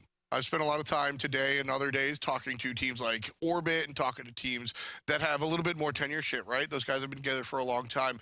What are some of the unique difficulties that you guys have being a younger team, like I said, just basically this year? I think it's not as bad for all of us as some other newer teams like Cyclone and Sanguine, because all of us have been on top 10-year teams in the past that have had a long history. We came from Titan, Twig from Fnatic, and I think that kind of it carries over a little bit. Obviously, you're still in your roster, but it's not like you're...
The time has arrived. Ladies and gentlemen, this is the Smite World Championship 2017. We are live at the Hirez Expo, presented by Twitch Prime. And of course, a big, big welcome to all of our friends watching at Coke Theaters all across the country. Hello, everyone, and welcome to the Analyst Desk. My name is Golden Boy. Joined with me here today is one and only Anatoly and Incon. Guys, how you doing? I'm so excited. We had 10 teams here. Now we're down to 2. How are you feeling, Incon? This is what we came here to watch. The best teams in the world. We have the top 2. Time to find out who's number 1. That's right, and those top 2 will be hailing from the same region for the first time in Smite history. Europe will be in the grand finals exclusively, and it is going to be a barn burner for sure.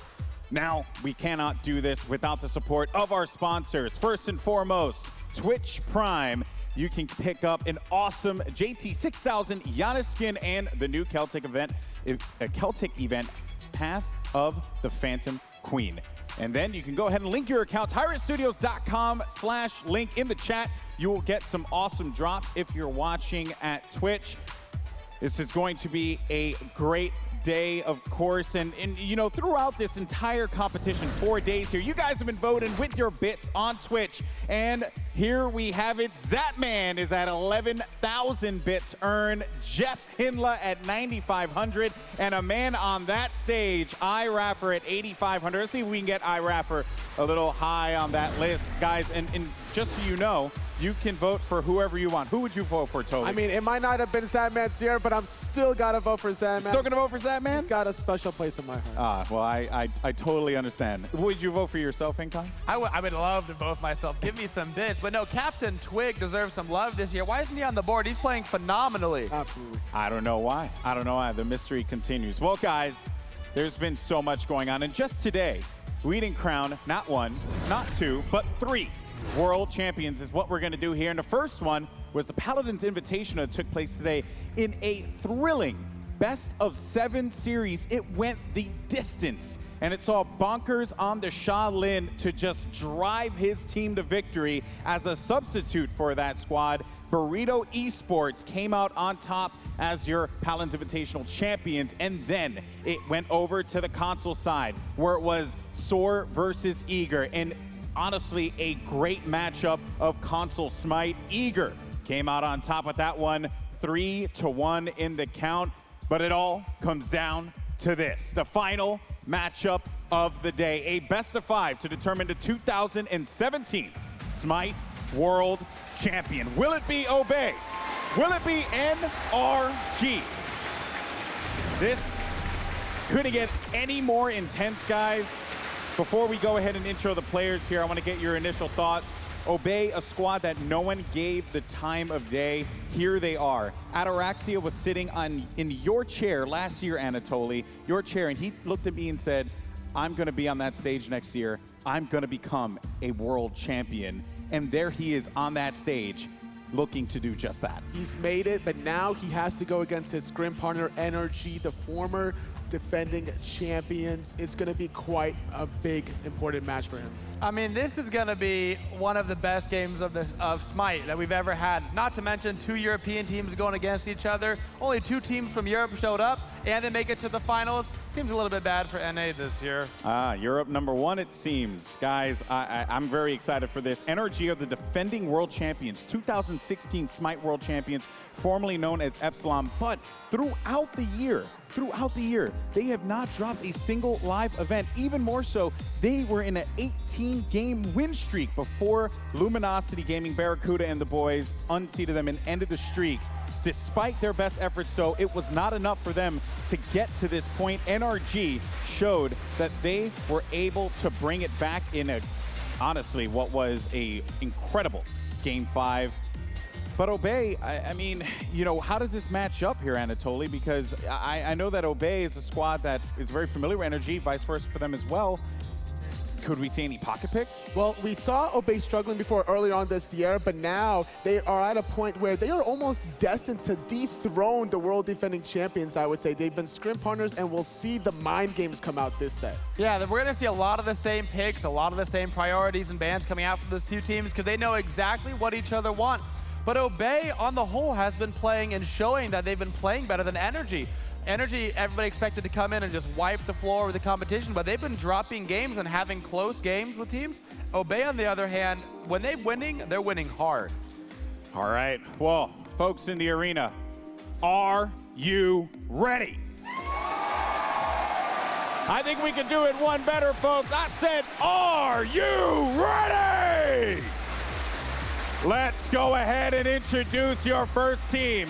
They are the 2016 Smite World Champions, defending their crown. It's NRG. First up, put your hands together for the solo player, Dimmy.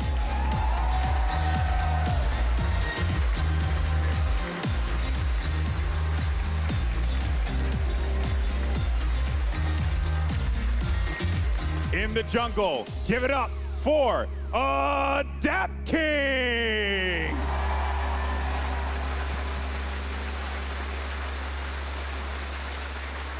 In the mid, put your hands together for Yaman.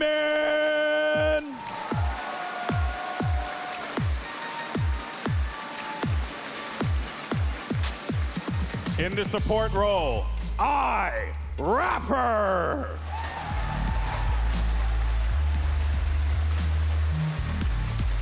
And playing the hunter role, give it up for Amelito.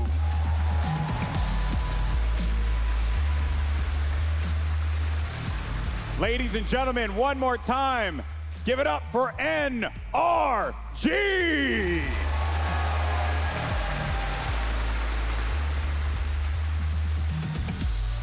I think Super Regionals last year, a lot of teams were disbanding because they wanted to make new rosters to prepare for the next year. Okay, so me and Amelito got really drunk on the roof, and me and Rafa didn't really like each other that much before we met. We're actually having a lot of beef on the internet with each other, and we were like, should we make a team? And we thought, yeah, let's go for it.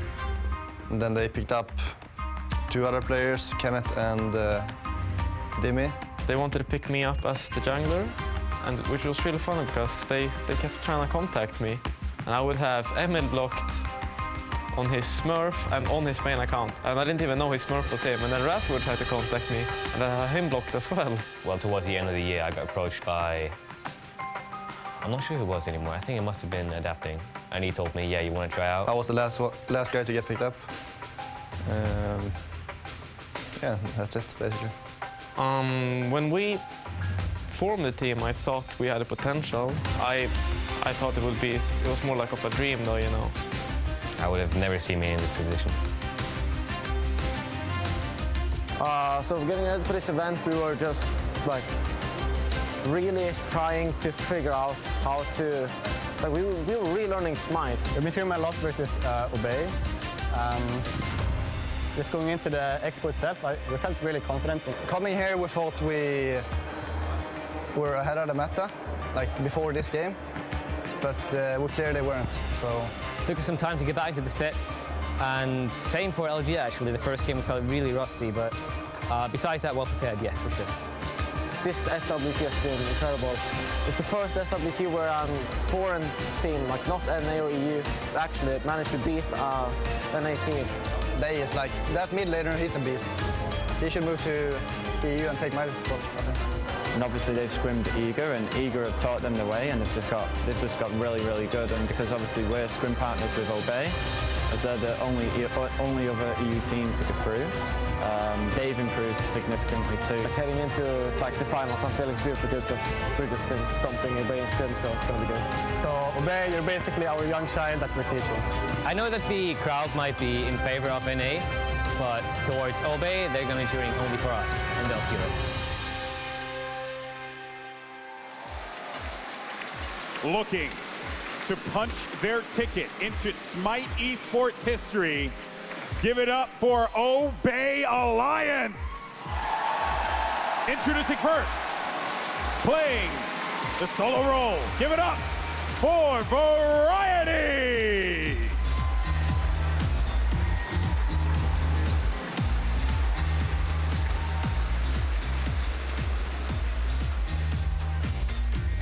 In the jungle, put your hands together for Captain Twig.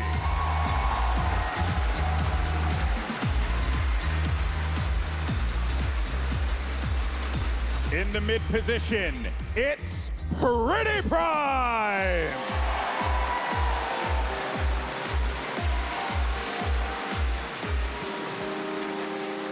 In the support role, it's Pandalai.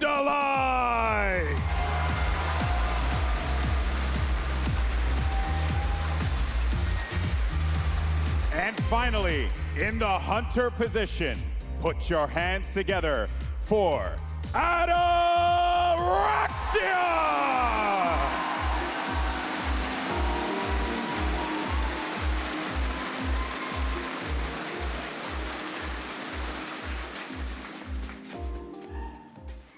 SWC would mean a lot, but that's where it all starts, to be honest. For me, Smite in the gaming isn't really about the money. It's definitely not about the money. It's about winning. I'm a super competitive person, so getting back on top would be kind of huge. Although not all our star players, I feel like we work well together and we communicate well. We've got the raw talent and mechanics, and we deserve to go there. They keep telling me that we're not going to make it, so I would love to be able to make and hopefully win SWC this year. We had a lot of issues to work on at the Super Regionals. You know, even though we beat Orbit as convincing as we did, our stats against NRG were not on point at all. They were really bad. But when we actually prepared to come here, it was pretty difficult because we knew we'd have a hard run week. We expected to play ALG, not the Brazilian team. Then we started scrimming NRG, got a lot of scrims in, we learned a lot about the meta. So we knew we could do really well, and we came in knowing that we could probably win the whole thing. I'm usually not a hyped person at all, but I actually feel like I'm so psyched to actually win this. The last couple of days have been super fun. It's always, LAN is always really fun while you're winning, and we've been winning, and we came to win basically. And so far, well, it's looking at like we have a really high chance of winning. We didn't expect any of our early games before today to go as well as they did. We kind of thought we thought we'd win them all, you know. We thought we'd 2-0 soar, but we didn't think it would be as clean as it was. And I think it's the best we've ever performed at a LAN event by far. The event overall has been pretty exciting. I've never been to Worlds or Hirez Expo before. So for a first-time experience, I've loved it. I've loved meeting everyone, seeing everyone, meeting all the pros again for another time. And meeting all the fans and hearing the crowd. The crowd, I can't even express how much I love that. It's my favorite thing in the world is to play in front of that crowd, and when you make a good play and everyone goes wild, regardless of whether you're EU or NA, it's perfect, and I can't get enough of it. NRG the best, Obey the best. Hopefully we have a good final. I mean, they're the previous world champions. Hopefully we're going to beat the new ones. Energy is going to regret screaming us. They just created their worst enemy. Scree, we're all motherfucking bats.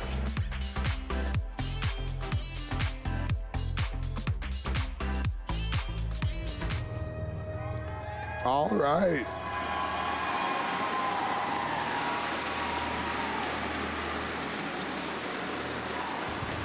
All right, ladies and gentlemen. Usually, this is where I ask if you're ready, but I'm pretty sure that tells us everything we need to know. So we've got Obey versus Energy in the finals of the Smite World Championship. I already know the vibe on this side, so I'm gonna go right to Ataraxia. You guys have fought to get here. The Americans are no longer in the conversation. Obey has to go up against the defending world champions. What does that mean to you and the team? This is the best possible finals for us, even though the storyline against LG would have been fantastic. They are the reigning champions, so if we want to be true world champions, we need to beat them, and we're going to do it. All right.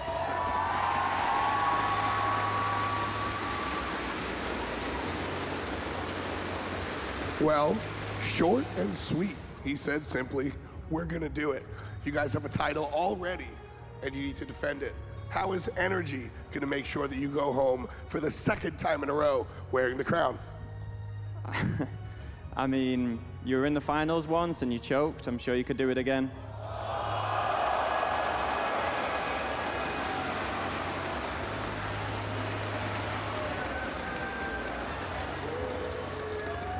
Now, I had an interview planned, but this is obviously a conversation. You got to get back. He's right. Once upon a time, you came here with Titan, and you guys failed to beat Cloud9. How is this time different for you in Pretty Prime? It's honestly the unstoppable train in the solo lane, and Frezzy and Captain Twig, they're the difference. Those guys are amazing. Frezzy made Worlds, and Frezzy is going to win Worlds.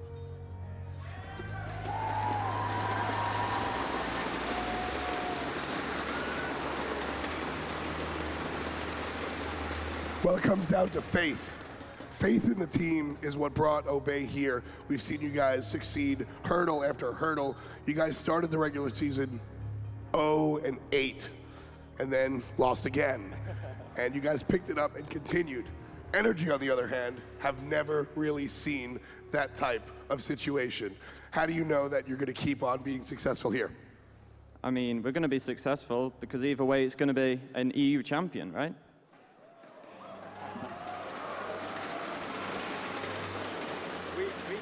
We train them. They're ready as well, dude. Well, that's what it comes down to, I suppose. Real quick, it's a best of 5. Who wins and in how many games? 3-0 Obey.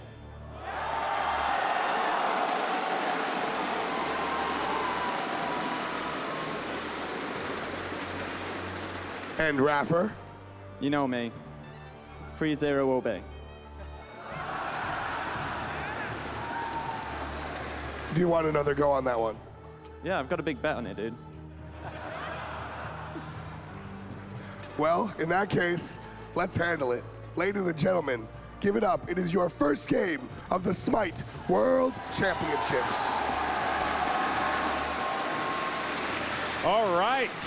Well, folks, welcome back to the analyst desk as we get ready for the picks and bans of the first match of the Smite World Championships. Guys, I have to say, Ataraxia, you know, he is a nice young man, okay? He is a kind, gentle spirit, and he came out with some shots. I love it. That's the Bond villain that we saw last year. And now Very he's true. kind of like a Welsh dog over there. Yeah, and now Raffer is super confident that training Obey and those scrims is going to pay off for him. I know, right? It's ridiculous. Okay, guys, so let's break this down here as we get ready for the picks and bans. A couple big storylines that come to this. Variety. Variety has been a player in the solo lane that has done such magnificent work for his team. Whether he manages to secure himself Ratatasker or whether it's Tyr, it doesn't matter. This guy performs. He's definitely evolved from a two-trick pony. He used to play only Ymir and Tyr exclusively. Now expanding his god pool to such lengths, you know, Camazotz.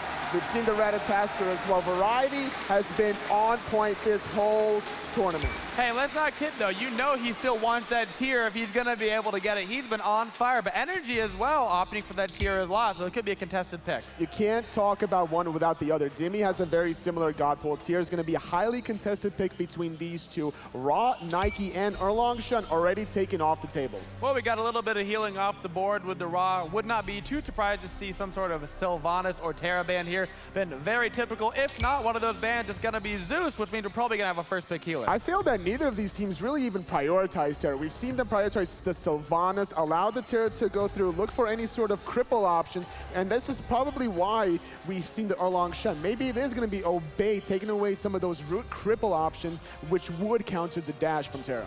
Of course, we also have the Zeus taken off the board. Energy not going to make that mistake. They have seen how effective it has been this tournament, and where I got the Sylvanas pick, he's been one of the most prioritized picks this entire tournament. I'm already expecting, like, whatever happens this game, game number 2, Sylvanas is going to get banned. Whoever is going to be the second pick. I'm just like, this is going to be a highly contested pick. Yaman hovering over that Janus right now. We've seen how effective he's been during this tournament. He has landed some through space and times, particularly in the LG match against Mask, where it took him completely out of the fight on Mercury. He was the highlight, along with Emilito on the Chronos. Those two magical gods for Energy did so much work, and they already have it. But another comfort pick is going to be the Jingwei for Ataraxia. We have a lot of highlight picks coming out now for both teams. Energy, of course, getting their Janus and Chronos, and now we have Ataraxia on his Jingwei. We have seen what he can do. I mean, he's playing at Barracuda levels in this tournament on this Jingwei. You can't leave him alone in the dual lane. We're going to see probably some rotations, and just like we mentioned before, Tyr locked in for Variety. Hey, just because you've increased your god pool to play other gods doesn't mean you shouldn't play your best god when all the money's on the line. Come out the gate swinging, baby. That's what I say. Capri being locked in for Energy. We're going to see Raffer do some work here. He's going to try to keep his carries alive. It's amazing how both of these teams, while so similar in their play style, have drafted the exact comps that they have wanted all tournament. It's just a remarkable feat to get to the grand finals. We're going to see such an evolution of these picks and bans. This is only game number 1. Vulcan, though, away from Pretty Prime. And without the Zeus and the Ra, we're going to probably see a Scylla here. Yeah, we have a lot of options on the board. Scylla, we haven't seen too much Thoth play come out since the beginning of the tournament, but he's always on the board. I feel like people are forgetting he's pickable. And Fenrir getting taken off the table, along with the Ratatasker, so it's taking that option away from adapting. But when you talk about adapting, you can't really ban him out. You know, he has the Thor. He always can bring out any other choice that he wants. Oh, adapting doesn't care what you ban on him. He probably loves seeing the ban. He gets hyped off that. He's like, you know, try to target me out? Well, I got some crazy picks you're about to see. But what if Obey wants him to go for that Thor? That could be another option, especially if they have some way to peel him in the backline. We saw this one game, actually, earlier on in their set against Luminosity, where he was diving the backline very impatiently, but now Susanoo being hovered over and swapping to the Bellona. Dimmy's been known to play Bellona very consistently. Well, they already know what he's going to be going against in the solo lane. That tier is definitely going to be for variety, so he had the option to pick for free there, and they can now save that pick for adapting for the very last to get his counter pick. This reminds me actually of last year's Worlds, the solo lane matchup where it was like usually Bellona, Tyr, Xingqian, those kind of options, but Thanatos being hovered over. Do you think this gets locked in for Captain Twig? Honestly, I like the pick. It's been working so well against Khepri this tournament, and because Kepri's been so popular, yeah, perfect. I say go for it. That's what you have to do. Eliminate the opportunity for the Khepri revive with that Thanatos execute. And there goes the Scylla for Obey. Scylla has a lot of setup in this composition as well. Sylvanas, root, pull, knockup, as well as tier knockup, Thanatos. There's so many things you can combine it with. And just like that, you talk about adapting. There's your Thor, game number 1 in the grand finals. I tell you, neither team couldn't have asked for a better draft on each side. It's really going to come down to who executes the best here, Tolly. And I'm expecting Energy to kind of play aggressive because it's adapting, and it's adapting on Thor. He always wants to get into the positions to invade buffs. Energy has their comfort picks, but honestly, I'm really liking Obey's draft here. I've been liking the way they're playing all tournament. I think they need to come out strong, though, in game 1 if they want to take the best of 5. So who gets this?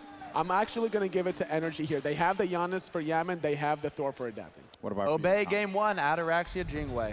Oh boy, the desk is split. Guys in the arena and at Coke theaters across the country, are you ready for game number 1 of the Smite World Championship 2017? It's time to send it over to your casters, Hindu Man, Adonis, and Aggro. Take it away. Thank you so much, Golden Boy, and welcome everybody to the finals. Once a year, we get to celebrate Smite as a community, as a company, and these players on the stage. And right now, there's only 10 left standing. Energy taking on Obey, and honestly, looking at the beginning of the year in the European SPL, these seemed like unlikely finalists. Energy are not only the reigning world champions, but have seemed virtually unbeatable for over a year and a half. And Obey was not that unbeatable team for most of the season, but since arriving here in Atlanta, they have looked unbeatable. They've rolled through almost every single opponent. Eager took them to 5 games, but ultimately Obey triumphed into the finals. Well, we're down to 10 players, as I said, and on the bottom half of your screen, the left-hand side of your spectator UI, you will see Team Obey Alliance. Variety in the solo lane playing Tyr, in the jungle Captain Twig on Thanatos. Pretty Prime will be your mid laner playing Scylla, as well as Panda-like and Ataraxia rounding out the duo lane on Sylvanas and Jingwei.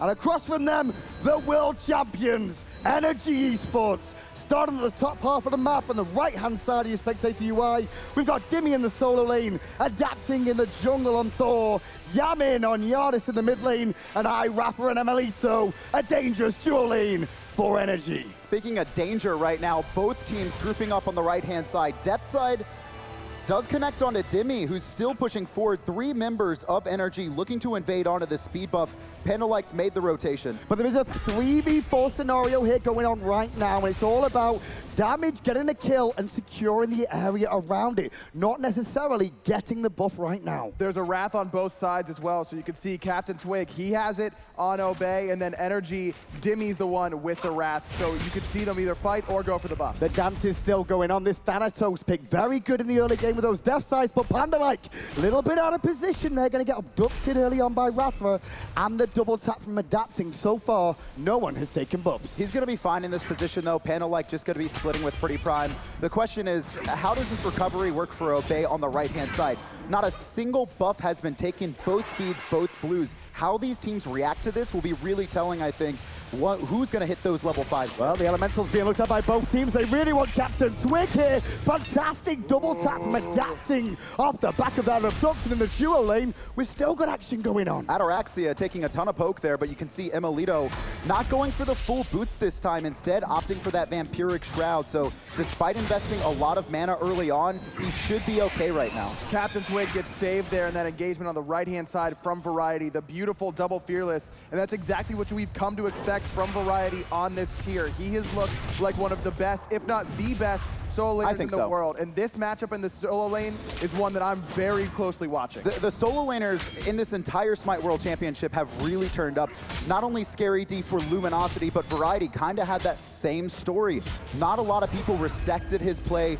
Very mechanically gifted, but didn't always operate the best. In that matchup against Eager, it was all about Divios playing these Guardians. That's what everyone was talking about, but Variety was really the difference maker in that series for me. Really was the one who pushed Obey over the top. With how this game has started, once again, it's going to be the Hunters and the mid laners that get a little bit more experience and will hit that level 5 a little bit earlier on. So the junglers, even though a little bit behind, but Captain Twig, not necessarily looking for a kill here, just looking to try and catch up on some farm. And I really like actually putting pressure onto the solo lane. We've seen that a lot right now. Adapting, just splitting farm on the left-hand side. Ooh, Yaman getting low in the mid, but because these solo laners haven't really been investing into TP a lot, you can see Variety's gone it, but with Dimmy on Wrath, and honestly the lack of potions he's had because of all this fighting, it's important to see Captain Twig come over, try and poke him out, and get Variety a lead. Now these two teams are scrim partners, they've said it themselves on the stage, they respect each other. Energy say they trained Obey. Is this going to be the master gets beat by the apprentice? We could see it. I mean, with the way Obey is playing, like I mentioned earlier on, this isn't maybe the greatest mechanical team in the world. It isn't a team that's come in and beat everyone all year like Energy has, but this is what you see in long format tournaments like this. Obey is just hot. They're hot at the right time. But Energy are so confident. Honestly, I think that match against LG was really eye-opening to them. They've been just so dominant all year and being able... Ultimate early on here from Panda, looking for some more aggression. The pull not going to hit Dimmy, however, but I do like the fact that we're seeing Panda in this solo lane, and he's forcing Adapting to rotate to support. But where is Rafa? He's in mid. But this is what we've seen from Panda all weekend, basically. Just all over the map. Hasn't spent any time with Ataraxia in this dual lane, and that's why I like these god selections that are Ataraxia's gone for, these late game hunters, whether it's Kronos or Freya or this time Jingwei. And also on the Jingwei specifically, her passive, she's able to use that flight out of base to relocate herself to a team fight in other lanes, whereas Emilito, he's going to have to take the long trip through the jungle. Not too much onto Rafa really there. The death side did connect, but the silence not long enough to really allow his team to follow up with some good damage, but it will get him the right-hand Harpies. And we'll see a lot of interaction between Khepri and Thanatos in this matchup. That execute is going to go through the revive capabilities of Khepri's ultimate. You'll see these two brawling a lot. Left-hand Harpies being contested once more, and Energy in a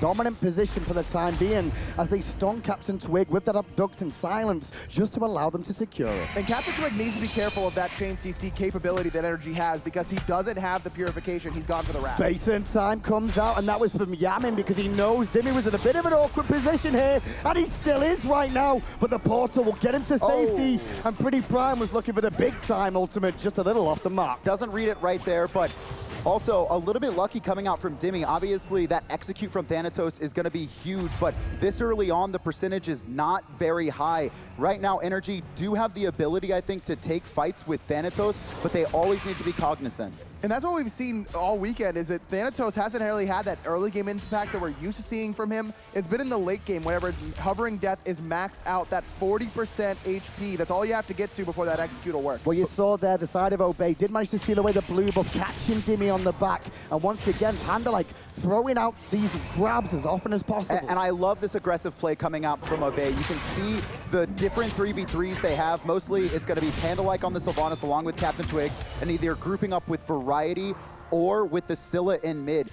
They have so much sustain, also the protections coming out from Wisps. They really do want to fight and gain control of these Fire Elementals and these mid Harpies. And that tells me that Obey is feeling comfortable up here in the World Final stage. I mean, you heard it right there in the interview with Variety. They haven't been even to Worlds before. Nope. Sure, Pretty Prime Ataraxia, they were in the finals of Season 1, but it's still been a long time. I like this early aggressiveness because of that as well. But it's a cagey start to the game for me as well. I think it's this is the fact they are scrim partners.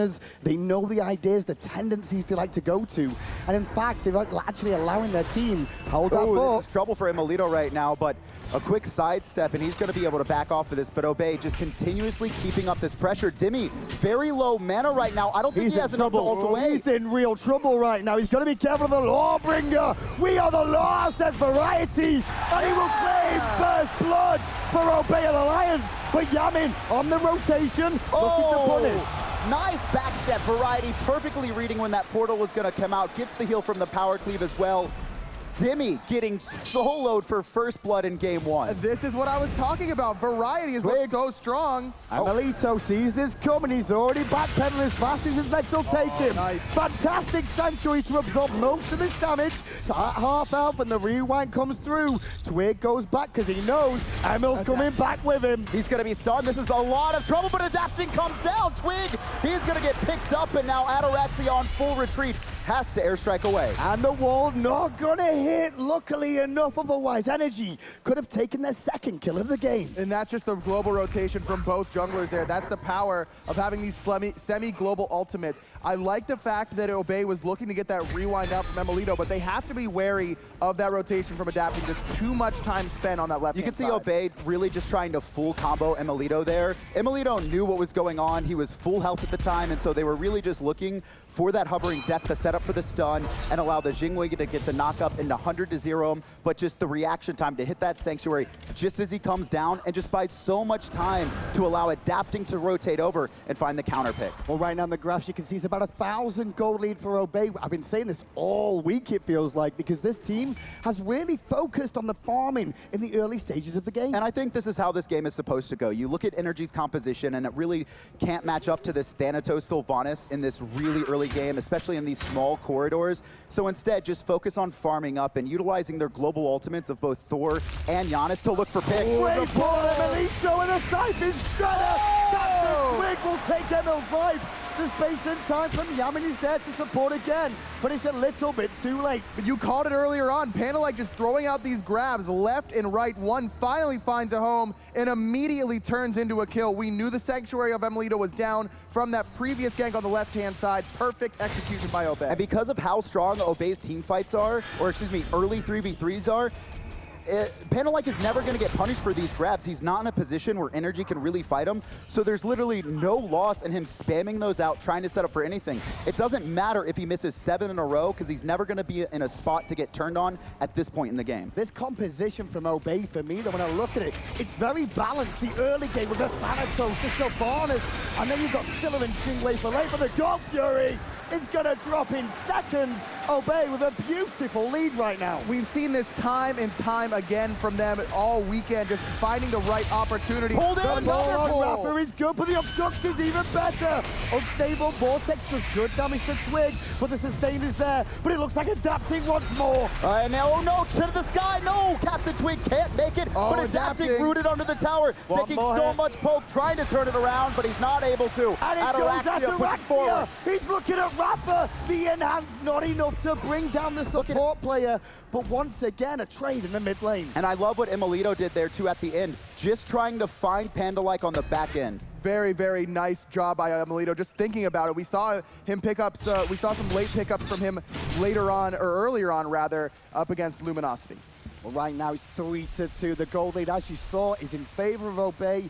all down to the goal fury, the early game. The aggression from both these two teams is really obvious, but it's more energy reacting. But again, it's them looking for Captain Twig because he doesn't have that purification, but the hovering death was perfectly timed from him, just not quite enough to get up into the air. I love the heads-up play, though. Well, I will mention now, we're only 10 minutes in. Just keep an eye on those mid laners and those hunters. Look at their levels right now. They are hitting massive spikes because of the second relic. And you can see, actually, Blink picked up for Pretty Prime as well. This has been a relic that's been debated heavily. Emilito, though, trying to pick off Panda. Well, Panda's going to be hard to kill. Space and time fight for Yamin, looking for the kill. And Captain Twig, knowing he supports out, will fall back as well. Adapting no ultimate, but still going to be chasing down Panda-like. Actually gets rooted and pulled back. Panda-like going to be able to get back to his tower. And a good positioning from Captain Twig and Pretty Prime there. Well, look at this variety. Comes over, Blink Fearless, hits Yamin, forcing him to purify as well. And those are the blinks are going to come up huge for Obey later on. They're going to need some engage because Sylvanas, if he's not going for that blink, it means you're really lacking in that support department. And with the focus that Panda-like has been taking in this game, you expect him to get another defensive relic like a sprint. Oh, Captain Twig! But in the mid lane, Captain Twig, isolated by the wall and the portal, good enough for energy to answer back once more, and now look towards the speed. And this is actually enabled because Panda-like was pressured out on that left-hand side by adapting. He stayed because he had the sustain, but this just enabled that one-man advantage. They pick off Captain Twig in the mid, and then Obey cannot stop that speed buff invade. Two members left-hand side, however, going very aggressive on this tier 2 ult for ult trade. Ataraxia, though, going to walk into Yamin, and Yamin gave him a good tasty treat in response, and here comes Thor. Looking for one, and it's going to be on top of Ataraxia. Sanctuary's going to buy him some time adapting, turning over to the Sport. Pretty Prime blinks forward, but he misses the Sikkim. The wall just blocked him, and now Panda-like's one hit from death. I'm a monster hits two, but it's not enough damage just yet to stop energy continuing to gain momentum. And that's the problem with Sylvanas. He does so much for you in the early game, he does so much for you in the mid game, but he's always vulnerable to these immobile ganks. Yeah, adapting and Yaman, we talked about it earlier. Obey has a great 3v3, but they're not really able to match that quick global pressure that Yaman can bring out, teleporting his team over. Also in that situation, Panda-like, unfortunately, burning the shell too late. Just as the unstable vortex hits, that's when the shell was popped. The threshold goals, and we just see Energy hold their abilities, waiting for the shell to end, and then picking them off. And it's very clear to me that Obey is focusing this left-hand side, looking for Emilito again and again, but that time they used two ultimates. They used both the Sylvanas ultimate and Jing Wei's ult, and then it was just all immune by that rewind from Emilito, setting up that entire sequence of events. And that's why it's going to be so incredibly important for Obey to synergize all of their abilities, because Energy, once again, going for this composition of sustain. Rafa does hit, followed by a crush and an ult from Panda-like, but Yamin once again going to give a portal to Rafa to get away. The execute threshold wasn't there for Twig, and so Rafa will survive. Timmy's made the rotation as well, and he's going to ult forward. Panda-like still caught up, adapting to the sky, looking for Twig. And now Twig's in a lot of trouble too. The root is big, but still Yamin comes up big. A double kill for the guy who got MVP last year. 1v1 on the Ataraxia. left-hand side. Ataraxia's 4-1. I guess who's waiting? Perfect. It's adapting with the wall. Perfect read. Nowhere to go for Ataraxia there. Forced into the ultimate, but like you mentioned, Kevin, adapting, exactly knew where to be. His map presence is one of the things that makes him the best player in the world. And on top of that, that's one weakness of Jing Wei, is that airstrike has a little bit of a wind-up time. It takes a decent amount to get up to the sky, and if your team can be aware of that and you don't have to worry about other rotations, you can read where that Jing Wei is going just by looking at the direction he's looking at. Now these kills aren't necessarily getting energy gold, but what it is doing is closing the experience gap here. By removing the enemy gods from the map over and over again, it's denying them getting that vital farm to get to the later stages of the game. And the one who's getting to the later stage of the game is Emilito on this Chronos. We've seen him on it again and again, and he's just looked so unbelievably strong. That's why Obey has put that focus onto him in the left-hand side.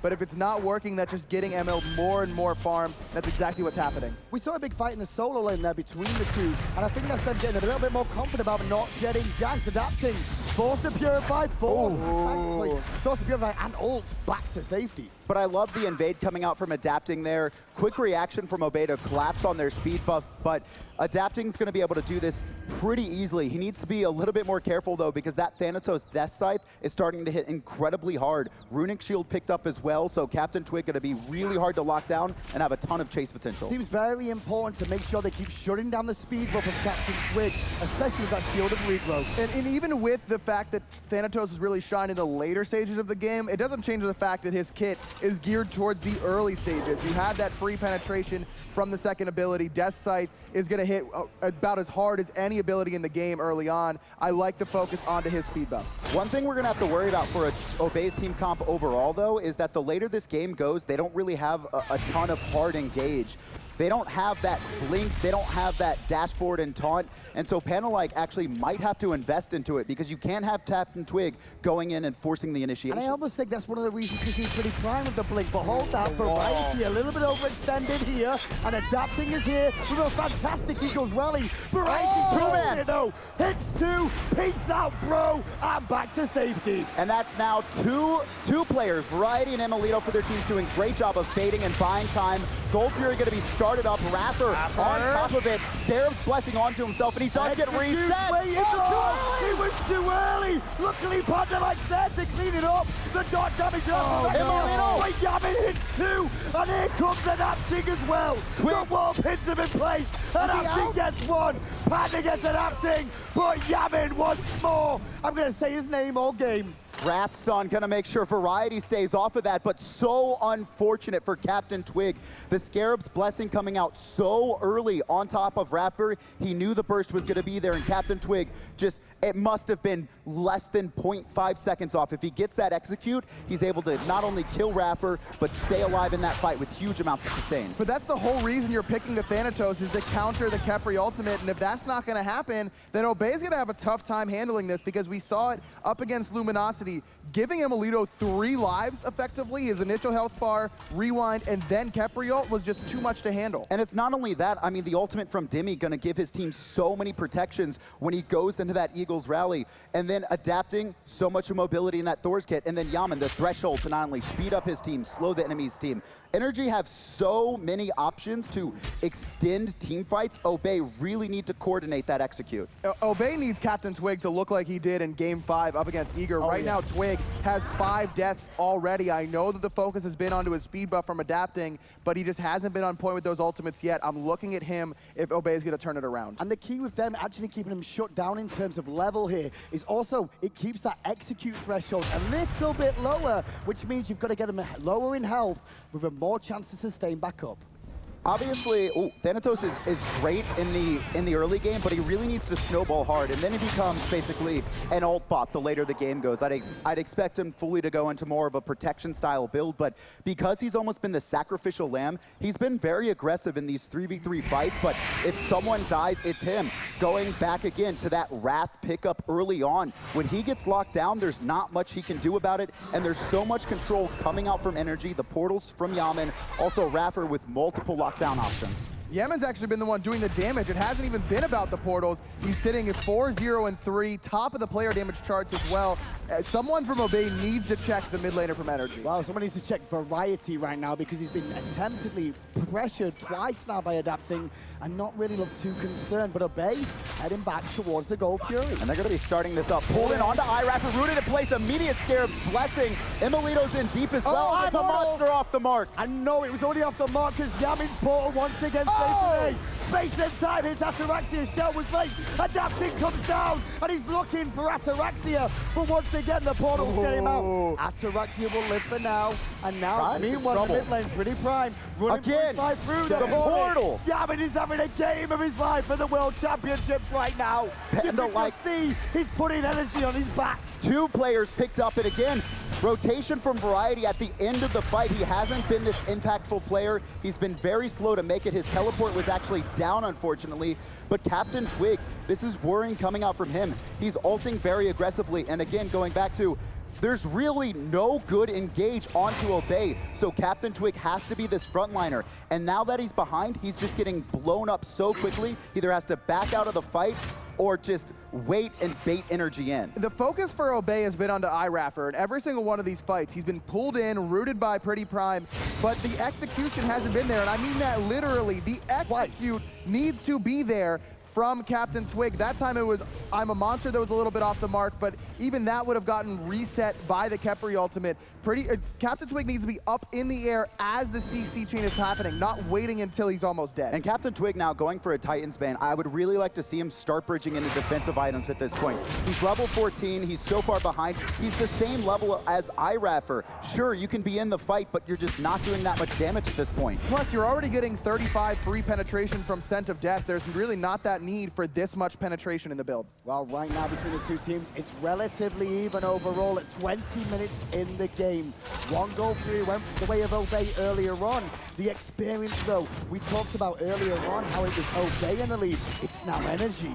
And that's just because Obey haven't been able to keep up the pace coming into the mid game. They had a great fight, they have a ton of damage, great sustain with the Sylvanas Wisp as well, but now that Adapting's online, same with Yaman doing so much damage, and we haven't really talked about Yaman too much outside of the actual fights, but his portals have been phenomenal. He's using his portals aggressively, though, and Obey needs to recognize that. Whenever a Giannis is using those portals to try and banish you from the playfield, that's his escape. That's the same as using a dash to engage. But that's what's so hard about that, though, because they do have the Khepri rewind to keep him alive regardless. This Khepri pick from Energy, they've been playing it so great throughout this tournament. Well, you saw the aggression between the two hunters there in the duo lane, and immediately Adapting was over there looking to pressure. However, the ward's placed down by Obey just in that left-hand side. You can see that they knew exactly what was going on. And for me, the standout player for Energy thus far throughout the entire weekend has been Emilito. I mean, he has looked so good, even up against Barracuda, who for my money was playing like the best hunter, if not the best player in the world up until right now. Emilito was absolutely dominant in that series, was the difference maker in Game 5 for Energy. Once again, Adapting to look to pressure the right-hand side, or at least relieve pressure from what Variety constantly is creating on this tier. And Variety has been doing a very good job in this lane, and that's why we see Dimmy actually hanging out here. He wants to keep Variety from teleporting into his team fights. He knows that Energy's been winning the 4v4 engagements. No reason to let them get one of their star players in there. I 100% agree. Variety has not been an impact in any of these team fights. When we do see him come, it's after the fight's already over, and Energy just have way too much mobility across their kits that they're able to just get away from him, no issue. And that's going to be the difference as we get later in the game. These solo laners will join the rest of the team. And with Captain Twig, he said he needs to be a forefront, being behind by a level right now to Adapting. It's going to be more responsibility onto Variety in this game. He's basically going to be their secondary engage at this point. Captain Twig can't be in the front line. Also, Panda-like, he's picked up a shell and a sprint, so he doesn't have that hard engage. They were really relying early game on the Sylvanas pulls more than anything. They don't really have a way to chase into Energy. I think at this point, Obey need to switch up their game plan. They need to start playing defensively and bait Energy into them. Absolutely, and you have to look at Pretty Prime as being the actual engage tool. You're looking at him to find a 2 to 3 man Sikkim from a distance as Energy is trying to push up. The problem is that Energy doesn't have that composition where it just runs at you. They've got through space and time. It's not going to be running at you down a lane. It's going to be running at you through walls. Well, the gold lead grew a little bit there for Obey. On the right-hand side, Variety did manage to take a tier 1 tower down for himself, but those towers have both been equaled out as time has gone on. And right now, I do want to see both solo laners rotate. Variety, he's not going to be able to just split push into a tier 2, and I don't expect Dimmy to be pushed that far up on the right-hand side either.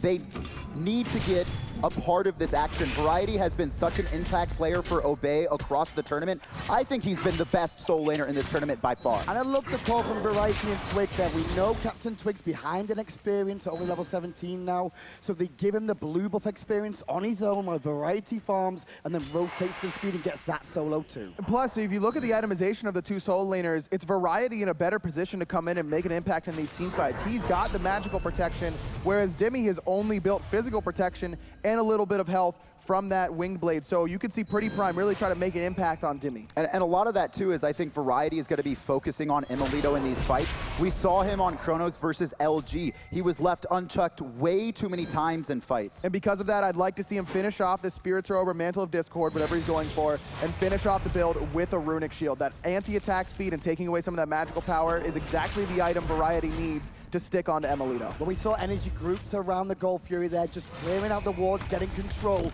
and with their position, they're now able to group as 5 in mid, put a bit of tower pressure on as well. And you can see Variety has made the rotation. Energy's just going to take what they have, but Adapting pulls back in, does manage to hammer out, but his purification has been forced. Very good mechanics there, because he purified as the hammer was in the air to make sure he could jump to it and get the furthest distance and not have it cancelled out. But now this means Adapting can't be in the forefront looking for those wall hammer pokes combinations. You'll see him sit in the back just like this. Raffer caught out a little bit here, and Pandalike takes a double tap to the face. But Raffer's quite tanky now. Space and time hits Pandalike, and Dimmy's in there too. The tree's a little bit low right now, but he will get his ultimate off. Left hand side, the West low. He's going to get out. Meanwhile, the portal will get Raffer safe, but Pandalike is in the Gold Fury pit, and he will be the first to fall. Okay, they've got to get out. Variety knows this as well. I love what he does. Turns around. Fearless's energy away, but this is going to be a Gold Fury attempt, and honestly, I don't see how Obey's going to stop it. Pretty Prime has no ultimate right now. He knows it too. Good reaction from Captain Twig. You can see on that mini-map in the top right, going and taking some buffs in trade. You're absolutely right. No way for Obey to come in and contest that Gold Fury, so Captain Twig looks to find farm elsewhere on the map. This isn't good for Obey, but they're by no means out of this game. We're sitting 25 minutes in, and the gold lead is minimal for Energy. I don't understand what went wrong in the team fight, though, because Ataraxia had 3 members on him, and yet Pandalike is still dying in the Gold Fury pit. Captain Twig missed his ult. Again, Raffer was in execute range. Captain Twig couldn't find it. Captain Twig needs to step up. I mean, he's had such a great showing on Nike, but now he's on Thanatos, and this is a god where it's very easy to miss skill shots. He is an incredibly mechanically intensive god. You need to not only connect those depth sites, but your positioning has to be perfect when you invest into that Wrath early on. I mean, Captain Twig is one of the most experienced, he's the most experienced European LAN player. Correct. He's been to every LAN, the only European to say that, but he's never been in a World Finals in this sort of environment. But at the same time, we saw his nerves yesterday. Wait a second, bit of a man fight and dueling once more between Emilito and Ataraxia. I'm surprised I'm saying that because Ataraxia generally Adapting as a passive player. Is he in the sky right now? He is, and he is going to find Ataraxia right on the edge. Ataraxia forced to airstrike away, but Obey rotates 4 members over to the right-hand side in the meantime. Raffer going to try and give him some protections and help Dimmy out a bit. The crush did hit. The ult very early from Raffer there. Pulled back! But he's still going to get pulled away from the pole. Oh, he got out! Left side. Twig There finds we it! go. Twig finds the execute. One man. But left-hand side, this is going on. monster. They're getting the tier 2 tower. Raffer falls down. But 2 towers on the left go as well. Absolutely beautiful play from Pandalike. Rooting Dimmy right before he can get to the portal, then pulling him away from it. It just bought so much time. They were able to get that extra damage off, and now Obey starting up this Fire Giant, knowing 2 members of Energy were on the left-hand side. This is way around the corner. It's Captain Twig making sure Yamin is forced back. The Fire Giant getting very low, but Adapting here, looking for the steal. But Obey Alliance, they claim the first Fire Giant in the Smite World Finals. 5 members all have it as well. Pretty Prime being the engage there onto Raffer towards the end of that engagement. You can see even if Captain Twig didn't find his first few ultimates, finds the big one onto Dimmy in that engagement, and then the heads-up play to wait around the wall. Not only did he predict that Yaman was going to use that wall portal, but exactly the angle. I mean, he came out face-to-face. Now, I want you all to be excited about the kills that you've seen and the Fire Giant and Obey, but look at the gold between the 2 teams. Energy did get 2 towers on the left-hand side, and overall, it's all about towers and Phoenixes to win Smite. But this 1,500 gold that Energy is in the lead is sitting waiting for Obey to take on the map. This isn't gold that they've gotten from killing players and stealing away buffs. This is all gold sitting waiting, and with 5 members of Fire Giant for Obey, there's no better time to push the towers. There's 5 towers up. They also have the Sylvanas, an incredibly powerful god for sieging. And I think that Obey are really going to be focusing on grouping up here and doing just that. And you can see Energy. This is what they love to do if they feel like they're in a position that they're behind. This is also enabled by their double globals. They're going to be split pushing as well, trying to knock down those 2 tier 2 towers in mid and right-hand side, and just allow Obey to almost over group on the left. Exactly, there won't be much fighting right now. It's all about position, tactics on the map, trading towers equally, and Energy are one of the best at doing that. They're trying to go for the Phoenix on the right potentially, but they've got to watch the one on the left as well. Variety just going to be sitting in this jungle, making sure that Energy's not going to be able to walk into that Phoenix for free, and he is going to find Emilito deep in the jungle. Rewind! That goes through. The ultimate still alive for Emilito. The donkey's good from Twig. Eagles rally for protection. Deep. Goodbye, Emilito. We knew thee well. Absolutely beautiful play again. Variety, the shining star of Obey this entire tournament, reads that absolutely perfectly. Emilito, sliver of health left, gets the rewind. You assume he's gonna get out, but then Variety just blinking forward after he got isolated by Captain Twig, pushes him into the tower. And we talk all the time about how these are scrim partners. These guys trained for this.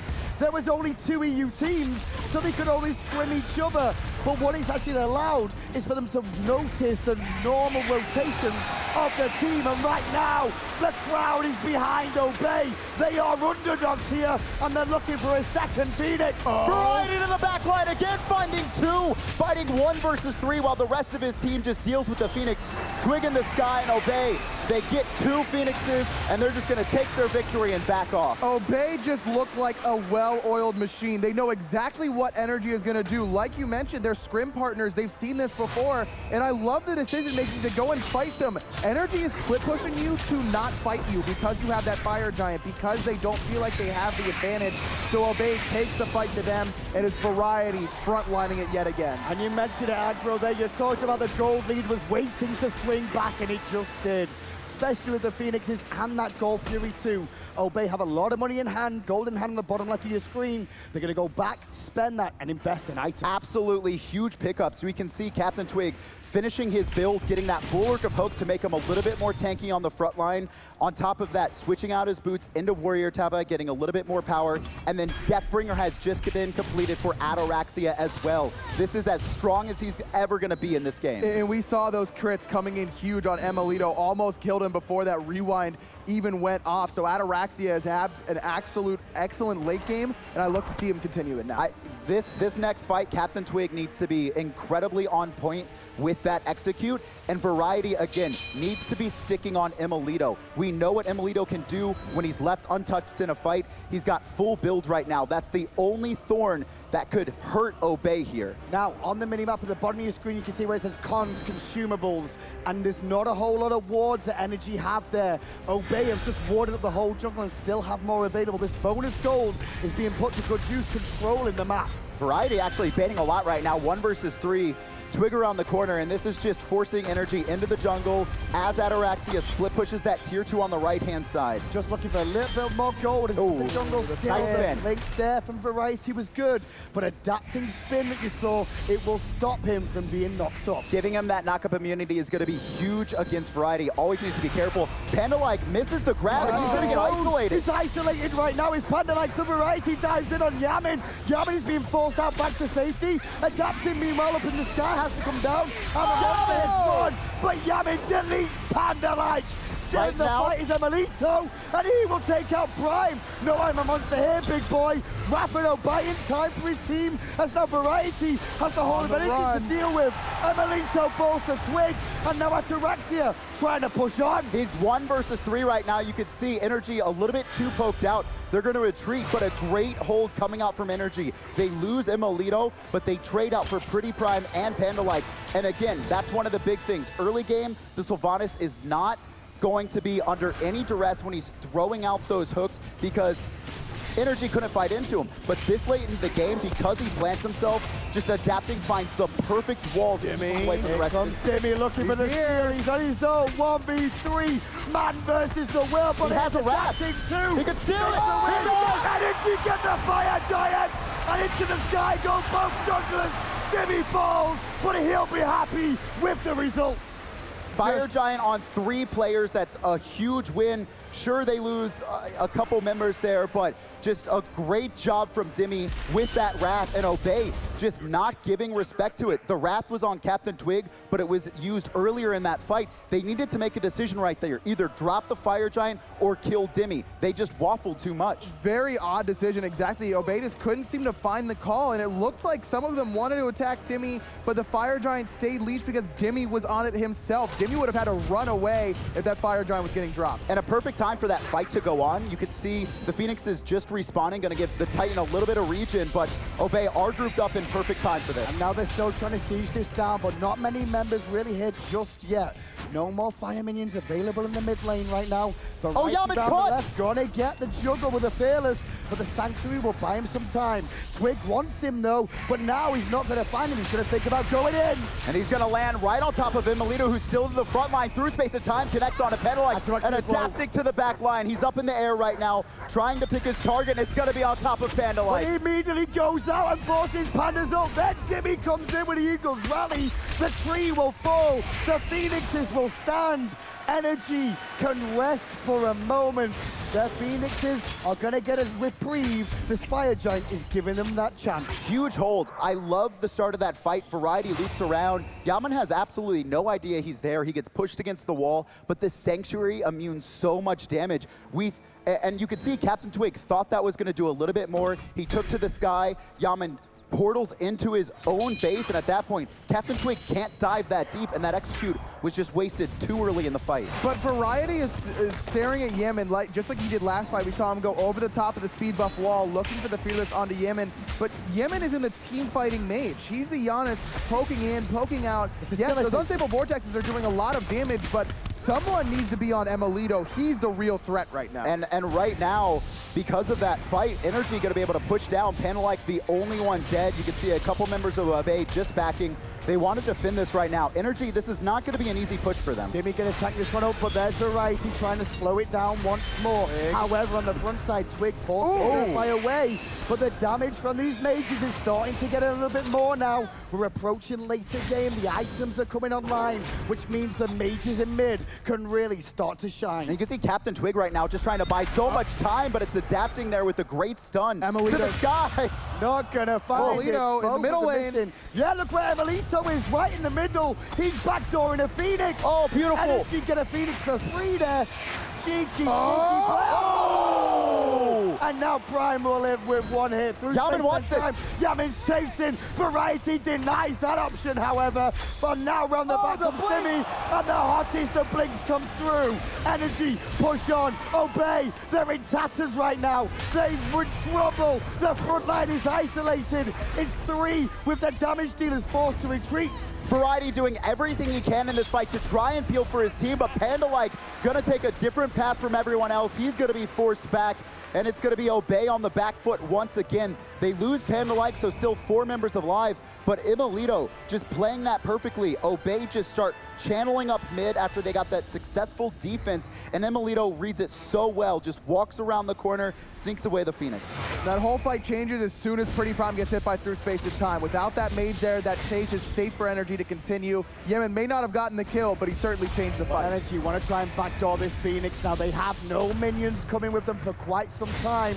And by hanging around here, it's given them an opportunity for Obey to respawn, because they're going to have to force it if they're going to, and the Fire Giant has just worn That off. thing's in the sky right now. Ataraxy is going to see it, but still get hit, has to airstrike away as Variety zones out the back line. Hovering death right now, but Energy, they're so healthy. The execute's not going to be there. Captain Twig, that ultimate has been baited out so many times. Energy doing a fantastic job. Very, very cagey from the two teams right now. It's gone back and forth this game over and over again. Obey with advantages, then it was Energy, then it was back to Obey, and after that Fire Giant that went down, Energy has started to control the pace, the tempo of this game. And that's because of the Chronos late game. You can see Imolito, he's been sitting on 6 items for a while, near the top of the player damage charts. It's been him and Yaman, the 2 mage players, for Energy Esports are just making the difference right now. I want to go back to what you said earlier, where no one is sticking on to Imolito. Variety seems to have switched his attention to Yaman, but the thing is, Yaman hasn't been dying. He's actually been able to just buy time with his Sanctuary, portal out of a team fight, and then through space and time afterwards. We haven't really seen Energy use that to start a fight. They've actually used it after Obey initiate into them, and Energy reset and then push forward. And that's one of the greatest strengths of Giannis, is he's so hard to find in the jungle. If you're fighting in the jungle like Energy have really been trying to do, he's got so many options to get away with those portals. Well, right now, the dance of the Fire Giant has begun. This one will probably be for the whole game. Now, Dimmy's going in aggressive, forcing Pretty Prime back, and Variety too. The Fearless was there for damage, but also to disengage. And Obey shouldn't fight this again. They need to be playing this a little bit defensively. They need to play exactly how Energy have been playing earlier. Just bait out Adapting's or Dimmy's ultimate. You really don't want to fight into this ton of chaos, and Obey are just going to back up. Honestly, at this point of the game, they could probably give up Fire Giant. And we've seen them win without Fire Giant in defenses as well, so I absolutely agree with you. Even Obey could look to just back up and defend. And who's going to start this fight for Obey? It's been Variety who's forced the initiation. Rafa's good. That's going to force his ultimate. Not going to get executed. I'm a monster. Only on Dimmy, but Dimmy took on two. Twig misses again. Well, Twig missed his ultimate again. And now Twig's in trouble. He needs help, but so does Dimmy. Adapting is here, however, and he's going to pick up Panda-like and manage to make it a 1-for-1 for now. Twig, there's no way he's going to survive this. 1 versus 3. It's going to be Imolito picking him up, and Raffer just bugging around, just buying time, distracting Variety. He's not able to get to the aid of his jungler. No. Variety is distracting Energy because they're trying to get the Phoenix in mid lane to respawn.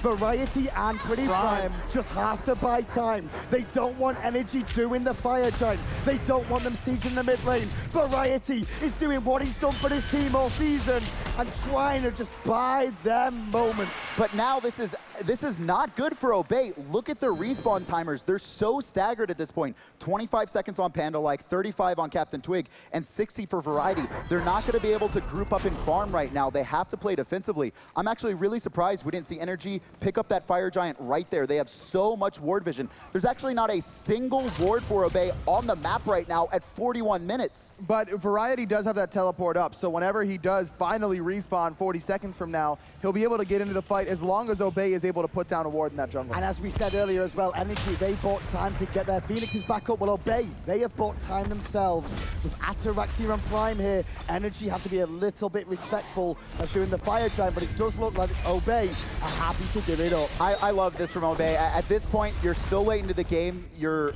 entire team basically has their full builds outside of what I'm assuming is going to be a Spear of Desolation for Pretty Prime's last item. Just give this up.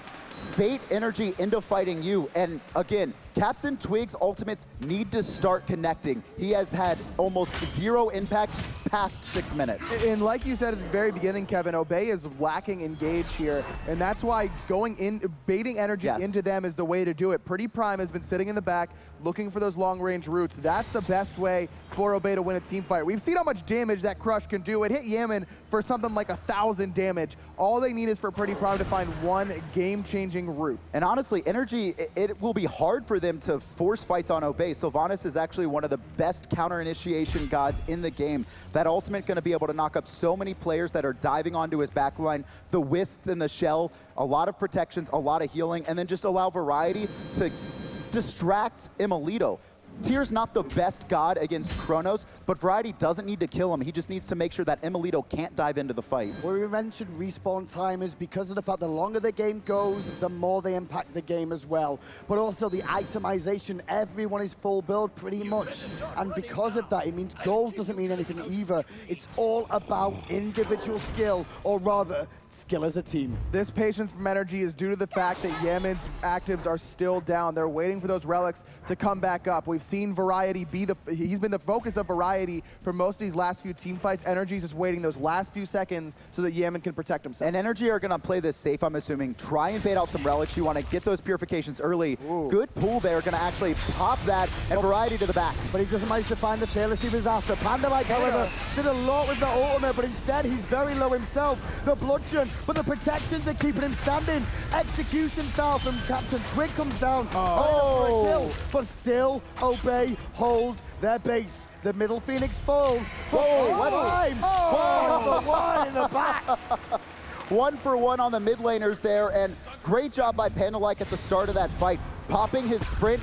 A giant tree, and no one on Energy could hit him when he was less than 10% health. He ran around in circles, juked everything coming out from Energy, and just bought so much time for his team. Energy do get the Phoenix in mid, but just that with a Fire Giant, huge win for Obey. Especially because that Phoenix was already weakened. It's not like they even had time to really punch down a full health Phoenix. And you mentioned how hard it was for Pandalike to fall there. It's because of that Lotus Crown that we see him pick up. Not only are you getting extra protections from Wisps in general, but that Lotus Crown giving you those extra protections during the healing. I like this pickup from Pandalike. Well, the problem for both these two teams, we talk about momentum in long, extended games for a lot of times.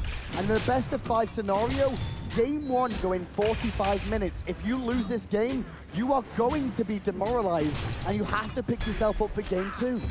And it's been a great, it's honestly been great performance from both teams. Not only at the early game, Obey just abusing their team composition to invade, getting a 1 to 2,000 lead, but Energy playing it passively, utilizing Yaman's ultimate to get his team in and out, and also try and find picks slowly. You can see Pandalike 1, 9, and 7. He just kept getting shut down repeatedly. Same with Captain Twig, but Obey are able to hold out. If Obey, like, Captain Twig here, he needs to be the factor and get a huge execute. Without a doubt. Oh, through space of time coming for him. It's gonna hit him as well. The Eagles rally too, but into the sky he goes, looking to buy himself time. Adapting is up, looking to reinitiate on to Captain Twig if he can find him in time. Pretty Prime is so low around the back, forced to I'm a monster. The extra mobility will buy him a second, but Energy, they're closing the gap on Obey. 3 baited ultimates there. Captain Twig caught in the jungle, has to hover in death. Then I'm a monster used defensively by Pretty Prime, and then Airstrike. Energy are baiting absolutely everything. Already, but Emelito, no help. Prime picks him up. Next on the list is Rafa. They can't find the pull, but they'll find the Fearless Power Cleave combo. The ultimate wasted by Rafa on himself. He's a sacrificial lamb right now. Gonna buy a little bit of time for his team to disengage. Right? Obey. No. Right? No. He's gonna die, right? Okay. That could have been awkward. I was waiting, and then finally, we've seen so many escapes this tournament. I actually thought Raffer was going to get out. And how many Fire Giants have we seen so far? I mean, we're going to see another one now. It's about to spawn between the two of them, and it could go either way once more. This Fire Giant could be the difference between the win and the loss. And the Fire Giant's up in 15 seconds, whereas Emelito's not responding for another 30. Obey, not even waiting for that. They've looked, Variety looking for Yaman, but Yaman was just sitting there waiting to bait. And now he's not there to defend this mid. The impressions, the Phoenix is looked at, adapting in the sky, though, wants Prime. And he looked at Prime as well. Space and time, and Eagles rally, cancelled out by Pandalike. Adapting falls down. The Fearless. Next on the list is Dimmy running, but Execution comes through. Obey, they could end the game here. Obey, they could take game 1. Obey, they could do something they have never done before. That is take a game of the world champions.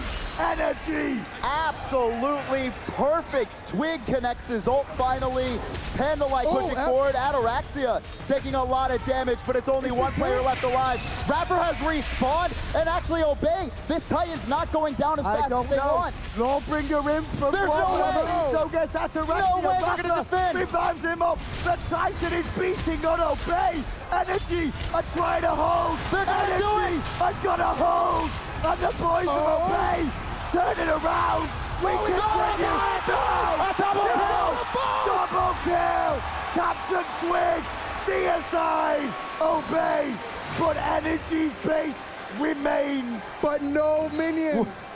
Twig, all the ults that he missed, it doesn't matter anymore. He finds 2 with 1 hovering death, but then no minions remain. Obey just, Ataraxia was so low, and Emelito had just respawned. Ataraxia needed to stay around the backside. He tried for as long as he could, but just couldn't stay alive. Is that a choke?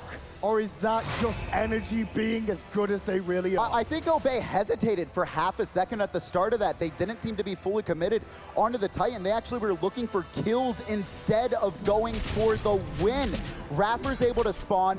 Imolito's there as well. Imolito got off so much damage, and then Raffer with the perfect Scarab's Blessing, just buying so much time. I don't hate the call to try and kill Imolito there because it's a late game Chronos that's doing so much damage, but you have to commit to one call or the other. It seemed like half of Obey was on the Titan while the other half was trying to kill Imolito. You gotta pick one in that scenario. Well, sit down everyone, at least we've got a little bit more time to play. Now the Fire Giant is available, as mentioned earlier, but Variety looking for plays on his own. Adapting gets away from the crush just in time with that hammer and the Scythe and the silence. They were on their way. Prime blinked there as well to try and follow up off of that Fearless, so Prime not gonna have that extra mobility that we've seen him utilize to stay alive.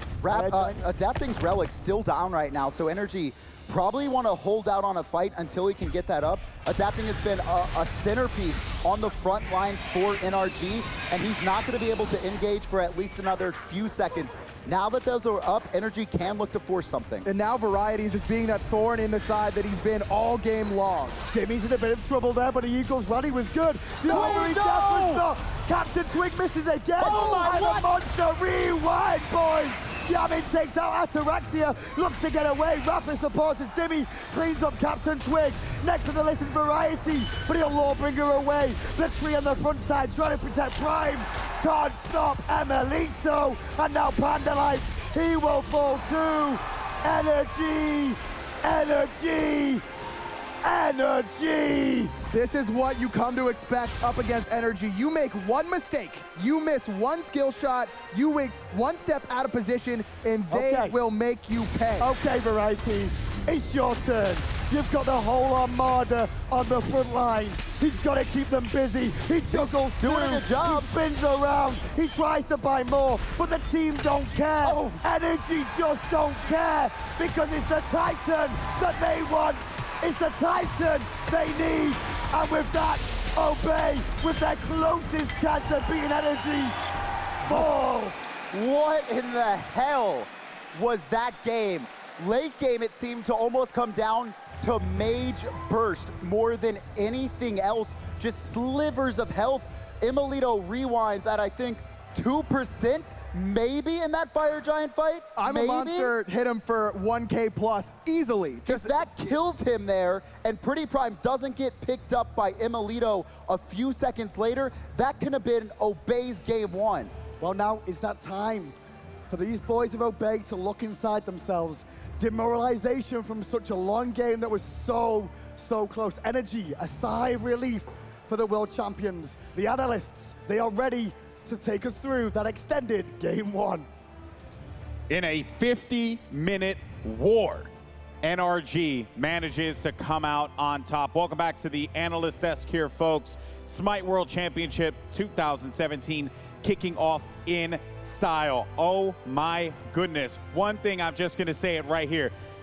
Hirez, you need to just make Yamin a god in the game, okay? That's all I'm gonna say, because you can't possibly have that much talent, and it's absurd. I cannot even believe it there, Anatoly. This is why they picked Giannis so early in their draft, as well as the Chronos. We saw both of them at the end of the game between Imolito and Yamin combined over 80,000 player damage. I mean, Yamin throughout this entire tournament has been showing off this Janus and playing it at a top level. This is why he was MVP of last Worlds. It's because he's the best player. It feels almost like there's a magnet attached to every member from Obey that's like, all right, here, eat my ultimate.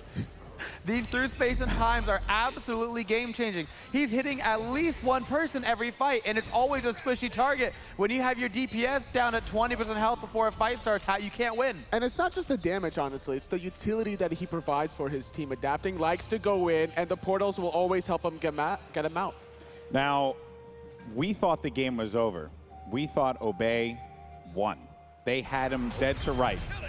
This was the fight right here. Adapting's able to find one on Pretty Prime, but then after that, it became all blue. You had Captain Twig fly into the air, hits him with that ending there, and just shuts him out, and it continues to snowball, and it looks so good for Obey. And that was the first and only death that Yaman had all game, going 9, 1, and 10. And there is absurd spawns here coming from both Emilito and Raffer. Hold on to the game. Obey just got a little bit too excited. They thought they could take away the first game from Energy, and because of that, they didn't make the smart play. The smart play here was to get the Phoenixes.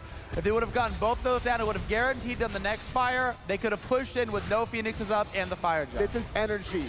First game of the grand finals. You don't take any chances by committing to the Titan room against two of the world-class elite players where you're going to get punished for it. They still fought back. Despite their best efforts, they tried everything they possibly could, but they knew at that moment it was all for naught. And I mean, how do you even like, look at these stats. Just look at this here. Look at this. Right here, 28 kills coming in for NRG. They were up the whole game, but despite that, Obey managed to keep it close in that gold the whole time. All right, so Incon, you're a mid player. What was going on with Pretty Prime there? Because there was some moments where he just wasn't finding the Scylla ult. He was playing well generically, but he was missing too many of his abilities. He was using his ultimate quite often to just get the burst damage off at the start, but he wasn't waiting for any low HP targets. He needed to be waiting a little bit longer in those team fights so he could get the reset and be a huge factor. The Scylla was good, the Giannis was even better. Heading into game number 2 with Energy, up 1 game. Let's see how Obey adapts. Once again, we've got Nike off the board, and of course Raw off the board because nobody wants to deal with that healing. No surprise, very easy god to play from a safe distance, can always reset team fights whenever you want to get back into the thick of things.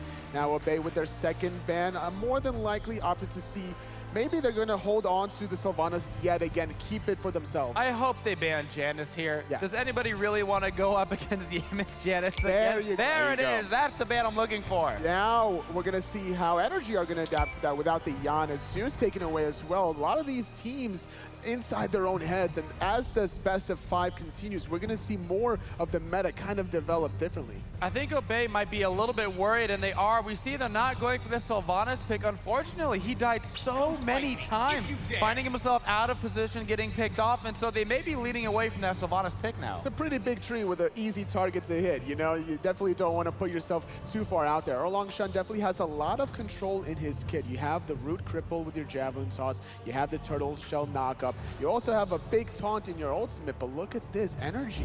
Already, so early in the draft, hovering over and locking in Poseidon.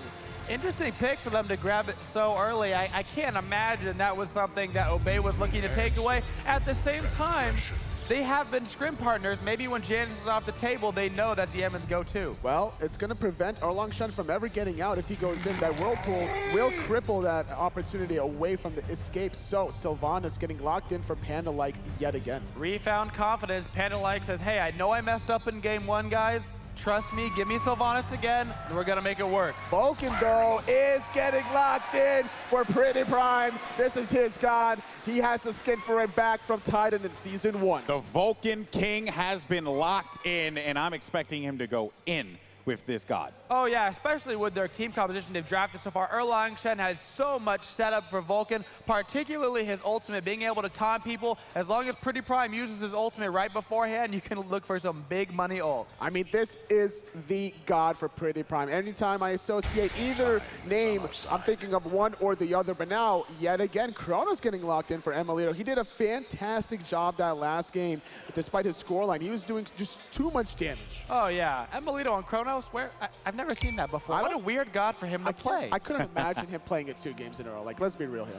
Fenrir taken off from Obey. They don't want to deal with adapting Fenrir. Honestly, I like the ban. He's been playing very well on it early in this tournament. And the Thanatos to take away the execute from the Khepri ultimates. Very, very smart. Surprisingly enough, though, we haven't really seen too many Ao Kuang bans to take away that secondary option. Most people have not been too worried about the Ao Kuang, particularly because of how important the level 1 fights are right now. Ao Kuang has an atrocious pre-level 5 for the most part. Well, the way the first game's been played out for 50 minutes, do you really even care about the early game? That's true. At that point, I mean, you can look for that late game pick, but at the same time, they could be going that long because you're not getting so far behind in the early stages of the game.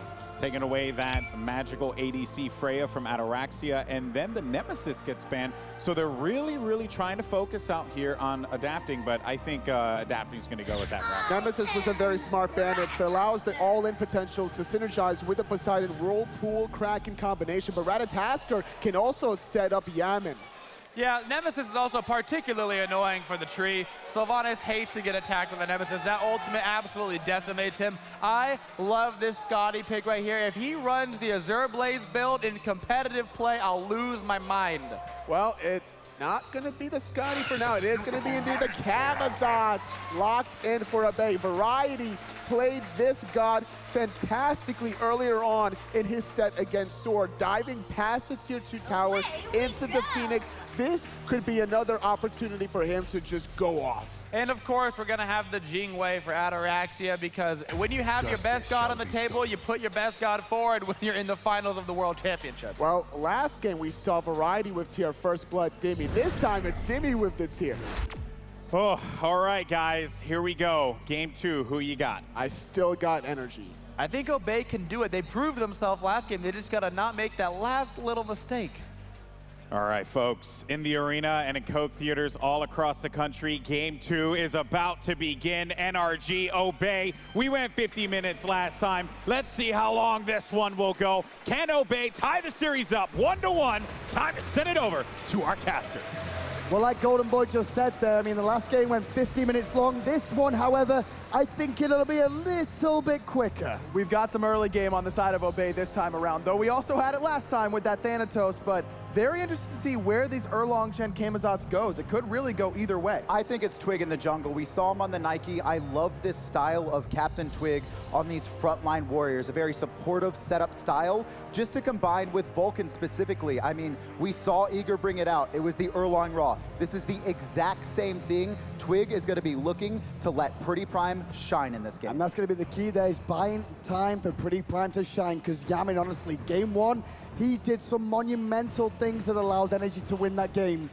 Yaman didn't die until 45 minutes. I don't know if you guys noticed that, but his Giannis play was immaculate. And to be clear, the one time he dies is the one time Obey nearly ends. That's how important Yamin was. Absolutely, but on the other hand, Emilito was just as important. He's playing the exact same character, and that's what's so difficult about going up against NRG. Yeah, okay, we need to ban Ra away, we need to ban Giannis away, but then that leaves open Kronos for Emilito, and he has looked so good on this god. Well, right now at the start of the game, just check him in the items and see the changes that may happen as time goes on.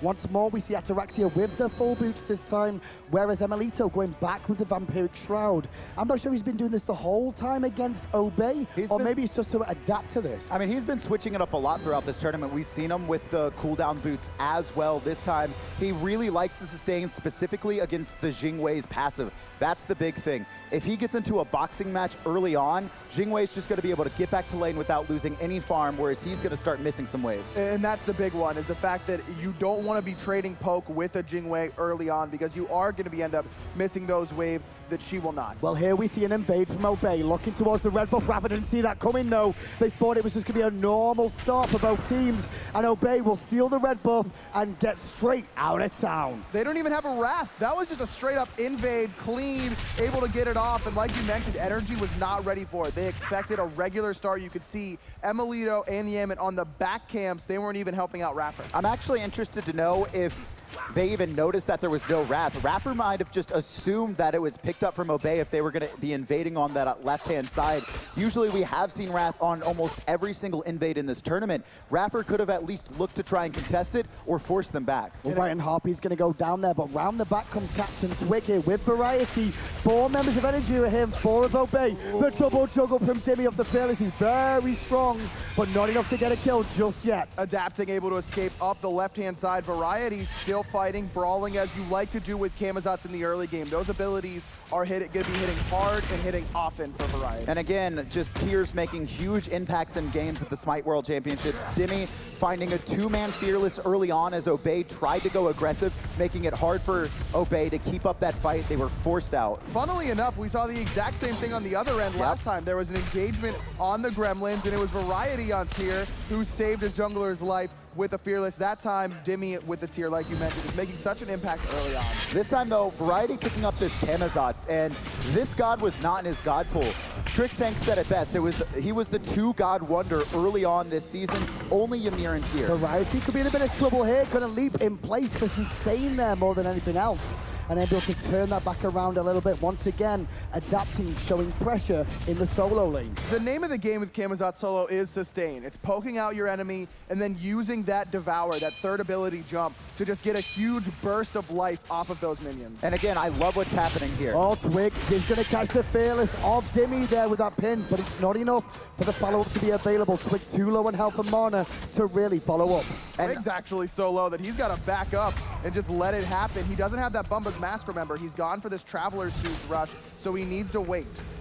In the jungle, you can see aggressive from Dimmy again on Panda like this time. Just whittling down the members of Obey. Oh, the body block. Is alone. No body blocks yet, but the abduct is good. And Dimmy will claim first blood for energy as Obey was just picked apart one by one. 2 games in a row, Tier gets the first blood, and he's setting it up for himself. It wasn't a solo kill that we saw from Variety last time, but it was getting there and letting Adapting make the difference in the gang. And the big thing here is just the rotation from Captain Twig. Again, teleport picked up by Variety, not on the side of Dimmy, but Dimmy doing a great job of poking them out and just delaying long enough for the rotation. Twig is caught, and there's a Kraken. Energy will take 2 lives early, and this is what I was worried about here, is the morale of the team of Obey after that first game. And remember, Obey is this roster, basically any of these players separately have never beaten Energy. They've been close a couple times, but never able to do it. And there, again, they got so close. That was their first time they've been that close. And then they aren't able to find it. You're right, that morale has got to be waning for Obey. Pandalike's going to have to be very careful this game on the Sylvanas. Last game, he was just throwing out those grabs as much as possible. This time, he's going to have to be very aware of when Yaman has that Kraken available, because he does plant himself in place. Sylvanas very weak against that Whirlpool. But it's not just the Kraken, it's these Whirlpools, like you had just said there. These Whirlpools are going to cause so many issues. The ultimate thrown out there too early. Trying to steal away the Harpies, or maybe just force them to reset, which is exactly what we saw there. Pretty Prime just a little bit too early on the ultimate there. Didn't have the timer on the mid camps. Thought Energy were already pulling them because he saw all the members rotate over there, and that just expected them to be up. But I don't mind that ultimate coming out of Pretty Prime either way. It just shows that they're willing to play towards the later stages of the game, which I really like up against this composition that Energy has.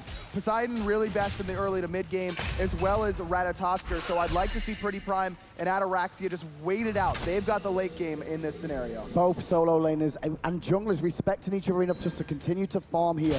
Pressure on the right-hand side of the map early on is all about the fire elementals, where Adapting is right now. Controlling these can actually just give you a lead that continues to climb. And despite Captain Twig getting killed very early on, he does have that level lead against Adapting, who just hit level 6. He's really been roaming around trying to help out his team, but kind of late to the situation.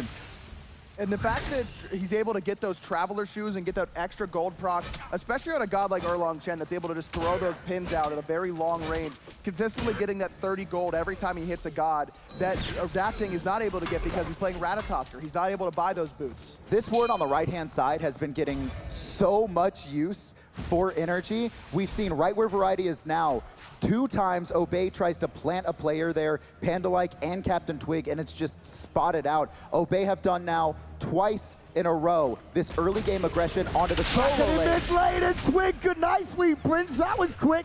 A 3rd kill the way of Energy from nowhere. That's the power of Poseidon. You're just hanging out in the mid lane, and all of a sudden, there's a Kraken eating you up. It's just been Yaman yet again, looking so strong. And the Poseidon pick as well, we saw it have great success earlier on for Pretty Prime on Obey. And this Erlong Shin from behind, it's going to be so hard for him to play that aggressive style that he wants to do, setting up for Pretty Prime. Erlong Shin excels at that long-range poke and CC, baiting out relics. But when he's not tanky enough, he starts to suffer. and Yaman is probably going to exclusively look for him for the rest of this game. He's going to juggle Panda like there to half health on his own. Bit lower mana to really continue to follow up there, but it was nice pressure against him, the 2v1. Oh, hold that thought. Taunting into Amelito, able to get the rewind off though. 2 ults. But Ataraxi is going to be able to follow up on that. Captain Twig round the back as well. Pinned in place is Amelito. The open Rapper is beautifully placed. And Obey will immediately reset, knowing they cannot kill Amelito. Amelito just got 3 lives.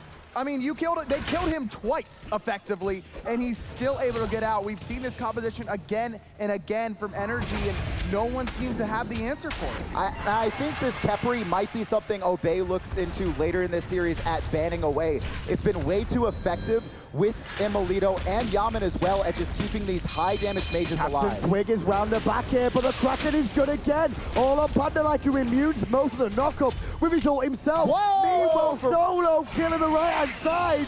Nobody knows what went on. All I know is Dimmy is dead. Variety getting the better of Dimmy in both matchups. 2 games. 2 solo kills for the solo laner for Obey. In the mid lane, though, perfect ultimate coming out from Panda like. As soon as that Kraken was launched by Yaman, he uses Wrath of Terror, making him CC immune. He's not knocked up and knocked up 3 members of Energy. A dog from Rapper didn't really find a home there. Panda like falls down. The Gold Fury helps him do it. But now Rapper's low too. The Gold Fury in the turret will actually help him out. Ataraxia forced to go back, and now Twig again tries to wrap round the back, but once more, he falls again. Again, Panda like needs to be careful. Game 1, it was great. You had this strong 3v3, throwing out those hooks, but this game, Energy just doing such a perfect job of abusing it. He plants himself in place, and immediately Energy turn on him. Unfortunately there, Panda like took so much damage from the Gold Fury trying to deal with Raffer that he got picked up way too fast. But that bait happens without any sort of ward coverage from Obey. They've got the one on the top side, but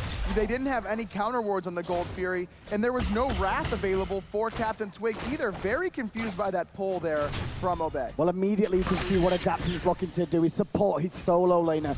Dimmy did just get soloed by Variety, and so because of that, they've got to try and shut down Variety somehow. I just love this pressure onto the solo lane that Obey has started with, enabling Variety, who, again, best solo laner in this tournament for me. And now, Adapting knows that Dimmy has not been able to keep up 2 games in a row now, getting soloed out. Adapting needs to make sure Dimmy can make it to the team fight stage. Heavy rotation from both teams to the right-hand side of the map once more. No fire elementals anymore soon, as it's gonna hit 10 minutes, and that's when we'll see attention move to the Gold Fury. And keep an eye on that shell for Panda like. That's gonna be the important relic for him. That Kraken that we saw in the middle lane where Panda like's able to escape. Not only was it a perfectly timed Wrath of Terra, but the shell came out on time as well. That's going to be very key for him to stay alive, because otherwise we've seen he can just get gobbled up. I also like this investment into the Winged Blade right now that Captain Twig's working on. He's really struggled against this Poseidon, and that's going to enable him to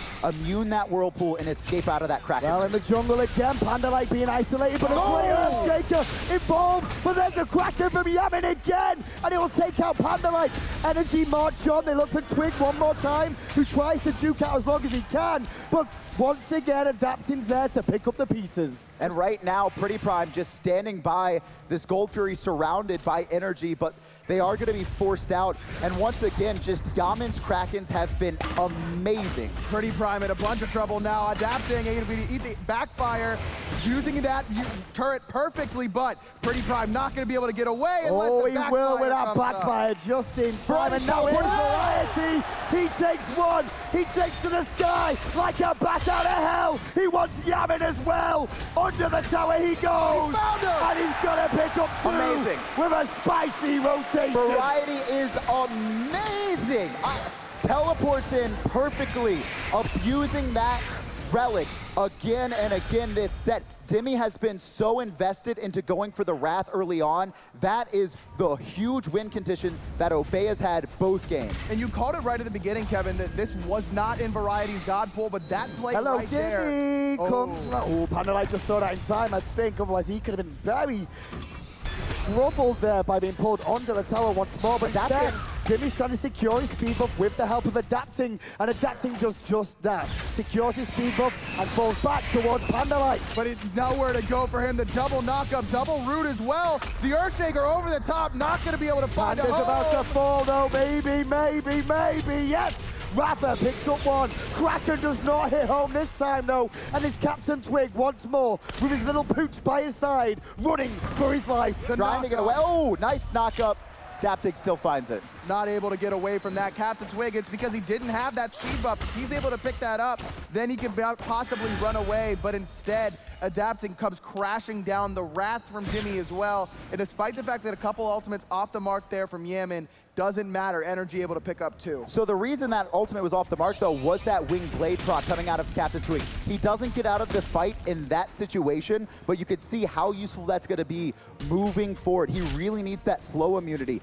You might see Energy start to bait out that wing blade proc before they fully commit next time. Well, Emelito is really looking for Ataraxia once more under the tower. Going to force him back to base, but as Jingwei, you can always come back with full health. But he doesn't have any life steal, and that's why you see him back there for sure. In fact, he's gone for the chin size. Second item directly into the Titan's Bane. Just looking to be able to actually kill Emelito. I think this is a response, Kevin, to that Dynasty Plate Helm coming out from Emelito, trying to punch through that physical defense. And these physical protections have been so good for these magical hunters in the matchups against the physical ones. It just makes it so hard for Ataraxia to box once Dynasty Plate Helm or Celestial Legion Helm is online. This is going to make it a little bit easier to do so and start to abuse that Jingwei passive to outfarm and loan. Well, the former world champions, Energy, or are they still world champions? We'll find out today. But the big thing right now is they have shut down Obey's early game.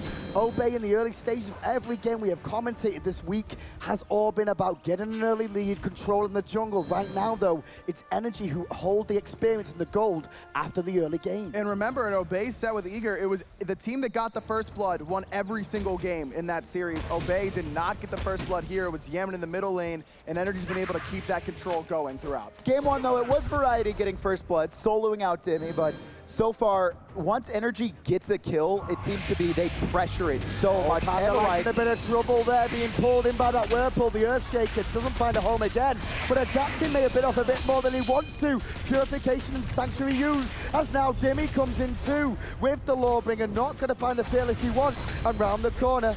Variety's here in the middle lane, uses the Devour on top of Rapper, but the shell is good for now. He's going for Yaman, though, under the tower. Needs one. Oh, not going to find it. Kraken, and the ultimate from Rapper is good. Variety still wants it, though. He can sense it. He can taste the blood. But the tower, the pull, still he stands. He's got it. 3 members. Variety falls down. Meanwhile, the back of the fight continues. Emelito just doing it all. Dimmy pulled back into the tower. Prime able to pick him up thanks for the meatball. But at the end of the day, 2 for 1 in favor of Energy. Rapper coming up huge for later. Pure outplay coming out from Yaman, juking so much coming out. And that passive from Poseidon, giving him that bonus movement speed. When it's stacked up, he's able to juke out so long. Perfect tracking as well, knocking Variety up, and then having the presence of mind to dive into his minions in tier 2. Kite around both him and Iraffer just buys so much time. And using the tower as a shield, able to get into that on the right-hand side. You saw Variety actually come diving down and then get pushed to the side by the tower, creating even more space for Yaman to juke. Tier 1 tower on the right-hand side does fall down, as we saw there. Only 15 minutes in this game so far, at least approaching that right now between these two. And as you can see, Energy, they are getting the better of this. We're expecting Variety could be the shining light of Obey this game, but he did go too deep there, as we said, and he's gonna have to be careful about that. I think one of the big reasons that Energy have been able to just constantly pick these players off on Obey is their ward coverage. They've done such a great job. I'm gonna go back to Trix Tank. The Trump line, right? Where it's just wards across that bottom side of the Gold Fury from the left to the mid lane. They've spotted out Obey's rotations repeatedly. Adapting goes in, looking for the Acorns, but instead he gets pulled and ulted in place. And Shaker Cracker from Yaman, no, it's even better to slow them down. And Energy turn tail round the corner. Variety's on his way as Twig is abducted by Rapper. But there's Variety looking for Adapting. Rapper's ultimate is fantastic to keep him up. The juggle from Dimmy's amazing, and he'll take out Panda Light. Now Captain Twig's in trouble again. Dimmy slowed down in place, the turret helping them out for Obey to fall back. Ataraxia still in some trouble, though. Emelito doesn't want to let him go. Pin over the wall. Variety juggled up into the wall. The Whirlpool's down as well. Nowhere to go for the solo later. Yaman picks up his 4th. And Energy just grouped so well together, continue to control the pace of this game. 18 kills in 16 minutes. A tier 1 tower, the second one of the game, will now fall. This Capri has to go. It just has to go. iRapper has done such a perfect job all set of saving Emilito, saving Yaman in the mid lane. Obey have not been able to play around it well enough right now, and Raffer's just been doing everything to keep his team alive. They've run this same composition so many times where it's just survivability, sustain, extend the team fights. But the thing is, you don't even have to ban it if you're Obey. Oh, Atarax is in a bit of trouble here, forced to airstrike, but straight away, He's got him. Adapting He's goes got up. him. He's looking for the dunk. Sanctuary will buy him time though, and adapting wisely will fall back. Variety even teleported there, was looking for it to pick up adapting if he were to dive Ataraxia, adapting wisely, deciding against it, joining up with his team. And going back to this Capri pick for iRapper, we've seen Panda play it very well himself. I would love to see Obey select it away. Don't waste the ban because you need to get away that raw Yana. Gold Fury already half health, and in comes Rapper first of all, goes straight to Variety. Energy seem happy about going for Variety as Obey get the Gold Fury, but a bat out of hell will get him out of trouble, and Obey turn tail, still chasing the Energy. Lawbringer from Dimmy, juggled in the air. Cracker no, onto Panda only. Variety still away. Panda may fall down here, but for now, Obey will be happy, but the fight continues. Why is Obey fighting this? Just run, Obey. You got the Gold Fury. For the love of God, run. 100% Variety just plays it perfectly. He jumps into the back line, he zones out the team, they invest the Earthshaker to secure it, and then Obey, all they have to do is back out. If Variety dies, you can manage that. Instead, Obey pushes forward, and then even right there, iRapper knew he wasn't gonna be able to survive that fight. He's like, hey, come and fight me, waste more time, give me a chance to have my team pick you off. Pops that ult onto himself. Captain Twig is going to try and secure his own speed buff and successfully do so, and force adapting away, but still keep an eye on the map. Obey did get the Gold Fury, but now their first row of towers, all the tier 1 towers that Obey had, have now been removed from the map. In the gold lead, still in Energy's favor, but this is similar to last game where they have a bunch of gold Obey sitting, waiting for them in these towers. If they're able to find the late team fight wins, they can really get back into this game quickly. I see a big issue though when we're talking about late team fight wins. Well, right now, Obey's front line, which is Captain Twig, which is Panda-like, have a combined 12 deaths in this game. That is too much. You are not going to get anywhere with your front line being that weakened. Especially with the level disparity between them and Kronos and Emilito, as well as Yemen in the middle lane. Yemen has been farming so well. The kills certainly don't hurt, but both of them level 17. No way to frontline against magical carries that are that far ahead. And it is this Poseidon pick in the mid for Yaman that's been enabling them to pick these players off. They've just been slowed so much. We got a rotation coming in from the right-hand side here of Obey. They're looking for Dim. The Earthshaker's good. Half-elf Lawbringer away, but in goes Variety. The bat is up. He's going to hit 2, but it's not enough just yet. As the Wrath will buy him a moment, but still Variety will fall. Sorry, Dimmy will fall, rather. Raffer wasn't there to save him this time, but all the while, Emilito pushing Ataraxia under tower on the left-hand side. Nice identification of the time to rotate over here, and Obey doesn't look like they're done. I'm actually surprised that we didn't see Energy fully commit to the right-hand side, but because of that, Obey just going to be pushing up here. This is going to be a free tower. Great job by Energy, though. Ataraxia is able to back and defend Emilito on the left-hand side, but Yaman getting a free tower in the mid, and still no one's there to defend it. And this seems to be the key. Rafa may be a sacrificial lamb on the right, but they will trade a tier 2 tower in the mid lane here. Rafa's still alive, and he will live there. The tier 2 tower is going to take a little bit more time, whereas Energy, they take the one in the mid lane. Gonna be a free pickup. You can see face-it player comparison coming out there. Captain Twig against Adapting, and Adapting has done so much this game. Just Captain Twig has been completely silent on this Erlong Shin. Again, once you get behind on him, it's so hard to recover. Especially with the role that Captain Twig fills on this team. Let's be real, Adapting is the hard carry of Energy. Yaman is then the failsafe if Adapting isn't there, or he has the better matchup to be able to carry, but Captain Twig is the initiator. He's the one facilitating Pretty Prime instead of the other way around on Energy. So the fact that Captain Twig is behind is bad, don't get me wrong, but it's not like having your primary carry be this far behind. Energy seem very confident right now. They're in the Obey's side of the jungle around the Fire Giant area. The speed buff about to spawn, and they can look to take this one away. But instead, the mid lane, Captain Twig once more falls down. And again, just look at the build, going for that damage style. Captain Twig has not been able to do anything.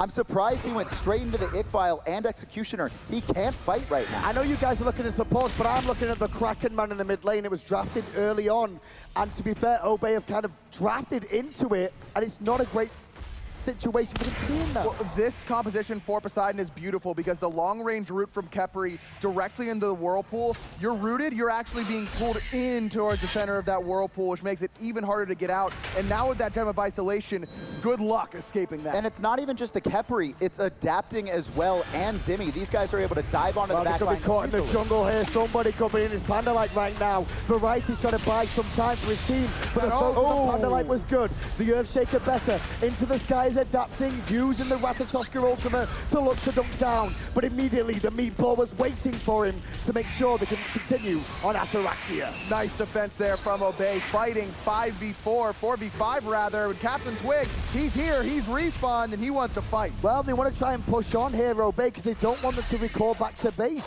There's an opportunity for Obey to try and siege the jungle. They're looking for it right now. It should be a free blue buff. Irafer and Emilito still there on the corner. Oh, Ataraxia caught by himself. A little bit awkward, but luckily enough, he's got the agility. A lot of damage from that Whirlpool, however, as Variety takes on the world. Great talk from Twig to buy him time, and a knock-up too. Meanwhile, on the backside, Pandalike is very low. Emilito will clean his life. Obey have to get out. Rewind back to full health, and the fight continues. Pretty Prime gonna fall to Yemen as well. Killing spree for him. Kraken's gonna finish off Twig one more time. The 8th death for the jungler, but the 7th kill for Yemen in the middle lane. And next on the list is Ataraxia, adapting, looking for it, but Variety will help out his Hunter, as meanwhile, Energy, they have started the Fire Giant.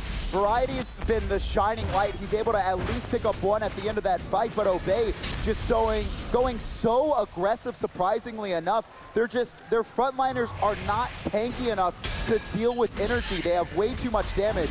Variety fighting the world once more, but out of hell used, but the Sanctuary's going to buy him time for Yamin to turn this around. With Rapper there too, the bat has to disappear. But the fact that Sanctuary is down is good news for Obey if they're going to fight into this on the defense, because you could see a CC chain coming out of Captain Twig, a long-range pin directly into an Earthshaker from Pretty Prime could immediately wipe out Yemen, and that's exactly what Obey need to do. This zone control from Yemen is becoming a serious, serious problem. Obey need to somehow slow down the pace of this game and allow Pretty Prime to get farm right now. He's only got 3 items completed at 24 minutes, working on a Vrada Tahuti. Once that gets picked up, these Earthshakers are going to be doing a lot more damage. And that's not really Prime's issue right now. It's not his fault that he's behind, because his frontline is behind. Here comes Jimmy with the Lawbringer, and he's stolen away as well. Captain Twig will fall. Adapting comes down. Not going to find a target, but he wants the bat if he can find it. Energy will be quite happy, actually, to just fall back after getting that tower. I love the call from Obey. At this point, they're so far behind, they have to try and force something. So unfortunate it doesn't work out for them.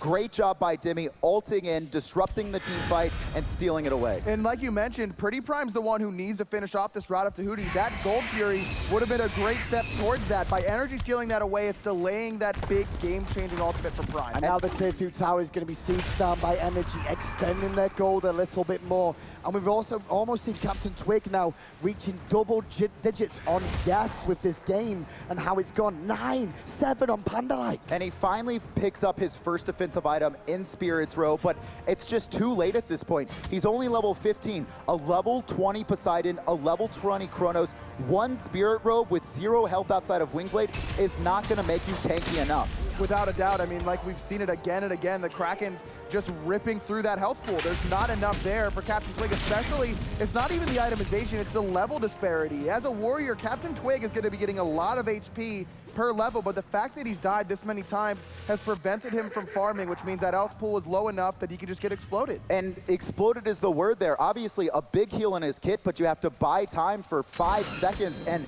That just hasn't happened. When Energy find Captain Twig caught out anywhere, it's just immediately a full dive on top of him, and he can't survive. And that's one of the things Energy is just so good at doing. They're good at dismantling teams. They'll recognize who the key components are to making the enemy team function, dismantle it, and make sure it doesn't happen. And the other one has been Panda-like, and we've seen Sylvanas be a priority pick for many teams, Obey included, and Energy was clearly prepared for this. We've talked about it a lot. These two were scrim partners. They knew that Panda-like was going to be looking for this Sylvanas early on. Variety's on his own over this right-hand side. All members of Energy are over here. Ataraxia split pushing left a little bit, but I don't think Energy are going to mind this right now as they're going to find Variety. The Kraken is good. He's still alive, however, and into the sky he goes to buy more time. Captain Twig able to use the taunt to peel for him a little bit more, but adapting. He's up. He's looking for him. Shell pop by Panda-like. Patient from adapting is going to come down instead. Earthshaker in place doesn't really hit home again multiple times instead this. But the Phoenix on the right-hand side will fall. Energy come up big in that fight. Pick. That has been Energy all game. Every single time a fight's initiated, it doesn't feel like a full 5-on-5. Variety has tried to come round the back there with the teleport, but he's caught out of position. He's got no ultimate this time. And Energy will pick him up once more and fall back to their side of the map.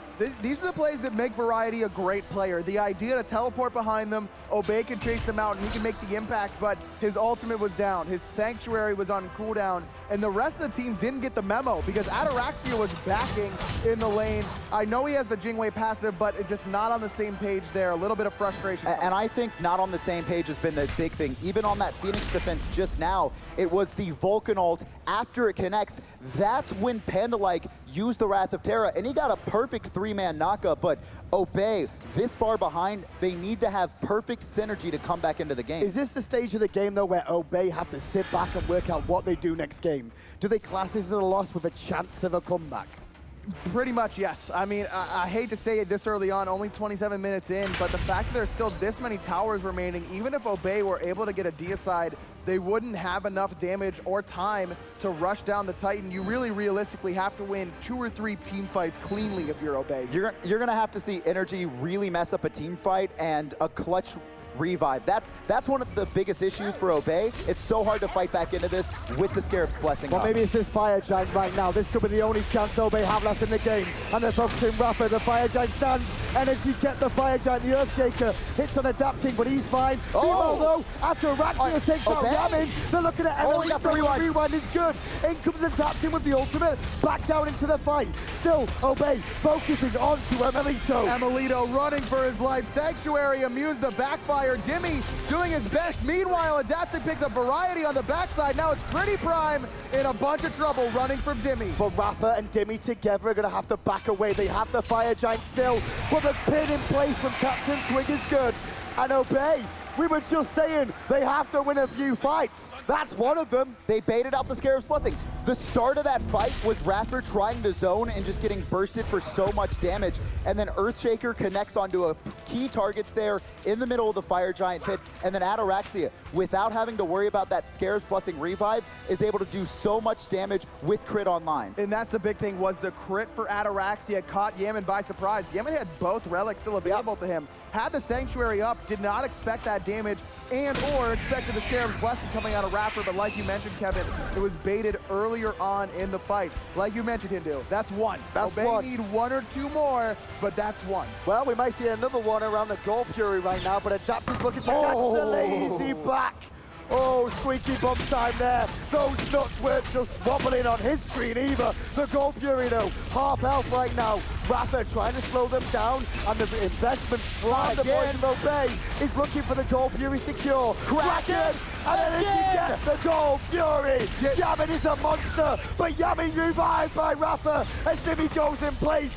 Still, Variety wants to pick onto Yamin. The shell is used. Variety body blocked by Rafa, surrounded by 4 members of Energy, trying to pick up Yamin.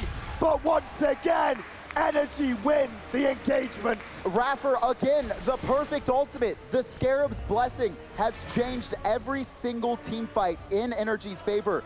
I love Obey. They go for the Gold Fury, but it just doesn't work out. Radford buys so much time. Can they end here? Yeah, absolutely. They've got enough time for the damage dealers to be down. 25 seconds on Ataraxia. That's really the only one they have to worry about. Captain Twig still only level 18. They can end, but they could also just go and knock down the remaining Phoenixes, basically guarantee themselves a great spot to take control. Seems the case. I mean, I think we just saw last game what can happen if you try and end, and it's just not the right moment with respawns coming through. Instead, Energy take 2 Phoenixes, the weakened in the right and the fresh one in the mid. But Obey just getting a little bit more time to farm up at the very least. Pretty Prime starting to work on what I'm assuming is going to be a Soul Reaver. The Deathbringer has been finished for Ataraxia. You can see Mantle of Discord just completed for Captain Twig as well. These are really big items for Obey. And this is the time to fight for Obey. You can see how many defensive relics are down on the right-hand side for Energy. Shell, Sprint, and then both of Yaman's defensive relics. If they need to pick off Yaman, they need to do it soon. But gentlemen, there's an issue with Yaman right now, and the issue is that Yaman has picked up Fatalis.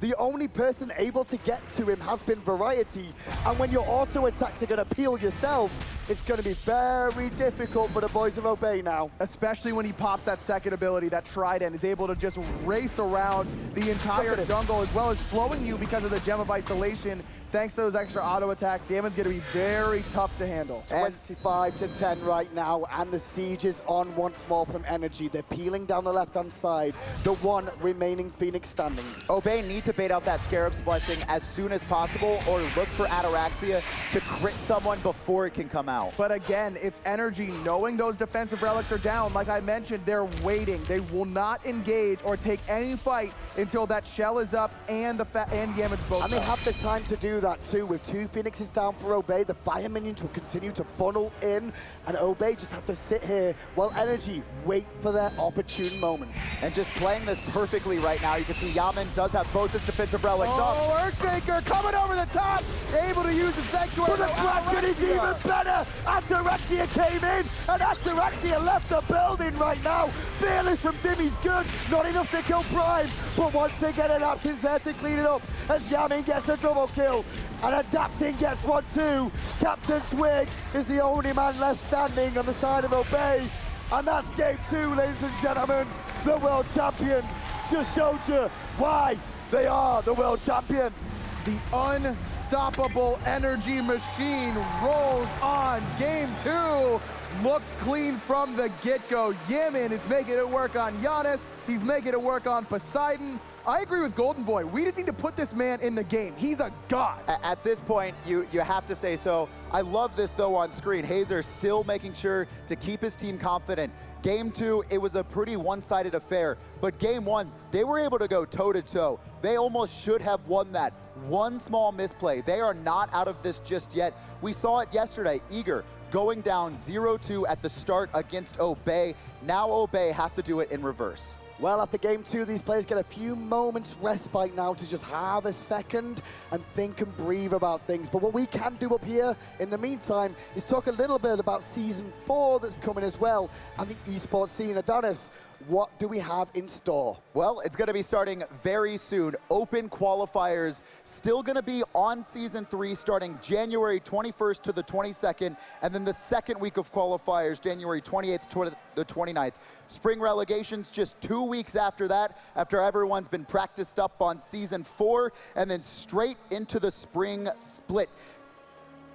February 16th through March 26th. That's going to be really awesome because the first split in a season is always really interesting to watch. That'll be the first time we get to see teams really see how they can adapt to Season 4. And we're going to have another Smite Masters tournament as well after that spring split. The bottom 6 SPL teams, the top CC teams from the NA and EU team, or excuse me, NA and EU will compete at a spring Gauntlet LAN to try and get that final spot of qualification. And we remember how much fun the Gauntlet was for during the online Gauntlet. Can't wait to see that happen at LAN. Now, obviously, there's a lot of information there all about what's going on in Season 4.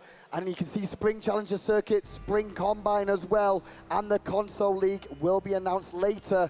And for you guys at home, if you want to read through that, it's all going to be available online for you. And also, this Spring Challenger Circuit is going to be amazing. Now a bridged gap between the open bracket series we normally have. We will have Challenger teams competing in their own league. And we've seen so many challenger players rise up and be really successful teams. And remember, Energy Esports was at one time a challenger team. Last season, the season they won the Smite World Championships. And maybe next season you can too. But it's about time we head over to the analysts and talk about how Energy did so well in the second game. Thank you so much, guys.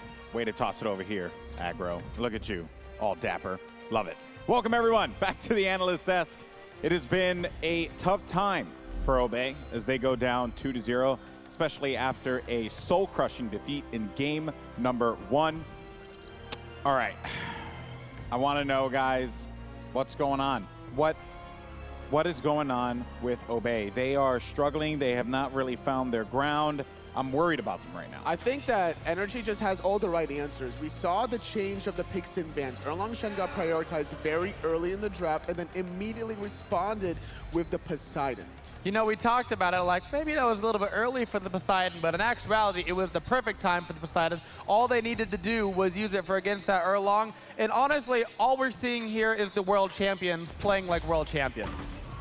Yeah, impressive stuff, you know, and one thing to note here as well was just, you guys talked about how they pretty much got counterpicked, but also just in-game, right? It always comes down to the execution. And you could pick a Poseidon to counter the Erlang Shen, but at the end of the day, you gotta do the business, and that is exactly what NRG did. Captain Twig just never had an opportunity to get off the game. Every single time he went in, he was shut down by the Whirlpool Cripple combination, no way to get out. And on top of this, we also saw how ham Variety was going.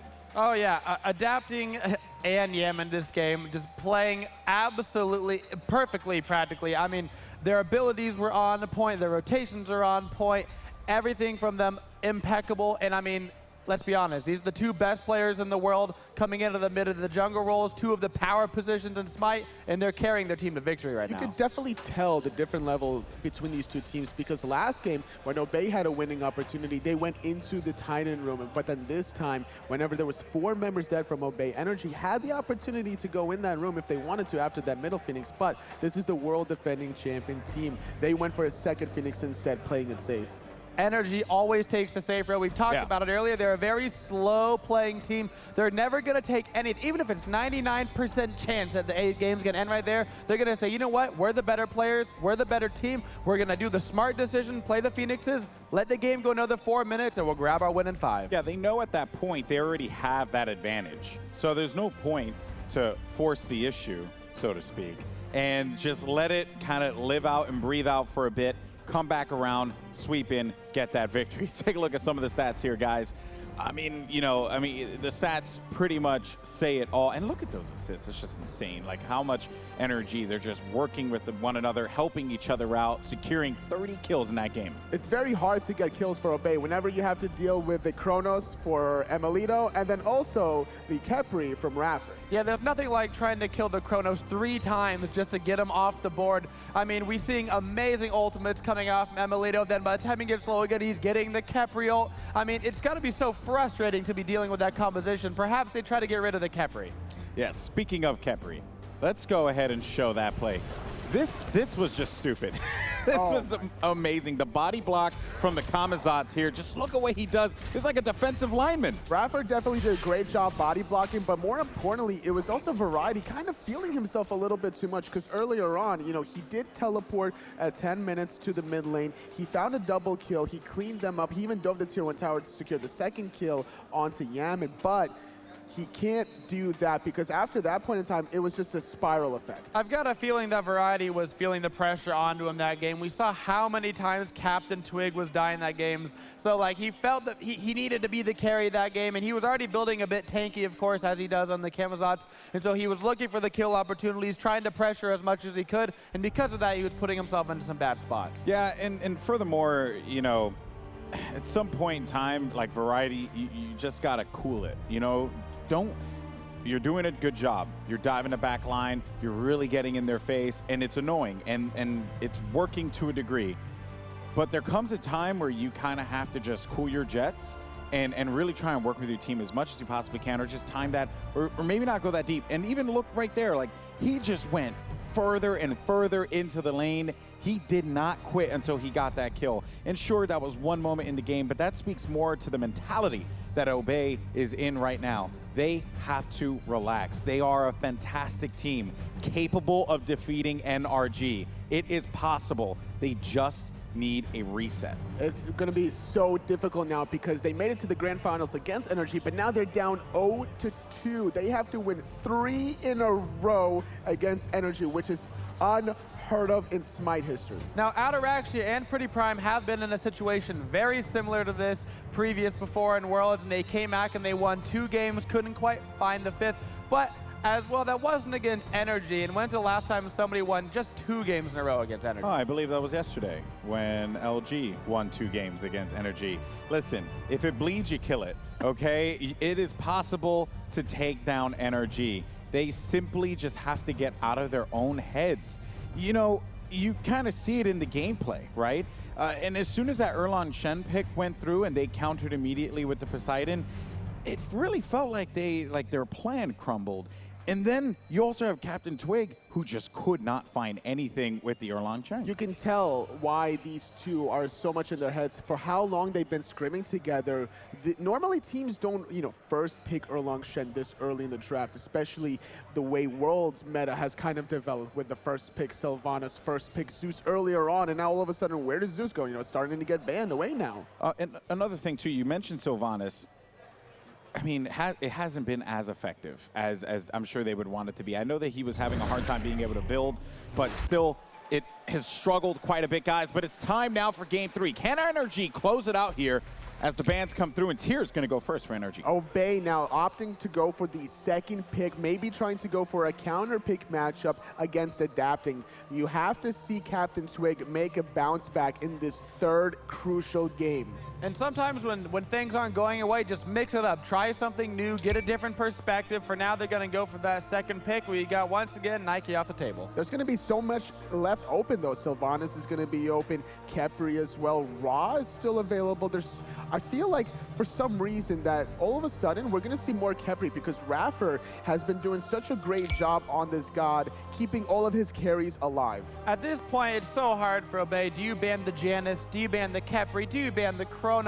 There's so many gods that have been so problematic for them in every single game, and so all they can do is take away one of them, and perhaps they'll try to pick the 3rd. The god pool is very diverse for Energy indeed. Still waiting on the second ban from Obey to see how they opt for it, but also they have to be able to bounce back mentally, and like we mentioned before, Raffer on this Khepri is just too much to handle. Now it's going to be a lot easier to take out these carries.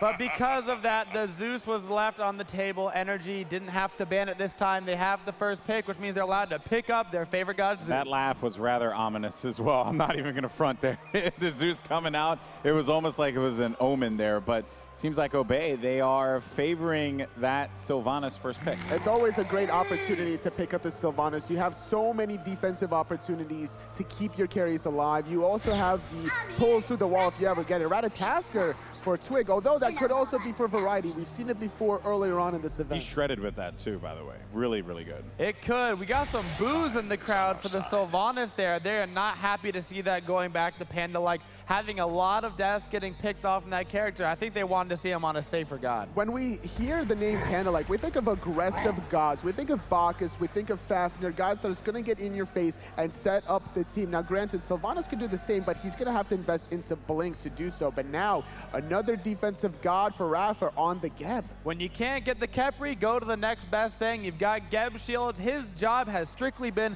keep Yaman alive. And once again, with Yaman on the Zeus, nothing better than a Geb shield to keep you up and running. And now in the 3rd game, for the 3rd game in a row, Emelito's going to take the Kronos, and Poseidon this time for Pretty Prime. We saw last game what Yaman was able to do. We'll see. Surely, Obey's mid laner, Pretty Prime, will do the same. If I was Obey right now, I'd be quivering a little bit. Energy's composition is exactly what they've been wanting this entire tournament. The problem is they've had this generic idea of what they want to be running, and there's no way to ban everything, and you got to switch your bans every game. You're like, well, this game the Khepri is too much. Oh, this game the Zeus was too much. But every game they're going to pick the rest of those gods that you left open. This is the grand finals best of 5 set game 3, and the meta has developed in such a way where we're starting to see Poseidon come out of nowhere and being prioritized before the secondary ban phase. And now we're going to see Fenrir and Freya off the board. Magical ADCs have been quite popular this tournament. Ataraxia as well, favoring that Freya. We saw him play it quite well in some of his games earlier this tournament. They're not going to give him that opportunity. Don't put Ataraxia on a hyper carry. Keep one of their best players down. He hasn't been really showing up, I would say, in this grand finals as opposed to his earlier sets against Soar and Eager. So it's going to be interesting to see if he's able to bounce back in basically the death game. Every single game from here on out is elimination game for Obey. It's been hard for anybody to show up against Energy. They've been playing so incredibly well, and Obey did have a shot in the first game, but we're going to be looking at another magical ADC here. We've got the Soul locked in. And it's a great pickup. It's relatively safe as long as you can time your Disapparate very effectively. He has the lane clear potentially, but look at this though, Susanoo being hovered over. A lot of aggressive opportunities. If you can manage to pull somebody in a little bit closer to Yam and Zeus, that's going to be problematic for Obey, but it's going to be the mid to late game god Amaterasu for Dimi. Amaterasu has been quite a popular pick this game for the solo, and once again we get adapting back onto Nemesis. Great choice to be able to burst somebody down with the Zeus Geb. Gonna try to find the setup. We could potentially see an early blink, maybe look for some kill opportunities. Already though, Kali hovering over some hyper carry Kali right now. I cannot, they won't do it.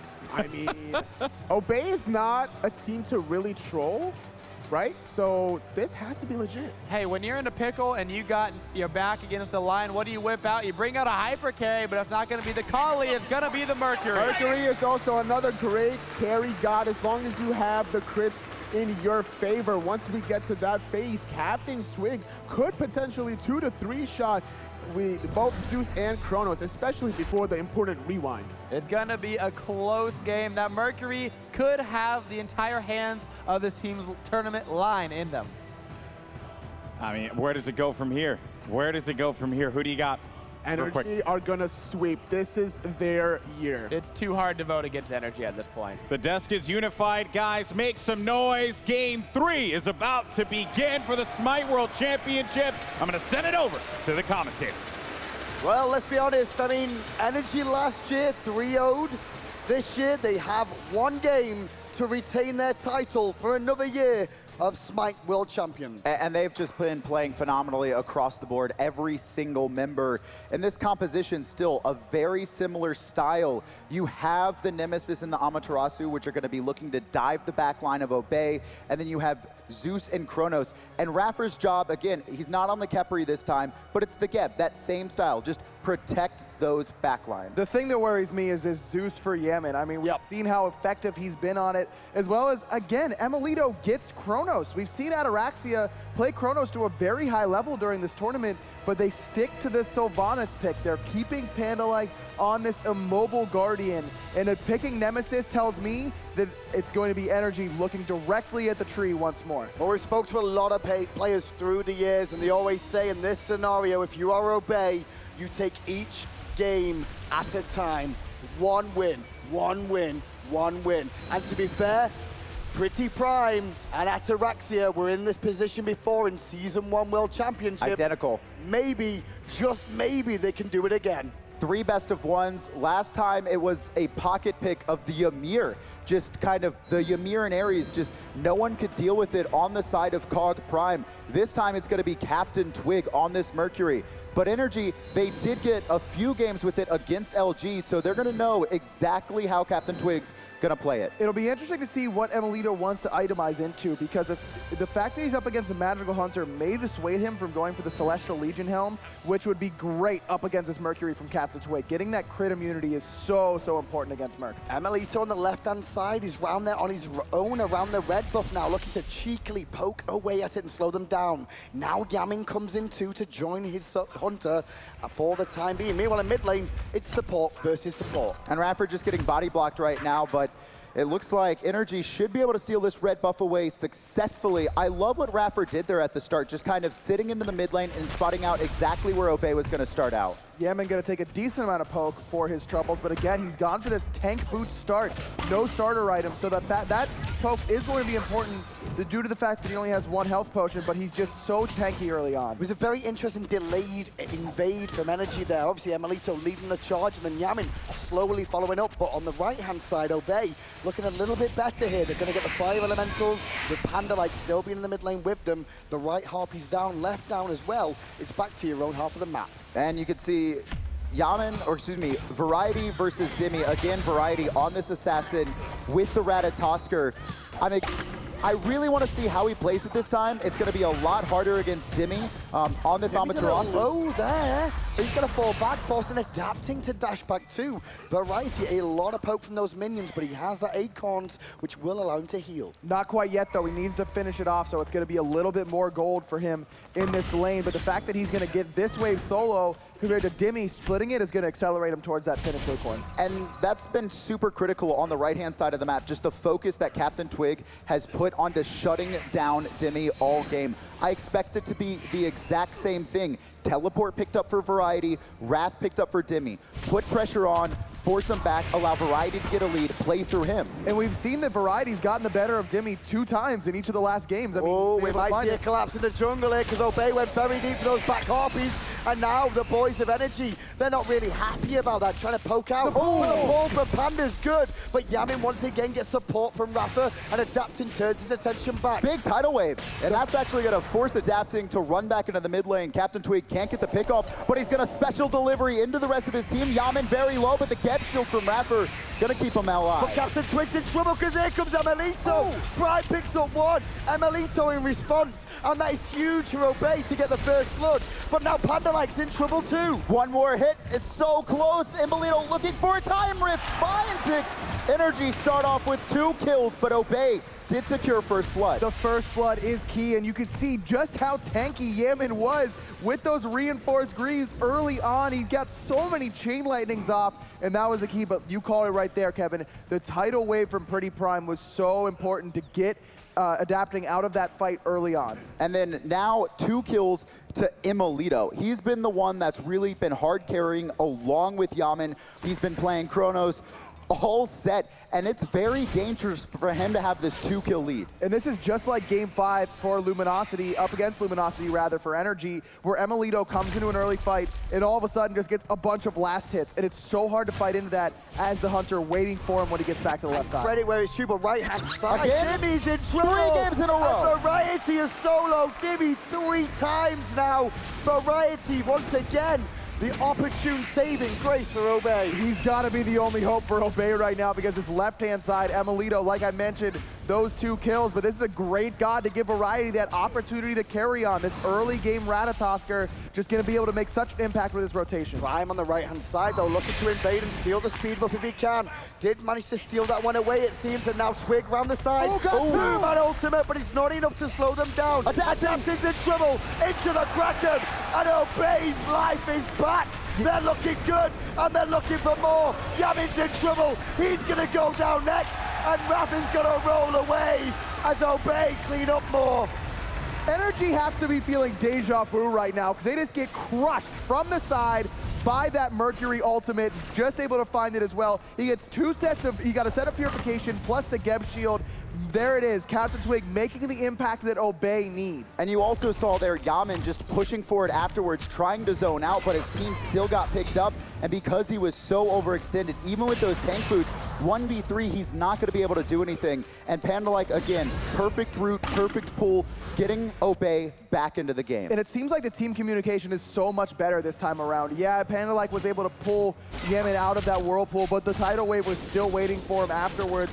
Obey looking much, much cleaner. The communication is still there, and that's so hard to do whenever you've had 2 demoralizing games like they've had to start off the series. And also a solid start for Captain Twig. He did die once, but he's got a 2-level lead right now over Adapting. He was definitely struggling in the early parts of Game 1 and Game 2, but now in this situation, he doesn't have to be the front line in the early game. He's actually just gonna want Energy to engage onto his team and use those sonic booms to run through and disrupt. And this is the first time we've seen him not pick up Wrath in the jungle either, so he has that defensive relic to get away if necessary. Not the Sanctuary that you usually see against the Zeus, but looking to use that Purification to get away from the Geb knockups. Very interesting compositions from the two teams right now, but Obey are in a good position. They've got a small gold lead of around 2,000 gold, but at 5 minutes, 2,000 gold is pretty substantial. It's a good amount, mostly when it comes to hitting your power spikes. Who's going to get that first item online? Is it going to be Captain Twig? You could see he's actually working on crit very early on. Once that starts rolling through, he's going to be able to get to those backline carries. But the good news, if you're an Energy fan, is that looking at the net worth, it's everyone from Obey behind Emilito. Those 2 early kills coming up so huge. Even if the rest of Obey is winning on the right side of the map, like Variety's been able to do, they have the faith that Emilito is going to be able to make the play. But it looks like Obey recognize that, so they turn their attention to the left-hand side and look for Emilito. But he will take a fight against an army if he can, waiting for reinforcements. Ulted in place from the Mercury ultimate again, Racket again, but Emilito's still alive, and Yaman and Energy are here to defend. Obey on the retreat right there, and Captain Twig unfortunately just missing his special delivery at the start of the fight. Emilito turns around, and then he's just able to buy so much time for iRaptor to rotate. Not on the Khepri this time, but that Geb shield just allowing Emilito to stay in the fight, bait a little bit longer, and then find the rewind. Oh, wait 1 second. Dimmy and Variety again, and Dimmy's gonna die again. The Scouser from the UK is really stepping up in his first World Championship. But meanwhile, Yamin's in trouble. Very low, gonna buy some time with the Sanctuary. Pretty Prime on the other end does get picked off. And Captain Twig and Ataraxia just trying to retreat. Too low mana to fight this right now. Panelike makes the rotation, but Variety has teleported in. And he's going to get Emilito in place. Emilito didn't see it coming. The lazy back may hurt him now. And into the sky goes Variety. But Emilito jukes it out. Rapper's here with the Cataclysm and adapting to Variety. No ultimate. He's got to be very careful. And just Emilito continuously getting saved. Adapting, still trying to fight though. Variety is huge in this match. 3-0-0. He's level 11. Almost everyone on Energy is 4 levels behind him at 7 minutes. And the only one who's close is Emilito, level 9, whereas everyone Obey is level 9. This experience difference is coming up big right now for Obey. They've got the lead. This is exactly what you need in a do-or-die game. A great start like this, especially around one of your star players like Variety. And I love this. Now, 3 games in a row, excuse me, Obey has gotten an early lead in the solo lane. Variety just controlling Dimmy completely, except in this game, they're rotating him over early. You can see Eager in the crowd there on the left-hand side, watching the finals on the crowd like that one. They had a fantastic semi-final yesterday up against Obey, but Obey right now have walked into Energy once more, and still they have failed to win a game against the world champions. Variety already taken down this solo tower on the right-hand side, and that could actually be a bad thing for Obey because he's not able to deny that minion advantage to Dimmy in that solo lane. You'd like to see him be able to push those towers consistently underneath. Now you can see how far Variety has to be pushed up in order to get this farm. This leaves him very susceptible to a gank from adapting. It looks like he's actually trying to set up for a kill on Dimmy. He wants Dimmy to push this wave and then move forward.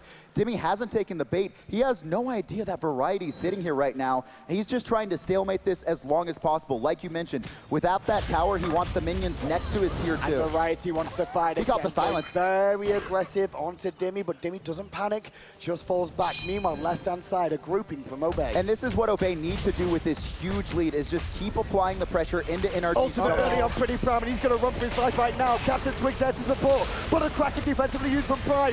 Big ultimate down from the mid laner means that Obey have to back up. Adapting still giving chase with the Nemesis. Whirlpool gonna force Adapting to loop around, still looking for the slice and dice. Pretty Prime though, tidal waving, buying some time. And here comes Twig. By outside, Twig goes in with the ult, looking for Yamin, and Yamin's one hit from death. In the skies, Variety. He wants Emilito. Meanwhile, Yamin has already fallen down. Emilito on his last legs, gonna fall down into the tower. The crowd erupts, but Dimmy is here. And he's gonna find one, answers back. Variety still wants to dive this under tower though. Variety. Dimmy stunned and body blocked, but the Wrath gonna buy Dimmy time. Ataraxia canceling his Disaparate, gets the last hit, but Adapting's back in the fight. The Sanctuary will buy him a moment, and Variety goes in again.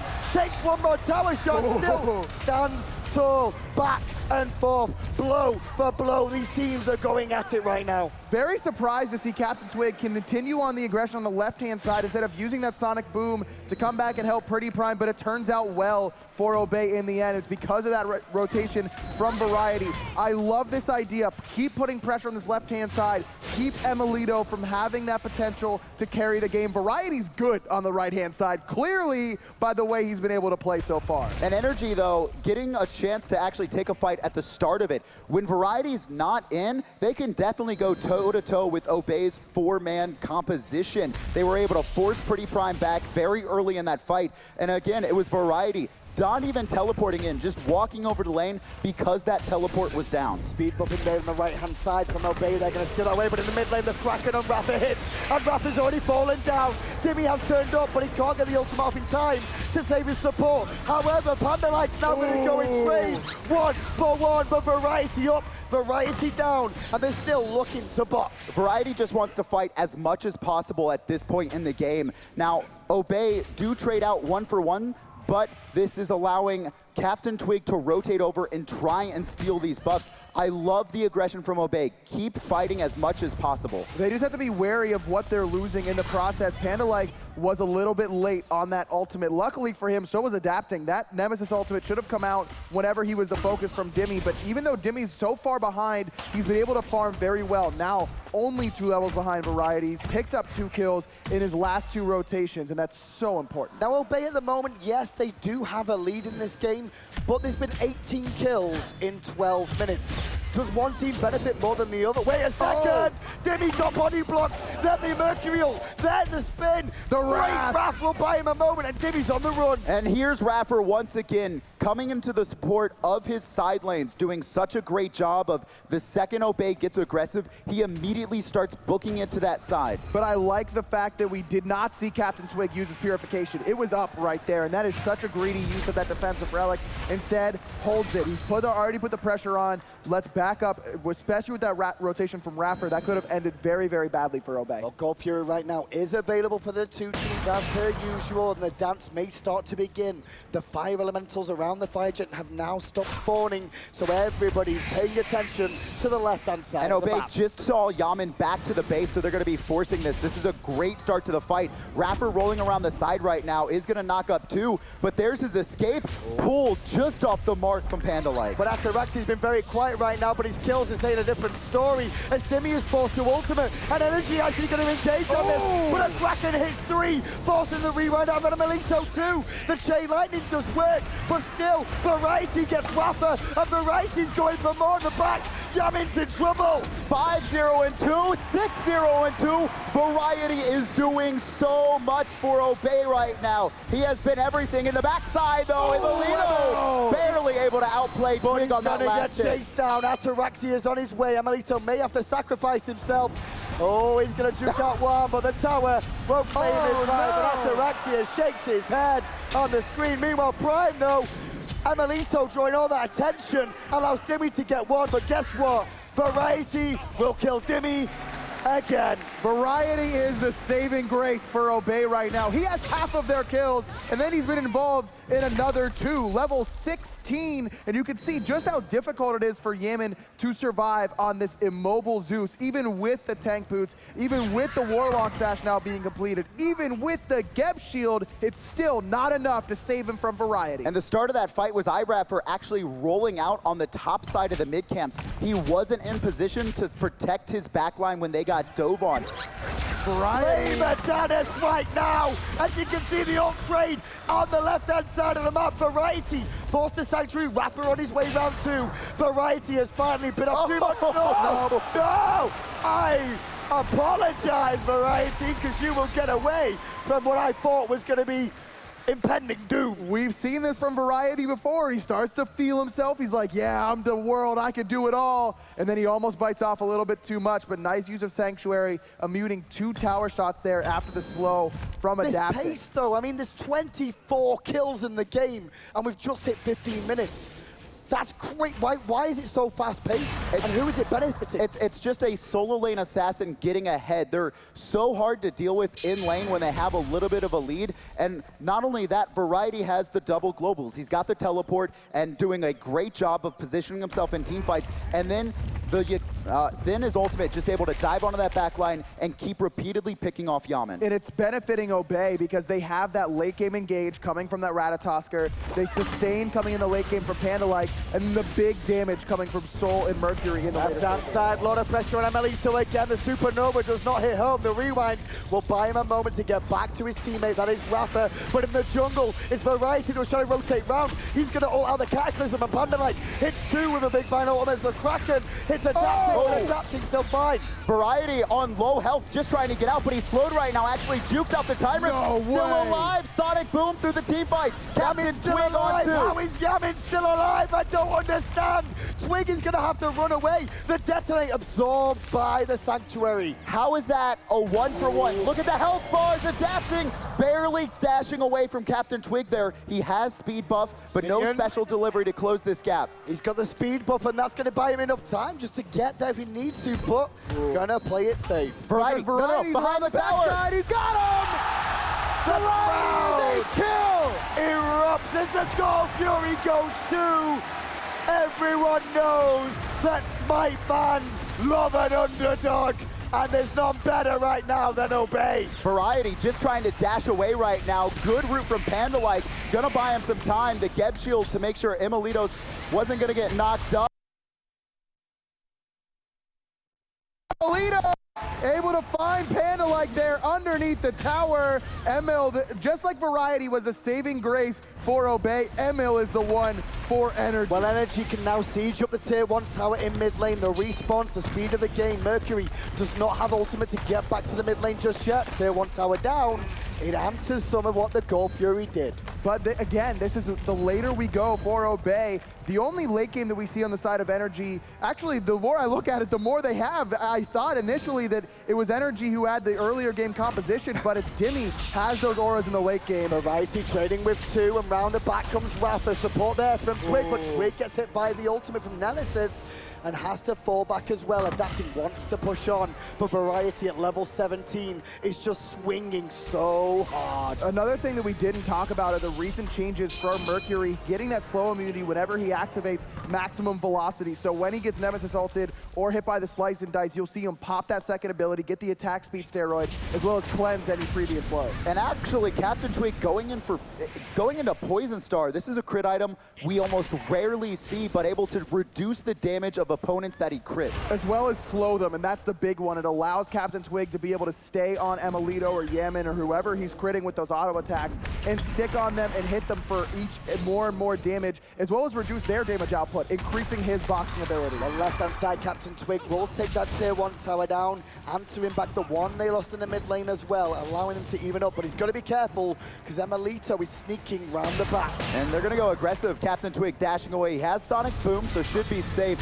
And Energy know they're not going to be able to chase him, but in the meantime, Paul in the mid lane on Rafa, but it's only onto a tank so they can slow the pace down. Obey look to siege the tier 1 in response.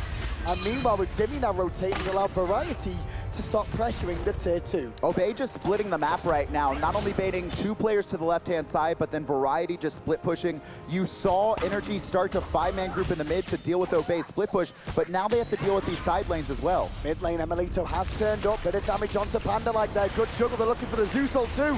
Trying to burst down Panda-like, but the Kraken trying to slow that opportunity down. Panda-like 1 hit, Adapting will kill him.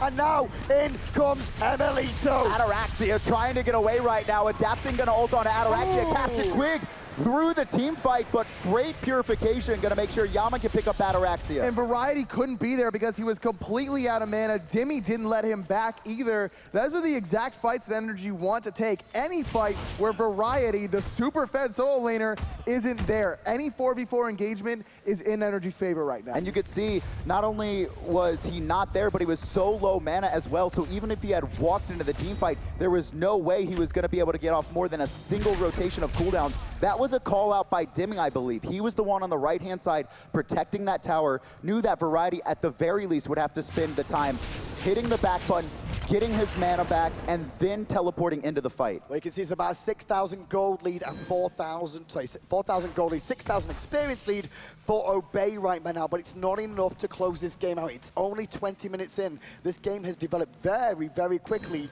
that these kills are still going to respawn very quickly. And it's unbelievable that Variety is 8-0-2, and Obey are only 4,000 ahead after controlling these Gold Furies, invading jungle camps on cooldown. But again, it's because of Emilito and how much work he's done in these team fights. But he doesn't have any physical protection. He hasn't gone for one of the helmets. Captain Twig needs to look at him and blow him up before that Sanctuary is able to go out. And Captain Twig, he's been doing a great job of disrupting these fights. I almost don't even think he needs to jump on Emilito. It should be Variety at this point. Straight onto Prime there, but there's no follow-up available. Wasted ultimate from Adapting.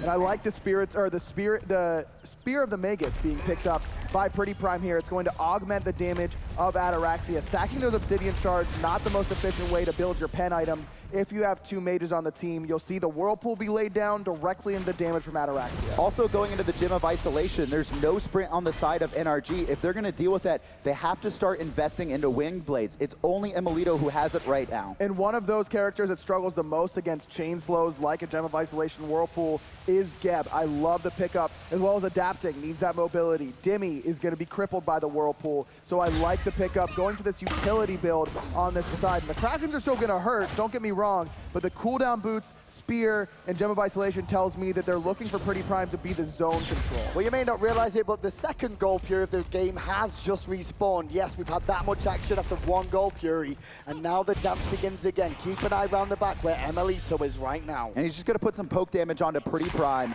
Ataraxia sitting on that left-hand side now, just trying to make sure Emilito doesn't wrap around. And Variety is just putting pressure on this solo lane. He has teleport. He's able to pressure out Dimmy. Obey should not force it without Variety. From Rafa to slow them down. Takes a lot of punishment for that, though. Yamin's all over the wall really helps him out, and he still stays standing. But Panda Light's route is good, and he shoots out the Myrtle, and into the sky goes Adapting. Variety also to the sky, jumps down on the back line. Dimmy's already taken out Twig. Yamin is just juking so long, and now Dimmy's using that movement speed order to try and get his team out. Panda Light goes down. Yamin's still alive, but he will fall thanks to the help of the Gold Fury. Ataraxia wants to keep fighting, though. His teammates are too weak to carry on, and so it looks like Obey may turn their attention to him. Dimmy's taking a lot of punishment. Round the corner, there's Pretty Prime, and Emilito's now fighting a 2v2. And Variety he just can't lock down a target right now. He does pick up Emilito in the end. It's going to be 4 dead on the side of NRG. Adapting the last alive. He's trying to loop around this Gold Fury. Variety, is his wrath up right now? Well, he knows he's still an award, but he's still got plenty of time. The Gold Fury's at a decent health pool right now. Ataraxia is getting weakened by this, and Variety is on zone duty, trying to stop Adapting. The shield comes up and absorbs the damage. It heals him back, and now the Gold Fury has to be reset. Variety's got to take to the sky, but he comes back down. The Geb shield gonna save him for a second, but it's not enough. Variety and Obey win another big fight, and the Gold Fury is gonna fall. Obey, they've got to take it one game at a time, and they're doing just that. Talk about playing with fire. Ataraxia, Variety, so low health. Adapting has the confidence. He's got the shield. He goes in, and even with the shield from Raffer, enough damage between the two to punch through, get the double kill, and secure the Gold Fury. 10-0-5. Variety has been the MVP of this set so far, even with Obey down 0-2 right now. We saw Energy, though, again, try and take the fight at the Gold Fury. It went great for them. Trading out 2v2 when you're this far behind is great. But after that fight, Obey is now going to be looking to force. The Fire Giant is low, but Obey no energy! Energy stolen! Are you kidding? Energy! They managed to get the Fire Giant, are you serious? Tackles him and Rapper misses though, and Prime picks up Dimmy. There's the ultimate from Captain Twigs there. They want Rapper, but he's still too tanky. On the front line, Variety trying to slow them down, but Energy are fighting back. They have the Fire Giant. Rapper just trying to protect his team for now. Emilito gets the rewind as Yamin secures the kill onto Ataraxia. Pandalike just trying to run away. Great Whirlpool from Pretty Prime. But still, Energy march on. They want Pandalike. They're trying to collapse. but Panda's jukes are just too good. He's still buying more time, and Yamin has to dive all the way deep. Not deep enough though, Panda like will live. Why does anyone do an objective around Dimmy ever? Because he's gonna get it. He's gotten so many in this series. Again, able to steal away the Fire Giants just when it looks like Obey are gonna be able to take a game off Energy. Dimmy shuts the door. That is one thing that Obey has been incredibly weak on. Ooh, that was close. Barely getting the back off, but the control on objectives has just not been there for Obey in this set. It's been, like you said, Dimmy and adapting, just doing such a great job of disrupting. We've seen stolen Gold Furies, stolen Fire Giants. Obey need to be incredibly careful around these and play around the Wrath. They don't have one on their team. But it wasn't even the Wrath. It was the dazzling offense from Dimmy. It was just a small amount of damage, not even with the mirror combined with it. You just have to be able at this level to burst an objective at the right time. Also, you have to be able to time your abilities to get it down from a big number like 750, 800 damage to 0 instantly to not allow that. Adapting got hit big with that big old crit there. The shield comes up early. Panda like can't hit the root, but in the skies Variety, he may chase this. Oh, Sanctuary gonna buy him some time. Captain Twig just off the mark, but he still finds the kill onto Adapting. But Energy taking a fight in the mid in the meantime. And Dimmy going forward, looking for Ataraxia. Not gonna find him, however, the Kraken used by Prime as a tier 2 on the right does fall down for Obey.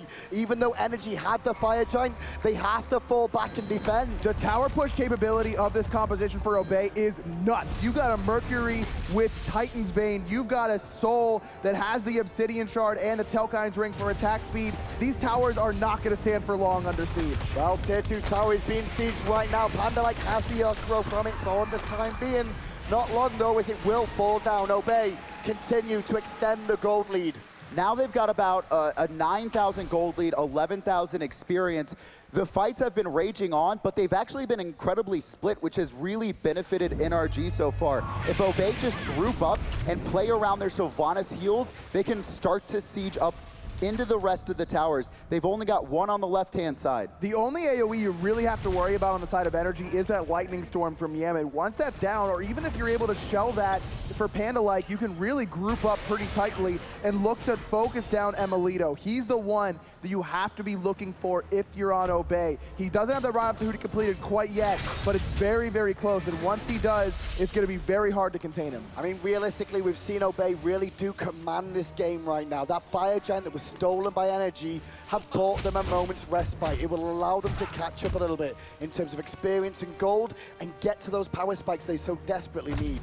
But you can see the Soul Reaver already completed for Yemen in the middle lane. He's using that to augment the damage that's a little bit lacking from the Warlock Sash build, but he is so tanky. He also has the penetration online, so you know, even though that health pool is large, he's going to be able to put out the damage necessary. You can see it right now, second on his team. And that's one of the big things that has been going well for Yaman ever since the start of the game. He really got off onto a bad foot. Variety was just able to easily dive into the back line. He had, I believe, a 4 or 5 level lead on him at one point, but with that bonus health pool, Yaman can still die in fights, but as long as he can get his Lightning Storm off, multiple stacks, and detonate players, it's still okay for Energy. And I like that decision from him to go for raw health instead of physical protection, because Variety has gone for a very offensive style of build. He's going to be able to punch through any sort of physical protection that Yemen would have gone, but this health is going to be much harder for that assassin to get through it. Gold Fury started up by Obey. Energy recognize it, but can they get there in time? Adapting first on the scene, and there's Raph with a Blink Cataclysm, but he's in a Whirlpool and a Kraken, but still Raph is alive. Obey are forced back right now as the Gold Fury resets. Great job of disengaging now. Variety's going to look for the re-engage, but immediately getting ulted. Boom! It hits onto the backside, but it's not enough to dissuade Energy. They stay grouped. Dimmy, a little bit low there, but round the back is Yamin being focused, and Emilito forced to rewind as well. Both teams dancing around. The sustain is available for Panda like an Obey. They have the sustain, and Energy know that. They're trying to push forward and fight before the Wisp comes out. The second they see those procs, though, immediately NRG have to disengage. They cannot get into a poke war against the sustain on the side of Sylvanas. But just look how good Energy are here. They're world champions for a reason. They are down 9K, and they are still fighting. And right now, they just picked up Panda like for absolutely free. I just don't understand that pathing. to be honest with you. I really don't. The 8th death there for Panda, like, this is his job on this team, right, is to die for his carries. Nate talks about it all the time. Ataraxia loves the fact that he's got a support in a jungler that are willing to die to keep him alive, but that is not a death you need to take, especially if you're looking at the Fire Giant. Still down a man. Obey are going to force the Fire Giant. 2 players on energy. Both the mages back in base, and this should be relatively free as Variety jumps forward to zone out NRG. Love the call from Variety today. He's like, listen, boys, not this time. No one's walking into this Fire Giant and no way. I will zone with the ultimate. And who does he go for? Dimmy. Keep Dimmy out of my Fire Giant pit. And Dimmy, yeah, you cannot let Dimmy have even a sliver of chance at stealing away another objective. This is the first FG that Obey has picked up in this match. Again, it's been just chaos fighting. This is when Obey is going to start grouping up. Abuse the Fire Giant region, abuse the healing coming out for Panda. Like, they also do have great siege potential. Stellar Burst is so good in Phoenix situations because you have to tightly group if your energy to properly mount a defense. And this is the man I'm looking at in this next engagement, Captain Twig. He's 4, 4, and 9, but he's got the full build. He's finished it off with the Blood Forge, which is just a ton of power. 75 physical power, plus he's able to find a Definitely kill. Best game he's had so far in the finals, and there. This is what happens when you get to the later stages. The items come online, and eventually people are basically going to turn into paper. And you can see now, all that energy saw on the map was Captain Twig on the right-hand side, and he's just buying a ton of time, but his ultimate has been forced right there. And you see multiple members of Obey on the left-hand side, but Energy should be able to back. I don't think they can get back in time to stop the Phoenix on the left. Obey are going to get this Phoenix for free. Energy are here. Maybe Rafa can blink in, but he's still got people recalling. No, the Phoenix goes down. Obey, nice one. Twig gonna eat the ultimate from Yemen, trades out his Sanctuary for it, but again, it's just to keep them from backing. This is Twig knowing exactly what Energy like to do in these situations and playing to counter that. And Yaman is just getting so distracted. He knows that the Mercury's faster than him, so there's no chance that he is ever gonna be able to back. Captain Twig will not let him. Cataclysm and the ultimate all on Prime. He purifies away, and in the end of that, he's had to actually took the brunt of it. Kraken off the mark. Meanwhile, Variety is gonna stop adapting from getting to his carries. Panda-like on Emelito. Emelito doing what he can, but the rewind is perfect. Really good right there now, and you can actually see Captain Twig going aggressive on it. Yaman finally that Blood Forge plays off huge. He finds the pick onto the Zeus. You cannot 1v1 Mercury at 32 minutes. You just can't. There's not a character that Energy has to deal with Captain Twig right now. And with Yamin being down, Obey feel they can push on the mid lane as well. The Phoenix is exposed here. Dimmy is here, Emelito's here. No ultimates available for Energy right now, but they're still trying to fight Emelito. Sanctuary is down. Shield from Raph is going to buy him time. Knockup is good too. As then once again, Dimmy goes back in. He was trying to zone, but now it's trouble. He's caught on the wrong side of this whirlpool. Ataraxia find him. 3 players left alive for NRG to defend this, and it doesn't look like Obey's gonna even go for that final finish. Are currently feeding off the crowd's emotion. The crowd wants them to get him to a game 4, and Captain Twig's gonna do it too. Obey are gonna do the impossible. They took a game off the world champ. Look at their emotion. That's just one game. They still gotta do it 2 more times. They've got 2 best of ones. That needs to be their mindset. And I mean, this is the exact same situation Ataraxia and Pretty Prime were in Worlds Season 1 Finals. Down 0-2 to Cog Prime, and they bring out a surprise pick, this time a Merc. If you can't hear it at home, the crowd is chanting, Obey, Obey, Obey, Obey. That's some Europeans right there, because that's a real football chant, tell you that. Aggro, that game is amazing. You can see how much that game meant to Obey. They jumped up like they had won the series, but it was only one game. They needed this, and in particular, Variety needed that. Such a huge game from him, literally carrying Obey through that early game and then passing the torch to Captain Twig in the late game. You're down 2 games after 2 monumental ones, and to fight back, that's what Obey just did. Analysts, tell us all about what went down. In a very emotional victory, Obey managed to bring it back at the very least for now as they take game number 3 and they do not get swept on the world stage. Welcome back to the Analyst Desk, folks. We have been just honored with some top tier Smite. This is amazing.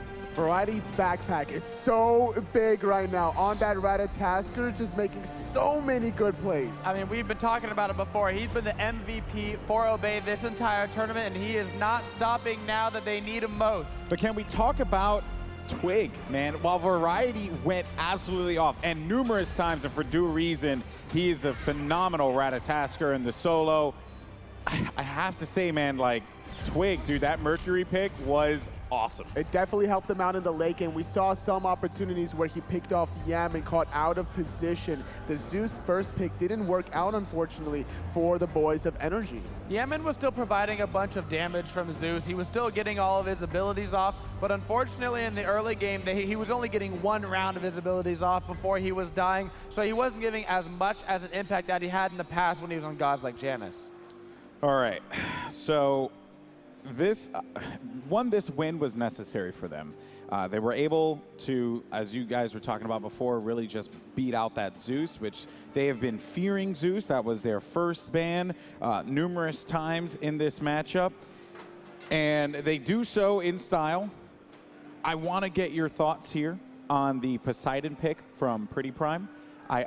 It was great to see it being used essentially on the Obey side, because one could have easily thought that this would not have worked out nearly as well as Energy executed it. I think the issue was the Poseidon going into the Geb. The shield was just not as good as the Khepri revive coming out of Raffer compared to the previous games.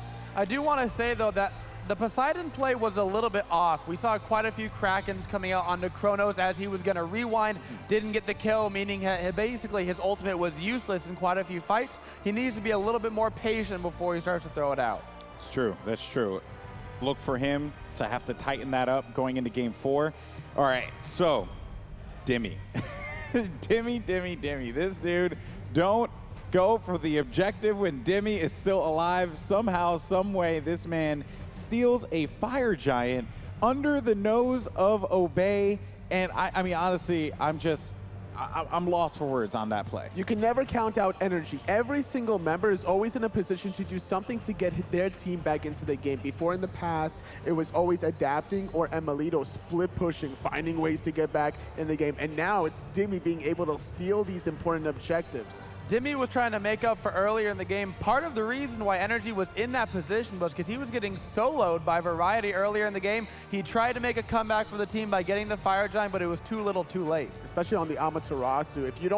If you struggle that early on, and then you just allow the Ratatasker to make these rotations, you're asking for your team to be in a world of hurt. And now you're in a position here, if you're NRG, you're like, okay, well, we kind of got worked on tier, right? So we have to worry about the tier.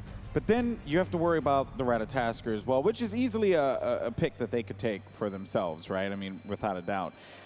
Where do you see NRG prioritizing their bans in the first phase? I feel like they're going to try to get something for Raffer that he's more comfortable on, because the Geb was good, but it could be better. If he had the Khepri or maybe even the Sylvanas instead, he would have been in a position to keep his teammates alive. We saw Emelito sometimes just struggling a little bit without that Khepri revive. Yeah, Raffer has some options, like you said, like with the Sylvanas. I wouldn't even worry too much about Raffer. I think we need to get Dimmy on something just a little bit more comfortable. So, I mean, let's be honest. Variety was the reason why Obey won that game, and it was because he started to snowball early against Dimmy. So get Dimmy on something that doesn't have such a hard laning phase. AMA not known particularly for a strong laning phase. She's a team fight god. Getting on something a little bit stronger early so he can do fine against him in lane. Yeah, but, you know, I mean, well, granted, it wasn't like the most explosive game, but you got to talk about Ataraxia and Soul. He had that one play at Gold Fury. I mean, they managed just, I don't even know how they did that.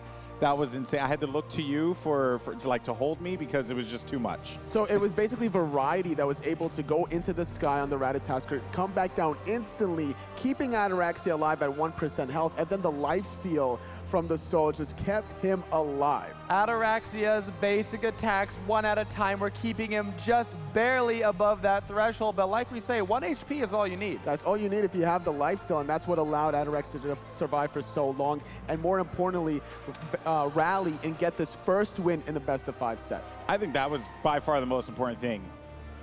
Any other team with that game 1 and the way that it went pretty much dead to rights was NRG. And yet somehow, some way, God knows how, the gods know, I should say, how this team managed to survive.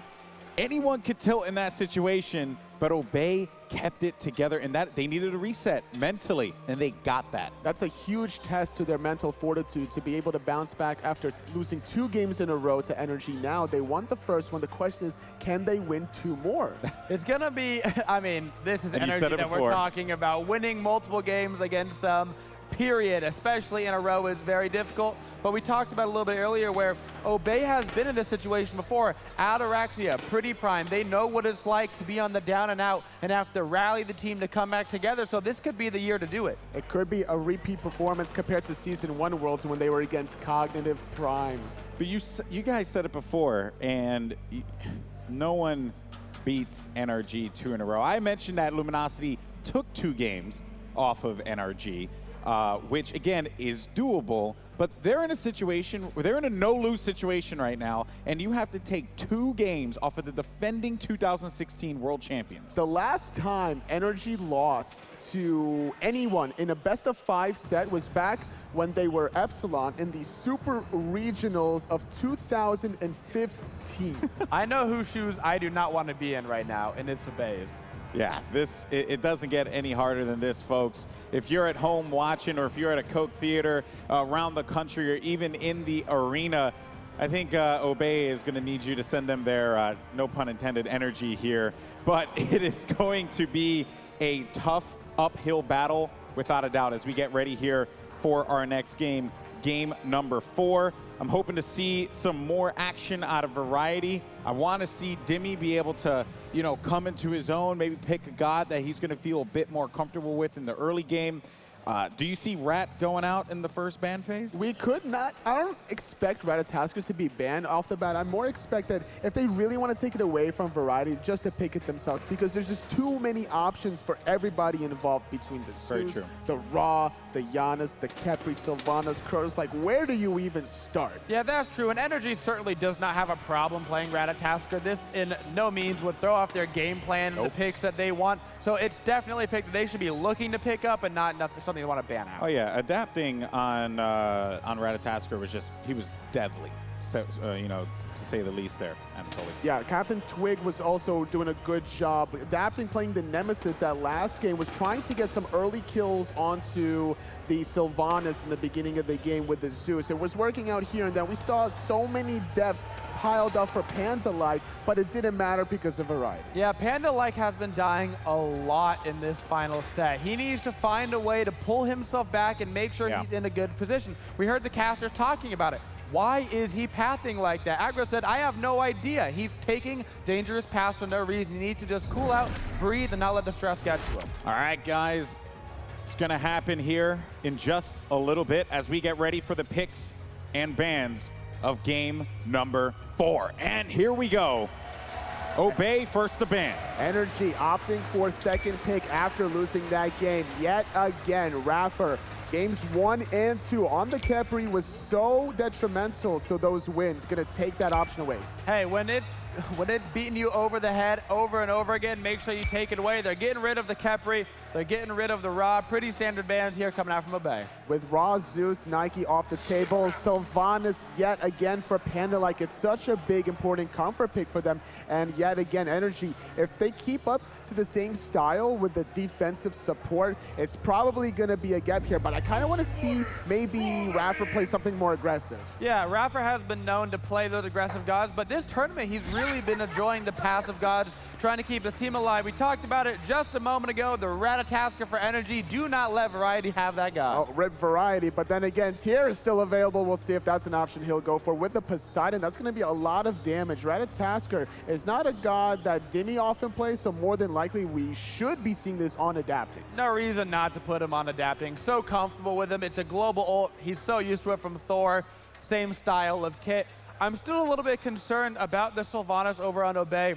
While it worked for him in game 3, Panda still found himself in a lot of trouble. He's been having those positioning issues, and so can he overcome it for this game? It's going to be problematic to deal with the Kraken, but Fenrir getting locked in. Now, we haven't seen Variety play Fenrir. Normally, it's Captain Twig that opts for this kind of style, but We're about to hear some Stop the Fire, some more Pretty Prime. Gets this Vulcan. Fenrir used to be a really good pick into Ratatoskr when he had his old kit, but now Ratatoskr actually does fairly well against Fenrir because you can Acorn stun that Brutalize, which can put you into some bad predicaments as Fenrir. But as long as you're careful with the timing of your Brutalize, you could chase the Ratatoskr through the dash. Now, you have to always worry about the Poseidon Whirlpool Kraken because that will stop the Brutalize. The Poseidon right now is going to have a very nice time against that Fenrir. It's incredibly annoying as Fenrir to go against Poseidon. Half of your abilities do involve that movement, so the cripple is very hard for you to deal with. Now, game number 1, it was first pick Arlong Shen for Obey Alliance. Energy countered it with the Poseidon. Now, this time, Energy are the ones that get both the Poseidon and the Arlong Shen, so it definitely seems that there's some correlation to that. Hey, they know how hard that counter is, and they're not going to deal with it themselves.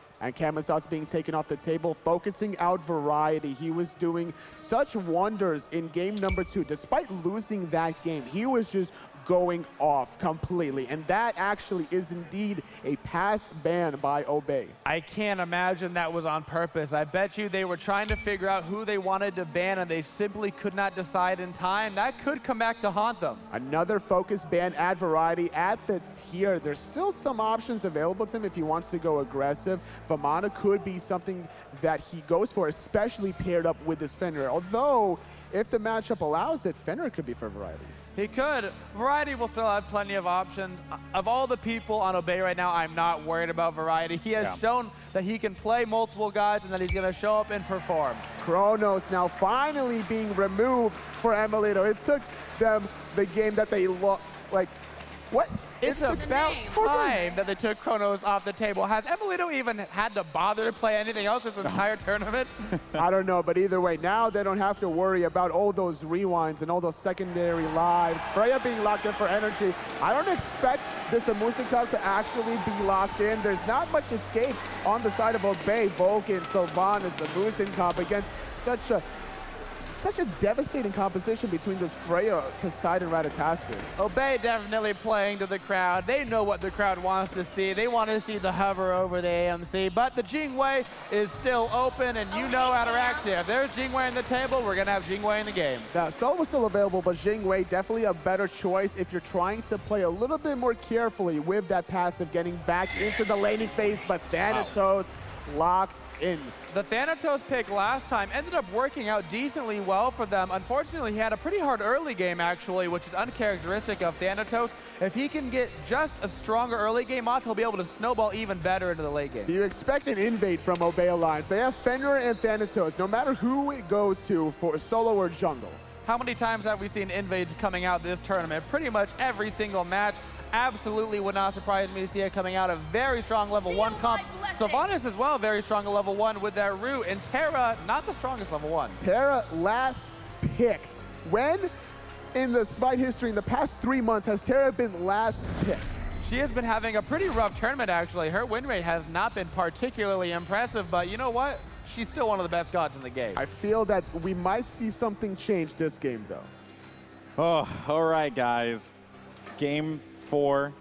The bans, the picks are set. We had a pass, which was, you know, wow. Okay, we'll see how that plays out, Cotton. All right, so guys, I need predictions. Who's got this game? I still can't imagine that Energy would lose 2 games in a row here. Whoever I pick keeps losing, so I'm picking Energy. Okay. All right, guys, let's see how this pans out. Will NRG become your 2017 Smite World Champions, or will Obey do the unthinkable, win 2 in a row, and force a Game 5? They need your hype. They need your energy. Let's go ahead and send it over to the casters. Thank you so much, Golden Boy. This crowd is behind Obey. We've said it before, though, you know, everyone in Smite, in the Smite world, loves an underdog, and right now these 2 teams are. And honestly, just such a great performance from Variety in that solo lane. Before we go in game, Eager signed this earlier today. Can you throw it out to the crowd for us? You don't Who wants it on camera. No the whole Eager crew signed that. World champions as well. Good luck. Fight. Anyway, talking about fighting, Obey versus Energy is now underway. The wards are down heavy on the right-hand side, and Obey are going very deep into the enemy jungle. It's Variety on this Thanatos, another assassin for Variety in the solo lane. It worked out the first time. I don't see any reason to change it. I like it. And he's been playing just so well. He's added so many gods to his god pool. And I love this combination of Fenrir, Thanatos early. There's so much damage between Death Scythe and Brutalize. Energy are going to have to be incredibly careful of their positioning. You mentioned how many gods he's added to his god pool, but I cannot believe we haven't seen Ymir from him yet. This was a good comp.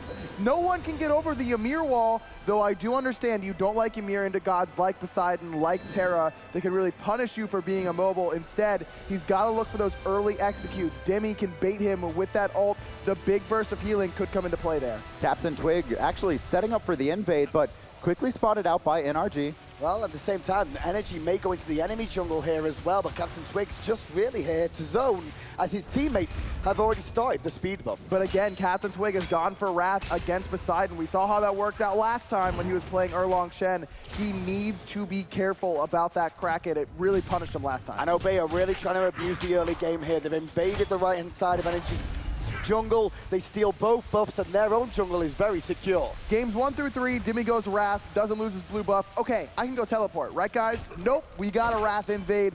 Demi loses on that early blue, and I love it. Keep Variety ahead in this lane. He's gotten a solo kill every single game so far. And that's why I do love the teleport coming out from Demi, because he has struggled so much against Variety. If he had teleport beforehand, he might have been able to repeatedly get back to lane, stay at least relatively close to Variety in farm, or even match his rotations. But this time it's Captain Twig still putting that pressure on the right-hand side, and again allowing Ataraxia to solo on the left, keeping up his farm with Emilito. And just talking about Captain Twig again, you mentioned, you know, that Poseidon really destroying him when he went to Erlong Shen jungle, but with Fenrir, he has a CC immune ultimate, so he's going to be so much safer. And Fenrir isn't the worst from behind if he starts to build into a frontline style and play setup for Prime. And that's exactly what he did last time we saw Captain Twig on this Fenrir, was that setup for Prime. But that time it was Prime on the Zeus, which is much stronger in the early game than Vulcan. We'll have to see if they're going to wait until a little bit later in the game to start looking for that setup. And this start has worked out very well for Obey so far. They've managed to control the enemy jungle, get themselves a nice little gold lead, but more importantly, the experience lead. And you can see just multiple levels across the board. Adapting actually having to come and split a wave with Emilito. You don't want that as a Freya, especially against a Jingwei. We've said it time and time again. Jingwei is so good against gods she can repeatedly poke out and get into trades with. And Freya is that god, basically, especially without a starter item. Plus, remember that you can use your agility out of the banish from Freya, so you can see it's going to be difficult for Emilito to peel for himself in this lane. And experience, again, a 2-level lead for Variety against Demi after having that stolen buff, and adapting, continuously splitting waves with his side lanes. They are really going to suffer if he keeps having to get farm here. I thought they were set up for adapting there, but instead he's going to put a bit of poke onto Demi if can with the scythe. Not going to connect this time, though. And we saw last time Variety played this Thanatos, I believe it was in the Eager series. The Death Scythes were good. They weren't phenomenal, but the executes were on point. It was kind of the opposite of what we saw from Captain Twig earlier. Captain Twig really struggled on the Thanatos, and this is why I like him on this god instead, where he's just going to be this frontline god. Let Variety, Pretty Prime, and Ataraxia be these hard carries. Focus on setting up for them. And that's exactly what the idea is, because Pretty Prime is on his signature Vulcan, and Ataraxia is on his signature Jingwei. There was a time where neither of these players got these two characters for themselves. And you say that as well, but then I would class Captain Twig's Fenrir to be pretty much his prime as well after what we saw him doing it yesterday up against Eager. I'm actually a little bit surprised we haven't seen a Hunbats of all gods come out from him. He is phenomenal on that. And this is going to be Captain Twig's game, or it's going to have to be. It's so much harder for a Fed. Ooh, pull in mid lane, but no follow-up from Prime available. The red buff being invaded right now by Captain Twig. There it is. is. A great Ragnarok to cancel out the Kraken, and the Earthshaker doesn't really find a mark in the sky. However, is adapting, and he'll come down on 2, looking for Captain Twig. Twig staying with his team. He's still alive, able to jump out from the root as well. Emilito finally able to pick him up with that Valkyrie's discretion. Now Pretty Prime gonna be the next target. Sanctuary buys him a moment, but not enough. Yaman able to pick up the second. Panda-like in a little bit of trouble too here, surrounded by 2 players. Panda-like slow, now rooted in place. Raffer, nowhere to go. Emilito picking him up, but Variety Variety again, the saving grace for Obey. Teleporting into the mid lane, at least able to answer back right now. Level 8, the highest level in the game again. Obey, I like the invade. Captain Twig using that CC immune ultimate, avoiding the knockup and the center of that Kraken. Shell as well coming out, buying time for Obey. But the issue is, they were just too split up. And the fact that the Vulcan ultimate was a little bit off was the key there. I like the idea from Pretty Prime. He was looking for Yaman in Captain Twig's mouth because of the immediate purification. And then it's really a 50-50. Which way does Yaman juke? Guess is wrong. Unfortunate situation there for the mid laner. Well, right now it's 4 minutes in and 4 kills. Once again, the pace is very quick in the early stages of the game. But does this favor one team over another? It absolutely favors Obey in this early game. You've got the Thanatos, you've got the Fenrir. Vulcan is your failsafe for the late game. That's the one where if the plan doesn't go according to, you have that extra boost in the late game. And despite getting 3 kills, including the first blood for Energy, it's still Obey with the slight gold lead. They're doing a great job of farming across the map. Dimmy, net worth, again, very low. This Thanatos has a 600 gold lead already in this game. Obey have to he's been the star. Just keep playing through Variety. Exactly, and Captain Twig, who's been the one pushing this pace for Obey. You see that gold lead for Variety. That's created because Dimmy is not able to pick up any of those buffs on the right-hand side. He was able to secure his own blue, but it's been Captain Twig consistently over here, making sure these minion waves are under tower. And both junglers are staying in this solo lane right now, looking to apply pressure and make sure there's none of their opposition. The crowd there really enjoyed that death slice, the chunks at the early stage. And this is the best time for them to fight. Into the sky, early on goes Variety there, expecting Captain Twig to be able to connect with that engage. I love the idea there. They're going all in. That's Variety trusting his team to make sure they're able to find it. A little bit off the mark for Captain Twig, but I love it. Ultimate by 2 there because there's an ult coming down on top, but already Panda Mike's taken out. Captain Twig gonna Ragnarok and pick up Rafa, bring him back towards that Vulcan, but they're not gonna be able to bring down Terror just yet. Beautiful stun there by Rafa, stopping the Brutalize and the chase potential coming out for Captain Twig, but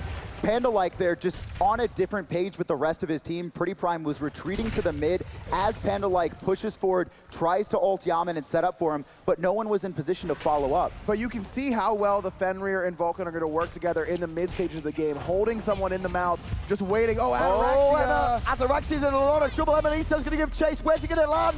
Back on himself. Sanctuary to buy him a moment. Meanwhile, in the jungle on the right-hand side, Rafa claims the life of Captain Twig. Emelito going really aggressive there, but at the very least forcing out Jingwei. The issue is, without that kill, Jingwei's going to be able to come back and farm up. Emelito probably going to lose another wave under this tower. But that's a Sanctuary down for Ataraxia. Not only is that important in this lane, we saw how it saved Ataraxia's life there, but in the rotations toward middle lane, that Kraken is going to be hunting for Ataraxia's head. This Thanatos just so far ahead, 2 levels over Dimmy, 3 levels over Adapting, and again, like you mentioned, that Sanctuary down, it's going to open up opportunities to pick off Ataraxia, but Adapting, he has to babysit Dimmy at this point. It's so dangerous for him to rotate over to that left-hand side. But he's playing this Ratatosker, and that global ultimate pressure is so key. It allows him to stay over here and not worry about any fight breaking out in the middle lane. Gold Fury has maybe been started up here by Obey, looking to see, they're actually looking to pick on Emelito, who immediately purifies. Kraken hits 2, but meanwhile Ataraxia, where was he going? Great ultimate with the Earthshaker coming out from Pretty Prime. Oh, what a response from Panda Mike. That was huge. And Captain Twig will find the rats and send him back to base. Pretty Prime there with the backfire. Panda like jumping up and down, nowhere to He's go. still alive. Misses the root. And now he's still going to get away. Captain Twig trying to collapse. Variety in the sky, hunting, lurking, but Emelito responds with an ult of his own. Variety's low as well now. Still Dimmy in the fight, heals back up. But Yaman's back, the Whirlpool. Twig can't jump out. The root, he can root the Wrath. And no, not able to get out. Dimmy finds it with the pin. And now Brad's gonna fall as well as Dimmy is finally stepping onto the world stage.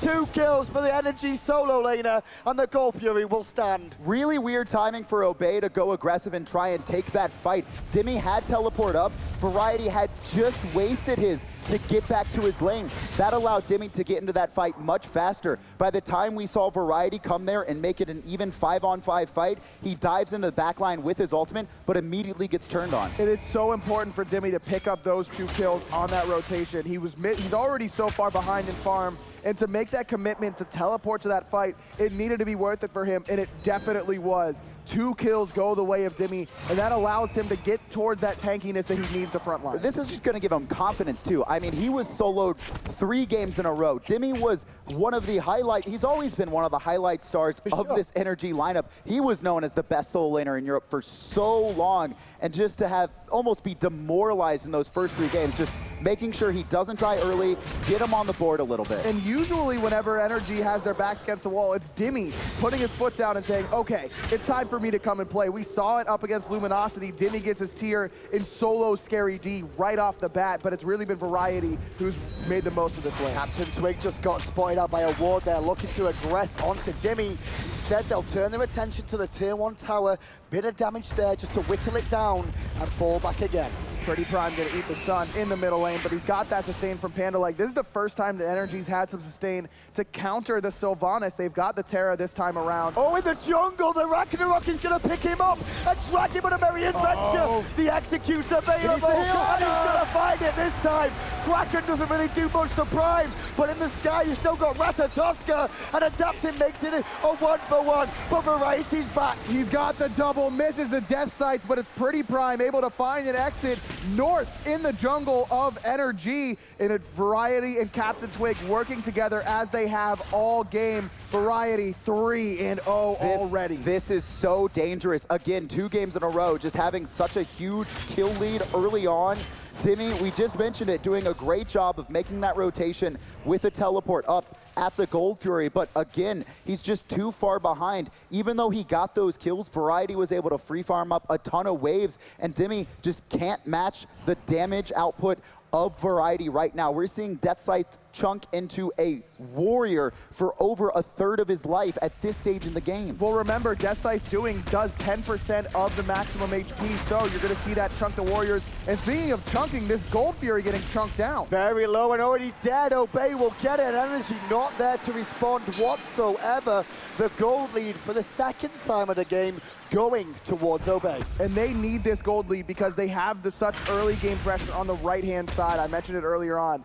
Variety on this Thanatos. This is the first time we've seen a Thanatos actually work out in the early game. Every other time it's been played, it's been in the late game with those 40% executes from Hovering Death, but this time Variety making it work where it's designed to work. And I like the relic choice he's going into for the 2nd game in a row on an Assassin, going for that Sanctuary. He knows that he is going to be diving into the back line right now. He's so far ahead, and so if he does get turned on, especially by that Kraken, he needs to be able to immune that burst. And just to be clear how far ahead he is right now, normally it's a level a minute in the solo lane you're looking for. He's currently level 15, so if anything, he's almost 3 minutes ahead of schedule. And Dimmy is actually doing that level a minute sort of deal, but it doesn't even matter. He's so far behind, and because of that, Variety is itemizing like a true assassin. He's not going for that solo tanky build. That's going to be Captain Twig most likely going for that initiator role. And I like that style, just because he is so far ahead.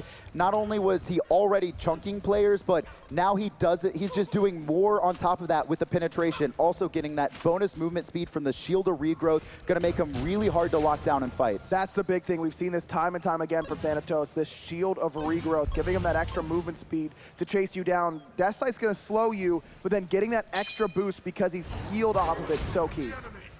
Captain Twig right now is still going into the damage-oriented style, though. Titan's Bane very early on, just focusing on these penetration style of builds. He's fallen off a little bit, adapting, doing a great job of farming up, but it's at Dimmy's expense. We've seen him soak up so many waves when Variety has already been out pressuring him. Now a 4-level difference just to make sure adapting stays even in farm. But stop me if you've heard this one before. Emilito is the one waiting for Energy to come in and make the impact. It's been Variety versus Emilito this entire, the last 2 games, basically. Emilito on the left-hand side, 2-0-4, farming up very, very nicely, sitting about 2nd in net worth last time we checked in. Very, very strong play. And it's surprising to me, Variety, just gonna be forced to ult there, but it's surprising to me to not see Captain Twig try and focus out this Freya early. She's incredibly susceptible to ganks, and we haven't seen Captain Twig rotate over anytime in the early game, and this has allowed Freya to get to a great spot, has 2 items online. Speaking of Captain Twig, he's looking aggressive on the right-hand side instead. Dimmy is going to be focused, but the wall from Terra is going to block his escape route. Still, Captain Twig wants to go in. Variety's here with Pretty Prime on the backside, but the Kraken hits 2 from Yamin, and it's actually the boys of Obey. They've got to run. They've got to run, but they find the double knockup, adapting, able to find it, but Twig's so tanky thanks to those boots. Panda-like doing his best to run away, but that tanky tree able to escape out Meanwhile, of the left-hand side, we've got a man fight going on between Ataraxia and Amelito as well. Ataraxia is running for his life. Amelito not going to find the banish. Energy recognizing this, he wants the kill. The Acorns will not do enough damage. And right now, Ataraxia just getting outboxed by Amelito. Great control of this lane right now, and this is really surprising to see. Jingwei, very good. He wants to take boxing fights against a Freya, but somehow we haven't been watching the lane. Amelito's been outboxing Ataraxia on cooldown. But Amelito's in the sweet spot right now for a Freya player. You've got your 3 items. This is the biggest power spike that Freyas get. It used to be the late game sort of oriented build, but ever since the buff to her Pulse Irradiate combination, making it last a longer amount of time, you can just put Oh, that banish miss from Amelito. That could have been different. Ataraxia's looking to trade. He's getting low, and he's going to fall down. Amelito had enough mana for just a banish pulse combo, and that's all it was required. But it's no coincidence that Adapting shows up for a gank the first time whenever Amelito has those 3 items complete. I love the map awareness from Adapting, just knowing when his players are going to power spike. And this is just enabled also by the fact that Amelito has been outboxing, out-trading Ataraxia. Even though Ataraxia didn't die to him in any 1v1 situation, he was having his airstrike forced, he was having his relics forced. He didn't have either that or the Sanctuary up for that rotation. I find it really strange though, but once again, we're gonna have to mention Variety because he's the only one in the lead on this side of Obey right now. Every other lane is technically losing. I mean, look at this. Captain Twig, 1-4. Pretty Prime, 0-2. Panda-like, 0-2. Ataraxia, 0-2.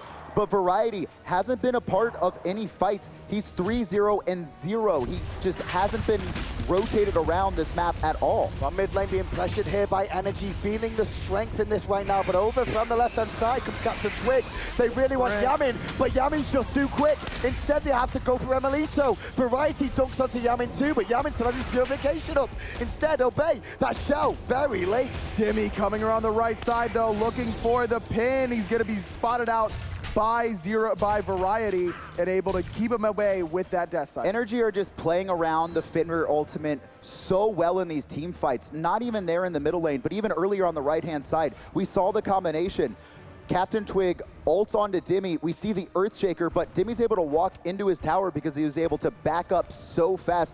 The second Captain Twig jumps in, Energy are backing up, and even if Captain Twig can grab someone, the Earthshaker's not enough damage to finish them off. And there you see the power of the Poseidon passive. I mean, you're just so fast in that scenario. And then I love the sprint pop from Rapper. He's judging the distance, waiting to see if it's necessary. The speed buff from Captain Twig, as well as the increased movement speed from Ragnarok, makes it so, and they're able to get out of there. And there's a sprint picked up for Panda-like as well, but they haven't really been able to use it aggressively. And the focus is Captain Twig again. He has to be the initiator for this team. And if he's jumping forward and Energy are just disengaging every single time, Obey need to switch up their gameplay and bait Energy into them. Talking about baits, well, the Gold Fury was pulled there by Obey, looking to try and bring Energy over towards this side of the map. Obey feel they can do the Gold Fury here quite clearly, or at least take a fight. There, Captain Twig going in, initiating. Amelito, no beats, Earthshaker! Not enough to kill him though, as the Kraken only hits Panda-like. Ataraxia is forced out of the fight to the bottom line, but Variety will clear up Amelito.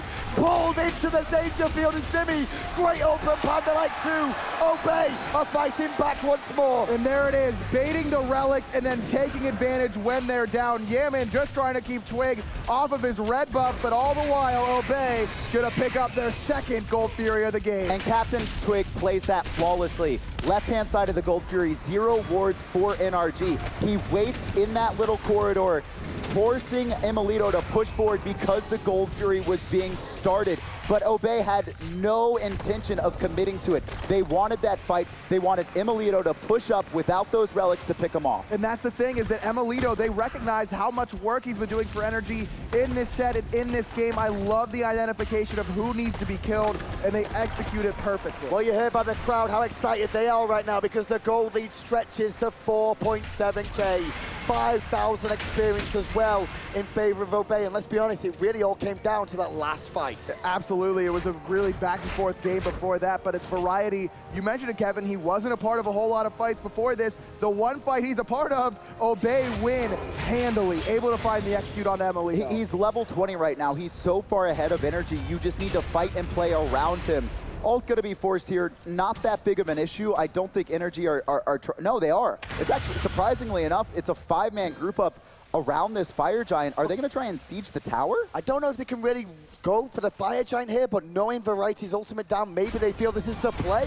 They are going to start the Fire Giant, and over on the corner comes Prime, hit by the Whirlpool. Sanctuary's the Kraken out. Doesn't take a lot of damage from that overall, but Adaptive still follow up. That meatball was amazing, but not good enough to stop one of the best junglers in the world. Now Variety on the run. Sanctuary slowed out, stunned by Adapting, but he turns it around! Over the wall comes Twig. He picks up one and takes him like a dog with a bone. Back under the tower. Dimmy's turtle will keep him alive, but Energy, they managed to pick up Variety. And Panda Light brings him back in again. Sanctuary saving Yemen's life. All these relics being used. Now Emilito going underneath the tower, looking for the kills. He's forced away as well. Not enough tower damage for Energy to keep this push. Just like the Gold 3-4 Obey, baiting in for a fight more than anything. Energy, they saw two things. They saw one, Jingwei on the left-hand side. They knew they wouldn't have to deal with her for at least 15 seconds for her to back and passive into the fight. And also that ultimate coming out for Variety. No execute to worry about. They started up the Fire Giant. Sure, if Obey don't contest, they get it. But if someone comes, they know it's not going to be a full squad. And the immediate commit onto Pretty Pride. Well, only Emilito's here to stop the Fire Giant right now against Sue. Double banish is good. Forcing the reset and looking to apply more pressure with Dimmy teleporting in as well. They'll find the pin on Captain Twig, forcing the purification, but Ataraxia with a fantastic gust will slow them down. But the sprint popped by Dimmy. He knows they had to get out of danger quickly thanks to that rotation from Panda. The Dancer and the Fire Giant just trying to find, both teams are trying to catch the other sleeping right now. And I don't think either of them are going to be looking to force it anymore, at least for another minute. Way too many relics down across the board. Adapting has a Sanctuary. Emilito has both his up, and there's a shell for both teams, but likely to just slow this pace down. Neither team really has the burst to be able to do this. It's going to be a fight every single time. And Pretty Prime's got to be careful with his positioning because it's going to be the Kraken searching for him. They know his Sanctuary's down for another 30+ seconds. Captain Twig pops a Ragnarok early there. He was looking for a pick on the right-hand side.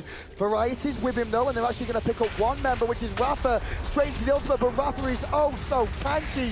He may be able to turn this around. The rotation for Energy is on the way. But the shell and ult are good from Panda. Variety force up into the sky. Adapting's there with the Pretty Prime, taking a bunch of damage. There's the Kraken from Yemen. And now Variety's in trouble too. Energy gets 2 quick kills. On top from Dimmy hits him as well. Forcing purification after Axia and the airstrike. Now it's just Panda-like against the world. Panda-like, we'll miss you, buddy. Yemen's able to pick him up. 4 kills for the mid laner for Energy. And just like you mentioned, the relics were down on the side of Obey.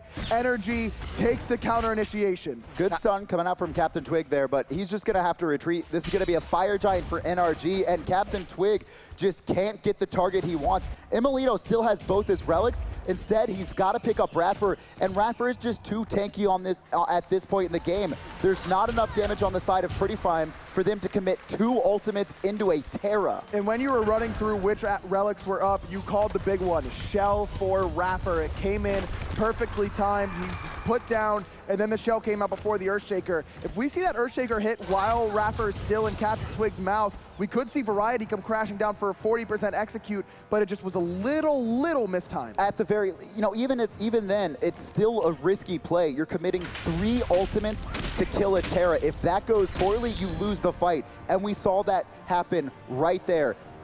Well, right now, 5 members of Energy have the Fire Giant. They took the tier 1 on the right-hand side. The Gold Fury has respawned here, and I'm pretty sure we're expecting it's going to go the way of Energy. Will Obey really contest this? I don't think they can, and you can see they feel the same way. Ataraxia backing right in front of it. No reason to fight a Fire Giant team away from your towers. You need that extra defense that your towers provide for you to fight into this sort of lead. And Obey now taking the NRG or Cloud9 strat. When you start to get behind, when you know a team is grouping with a Fire Giant, start split pushing, looking for any objectives you can.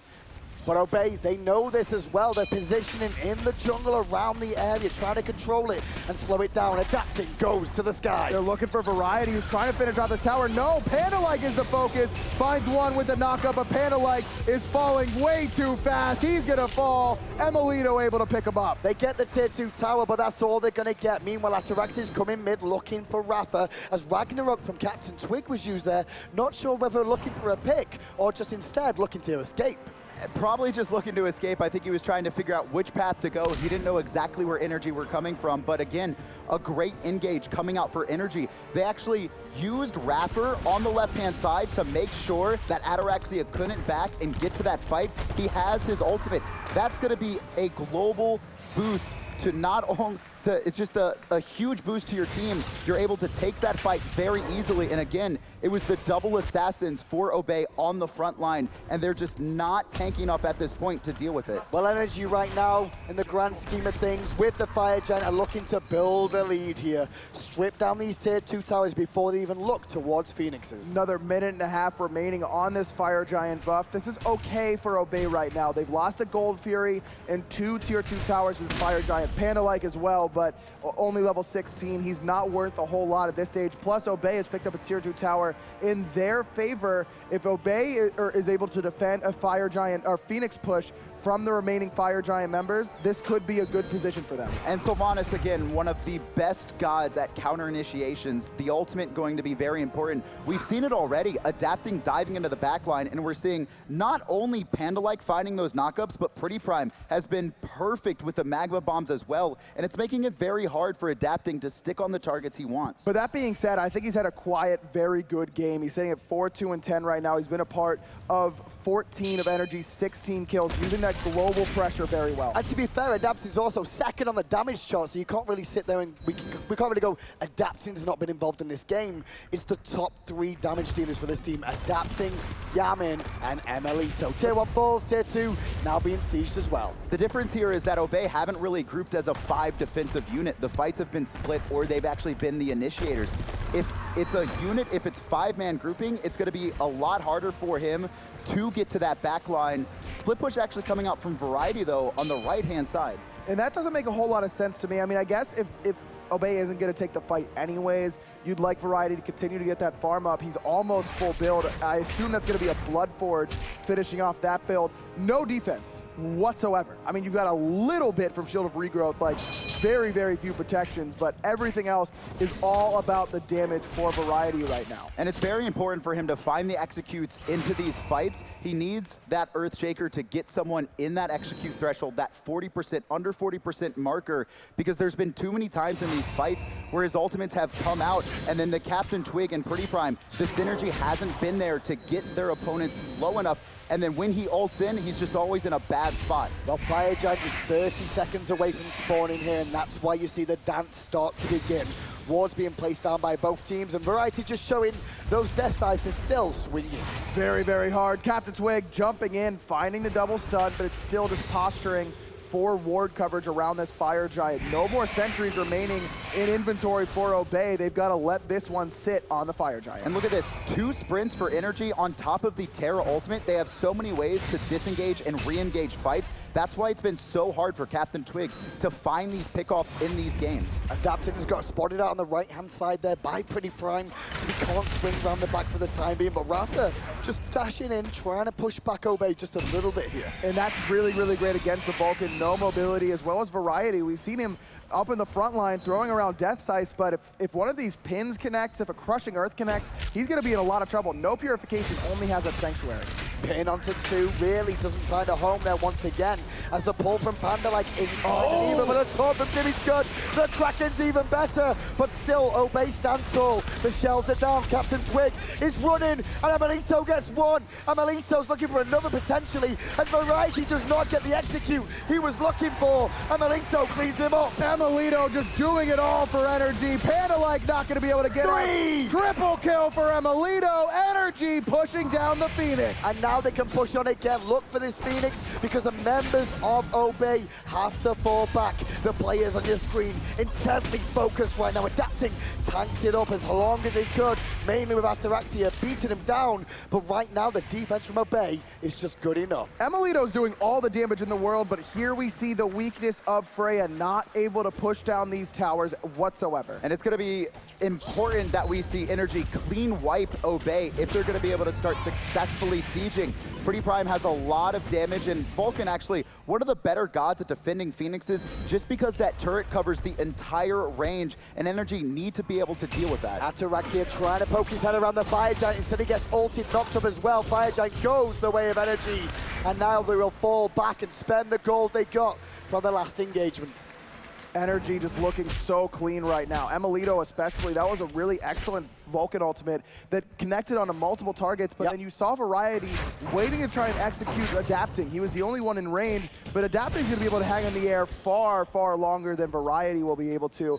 There's just no engage on Obey. There's no way for them to get into the back line and make Amelito's life difficult. And I want to go back to it. 2 sprints and Terra's ultimate. There's so much movement speed on Energy. You saw there that last fight on the right-hand side. There was the Earthshaker thrown out immediately. Energy disengage, and they're just able to pop that secondary sprint afterwards to force the fight. Well, Obey were looking for a sneaky bait near the Gold Fury there, waiting for Energy to make their mark and go for it, but instead, Energy sniffed it out and fall back themselves, knowing the Gold Fury isn't that important right now. And I like the idea from Obey, because they don't want to take the fight 5v5. They're hoping for 1 or 2 stragglers to come into that Gold Fury pit, check out what's going on, and especially Amelito, because he doesn't have 2 of those 2 defensive relics up. Yes, Valkyrie's Discretion will help him out for a while, but Variety can wait out that aerial ultimate. And Amelito has to be a priority target in these fights. He's been doing way too much damage. You can see him sitting at the top of the player charts,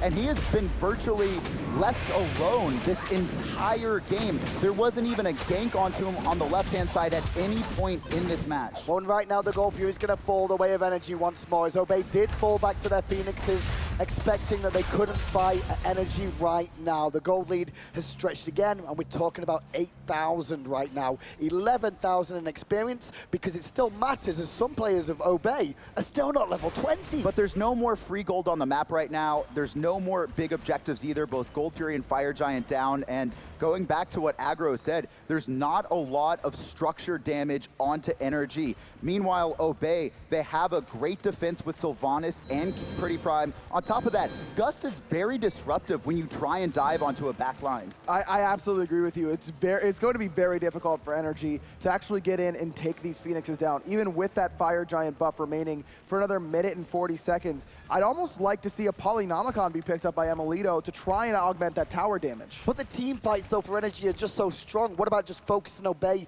as a team? Ignore the Phoenixes until you take down the team. The issue is that Obey want that. They want to just have this fight where the Phoenix is pumping out a ton of damage, and they can play around their fountain, going in and out of the fight.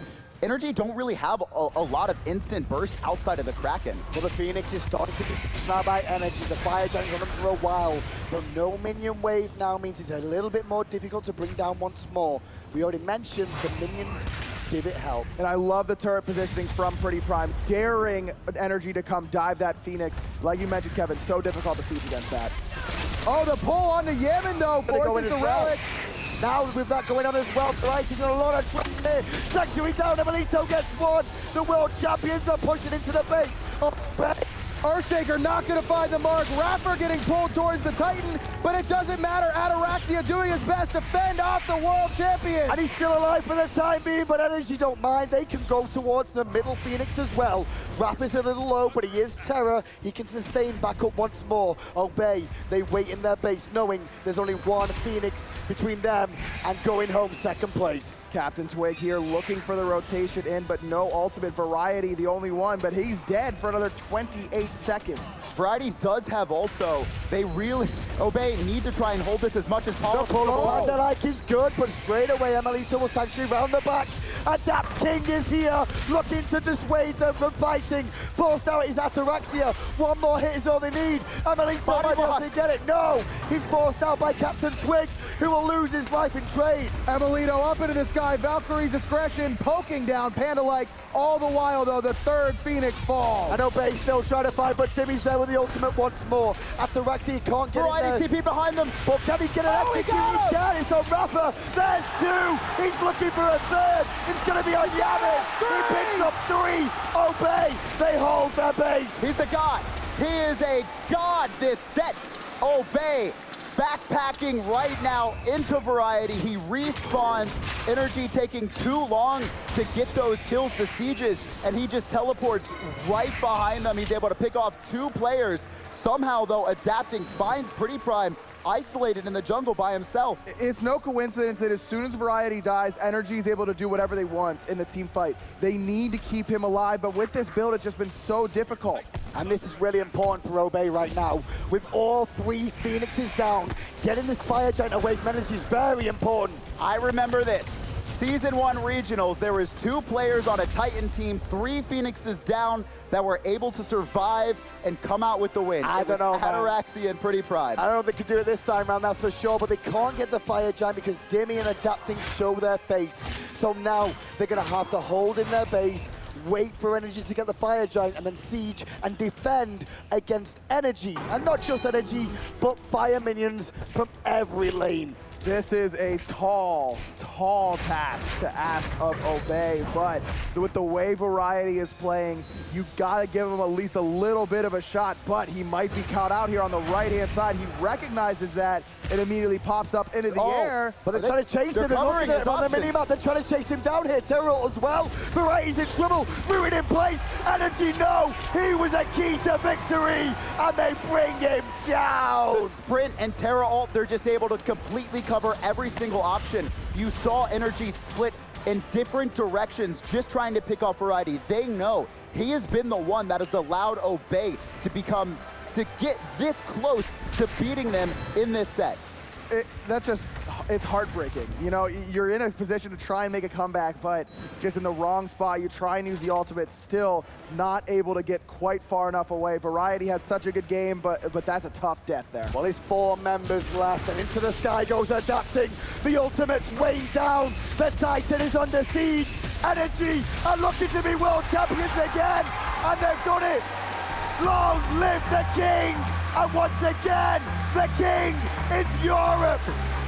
Energy reigns supreme 2 seasons in a row, successfully defending their world title. But shout outs to Obey, what a set. They played great, but they just could not handle Emelito. Emelito on these magical hunters, just way too strong for Obey to fight into. And continue in Energy, continue to hold the title of not being defeated in such a long, long time.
Ladies and gentlemen,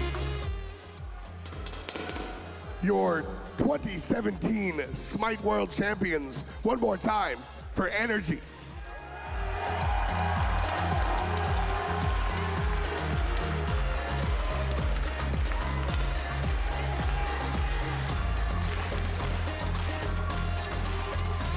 So, I'm standing here with the captain and the support, Raffer.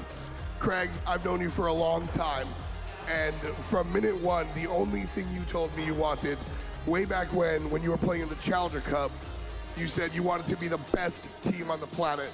Well, you've done that, and you've done it a second time. What's next? I guess a third time, right?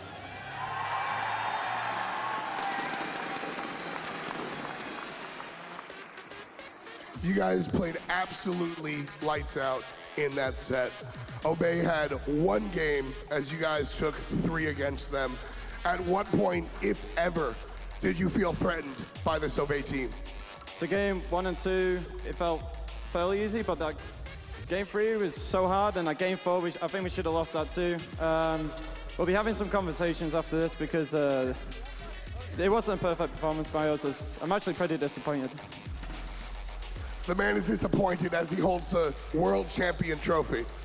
But I'm amazed by Obey. They were absolutely amazing. They deserve to be in the finals. They are. Give them a round of applause. Those guys, they're fucking amazing, dude.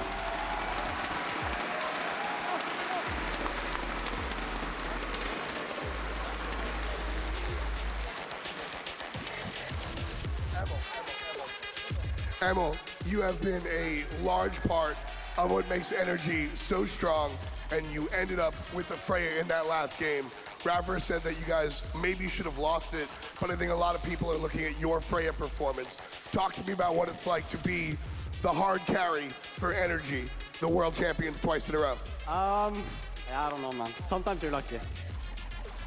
Just that simple? Yeah.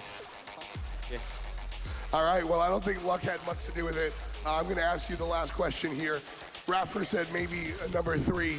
What's the future for Energy? Is it just good old-fashioned killing it in Smite, or is there something else that you guys have up your sleeves, some more surprises? I mean, we're gonna wreck season 4. That's about it. Confidence.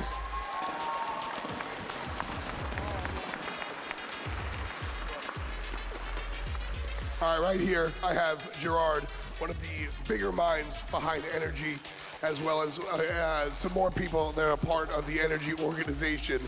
I just want to ask you guys this is your first year associated with the Smite team, and you guys are really happy, obviously. Talk to me about what it's like to be a part of this team specifically.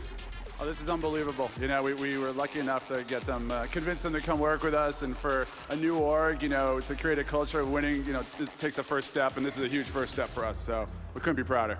And Gerard, I know you're one of the most passionate guys here, so just what's it like having these guys behind you? Dude, these guys did it. Like, I love these guys. They're all amazing. Like, this is Energy's first world title in anything, and like, I'm so happy that it happened with Raffer, Demi, all of these guys. Like, I love them, and I couldn't be more thrilled right now.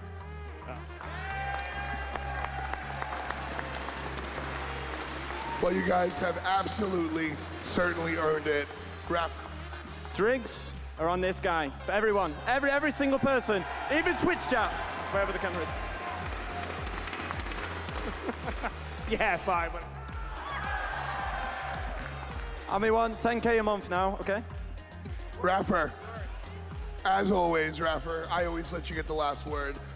You have zillions of supporters. You're on a different continent, and you had this entire arena shouting Energy. You bring it, you love it. What do you have to say to everybody that supports you?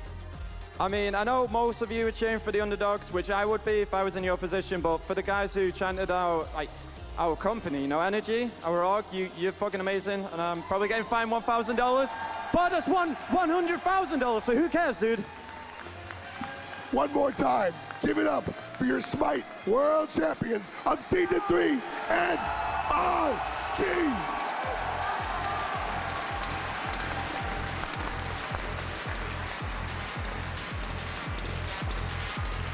Long live the Kings, indeed. As Hindu said, they are 2-time world champions And oh my goodness, in what fashion they did it in. But iRapper saying he was disappointed in their performance there. That is a lot to say considering that he just won a second world championship. That's exactly how every single member from Energy are. After their first loss to Cringe Crew in the first day of their group LAN stages, despite winning 3 out of 4 of their games, they all tweeted like, okay, we won, but we're still disappointed. We could have played better. We should have went undefeated. That's why they're the best team in the world, and they have been for 2 years running, because even when they're winning games, they want to be winning harder, they want to be winning faster, and that's why they're going to come back next season. I expect them to be just as strong. It almost feels like this team is just, they're on the precipice of perfection, which is absurd when you think about it. Standout performances in that game, without a doubt. Well, for one, on Obey's side, you got to give all the credit in the world to Variety. He was alive, they won fights. That young man has such a bright future. I honestly am just so impressed by a person who had a very limited god pool, right? And people said wasn't, that good. And then here he comes at the World Championship and just shuts up the doubters. The ending of that last game when Variety got picked at 35 minutes was just basically the way the whole story of the game ended. The game died with Obey when Variety died. Exactly. Variety was the heart of this team in this tournament. He played so well on so many gods. You can see there on the play. Look at that Thanatos play, which was revitalizing for Obey. Gave them one last shot to try and come back. Unbelievable, guys. Well, that's going to do it for us here. But you know what, though? We do have one more thing to give out, and that is the MVP trophy. And I think we all know who this is going to. The man, the myth, the legend, the hard carry for NRG. None other than Emilito. Guys, give it up for Emilito, your MVP. And he's joining us here on the desk. How's it going, man? Pretty good, dude. Yeah, you seem pretty chill, pretty mellow. I respect that. Yeah. We actually debated here, to be honest with you, and that's yours, by the way. Totally, if you don't mind doing the honors. Thank you. Congratulations. Thank you very much. We debated back here, to be honest with you, Emilito. We were like, Yaman, man, 2-time MVP maybe, like he was performing so well, but it was your inspiring Freya performance that really tipped the balance for us. And I mean, when you got Freya, did you feel like this was it, that you were going to shut the game down with Freya? I'm not sure, but like I had a pretty decent game before that, and I wasn't able to carry hard enough when I should have had, and I just felt like the game after, I just like, pick me Freya. I can probably carry on that, So you went for it. You were like, pick me Freya, I'm going to go ahead. I just said like, fuck it, give me Freya. So we saw you play Kronos 3 times in a row. If not for Freya or Kronos, like what would you have went for, some kind of other late game option? Probably Sol. That's about it. Fair. Yeah. 33 best ADCs right now, so. Oh, okay. What did you think about Ataraxia, my goodness, on Jingwei? Numerous times you were able to outmatch him. Yeah, he's not as good as Barracuda, to be honest, in Jingwei, but he's a good player. Yeah. Well, I like that you keep things simple. You know what I mean? And I respect that. Very humble, and I respect that about you. You have a lot of partying to do tonight. You've won 2 of these by now. Where can people find you? Do you stream? What's the deal? I mean, I stream like once a year. Once a year? How about you turn it on and maybe like, Immediately, twice a year? Tomorrow start streaming. I'll watch. I'm trying to take some notes. Yeah, maybe. Okay. I'll you know what? I'll give you my Twitch Prime sub. How about that? I'm gonna stream then. Okay, let's do it. Alrighty, I like it, man. Well, Emilito, congratulations once again. You deserved it. Congratulations to NRG. You guys are incredible. But that is going to do it for us. And, I think we should just go ahead and bring everyone up here. Let's get all the talent who's on the side. We do this every year, and we might as well do it again. Hang around with us, Emilito, as we close this out. I don't know who's still around here, but we got a couple guys. We got my main man, Incon and Husey. So big thank you there, guys. This has been amazing. You guys are awesome. Totally. Any final words before we close it out? It was a great 4-day event at HRX. I'm glad to be working with you again, Golden Boy, 2 years in a row, and hopefully a 3rd. Yeah, we'll see. We'll see if they'll call me back. Well, guys, that's going to do it for us here in Atlanta, Georgia. It was an amazing 4 days of competition across 3 different world championships. you had Paladins, you had Console Smite, and of course, we rounded it out with the Smite World Championship on PC. But this is just the beginning. You guys made this happen. Record-breaking numbers and an incredible in-house audience really makes all of this work. The Hirez family is incredible, and on top of that, the community is mind-blowing. Thank you so much for welcoming me and everyone else into your homes for the last 4 days. Until next time, good night, good game, and we'll see you in the battleground of the gods.